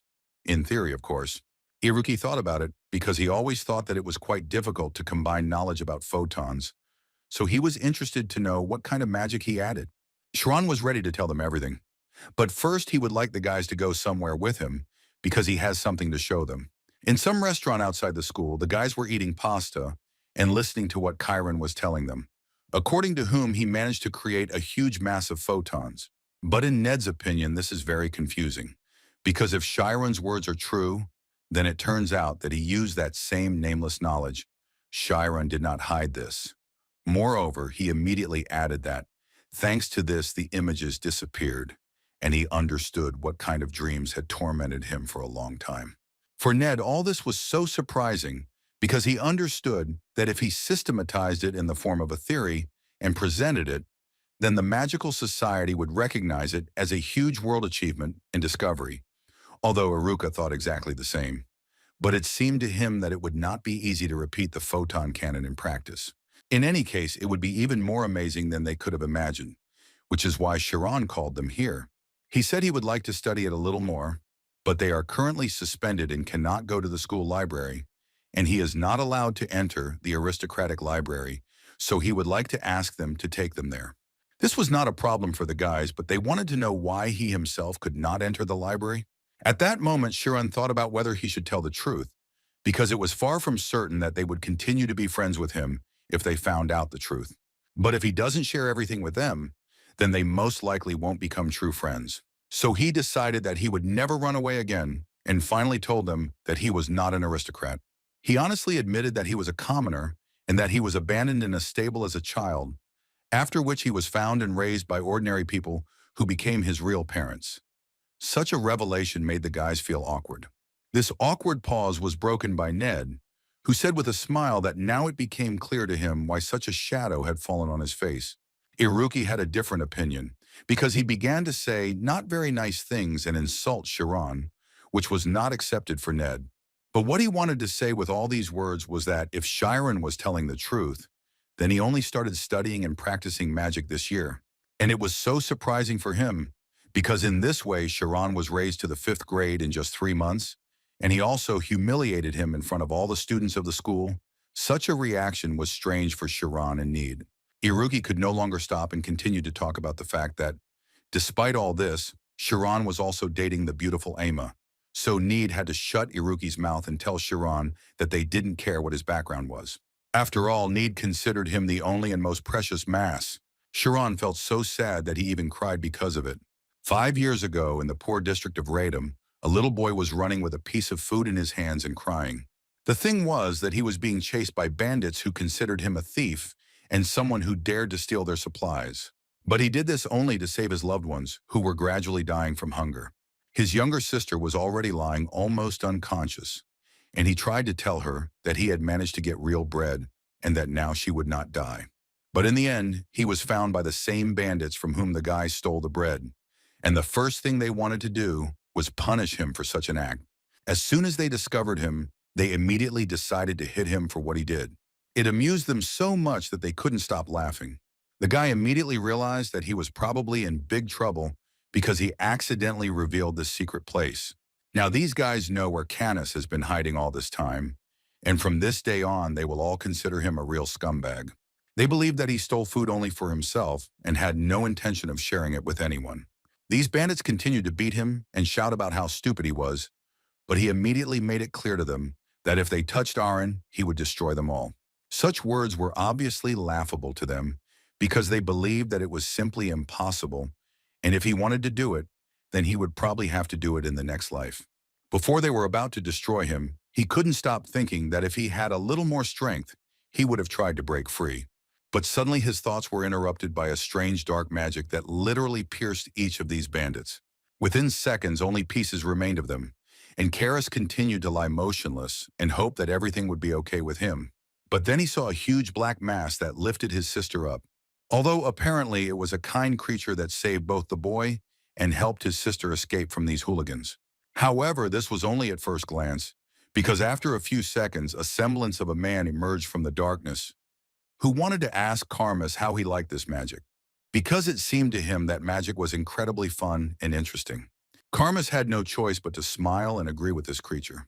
In the capital of the kingdom of Tormia, in the city of Bashuka, in the very center, a man climbed onto the roof of one of the buildings, who carefully watched the building, and the first thing he noticed was that their target had incredible security. But on the other hand, it was understandable, because inside this building there was a truly huge number of relics. However, their main goal was to steal the core of the magical power control device, which is called the Dragon's Heart. This artifact is located on the 3rd floor of the center of the steel room and is currently guarded by 15 people. The main problem was that until the core of the magical power control device was removed, it was impossible to use the spiritual zone. In other words, one could say that they simply cannot use magic and can only go on their own. But Canis was more than ready for such a crime. So without thinking twice, he burst into this building with his strange magic, which was supposed to help him destroy all enemies. The guards tried to stop him, but it was too difficult for them, because the guy's strange magic didn't even give them a chance to think before he laid them all out. They immediately raised the alarm, and while they were coming to help, they tried to detain him with their own forces, although this was not the best idea. After a few minutes of searching, Canis finally managed to find the very core he had been looking for so long. He took it in his hands without thinking for long, and as soon as he did this, the light went out everywhere. Most of the guards began to collapse due to a sharp decline in strength. After such a fantastic crime, Eris entered the game, who could notice that Canis had done a great job. The only thing she would like is for there not to be a single victim, but Canis immediately assured her that there was nothing to worry about, because he simply knocked them out. His words were suddenly interrupted by a powerful explosion, and then he heard a voice shouting at him that it was all over and they needed to surrender. There were already a huge number of magicians on the street who assured Canis that even though he had somehow used magic, holding the control core in his hands, he was still finished. There was a man in the center who was very angry, so he was going to do everything possible to prevent the guy from taking anything out of here. After such screams, after a few minutes, people began to emerge from the darkness. One of them was Camus, and his companion was Aris, who seemed to be glad to have been discovered. The head of the response team immediately realized that these people were using black magic, which is prohibited. But there was no time to come up with a plan because they began to attack and he had to defend himself. At that moment, he was informed that the control core had disappeared, but he immediately noted to them that there were also no traces of spatial movement, so in his opinion, they must be somewhere nearby. The general chastised himself for perceiving them as ordinary children who were incapable of anything. But now he understood perfectly well that he had been very wrong. Besides, it was light all around, and it was far from clear how he managed to use black magic. But his consciousness decided to tell him that in reality, there is only one person who is capable of wielding this magic in such conditions. The darkness that swallows up the light, the man who plunged the entire state into chaos with a shadow that cannot be erased by light. A great magician named Wiltor Arcane. Until this day, there were rumors that he died 40 years ago due to an accident, but then the general absolutely does not understand how the one who uses his magic appeared. In a god-forsaken mountain dungeon, Camis and his sister were hiding. The boy was very happy to announce that he had finally brought the last ingredient to his teacher, which at that moment did not look the best.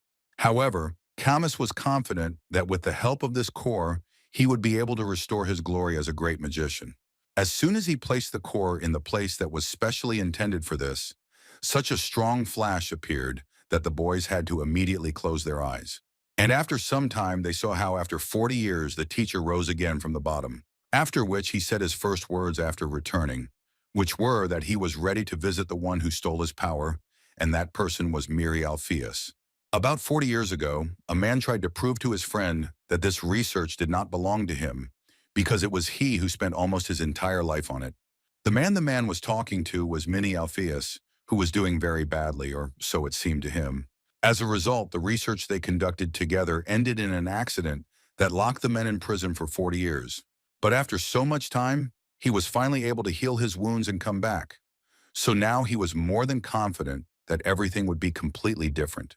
His thoughts were suddenly interrupted by Camus, who turned to his teacher to say that it was only by his grace that they had survived to this day and had even managed to gain enormous power. Therefore, they would very much like him to dispose of their lives as he sees fit. He immediately answered them that, in fact, he had great hopes for them because they were his favorite students. However, he immediately warned them that they should be extremely careful. Because he destroyed even his own people, and all this was for the sake of his own greed, in other words, he is a crazy destroyer. A few days later, all the teachers of the magic school went to the weekly scientific conference, which was organized by the Royal Association of Teachers. At least everyone should have arrived. But as it turned out, many refused, and now Sad perfectly understood the reason for such a decision, because he could not even imagine how it was possible to argue for 3 days in a row. Now he wanted to go home as quickly as possible. Looking at the other people, he realized that they were truly incredible, having arrived at the evening event even though the debate had officially ended. As for himself, he is here for only one reason. And this reason was a girl named Raina Ogun. Sad wanted to talk to her. The girl was an artist and a member of the 99 elite artists. She was also known as the royal pianist who surpassed Melody's student. Sad also watched as Raina was surrounded by a whole crowd, but she did not show even a shadow of irritation. He wished that Oliver, his colleague, was at least a little bit like her. Suddenly, his thoughts were interrupted when he noticed that their eyes had met and she was looking straight at him. Of course, he became embarrassed and immediately turned away, thinking at the same time about why she decided to look at him. But then she decided to come up and talk to him personally, because in fact, she had long noticed how Sad looked at her. He was incredibly surprised that she even knew him. But for her, it was not at all surprising, because she knew perfectly well that he was a teacher at the School of Magic. Sad didn't even think that he would have the opportunity to talk to her, which is why he already started planning his wedding. But she suddenly interrupted his thoughts when she asked Sad how Kieran was feeling. And then Sad remembered that Sharon officially came from the Ocean family. Having calmed down, Sad replied that they had indeed sent him an unusually talented student. Moreover, one could confidently say that he was the pride of their academy, which Raina was very glad to hear. Sad also said that Sharon is actually popular among both girls and boys. He also didn't forget to mention that he has a girlfriend who is known to students for her prettiness. Raina was very glad to hear that Kieran was okay, and Sad, in response to these words, decided to offer the girl to convey a few words to him, but she noted that this was not necessary. Garden assured her that she had nothing to worry about, because the Althea's Magic Academy was an elite school that was recognized throughout the kingdom. And they will certainly make every effort to ensure that nothing bothers her, which made the girl a little embarrassed. But she still thanked Sad for such concern and asked him to worry about Sharon. Afterwards, there was a short pause in their dialogue, which was interrupted by Sad, who decided to offer her to return to Crease together, where he would very much like to treat her to lunch. The girl liked this idea quite a lot, so she quickly agreed. But still, she did not forget to mention that she had to attend the performance in Basuk, and Sad asked in a trembling voice if he could be there. She told him that she would be honored if he came, and to be honest, she said that she was worried that because of what happened in the capital, few would dare to attend this event, which was strange for Sade, because he did not know what happened in the capital. Raina told him that Inferno was attacked and a Class B prisoner escaped, and the only thing they knew about the culprit was that he was a black mage, but his identity was never established. Because of this incident, martial law was declared in the capital. He immediately asked her to tell him a little more about it, but all Raina heard was that the criminal was a gray-haired old man. After this answer, Sad bowed before Raina and immediately decided to leave. It was so sudden that Raina didn't understand anything at all. But Sad was in such a hurry that he didn't even have time to explain to the girl what had happened. While Sad was running, all he could think about was the escaped prisoner and the methods the criminal was using. So he had no doubt that this was the same person.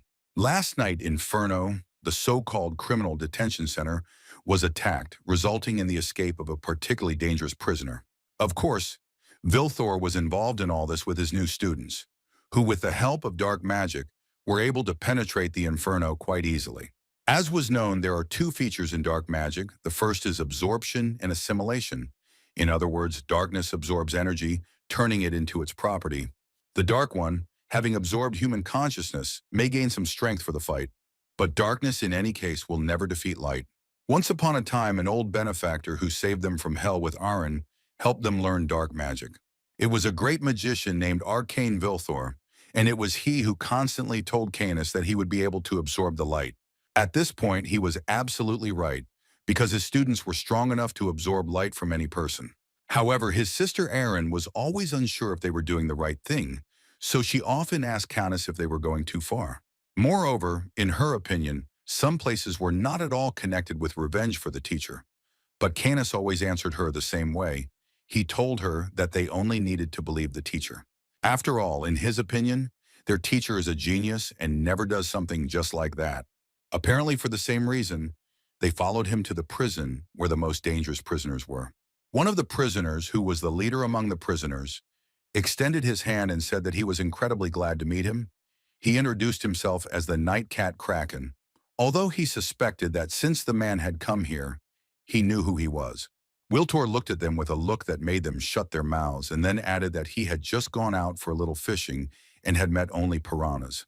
Such expressions were too offensive for the prisoners, so one of them incited them to punish the old man for calling them piranhas. The decision was made quite quickly.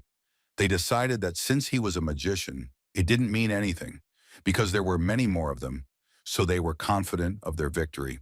However, their advance ended rather quickly, because darkness covered the entire space, and they saw absolutely nothing. And after a few seconds, all that could be heard was the sound of bones breaking. After this, Wiltor, together with his students, finally set off for the purpose for which they came here. Wiltor came to the prisoner, whose name was Schema, who understood perfectly well that they did not come here to simply free him. But he wasn't going to give up just like that either.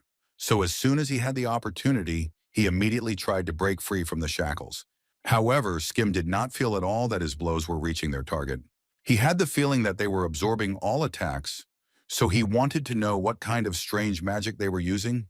Wilter finished this demonstration and said that he knows very well that schema is driven by money, so he came here to give him a job from which he can earn good money. This was already very interesting to hear for Skim, because he didn't even think that he would be able to establish contact with them. Meanwhile, Sad asked his carrier to go even faster.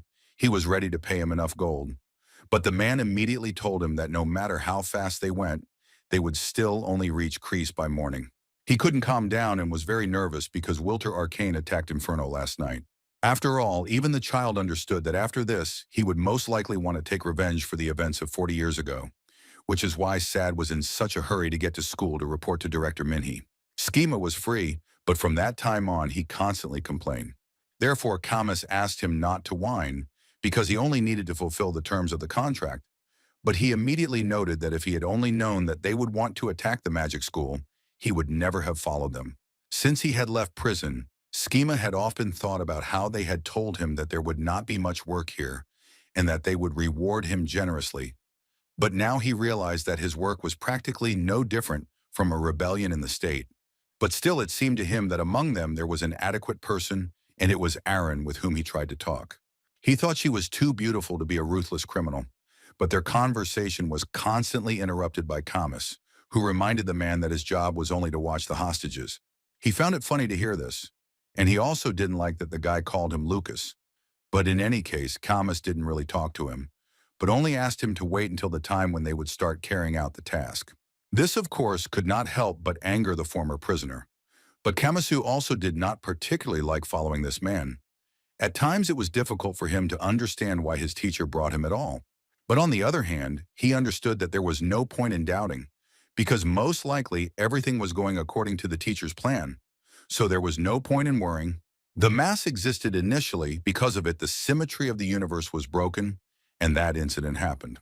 As a result of the interaction of countless cases, there exists a world in which they live. All these incomprehensible words were written in one of the books that Need was reading. All he could take away from this was that if it weren't for the mass, their world wouldn't exist. Iruki didn't understand why he was so worried about this. Well, that mass appeared and that's it. But Nita couldn't understand how he could talk about it so calmly. Iruki told him that while he was temporarily suspended and lived in this library, he read all the research on the mass, and he can say for sure that it is impossible to know what happened outside of human consciousness. After which, they decided to ask Chiron what the mass was like to the touch that he felt. The magician's omnipotence is based on objective knowledge, but according to Chiron, it was incredibly difficult for him to describe this mass. The only thing he felt was the sense of existence. To Chiron, it felt like a desire for existence. It's as if this substance wants to tell about its existence. In response to these words, Need decided to suggest that perhaps these were particles of God. And actually, it was a pretty good idea. The guys were even a little surprised that Need even said that. It was the last day of their vacation, at least that's what Need called suspension, and they were getting ready to return to school.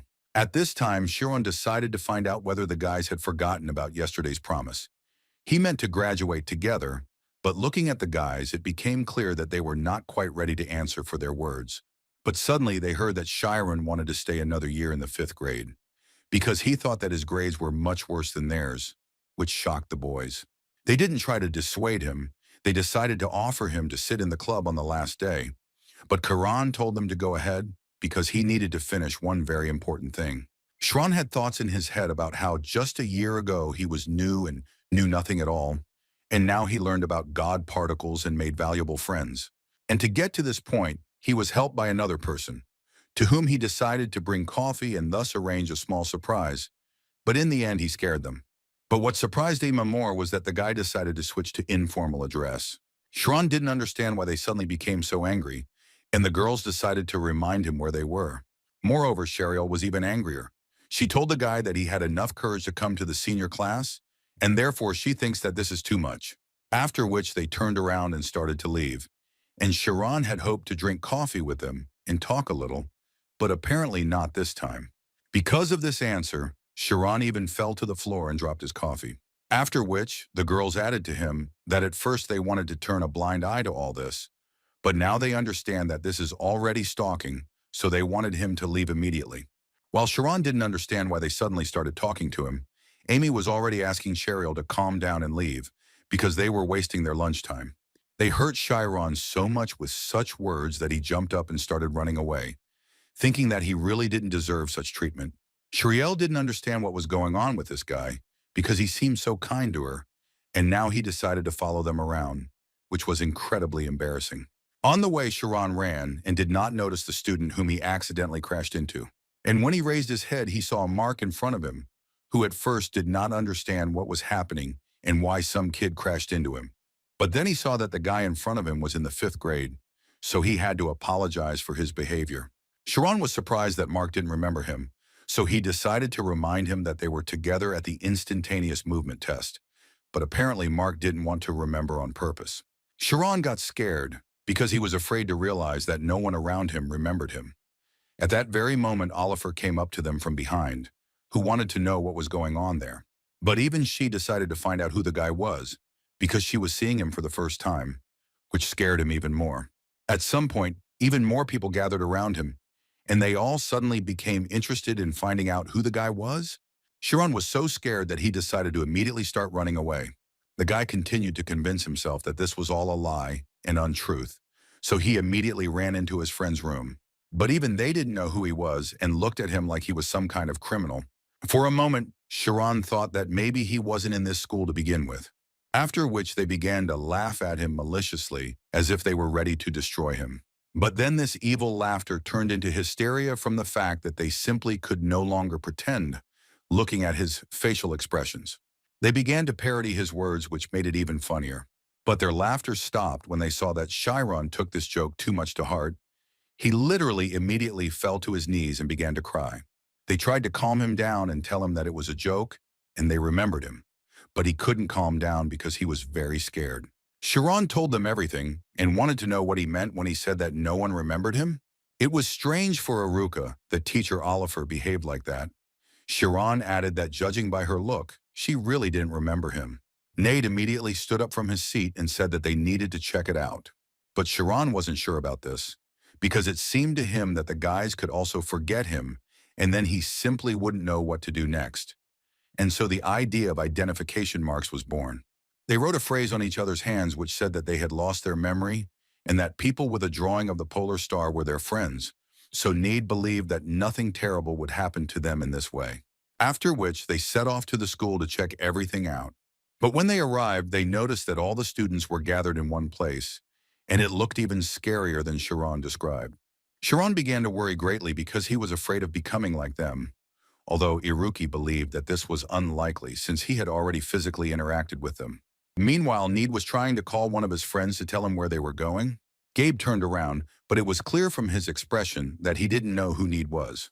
Nade ran up to him and said that of course they knew each other, and it was strange for him to see that he didn't remember him, but in any case, he wanted to know where they were going. But instead of answering the question, Gabe started shouting towards Need, asking him to tell him who he was and what those heads were in his head. He was shouting that he was hearing something, some incomprehensible sounds, but the guys didn't understand at all what he was talking about. Iruki watched him closely and noticed at one point that apparently Gabe had simply forgotten his voice, and therefore did not understand what was being discussed, after which he forgot the language he spoke. In other words, one could say that his memory was lost in real time. But at some point they all stopped and stopped walking, which looked quite creepy. Aaron was next to them, and when everyone was gathered, she noted this to Kamasu. At that moment, Lucas stood among all these students, who seemed to have become zombies, only with those with whom you can do anything you want. He turned his attention to Amy, who seemed so beautiful to him, which was strange to him because he didn't even think that such a whole could have such beauty. Kamisu didn't like this guy's behavior, so he told him that if he continued to behave like this, then in the teacher's new case, he would definitely not turn a blind eye to it. Lucas thought it was too cruel because he just wanted to have a little fun. Kamas wanted to destroy Lucas incredibly badly because he really didn't like the man. But he knew that he couldn't forgive himself for such a stupid act as arranging a battle in the spiritual zone. And Lucas didn't take risks because he thought about money first and foremost, so he held himself back. Sharon, Need, and Iruki, meanwhile, watched this madness from the mountain. Need suggested that even though they didn't fully understand who they were, he still thought they needed to stop these guys as soon as possible. Iruki disagreed with him because he reminded the guys that memory layering magic is very complex, and they used it on more than 500 people. In addition, among them there are people who have trained their spirit all their lives in a famous school of magic. And among them there are also teachers, including Oliver, who has a state level above 6th. Considering all this, it can be assumed that the magicians they encountered were much stronger than Teacher Oliver, which was already beyond their power. Iruki suggested to act a little differently and to start by simply following the trail, and if someone was in danger, then they would immediately intervene. But Chiron did not completely agree with him, because he immediately noticed that among all these people, he did not see the director and teacher Atella. Atella was meditating at that moment, but suddenly she felt unbearably ill. She finished her meditation and immediately noticed that there was no one in her class, which was quite strange for her. Romy immediately followed to the school, where she saw no one, which quite obviously scared her. She walked around the school for a while to find at least someone, until her search was interrupted by Teacher Sad, who appeared so suddenly. He ran towards her and shouted along the way that the school was under attack. He said that as a result of the attack, everyone was in danger. Even the school guards lost consciousness, and according to him, the culprit was Wilter Arcane. Romy knew perfectly well who they were talking about, because this was a great magician who had been causing chaos for a long time. They called him a great magician because he had a level higher than the third. The level of a magician is determined by his achievements and reputation. If you destroy the lair of a rank of villain, you can get 500 points. To rise from the 10th to the 9th level, you need 1,000 points. But to increase the level from the 4th to the 3rd, you need as many as 280 million points, which was almost impossible for any magician. Besides, Arcane was in the minority, using dark magic, but still managed to become a legend who rose to the 3rd level. Atella understood everything, but not why such a magician suddenly needed a school. Sad wasn't sure if he could tell her the truth and how much she needed to know the truth. Once upon a time, Sad and the director hired Epilogue, who at that time was already the best bishop in the state, and she was also a 6th level zoner, so it was quite surprising for them that she decided to become a teacher. Atella told them that the reason was actually quite simple. She just wanted to follow the teachings of Mr. Carsis Young and live a life that would be joyful for her. Also, after visiting other schools, she found that they only try to raise strong mages, but she heard that they support the students' freedom here and also give them the opportunity to take responsibility. And for her, this is very important because she really respects it. That's why she decided to apply to their school. So now it was quite difficult for Sad to talk to her about such topics, but he still told her that he would very much like her to listen to him without prejudice. After which he finally decided and said that, in fact, Biltor Arcane was the director's teacher. But Ethel didn't care at all. She believed that no matter what kind of relationship they had, he was evil and was harming the students. So she decided that first they needed to save the children. With the help of the Spirit Zone, she determined that the students were currently heading rapidly towards the mountains. She also said that she saw 3 people leading this strange parade, who were leading them in an unknown direction. Sad asked her to try and understand who they were. She didn't know who was leading the crowd, but she saw something else, namely Chiron, Nade, and Iruka, who were carefully following the crowd. At some point the crowd stopped, and Chiron and his friends did the same. They didn't quite understand why they brought all the students to this impassable bridge. Nade immediately suggested that perhaps they would now start throwing the students off the bridge. But Iruki and Chiron were calm because they believed that overall, if they did this, they would not gain anything. On the other hand, he understood that in this situation, the only benefit that could be gained was if they took hostages. Nade still thought that they needed to be informed immediately, although Chiron was against it, because again, he didn't see the director there, nor did he see Professors Garden and Atella, so it seemed to him that someone had already understood and asked for help. But Kieran fully agreed that if they harmed the hostages before help arrived, then they would have to intervene. They understood that if a fight suddenly broke out, then the numerical advantage would definitely not play into their hands. But now Chiron did not see any signs of danger, so it was best to sit and wait. Lucas, meanwhile, wanted to find out from Camus why their leader didn't come here, and he really didn't want to hear that they wanted to execute them all. Camus again asked him not to take on unnecessary responsibilities, because he should think about his contract first. However, mentally, he himself was not entirely sure what was happening here. It was not clear to him why the professor, who had been waiting for this day more than anyone else, was not coming. Lucas continued to nag at this time and talk about how he wanted to have fun and not just stand and look at these students. Kamisu was tired of hearing this, so he decided to tell this guy directly that if he didn't shut his mouth now, he would regret it very much. Such words, of course, caused laughter, because he believed that everything would be exactly the opposite. He started yelling at Kamis and telling him that if the guy decided that he could allow himself to be so insolent, then he was deeply mistaken. Kamis at this point noticed that Lucas was using an eye skill that could only be obtained when a person had committed countless atrocities, so he decided to tell the man that where he grew up, there were scum that considered humans as food. And apparently he is talking with such garbage at the moment, which he doesn't really like. Lucas answered him with a smile that now it was clear why he didn't like him from the very beginning. He continued to say that even though these zombies had lost their memories, they were still alive. So Kamis was also not much different from him, and while he was saying this, one student fell behind him. And this was a clear example of how, without the ability to drink, eat, and rest, they would slowly die, even if they hadn't planned on throwing them off the cliff. In other words, it is easier to destroy all these people so that they do not suffer. Kamis started yelling at him and saying that he didn't bring them here to die. They were just prisoners. But Lucas didn't care. He thought that now would be a good time to reduce their numbers in advance. Besides, he believed that in any case, in the end, they would be the ones who ruined their lives. Kamis warned him again that he had better not touch this woman, otherwise the consequences would be terrible. But apparently Lucas didn't care anymore, and he decided that he would do it, regardless of what others told him. Suddenly, his joy was interrupted by an explosion that occurred right under his feet. The culprits of this explosion were Iruki and Need, who immediately decided to intervene when they saw a threat to Oliver. Lucas didn't expect this turn of events, but still managed to dodge it. Although Oliver fell off the cliff, Kieran picked her up in time, using a teleporter.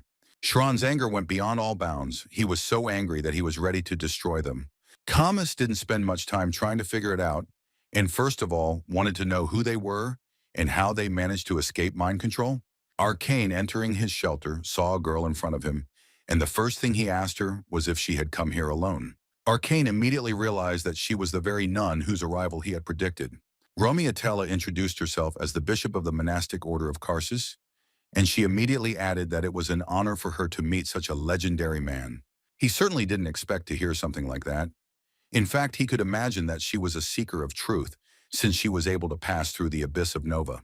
Moreover, in his life, he had only seen old people in this position. Therefore, looking at her, he realized that since she surpassed the elders at such a young age, it means she is a genius.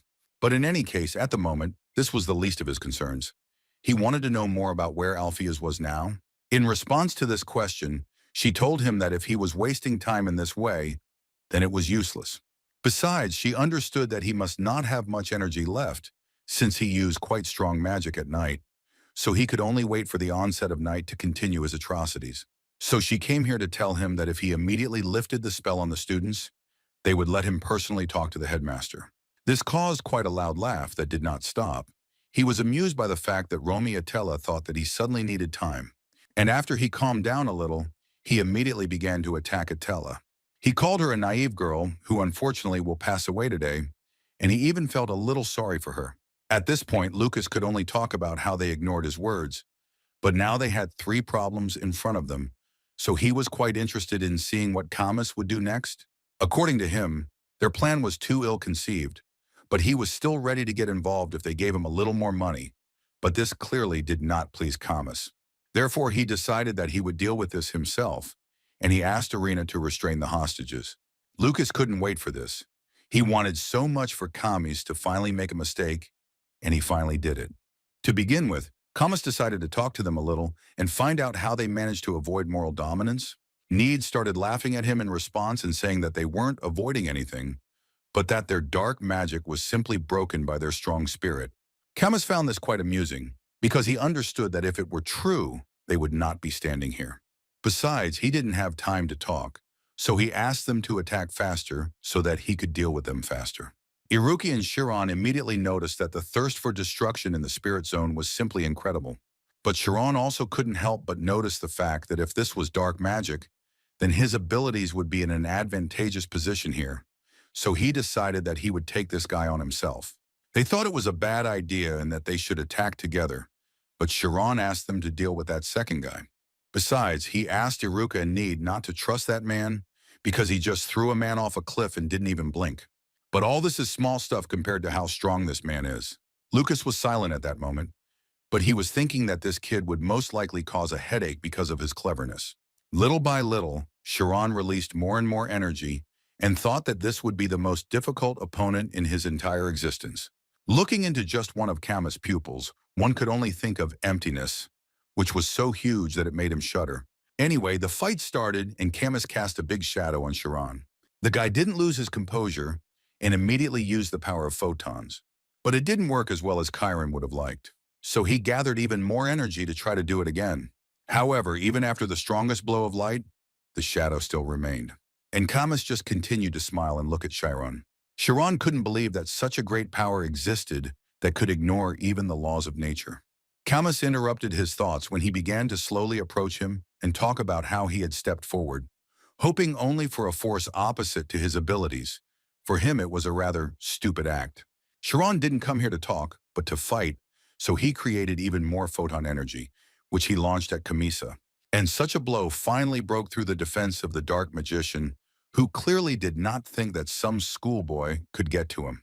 Aaron also couldn't believe that his brother had just been blown up by a blast of light. Edela found herself in an unknown place where it was so scary and her spirit zone could not function normally. She only heard Arcane's voice, which constantly repeated to her that she would die. Adela didn't understand what to do next because it was pitch dark here, and the chances of winning in such a place were slim. However, at one point she realized that this was only artificial darkness, and if she created light with her energy, then she would have a chance. And once she did this, she was able to dodge Arcane's attacks. But this was clearly not the end, because he continued to attack her, while saying that she would probably be surprised, but the shadow is absolutely everywhere. Edela understood that it was impossible to use teleportation in such a place, because if she tried to do it, then most likely they would simply tear off her legs. In that case, she decided to use the teleport only for the upper part of her body, and she managed to respond with a blow that allowed her to dispel these shadow attacks. After which Arcane told her that if she had not been a teacher in such a small school, she would have become a greater person. He showed her a picture of how Alpheus allegedly shut her mouth and put her amazing talents and skills under his feet. This made Atella very angry, so she started yelling at him and trying to find out what he wanted from her. Instead of any response, he simply struck her with a blow, which she was unable to block due to being too distracted. At the same time, Sad tried with all his might to find the director, who, according to his feelings, was definitely somewhere nearby. He was not in the office, but Sad heard that a secret space had been created somewhere here, but so far he had not been able to find it. But at one point, he saw a book called Looking into the Darkness, and as soon as he touched it, then right after that, that same secret passage opened. But when Sad entered there, he realized that the director was not there either. At least that's what it seemed at first glance, because after walking around this secret place for a while, he discovered the director. But when he spoke to him, Sad realized that the director had apparently lost his memory. However, in his case, something was different. He did not completely lose his memory, so he remembered who Teacher Sad was. Sad, looking at his teacher, thought that he had not completely lost his memory, as happened with other people. He remembered some people and thought that he had come to the future. And as soon as he looked in the mirror, he started screaming that he couldn't believe that he was such a wrinkled old man, and he didn't understand at all where his beautiful 18-year-old face had gone. Sad couldn't believe that the man had lost his memories of 40 years. But what was most terrible for him at that moment was that perhaps now in front of him sat a man who had a very bad reputation in his youth, that same arrogant Alpheus. Sad tried to tell his master that he was attacked by dark magic and that this is why he lost his memory. And also the safety of the students and teachers was in question. But the director did not let Sad finish and said that he was not interested in this.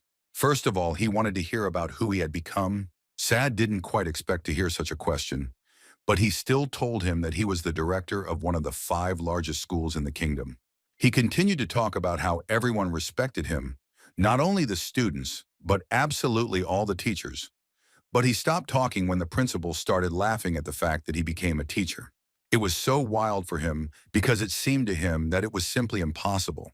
But suddenly his laughter stopped, and he came close to Sad to find out what level he currently had.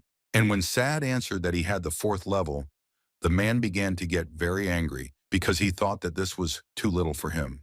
He started to destroy everything in the room because he wanted to hear that he had finally reached the 1st level. Besides, he could not believe that he, the man who was called the greatest genius of the continent, had become some kind of director. In a fit of anger, he reached a painting of a little girl, whom he called a village girl.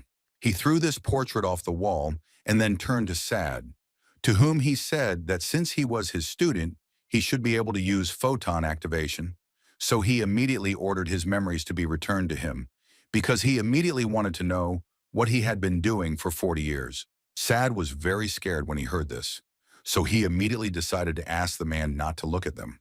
Hearing this, Minhee answered him that if he was really his student, he would immediately expel him, because according to him, he did not need a weakling like him. And all because he considered himself a great magician, and he definitely would not feel pressure because of some past. Sad knew very well that if one person experienced the same memories twice, he could lose his identity. So Sad was afraid that Minhee Alpheus would not be able to return. But at the moment, he simply had no choice but to believe the master. So he was going to get rid of the darkness that sealed the memories with the help of photon activation. Then everything would depend on Minhee himself, who was angry that his student dared to doubt his abilities. Minhee's memories began to return, and at first they were simply wonderful. He began to remember how he walked in his youth. If a place where one mistake costs a person's life is defined as a battlefield, then they have always lived on this very battlefield. In order to survive, they harden themselves. So some guys who go to school to get a good job cannot be their equal. At least that's what Aaron thought, because their master made them think that way. But now her brother had almost died. Camus was thinking at that moment that his dark-skin magic had activated almost instantly, and if he had delayed even for half a second, everything could have been much worse. For some time, he couldn't even understand what hit him. It seemed to him that it was light, which has mass.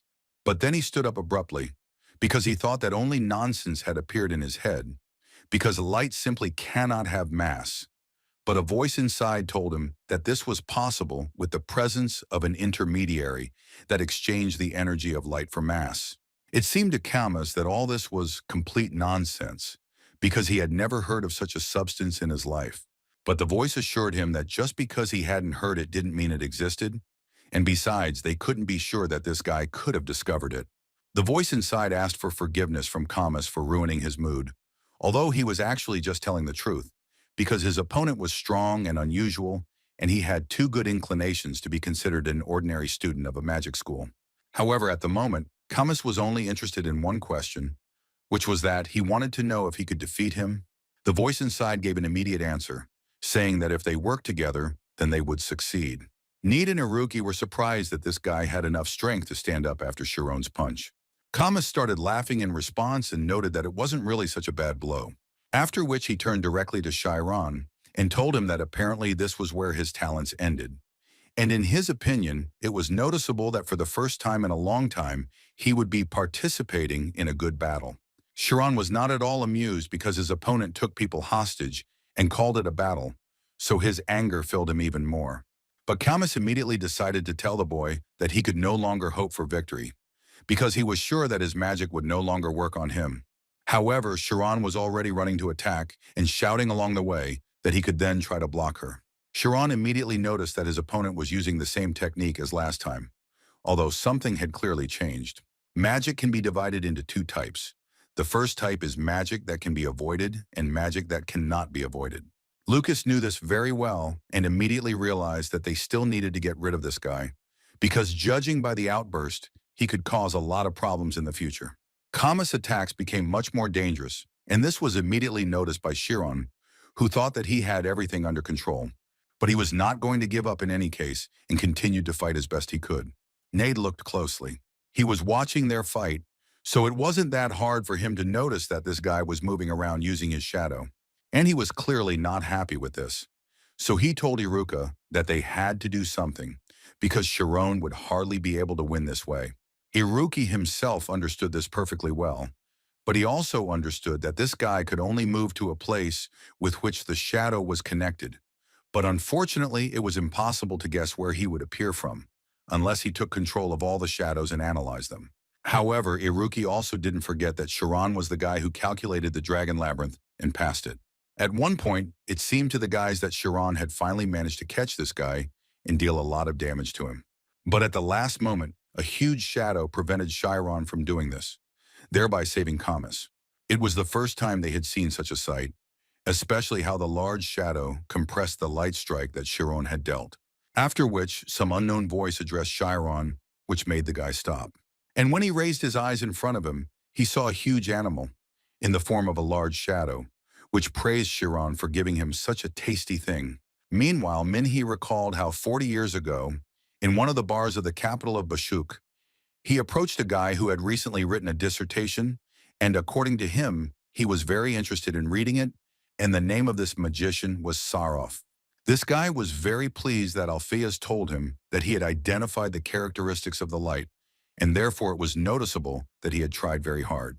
However, the joy did not last long, because Minhee at one point told Sarov that the wave theory of light cited in the dissertation was incorrect. Safor did not fully understand what Alpheus was talking about, because the wave theory is a doctrine that has already been proven in practical experiments, but in Minna's opinion, the main problem is that these results will not be valid for a long time. He always proved that he is the strongest in scientific circles who emit light, that his power is even closer to particles. In other words, one could say that this meant that his dissertation was done in vain. After these words, Sarov stood up and asked Minhee not to talk to him again. Never. Although Alpheus was sure that there was no reason why he could be in a bad mood, he had only told the truth, and the girls who were with them at the time confirmed it.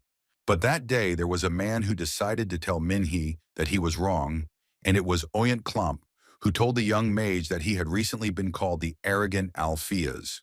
Camus decided to explain to the surprised Chiron that he was now seeing the final stage of dark magic, the magical living creature Kabist, who was smiling because it was obvious from the guys that they were completely confused. Iruki had seen these in books, but he couldn't even imagine that they existed in real life, and even had intelligence. Alchemy, which creates substances, or magical applied sciences, which create objects, none of them could solve the creation of a living being. Only magical biology was able to do this.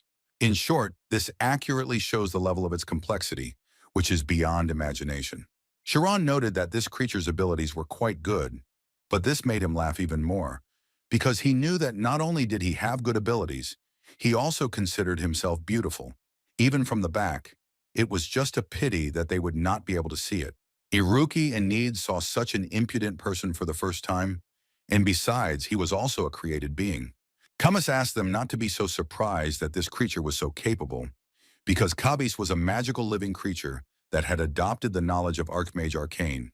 So now Chiron could only imagine how strong this monster was, and he was just a student.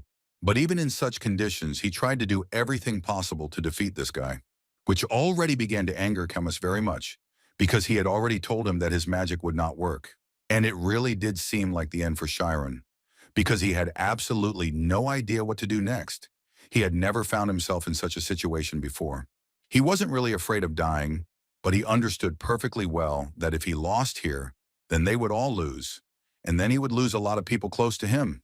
But he really didn't even imagine how he could win in this case, because he understood that just pursuing him would take all his energy, and it seemed he would die. Besides, the photon cannon wouldn't work on him. At that moment, in his head, there were only thoughts about what he should do with this magical living creature so that it would die. These thoughts made his brain think incredibly quickly, because of which at one moment one idea came to him, with the help of which he was able to escape from the trap of dark magic and fly away. Camus immediately realized that Chiron had just used refracted light. In other words, one could say that this kid was fluent in rainbow falling.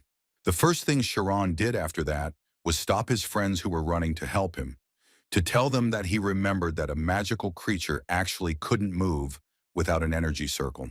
After which he turned to Camus, whom he said that this creature was parasitizing on his body, and the guy confirmed this, although he did not understand what Chiron was getting at.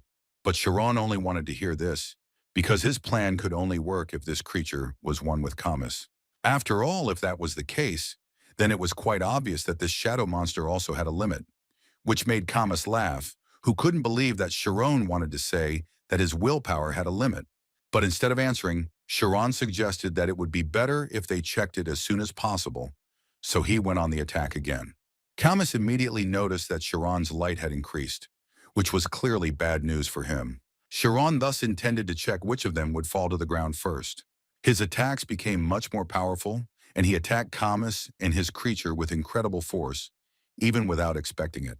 The monster suggested that Kamis go into the forest where there were many shadows, because he believed that they were much stronger there.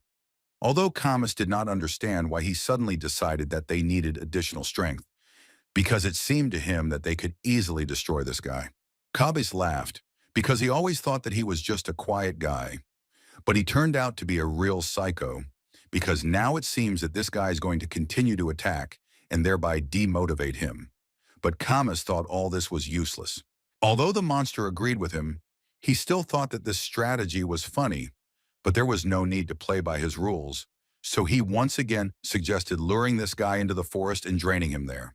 Besides, he believed that they should deal with him first, because he would definitely follow them, and Kamis, hearing this, decided that he would take his opinion into account. Although in his head at the moment there were only thoughts that if he was with Kabi, who had adopted the master's intellect, then he was invincible, so he was not afraid of anything. But he still listened to the advice of his being and went into the forest, followed quickly by Sharon. The guys tried to tell him that the forest was dangerous and it was better not to go there. However, he didn't care at all. He had a clear plan with which he was going to destroy his enemy. His friends realized that there was really no point in telling him anything, and that it was probably right that Sharon was fighting that guy. And they will apparently have to fight with another opponent, who also did not sit still and wanted to destroy several school children. Augen Klomp, in his youth, was not a very popular person. All the girls with whom he tried to dance quickly ran away from him, which couldn't be said about Minhee, who every girl at the ball wanted to talk to. Klomp Augen thought that his friend apparently looked better from behind than he did from the front, but Minnie always told him not to be upset because he thought that he would also look better if he grew his hair a little and dressed up. But suddenly their dialogue was interrupted by a female voice that wanted to talk to them. The girl introduced herself as Raina. At least she didn't approach Minhee and Klomp. They just noticed that she approached everyone, but all the men avoided her. But Klomp actually knew the answer to this question, because it was the eldest daughter of the Bastad family who organized this ball, and they say that she has a small problem. According to Augen Klomp, she was a little lacking in intelligence, even though she was a lady from a first-class aristocratic family. He also heard that they say that she had an accident as a child, so her mental development remained at the level of a 10-year-old child. According to rumors, usually the head of the family does not allow her to go outside the room, but it seems that today is an exception. But she still showed everyone that she is a disgrace to the family. Minnie, looking at her, thought that she was actually an exact copy of the old people from their family. So he decided that in that case he had to restore the reputation of the noble lady and went to her, although Klomp asked him not to do so. Augen thought that it would be too impudent, because with his awkward sympathy he would only make this lady sad. Minhee assured him that there was really no point in worrying because he had never lied to a woman in his life.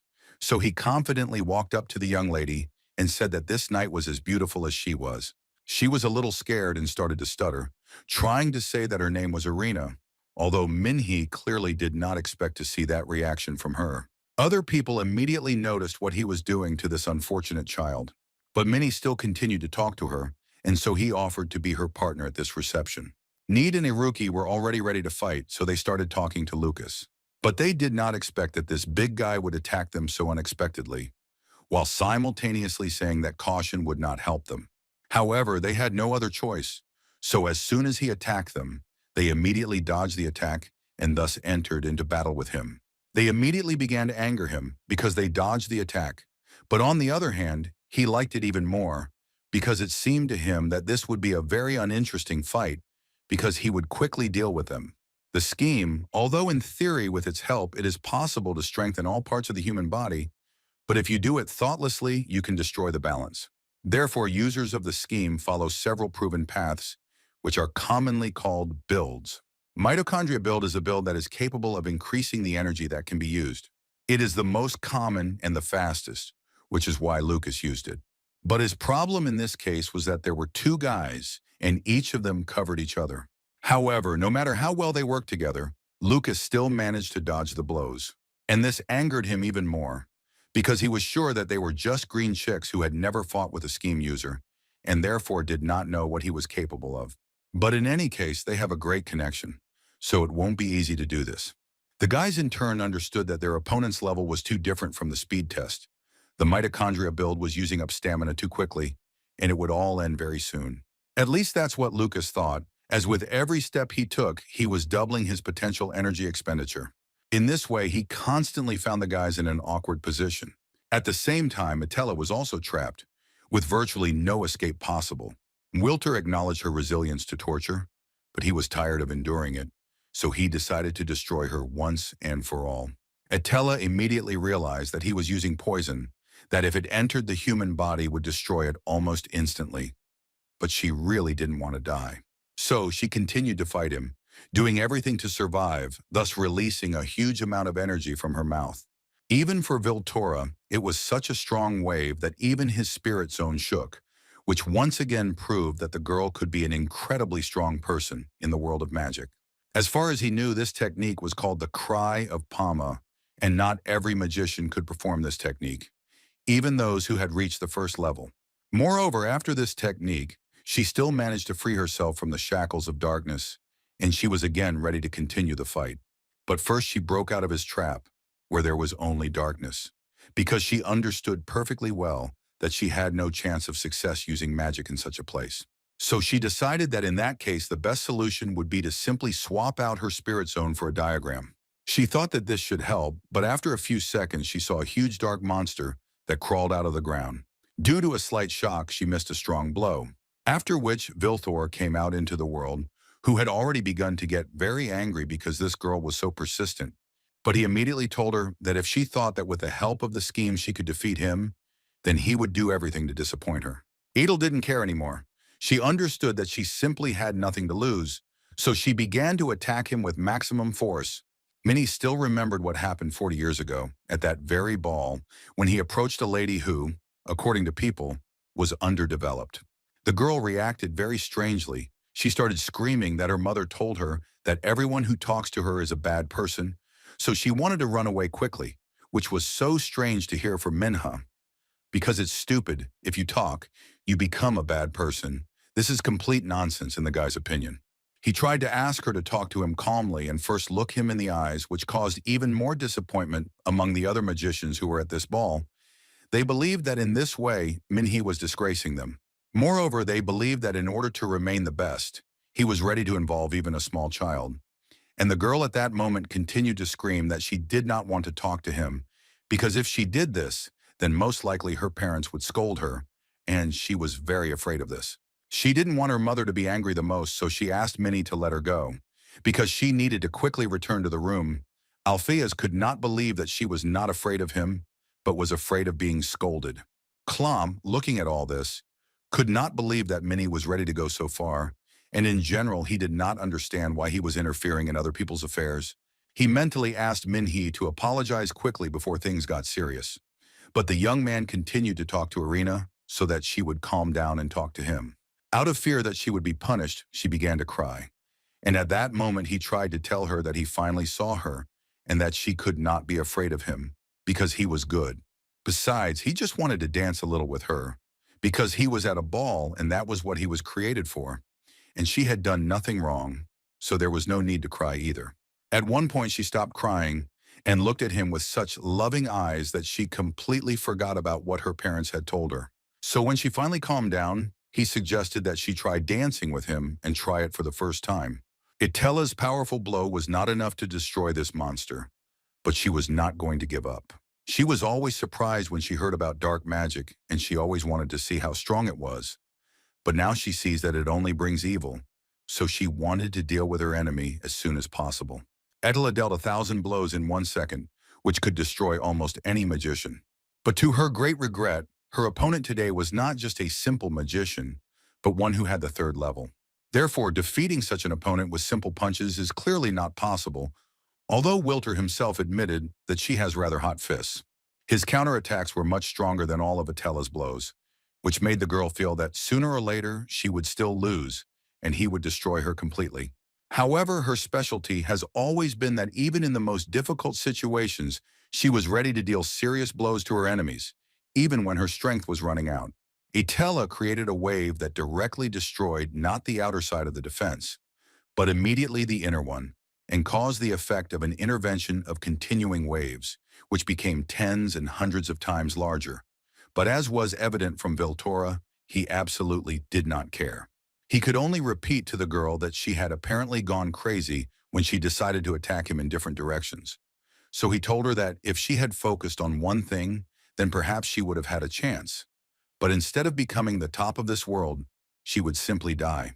And all this, as it seemed to him, was due to a useless search for truth, because of which such talent had rotted, which was very difficult to perceive.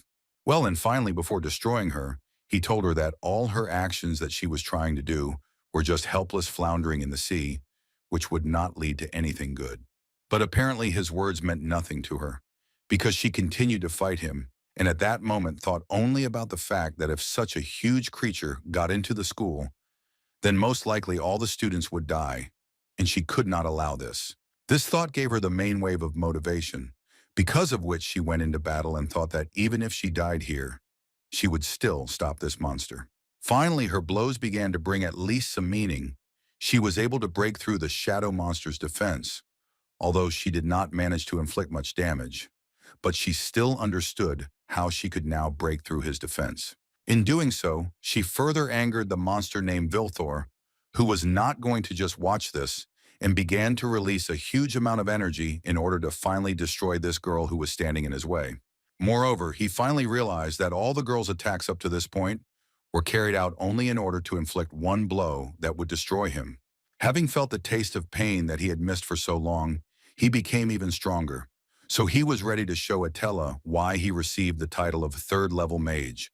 For him, it was like the times when he and other geniuses spent time in similar fights, and even then, he always ended up winning, and maybe that's why he was so confident in himself.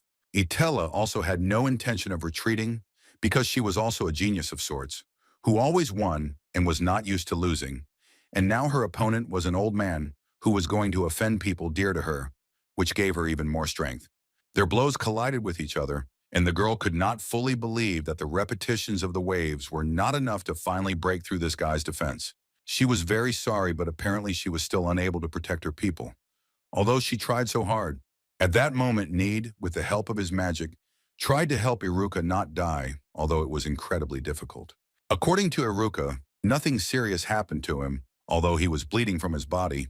But as for Need, he tried hard and delivered a great blow to the body of Lucas, who was already thinking that he had managed to defeat these schoolchildren. At that moment, he could only scream at the green-haired guy who struck him with a bolt of lightning. Need actually pretended to attack long before his attack, and he himself gradually covered the entire area with a magnetic field in order to tie his legs. Lucas simply couldn't believe that he could die at the hands of such little ones. But at one point, Need began to lose ground, and it wasn't his fault. The main problem was that a shadow began to appear around his feet. Need was very scared, but he immediately understood where the shadow came from. He was not mistaken. It was Raina who decided to intervene in the fight and help her colleague, who he didn't really like very much. In any case, this gave Lucas a chance to continue his attack, and he chose Need as his first victim, who had caused him the most problems. It seemed that a little more, and there would be nothing left of Need, and Iruka, unfortunately, could not do anything about it. That's what Need thought too. But at the last moment, Lucas's blow was stopped by an ice curtain, which didn't give him the opportunity to finish his attack. But what's strangest is that it was ice magic, which only one person in this school owned. And it was Oliver who finally came to her senses and was more than ready to help her students deal with these guys. Aaron's father was speechless because he couldn't believe that his daughter was about to dance. Even August Klomp was surprised, but he still admitted that a guy like Alphys really couldn't be stopped. While running through the forest, Camus felt a slight panic that his friend Cabas was radiating, so he asked him to explain what happened, to which his being replied that he felt an incredibly strong vibration from the mountains. In other words, he felt Arcane use the chain fist skill. And this, as was known, was one of the master's strongest techniques. So the first thing they assumed was that Alpheas could appear on the battlefield. And this seemed the most logical solution at that moment. Therefore, Kabi asked Camus to deal with their problem as quickly as possible, because soon their plan would have to be continued.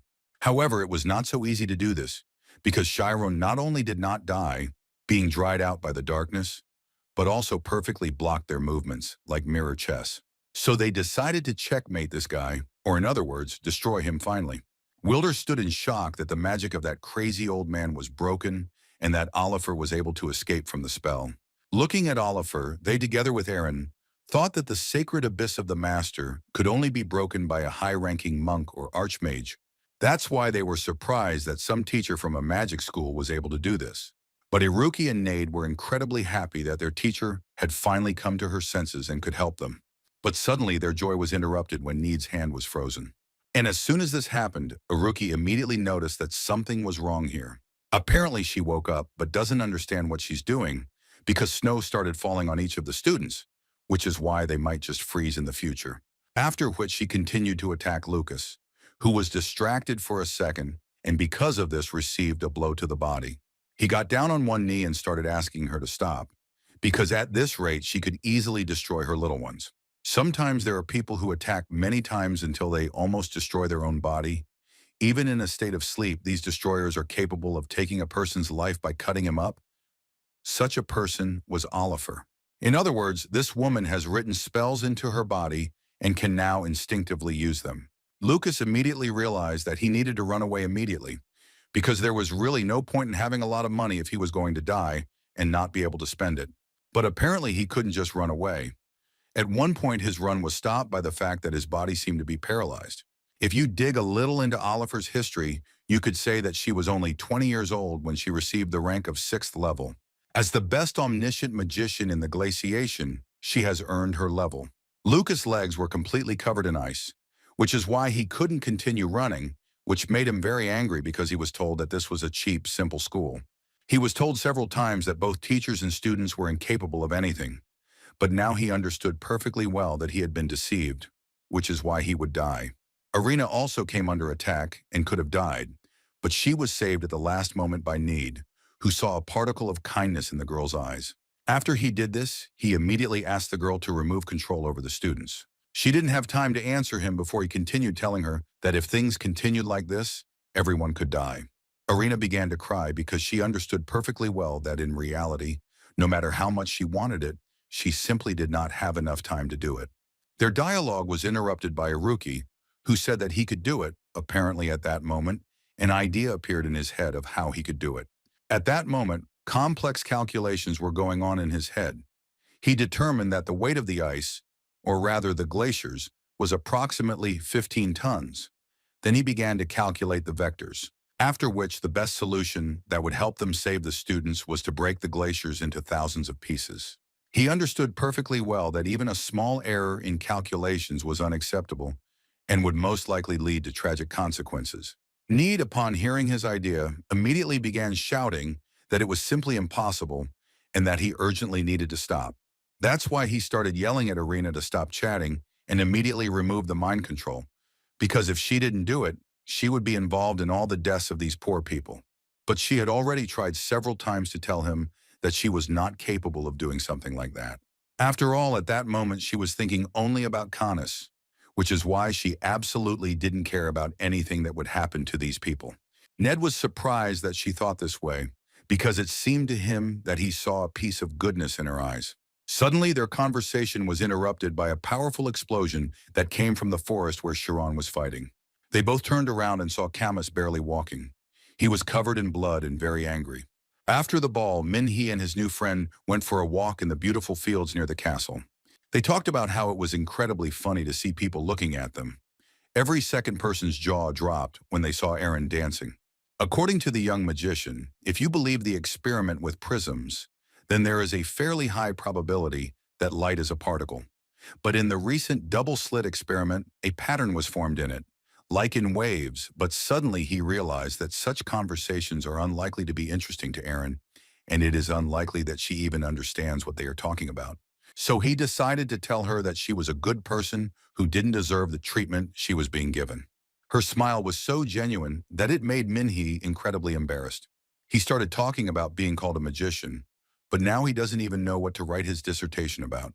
So he decided to ask Erin for advice. Although he mentally understood that he shouldn't expect an answer from this girl, he still asked her what she thought. Was light waves or particles? Erin thought for a moment, then answered him that light is actually a beautiful phenomenon. This answer struck Minnie to the very bones. These words seemed to reveal the truth to him. Sometime before all this madness, Sharon and his friends spent time in the library. And at one point, they discovered a strange phrase that said that the equivalence of mass is energy. That is, in other words, mass can be replaced by energy or vice versa. Iruki also added that if this was true, then if such omniscience was used, it seemed to him that it might even be possible to strengthen the photon cannon. And when they seriously thought about it, they noticed that under this formula, it was written that its developer was Mirhi Alpheus. Camus, before he came out of the forest, continued to fight with Sharon. And throughout the fight, he noticed that it was becoming more and more difficult for him because even during this battle, he was strengthening his blows. Moreover, he immediately noticed that Sharon had improved. His level seemed to have grown before his eyes, and now he was a completely different magician. Sharon's strikes were lightning fast. He was able to attack the living being Camus continuously, without allowing him to recover his strength. Although the monster continued to pretend that this excited him even more, and therefore he asked Sharon to continue doing this. Sharon, in turn, was not going to remain silent either. So he answered them that up until this point, there had been a warm-up, and when he began to attack them seriously, then they would understand that this fight would not last long. And apparently his words were not empty space, because at some point there were so many blows that Canis and his creature could not block, and all that was left for them was to try to dodge the blow. But doing this was not as easy as saying it, because they understood that if they retreated now, they would lose the battle, at least in spirit. So Canis ordered his creature to take away his mental powers, even though his friend told him that it was a mistake. But the guy was not going to listen to him. After another clash, Nate and Iruki just stood and looked at the sky. There was an incredible light. So they immediately realized that apparently Sharon used a photon cannon, and this time it was his strongest blow. Apparently he used a formula in the spell that he discovered only yesterday. But when he came back, the first thing he told them was that he didn't think he could win, which made him feel very uncomfortable in front of them. Need immediately began to panic, because he did not understand what they would do then if he spoke like that. Sharon did not know what to tell him, only that his opponent was incredibly strong, plus to everything, he had never encountered this kind of magic before. But they still couldn't believe it, because it seemed to them that his photon cannon had become much stronger. But at the same time, he still said that he couldn't win. Iruki, looking at this guy, understood that most likely Sharon still felt enormous pressure on himself. After all, thanks to the fact that they dealt with the affairs from the other side, he was able to show his weakness for the first time when he could not defeat the opponent he had taken on. But they still thought he did a pretty good job. However, now they will all fight together because this guy can only be defeated through teamwork. So Iruki decided to tell their enemies that now it would be hard for the two of them to deal with the three of them.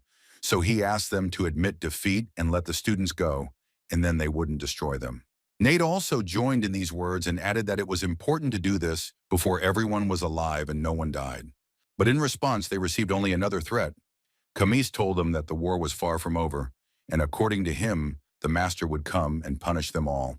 Iruki and Nade simply did not understand what they had done to them that made them come to their school and now want to punish them for something.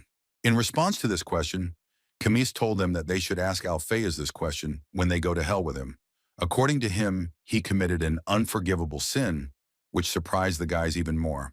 Camus also added that Minhwa Alpheus built this disgusting school by stealing what belonged to his master, and therefore everything they used was also stolen.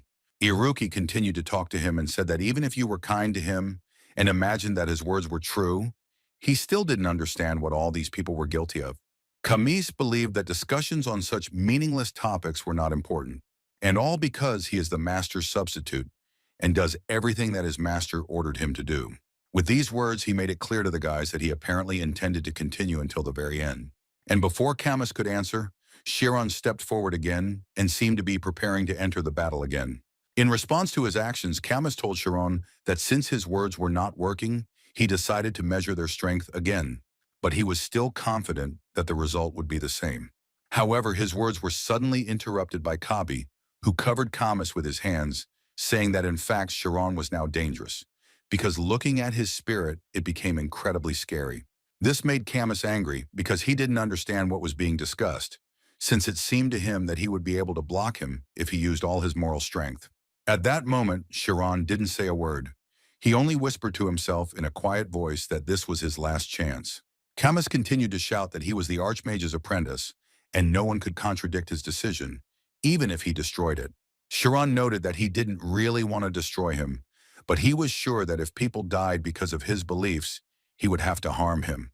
The girl that evening told Alpheus that the light of the moon and the fireflies, and they were all wonderful.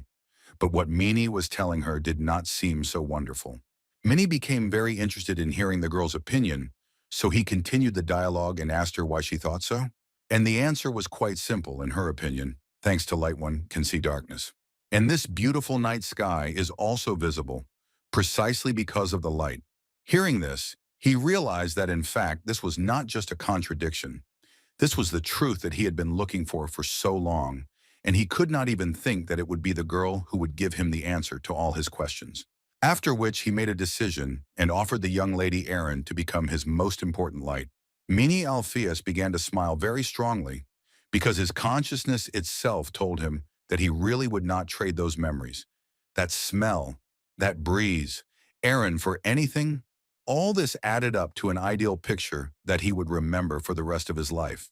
The garden at that moment used all its power because the director's protection from light was at an incredibly high level. But in reality, Wilder Arcane cast such an absurd spell that it eventually worked.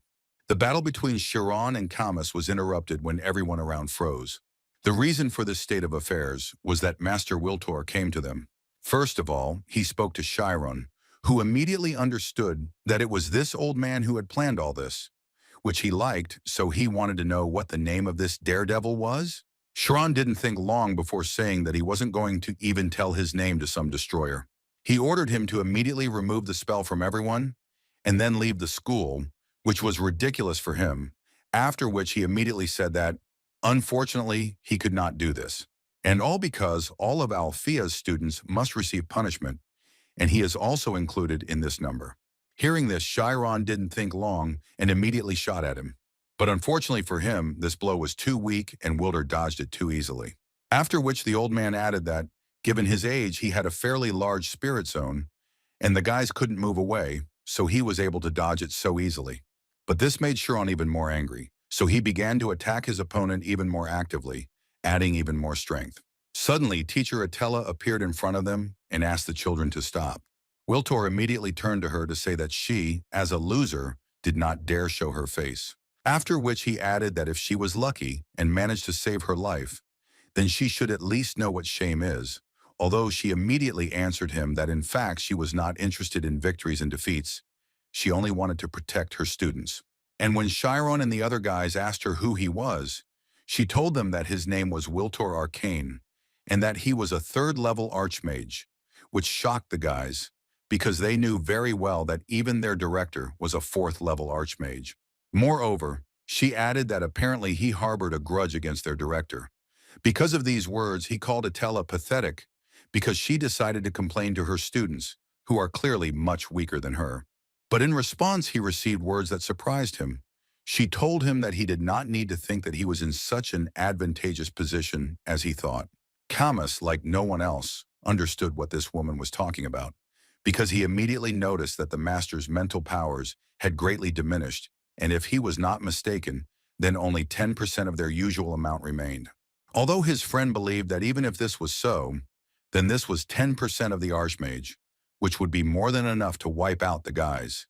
But Canis at that moment was thinking about the fact that they had not yet caught Alpheus, who was clearly stronger than all these schoolchildren.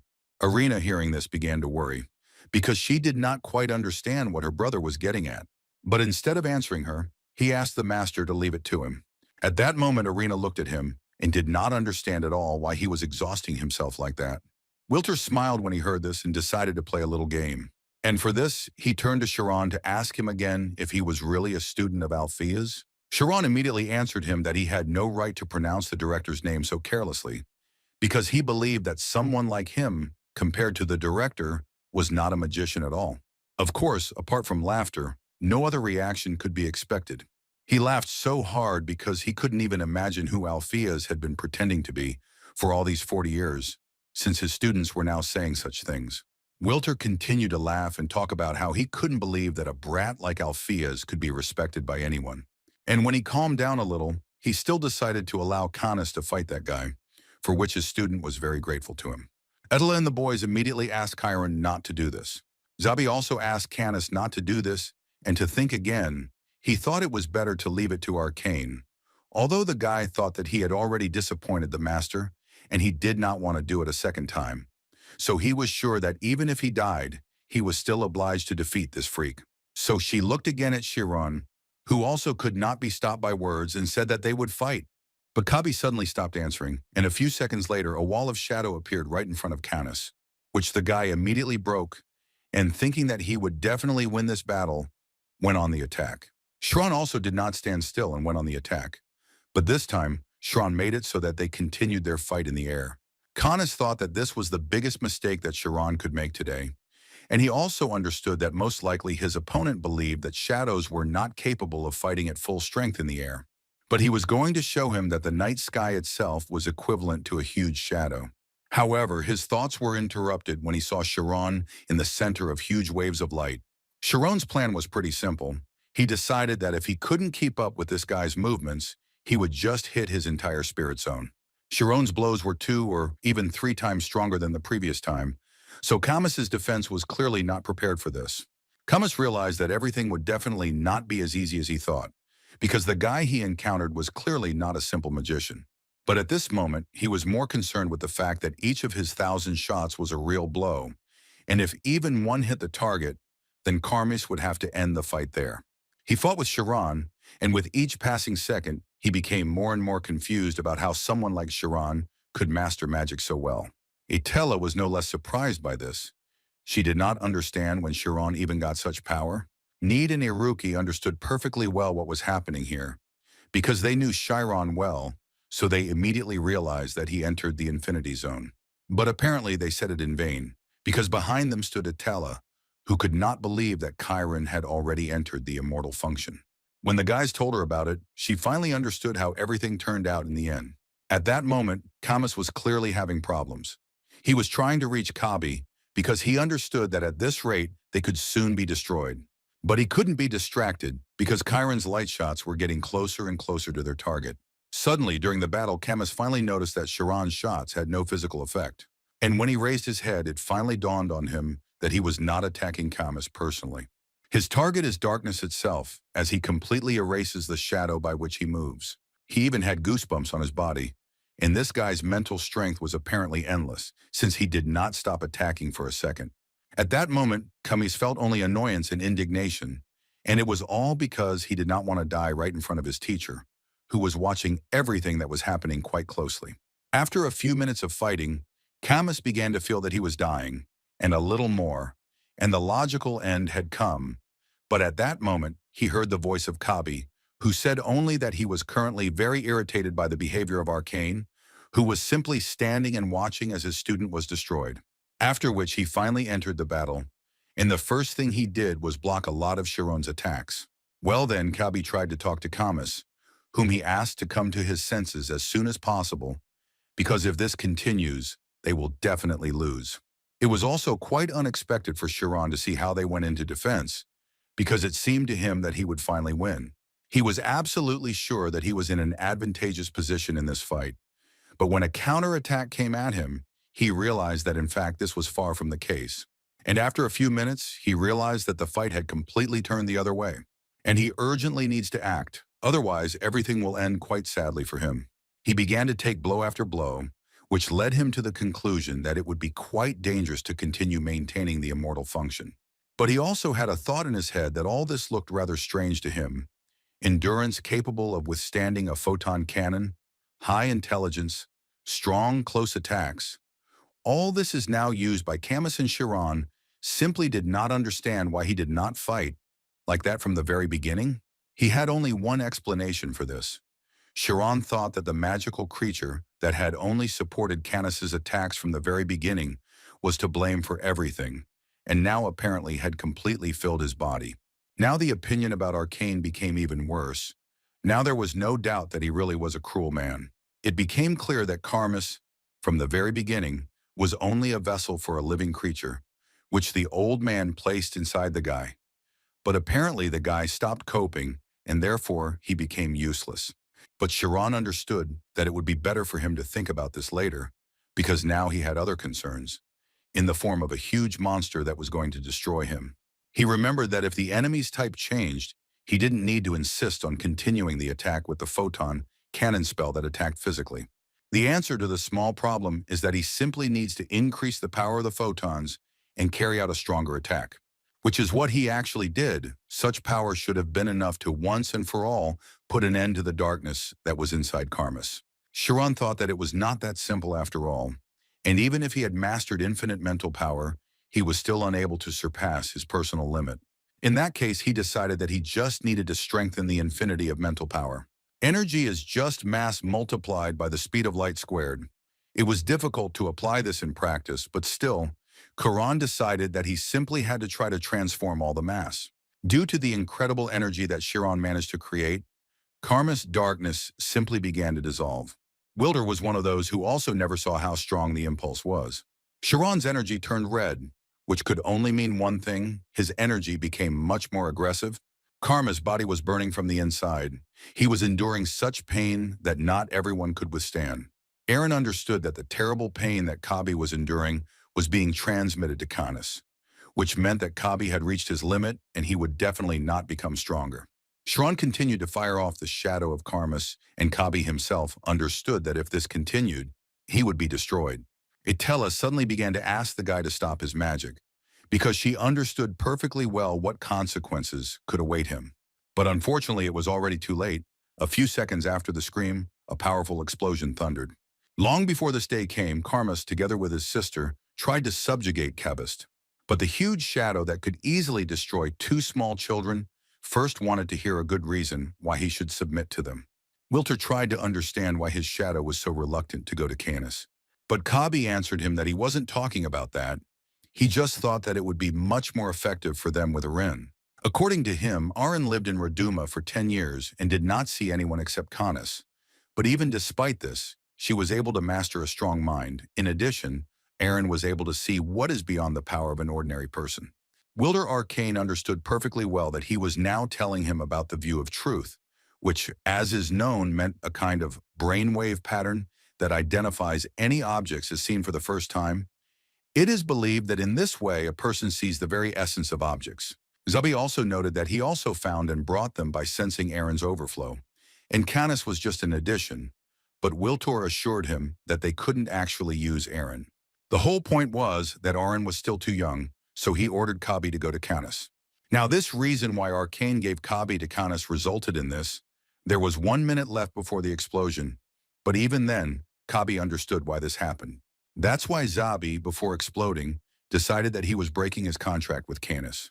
The boy on that very day, in response to the darkness question, answered Kabi that the only reason he wanted to gain power was because he needed to protect his only light, which was Aaron. And he really will definitely do it, and it didn't matter to him whether Kabi would participate in it or not.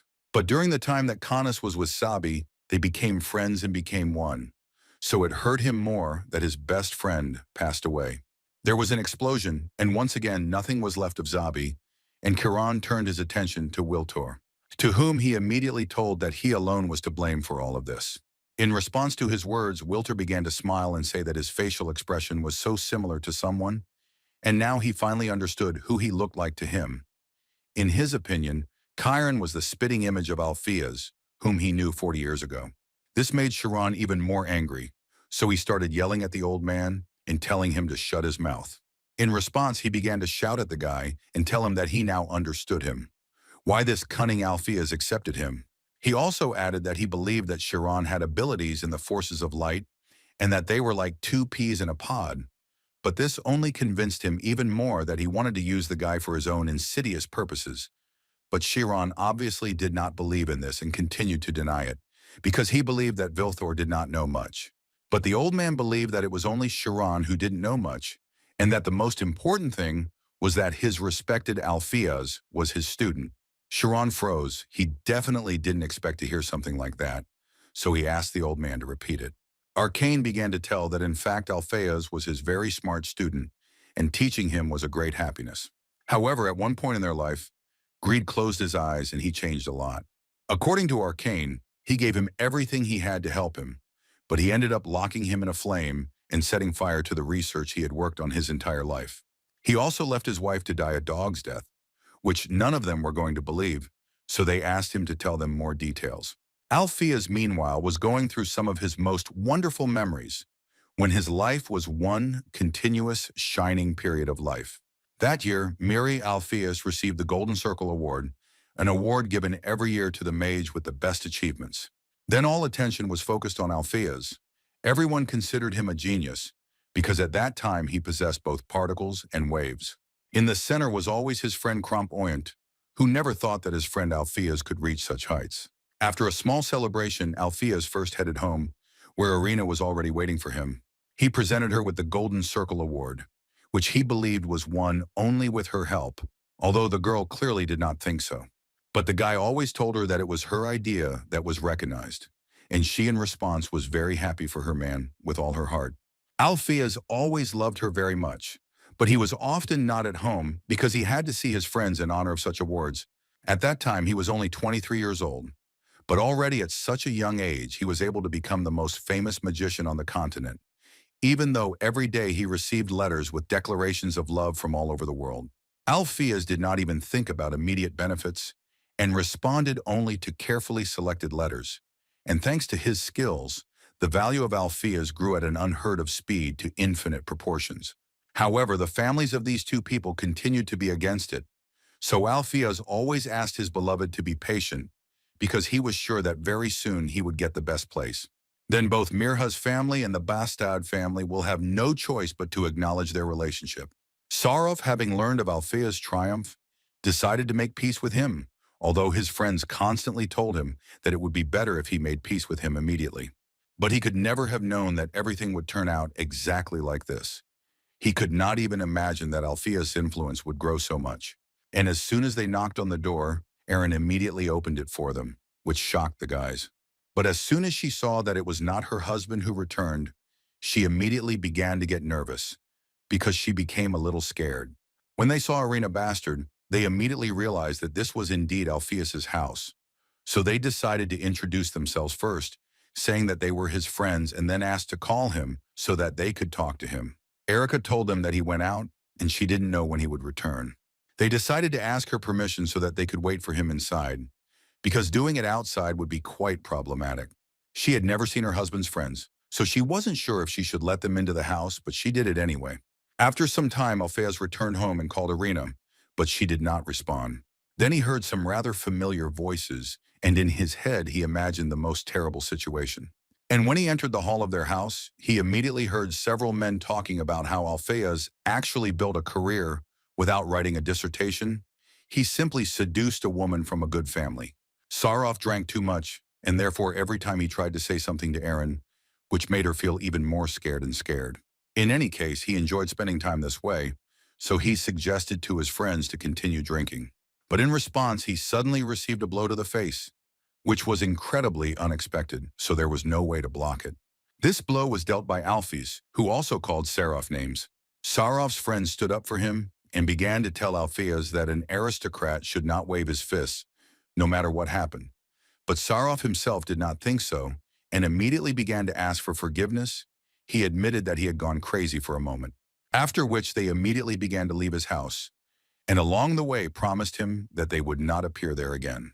And when they finally left, Alpheus wanted to know from his beloved why she let them all in, to which Erin answered him that they introduced themselves as his friends. Did he suddenly feel so offended that she didn't even know the faces of his friends? These bad emotions made him yell at her and hurt her very badly. After which he realized what he had done, and it made him feel even worse.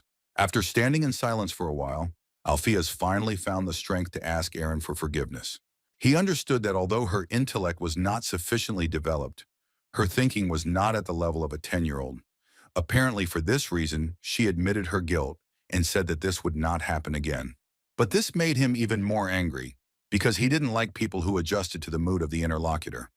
So he decided to go and get some fresh air.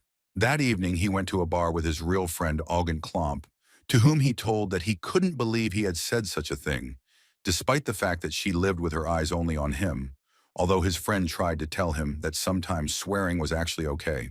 He was more concerned about another question. He wanted to know when Alpheus would have a child, and the magician answered his friend that in fact they had already thought about it. At that time, Klump did not understand what the problem was at all, because he believed that a child is always needed for a strong relationship. Alpheus himself knew this very well. The thing was that the doctor had immediately told them that it was far from clear whether she would be able to survive the pain of childbirth with the intelligence of a 10-year-old child. Klomp felt a little uncomfortable talking about it, but he still noted that Alpheus himself went for it when he decided to marry her, and, according to the magician, he does not regret anything. And Klomp noted that there was no other way, so he had to choose. And then a thought appeared in Alphea's head that made his entire body come to life. Archmage Wiltor Arcane was quite young at the time, and he was surprised that 48 hours had passed since the intruder entered Archmage Arcane's dungeon. Therefore, as soon as he saw Alpheus in the passage, he immediately wanted to know how he managed to get here at all, after which he noticed that the guy was completely alone, which means that he was able to deal with a bunch of monsters and devices on his own. Alpheus slowly took out a piece of paper and showed it to Wiltor, saying that his name was Alpheus Mini and that he had read Wiltor Arcane's work, a study on the storage of memories. It wasn't the first time Arcane had heard this name. After all, Mirhi was a rather popular surname, the same Mirhi Light who published the theory of photons. But still, he was quite interested to know what he had forgotten in the lair of the dark magician. Alpheus, barely standing on his feet, said in a slow voice that he was here because he would like to pass on his memories to his wife, after which he completely lost consciousness and fell to the ground with his papers. He woke up without clothes and in a slight fear that he was lying in some kind of bathtub. And when he turned around, he saw Wiltor Arcane, who was reading the guy's notes, and he was quite interested, because storing memories using the absorption of dark magic is not bad. And with the help of photon magic, limiting the nervous system of side images, and transferring memories using archived memories to the nervous system, given from photons. It was all incredibly complicated, but Wiltor Arcane found it very interesting to read because using light as a medium to transmit information is quite clever. But still, he couldn't help but tell Alpheus that for this, he would have to completely endure the person's entire life, and it would not be so easy, and problems with the person's character would obviously arise. Alpheus didn't care about all the risks that Wiltor Arcane told him about. He just wanted to become one of his students in order to realize his idea, namely, to protect his wife from this world. Before making a decision, Wiltor decided to ask Alpheus one question, the point of which was to find out whether his wife had given consent to this experiment. When Klomp heard about this, he couldn't believe his ears, so he screamed for a long time because he considered Wiltor Arcane a criminal. He tried to prove to Alpheus that he would control him if he didn't already control him, since he decided to place memories into the human brain because it's impossible. Alpheus tried to tell him that Arcane was the best dark mage on the continent, but Klomp didn't let him finish and interrupted him to say that he might be stupid in this matter. But even he, with his knowledge, understood that Alpheus was currently throwing away the happiness that had come to him on its own. Klomp was sure that if he got involved with someone like Arcane, he would most likely lose his place in the Dragons of the Pillar, and his family would disown him. However, according to Alpheus, all of this was empty space for him when they talked about his wife. He just wanted to do everything possible to make Aaron happy, and if that works out, then he too can become happier than he is now. Hearing this, Raina realized that Alpheus was suffering, so she wanted to stop it immediately, and she eventually agreed. Although Klomp still tried to dissuade her from this, apparently no one was listening to him anymore. She just repeated that she believed her husband, and that was why she agreed to do this. Aaron believed that Alpheus would make her happy, And he, as a mage who had received a golden circle, could easily promise this to her. In his opinion, he would be able to correct her small flaw without any problems. After such a pleasant decision, the Alpheus family decided to get rid of their property and left for the Arcane dungeon. In the dungeon, where there was a professional room for experiments, Aaron could live and not feel any inconvenience. Klomp came to them once a week and brought food for the two, while Alpheus tried to find a solution. After some time, Oyen finally noticed that Alpheus was starting to go crazy. All these experiments made him a completely different person, which made him scared. Thus, 2 whole years have already passed, and the very day has come when Aaron will receive the memories of Alpheus. Klomp even joked that she would know how Alpheus urinated as a child, which at that moment was very necessary for the girl, because even though she did not show it, she was very afraid. Alpheus approached her before the experiment to tell her that she had actually been through a lot during this time, so now they would fix everything. She was very grateful to him, although he continued to convince her that he was actually doing all this only so that they could be happy and finally have children. In order to conduct this experiment, they combined all the advanced technologies of different sciences that were popular at that time. But what pleased them most was that there were no problems with the previous clinical trials either, so Alpheus believed that this experiment was doomed to success. And after a few minutes, they finally launched this machine, and the experience of Alpheus' life began to be rapidly transmitted to Aaron. The feelings of Alpheus that he wanted to pour into Aaron were transparent and pure. No lies, no prejudices, and the largest part of these feelings was love. At one point, Alpheus jumped from his seat because he thought that something had gone wrong, but his master assured the boy that there was nothing to worry about, and that, in fact, their experiment had been a success. However, everything was not as perfect as he would have liked.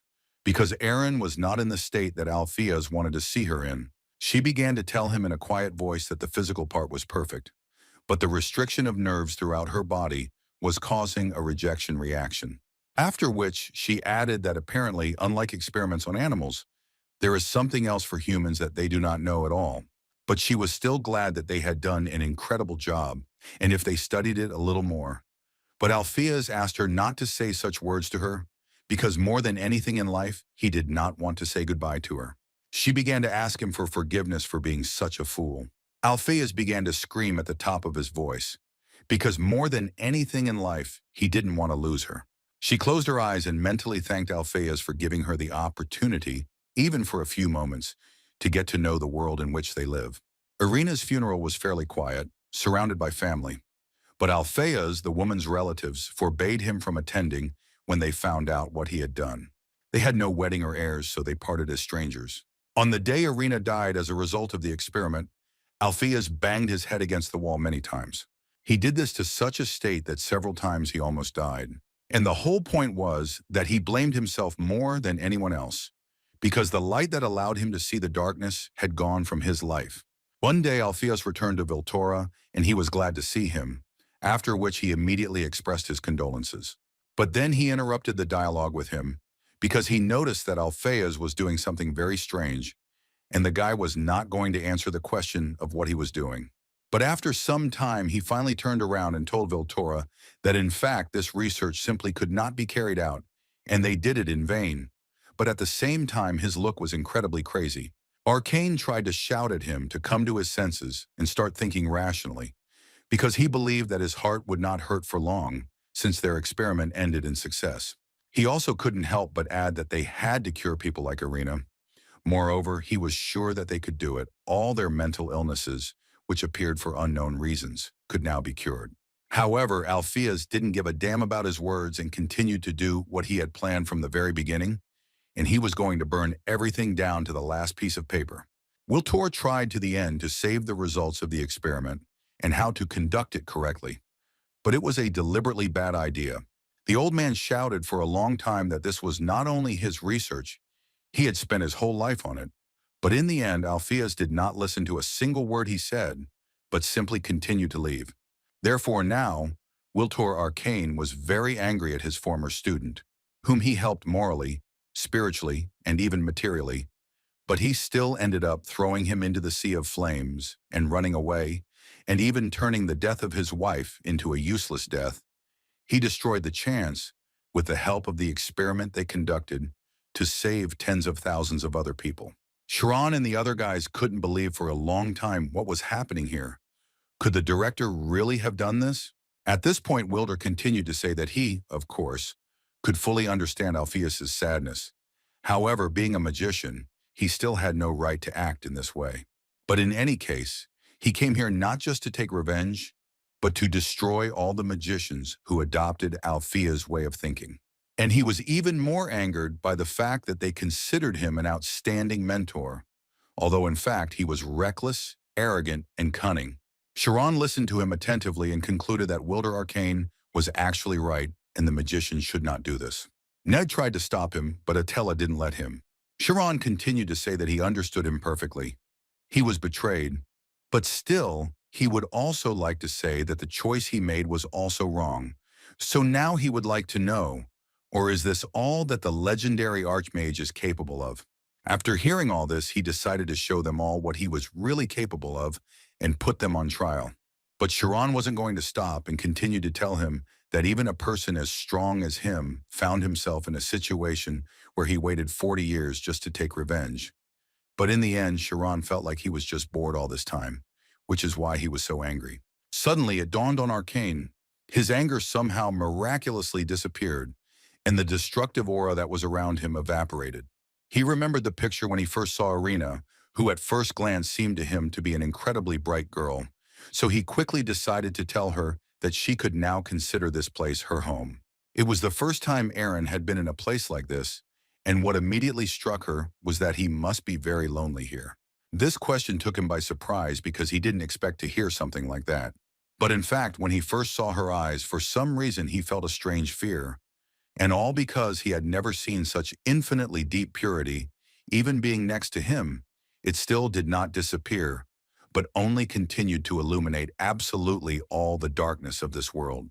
That was exactly what her gaze was like, and now he felt it again when he looked into Kieran's eyes. Looking at Chiron, it became scary that his insight went beyond human understanding, which is why he was most likely able to see through even cause and effect. But even understanding this, Wiltor Arcane still came to the conclusion that they were too different from him, and Chiron was the one who could stop him, so he told the guy that they could not exist in this world. Immediately after this, heavy weights of dark power began to appear around the guys, which was surprising for them, because they were sure that the old man had no more strength left. Arcane could only smile back at them and say that magic was an incredibly amazing thing, and with its help, one could achieve incredible heights. But apparently everything will not be as simple as Wiltor Arcane would like, because the one he wanted to see most of all finally came to the meeting. As soon as Arcane saw Alphys, he could not tell him anything else except that he had aged quite a lot during this time. He also added to him that he didn't think that he would be under the influence of magic that seals memories, although according to Alpheus, he liked it quite a lot, because it was a great opportunity, after a long time, to remember everything that had happened in the past. But most of all, he was grateful to him for reminding him of who Aaron was. Alpheus turned to his students, asking for forgiveness for all this happening. He understood perfectly well that all this was because of his immorality. He was also very grateful to them for being able to protect their friends. He was very glad that teacher Attila was with them and helped them, but she immediately intervened in the conversation and said that she, on the contrary, wanted to apologize for not being able to protect the students. After which he approached Chiron to tell him that he must remember that those who do not even have a good blow with which to change the course of the battle in their favor cannot be called a battle mage. And now he is finally ready to resolve the issue between the old men. But first he asked Arcane to stop behaving immorally, and it was time to finally let the children go and sort things out one-on-one, to which Vilthor quickly agreed, because it was a request from his old student, which he could not ignore. But what interested him more was how Alpheus was going to continue playing the role of director when they all found out about him. Nud and Iruki noted that everything he revealed to them was just the director's past, which would not affect them in any way, and besides, they continued to be on Alpheus' side. But Wiltor Arcane could no longer be stopped, so he decided to offer Alpheus, like in the good old days, to consign all his works to the flames. However, according to him, there is another way out, and that is to follow him and continue research into the transportation of memories. He told Alphaeus that he and his new students had already succeeded in the experiment with his memory, and as proof, he could look at the magical creature called Zabi. And all this, in his opinion, became possible only thanks to Aaron's sacrifice. Hearing these words, images of that very day when he burned everything to the ground flashed before Alphaeus's eyes. But before that, he told Wiltor Arcane that this entire experiment was carried out only for Arcane's plans, because Alphaeus immediately understood that after he took away his and Irina's memories, he would create something completely different. Young Alphaeus wanted to ask his teacher where he wanted to use the hundreds of magical living beings after creating them. He read all these plans in Wilder's notes. He quickly understood everything and wanted to know, did he really intend to take this whole world under his power? But that day as now, Wilter Arcane simply did not understand what was wrong with that. Now it became clear why Alphaeus actually burned those studies, because he understood perfectly well what Wilder Arcane's main goal was. And if he was right, then in that creature, which he called Zabi, there were also their memories with Aaron. And he was sure of it, because considering that it exploded far from everyone, it only meant that it disobeyed Wiltor's order, and the particle of Alphaeus that was planted in Kabi was to blame for this. Aaron, hearing that it was actually Wiltor Arcane who ordered Zabi to explode, caused her to lose control of herself. She was such a fool when she decided that she was helping him, but in reality he only wanted to destroy them all, and that included Canis. Arcane got tired of this useless dialogue, so he decided to shut each of them up once and for all. He used his dark magic, which caused all the students of the magic school to fall one after another, like dominoes. After which he advised Alphaeus to run away as quickly as possible. Otherwise, what he feared most would happen. Clump Oyent, 10 years after that incident, finally found Alphaeus, although it was incredibly difficult to do. But Alphaeus did not fully understand why Klomp was looking for him at all, to which Oyent answered quite easily, saying that he just needed to give something. As it turned out, he brought him Irina's will, which was found a day after Alphaeus disappeared. The main part of this letter was aimed at Aaron, asking Alphaeus that if something were to happen to her, he should in no way blame himself, because she herself agreed to it. She also stated her last wish, which was that she did not want her husband to be sad. She wanted him to continue the research that he loved so much. She assured him that he would always be his light, so now she wanted him to light up the world for everyone who wanted it, which made Alphaeus angry, and he started crying even more. And after a few minutes of sobbing, he turned to Klomp and asked him to borrow money so that he could open a school and make sure that fools like him would never be born again. He put the rest of his life on the line to serve her will for the rest of his days.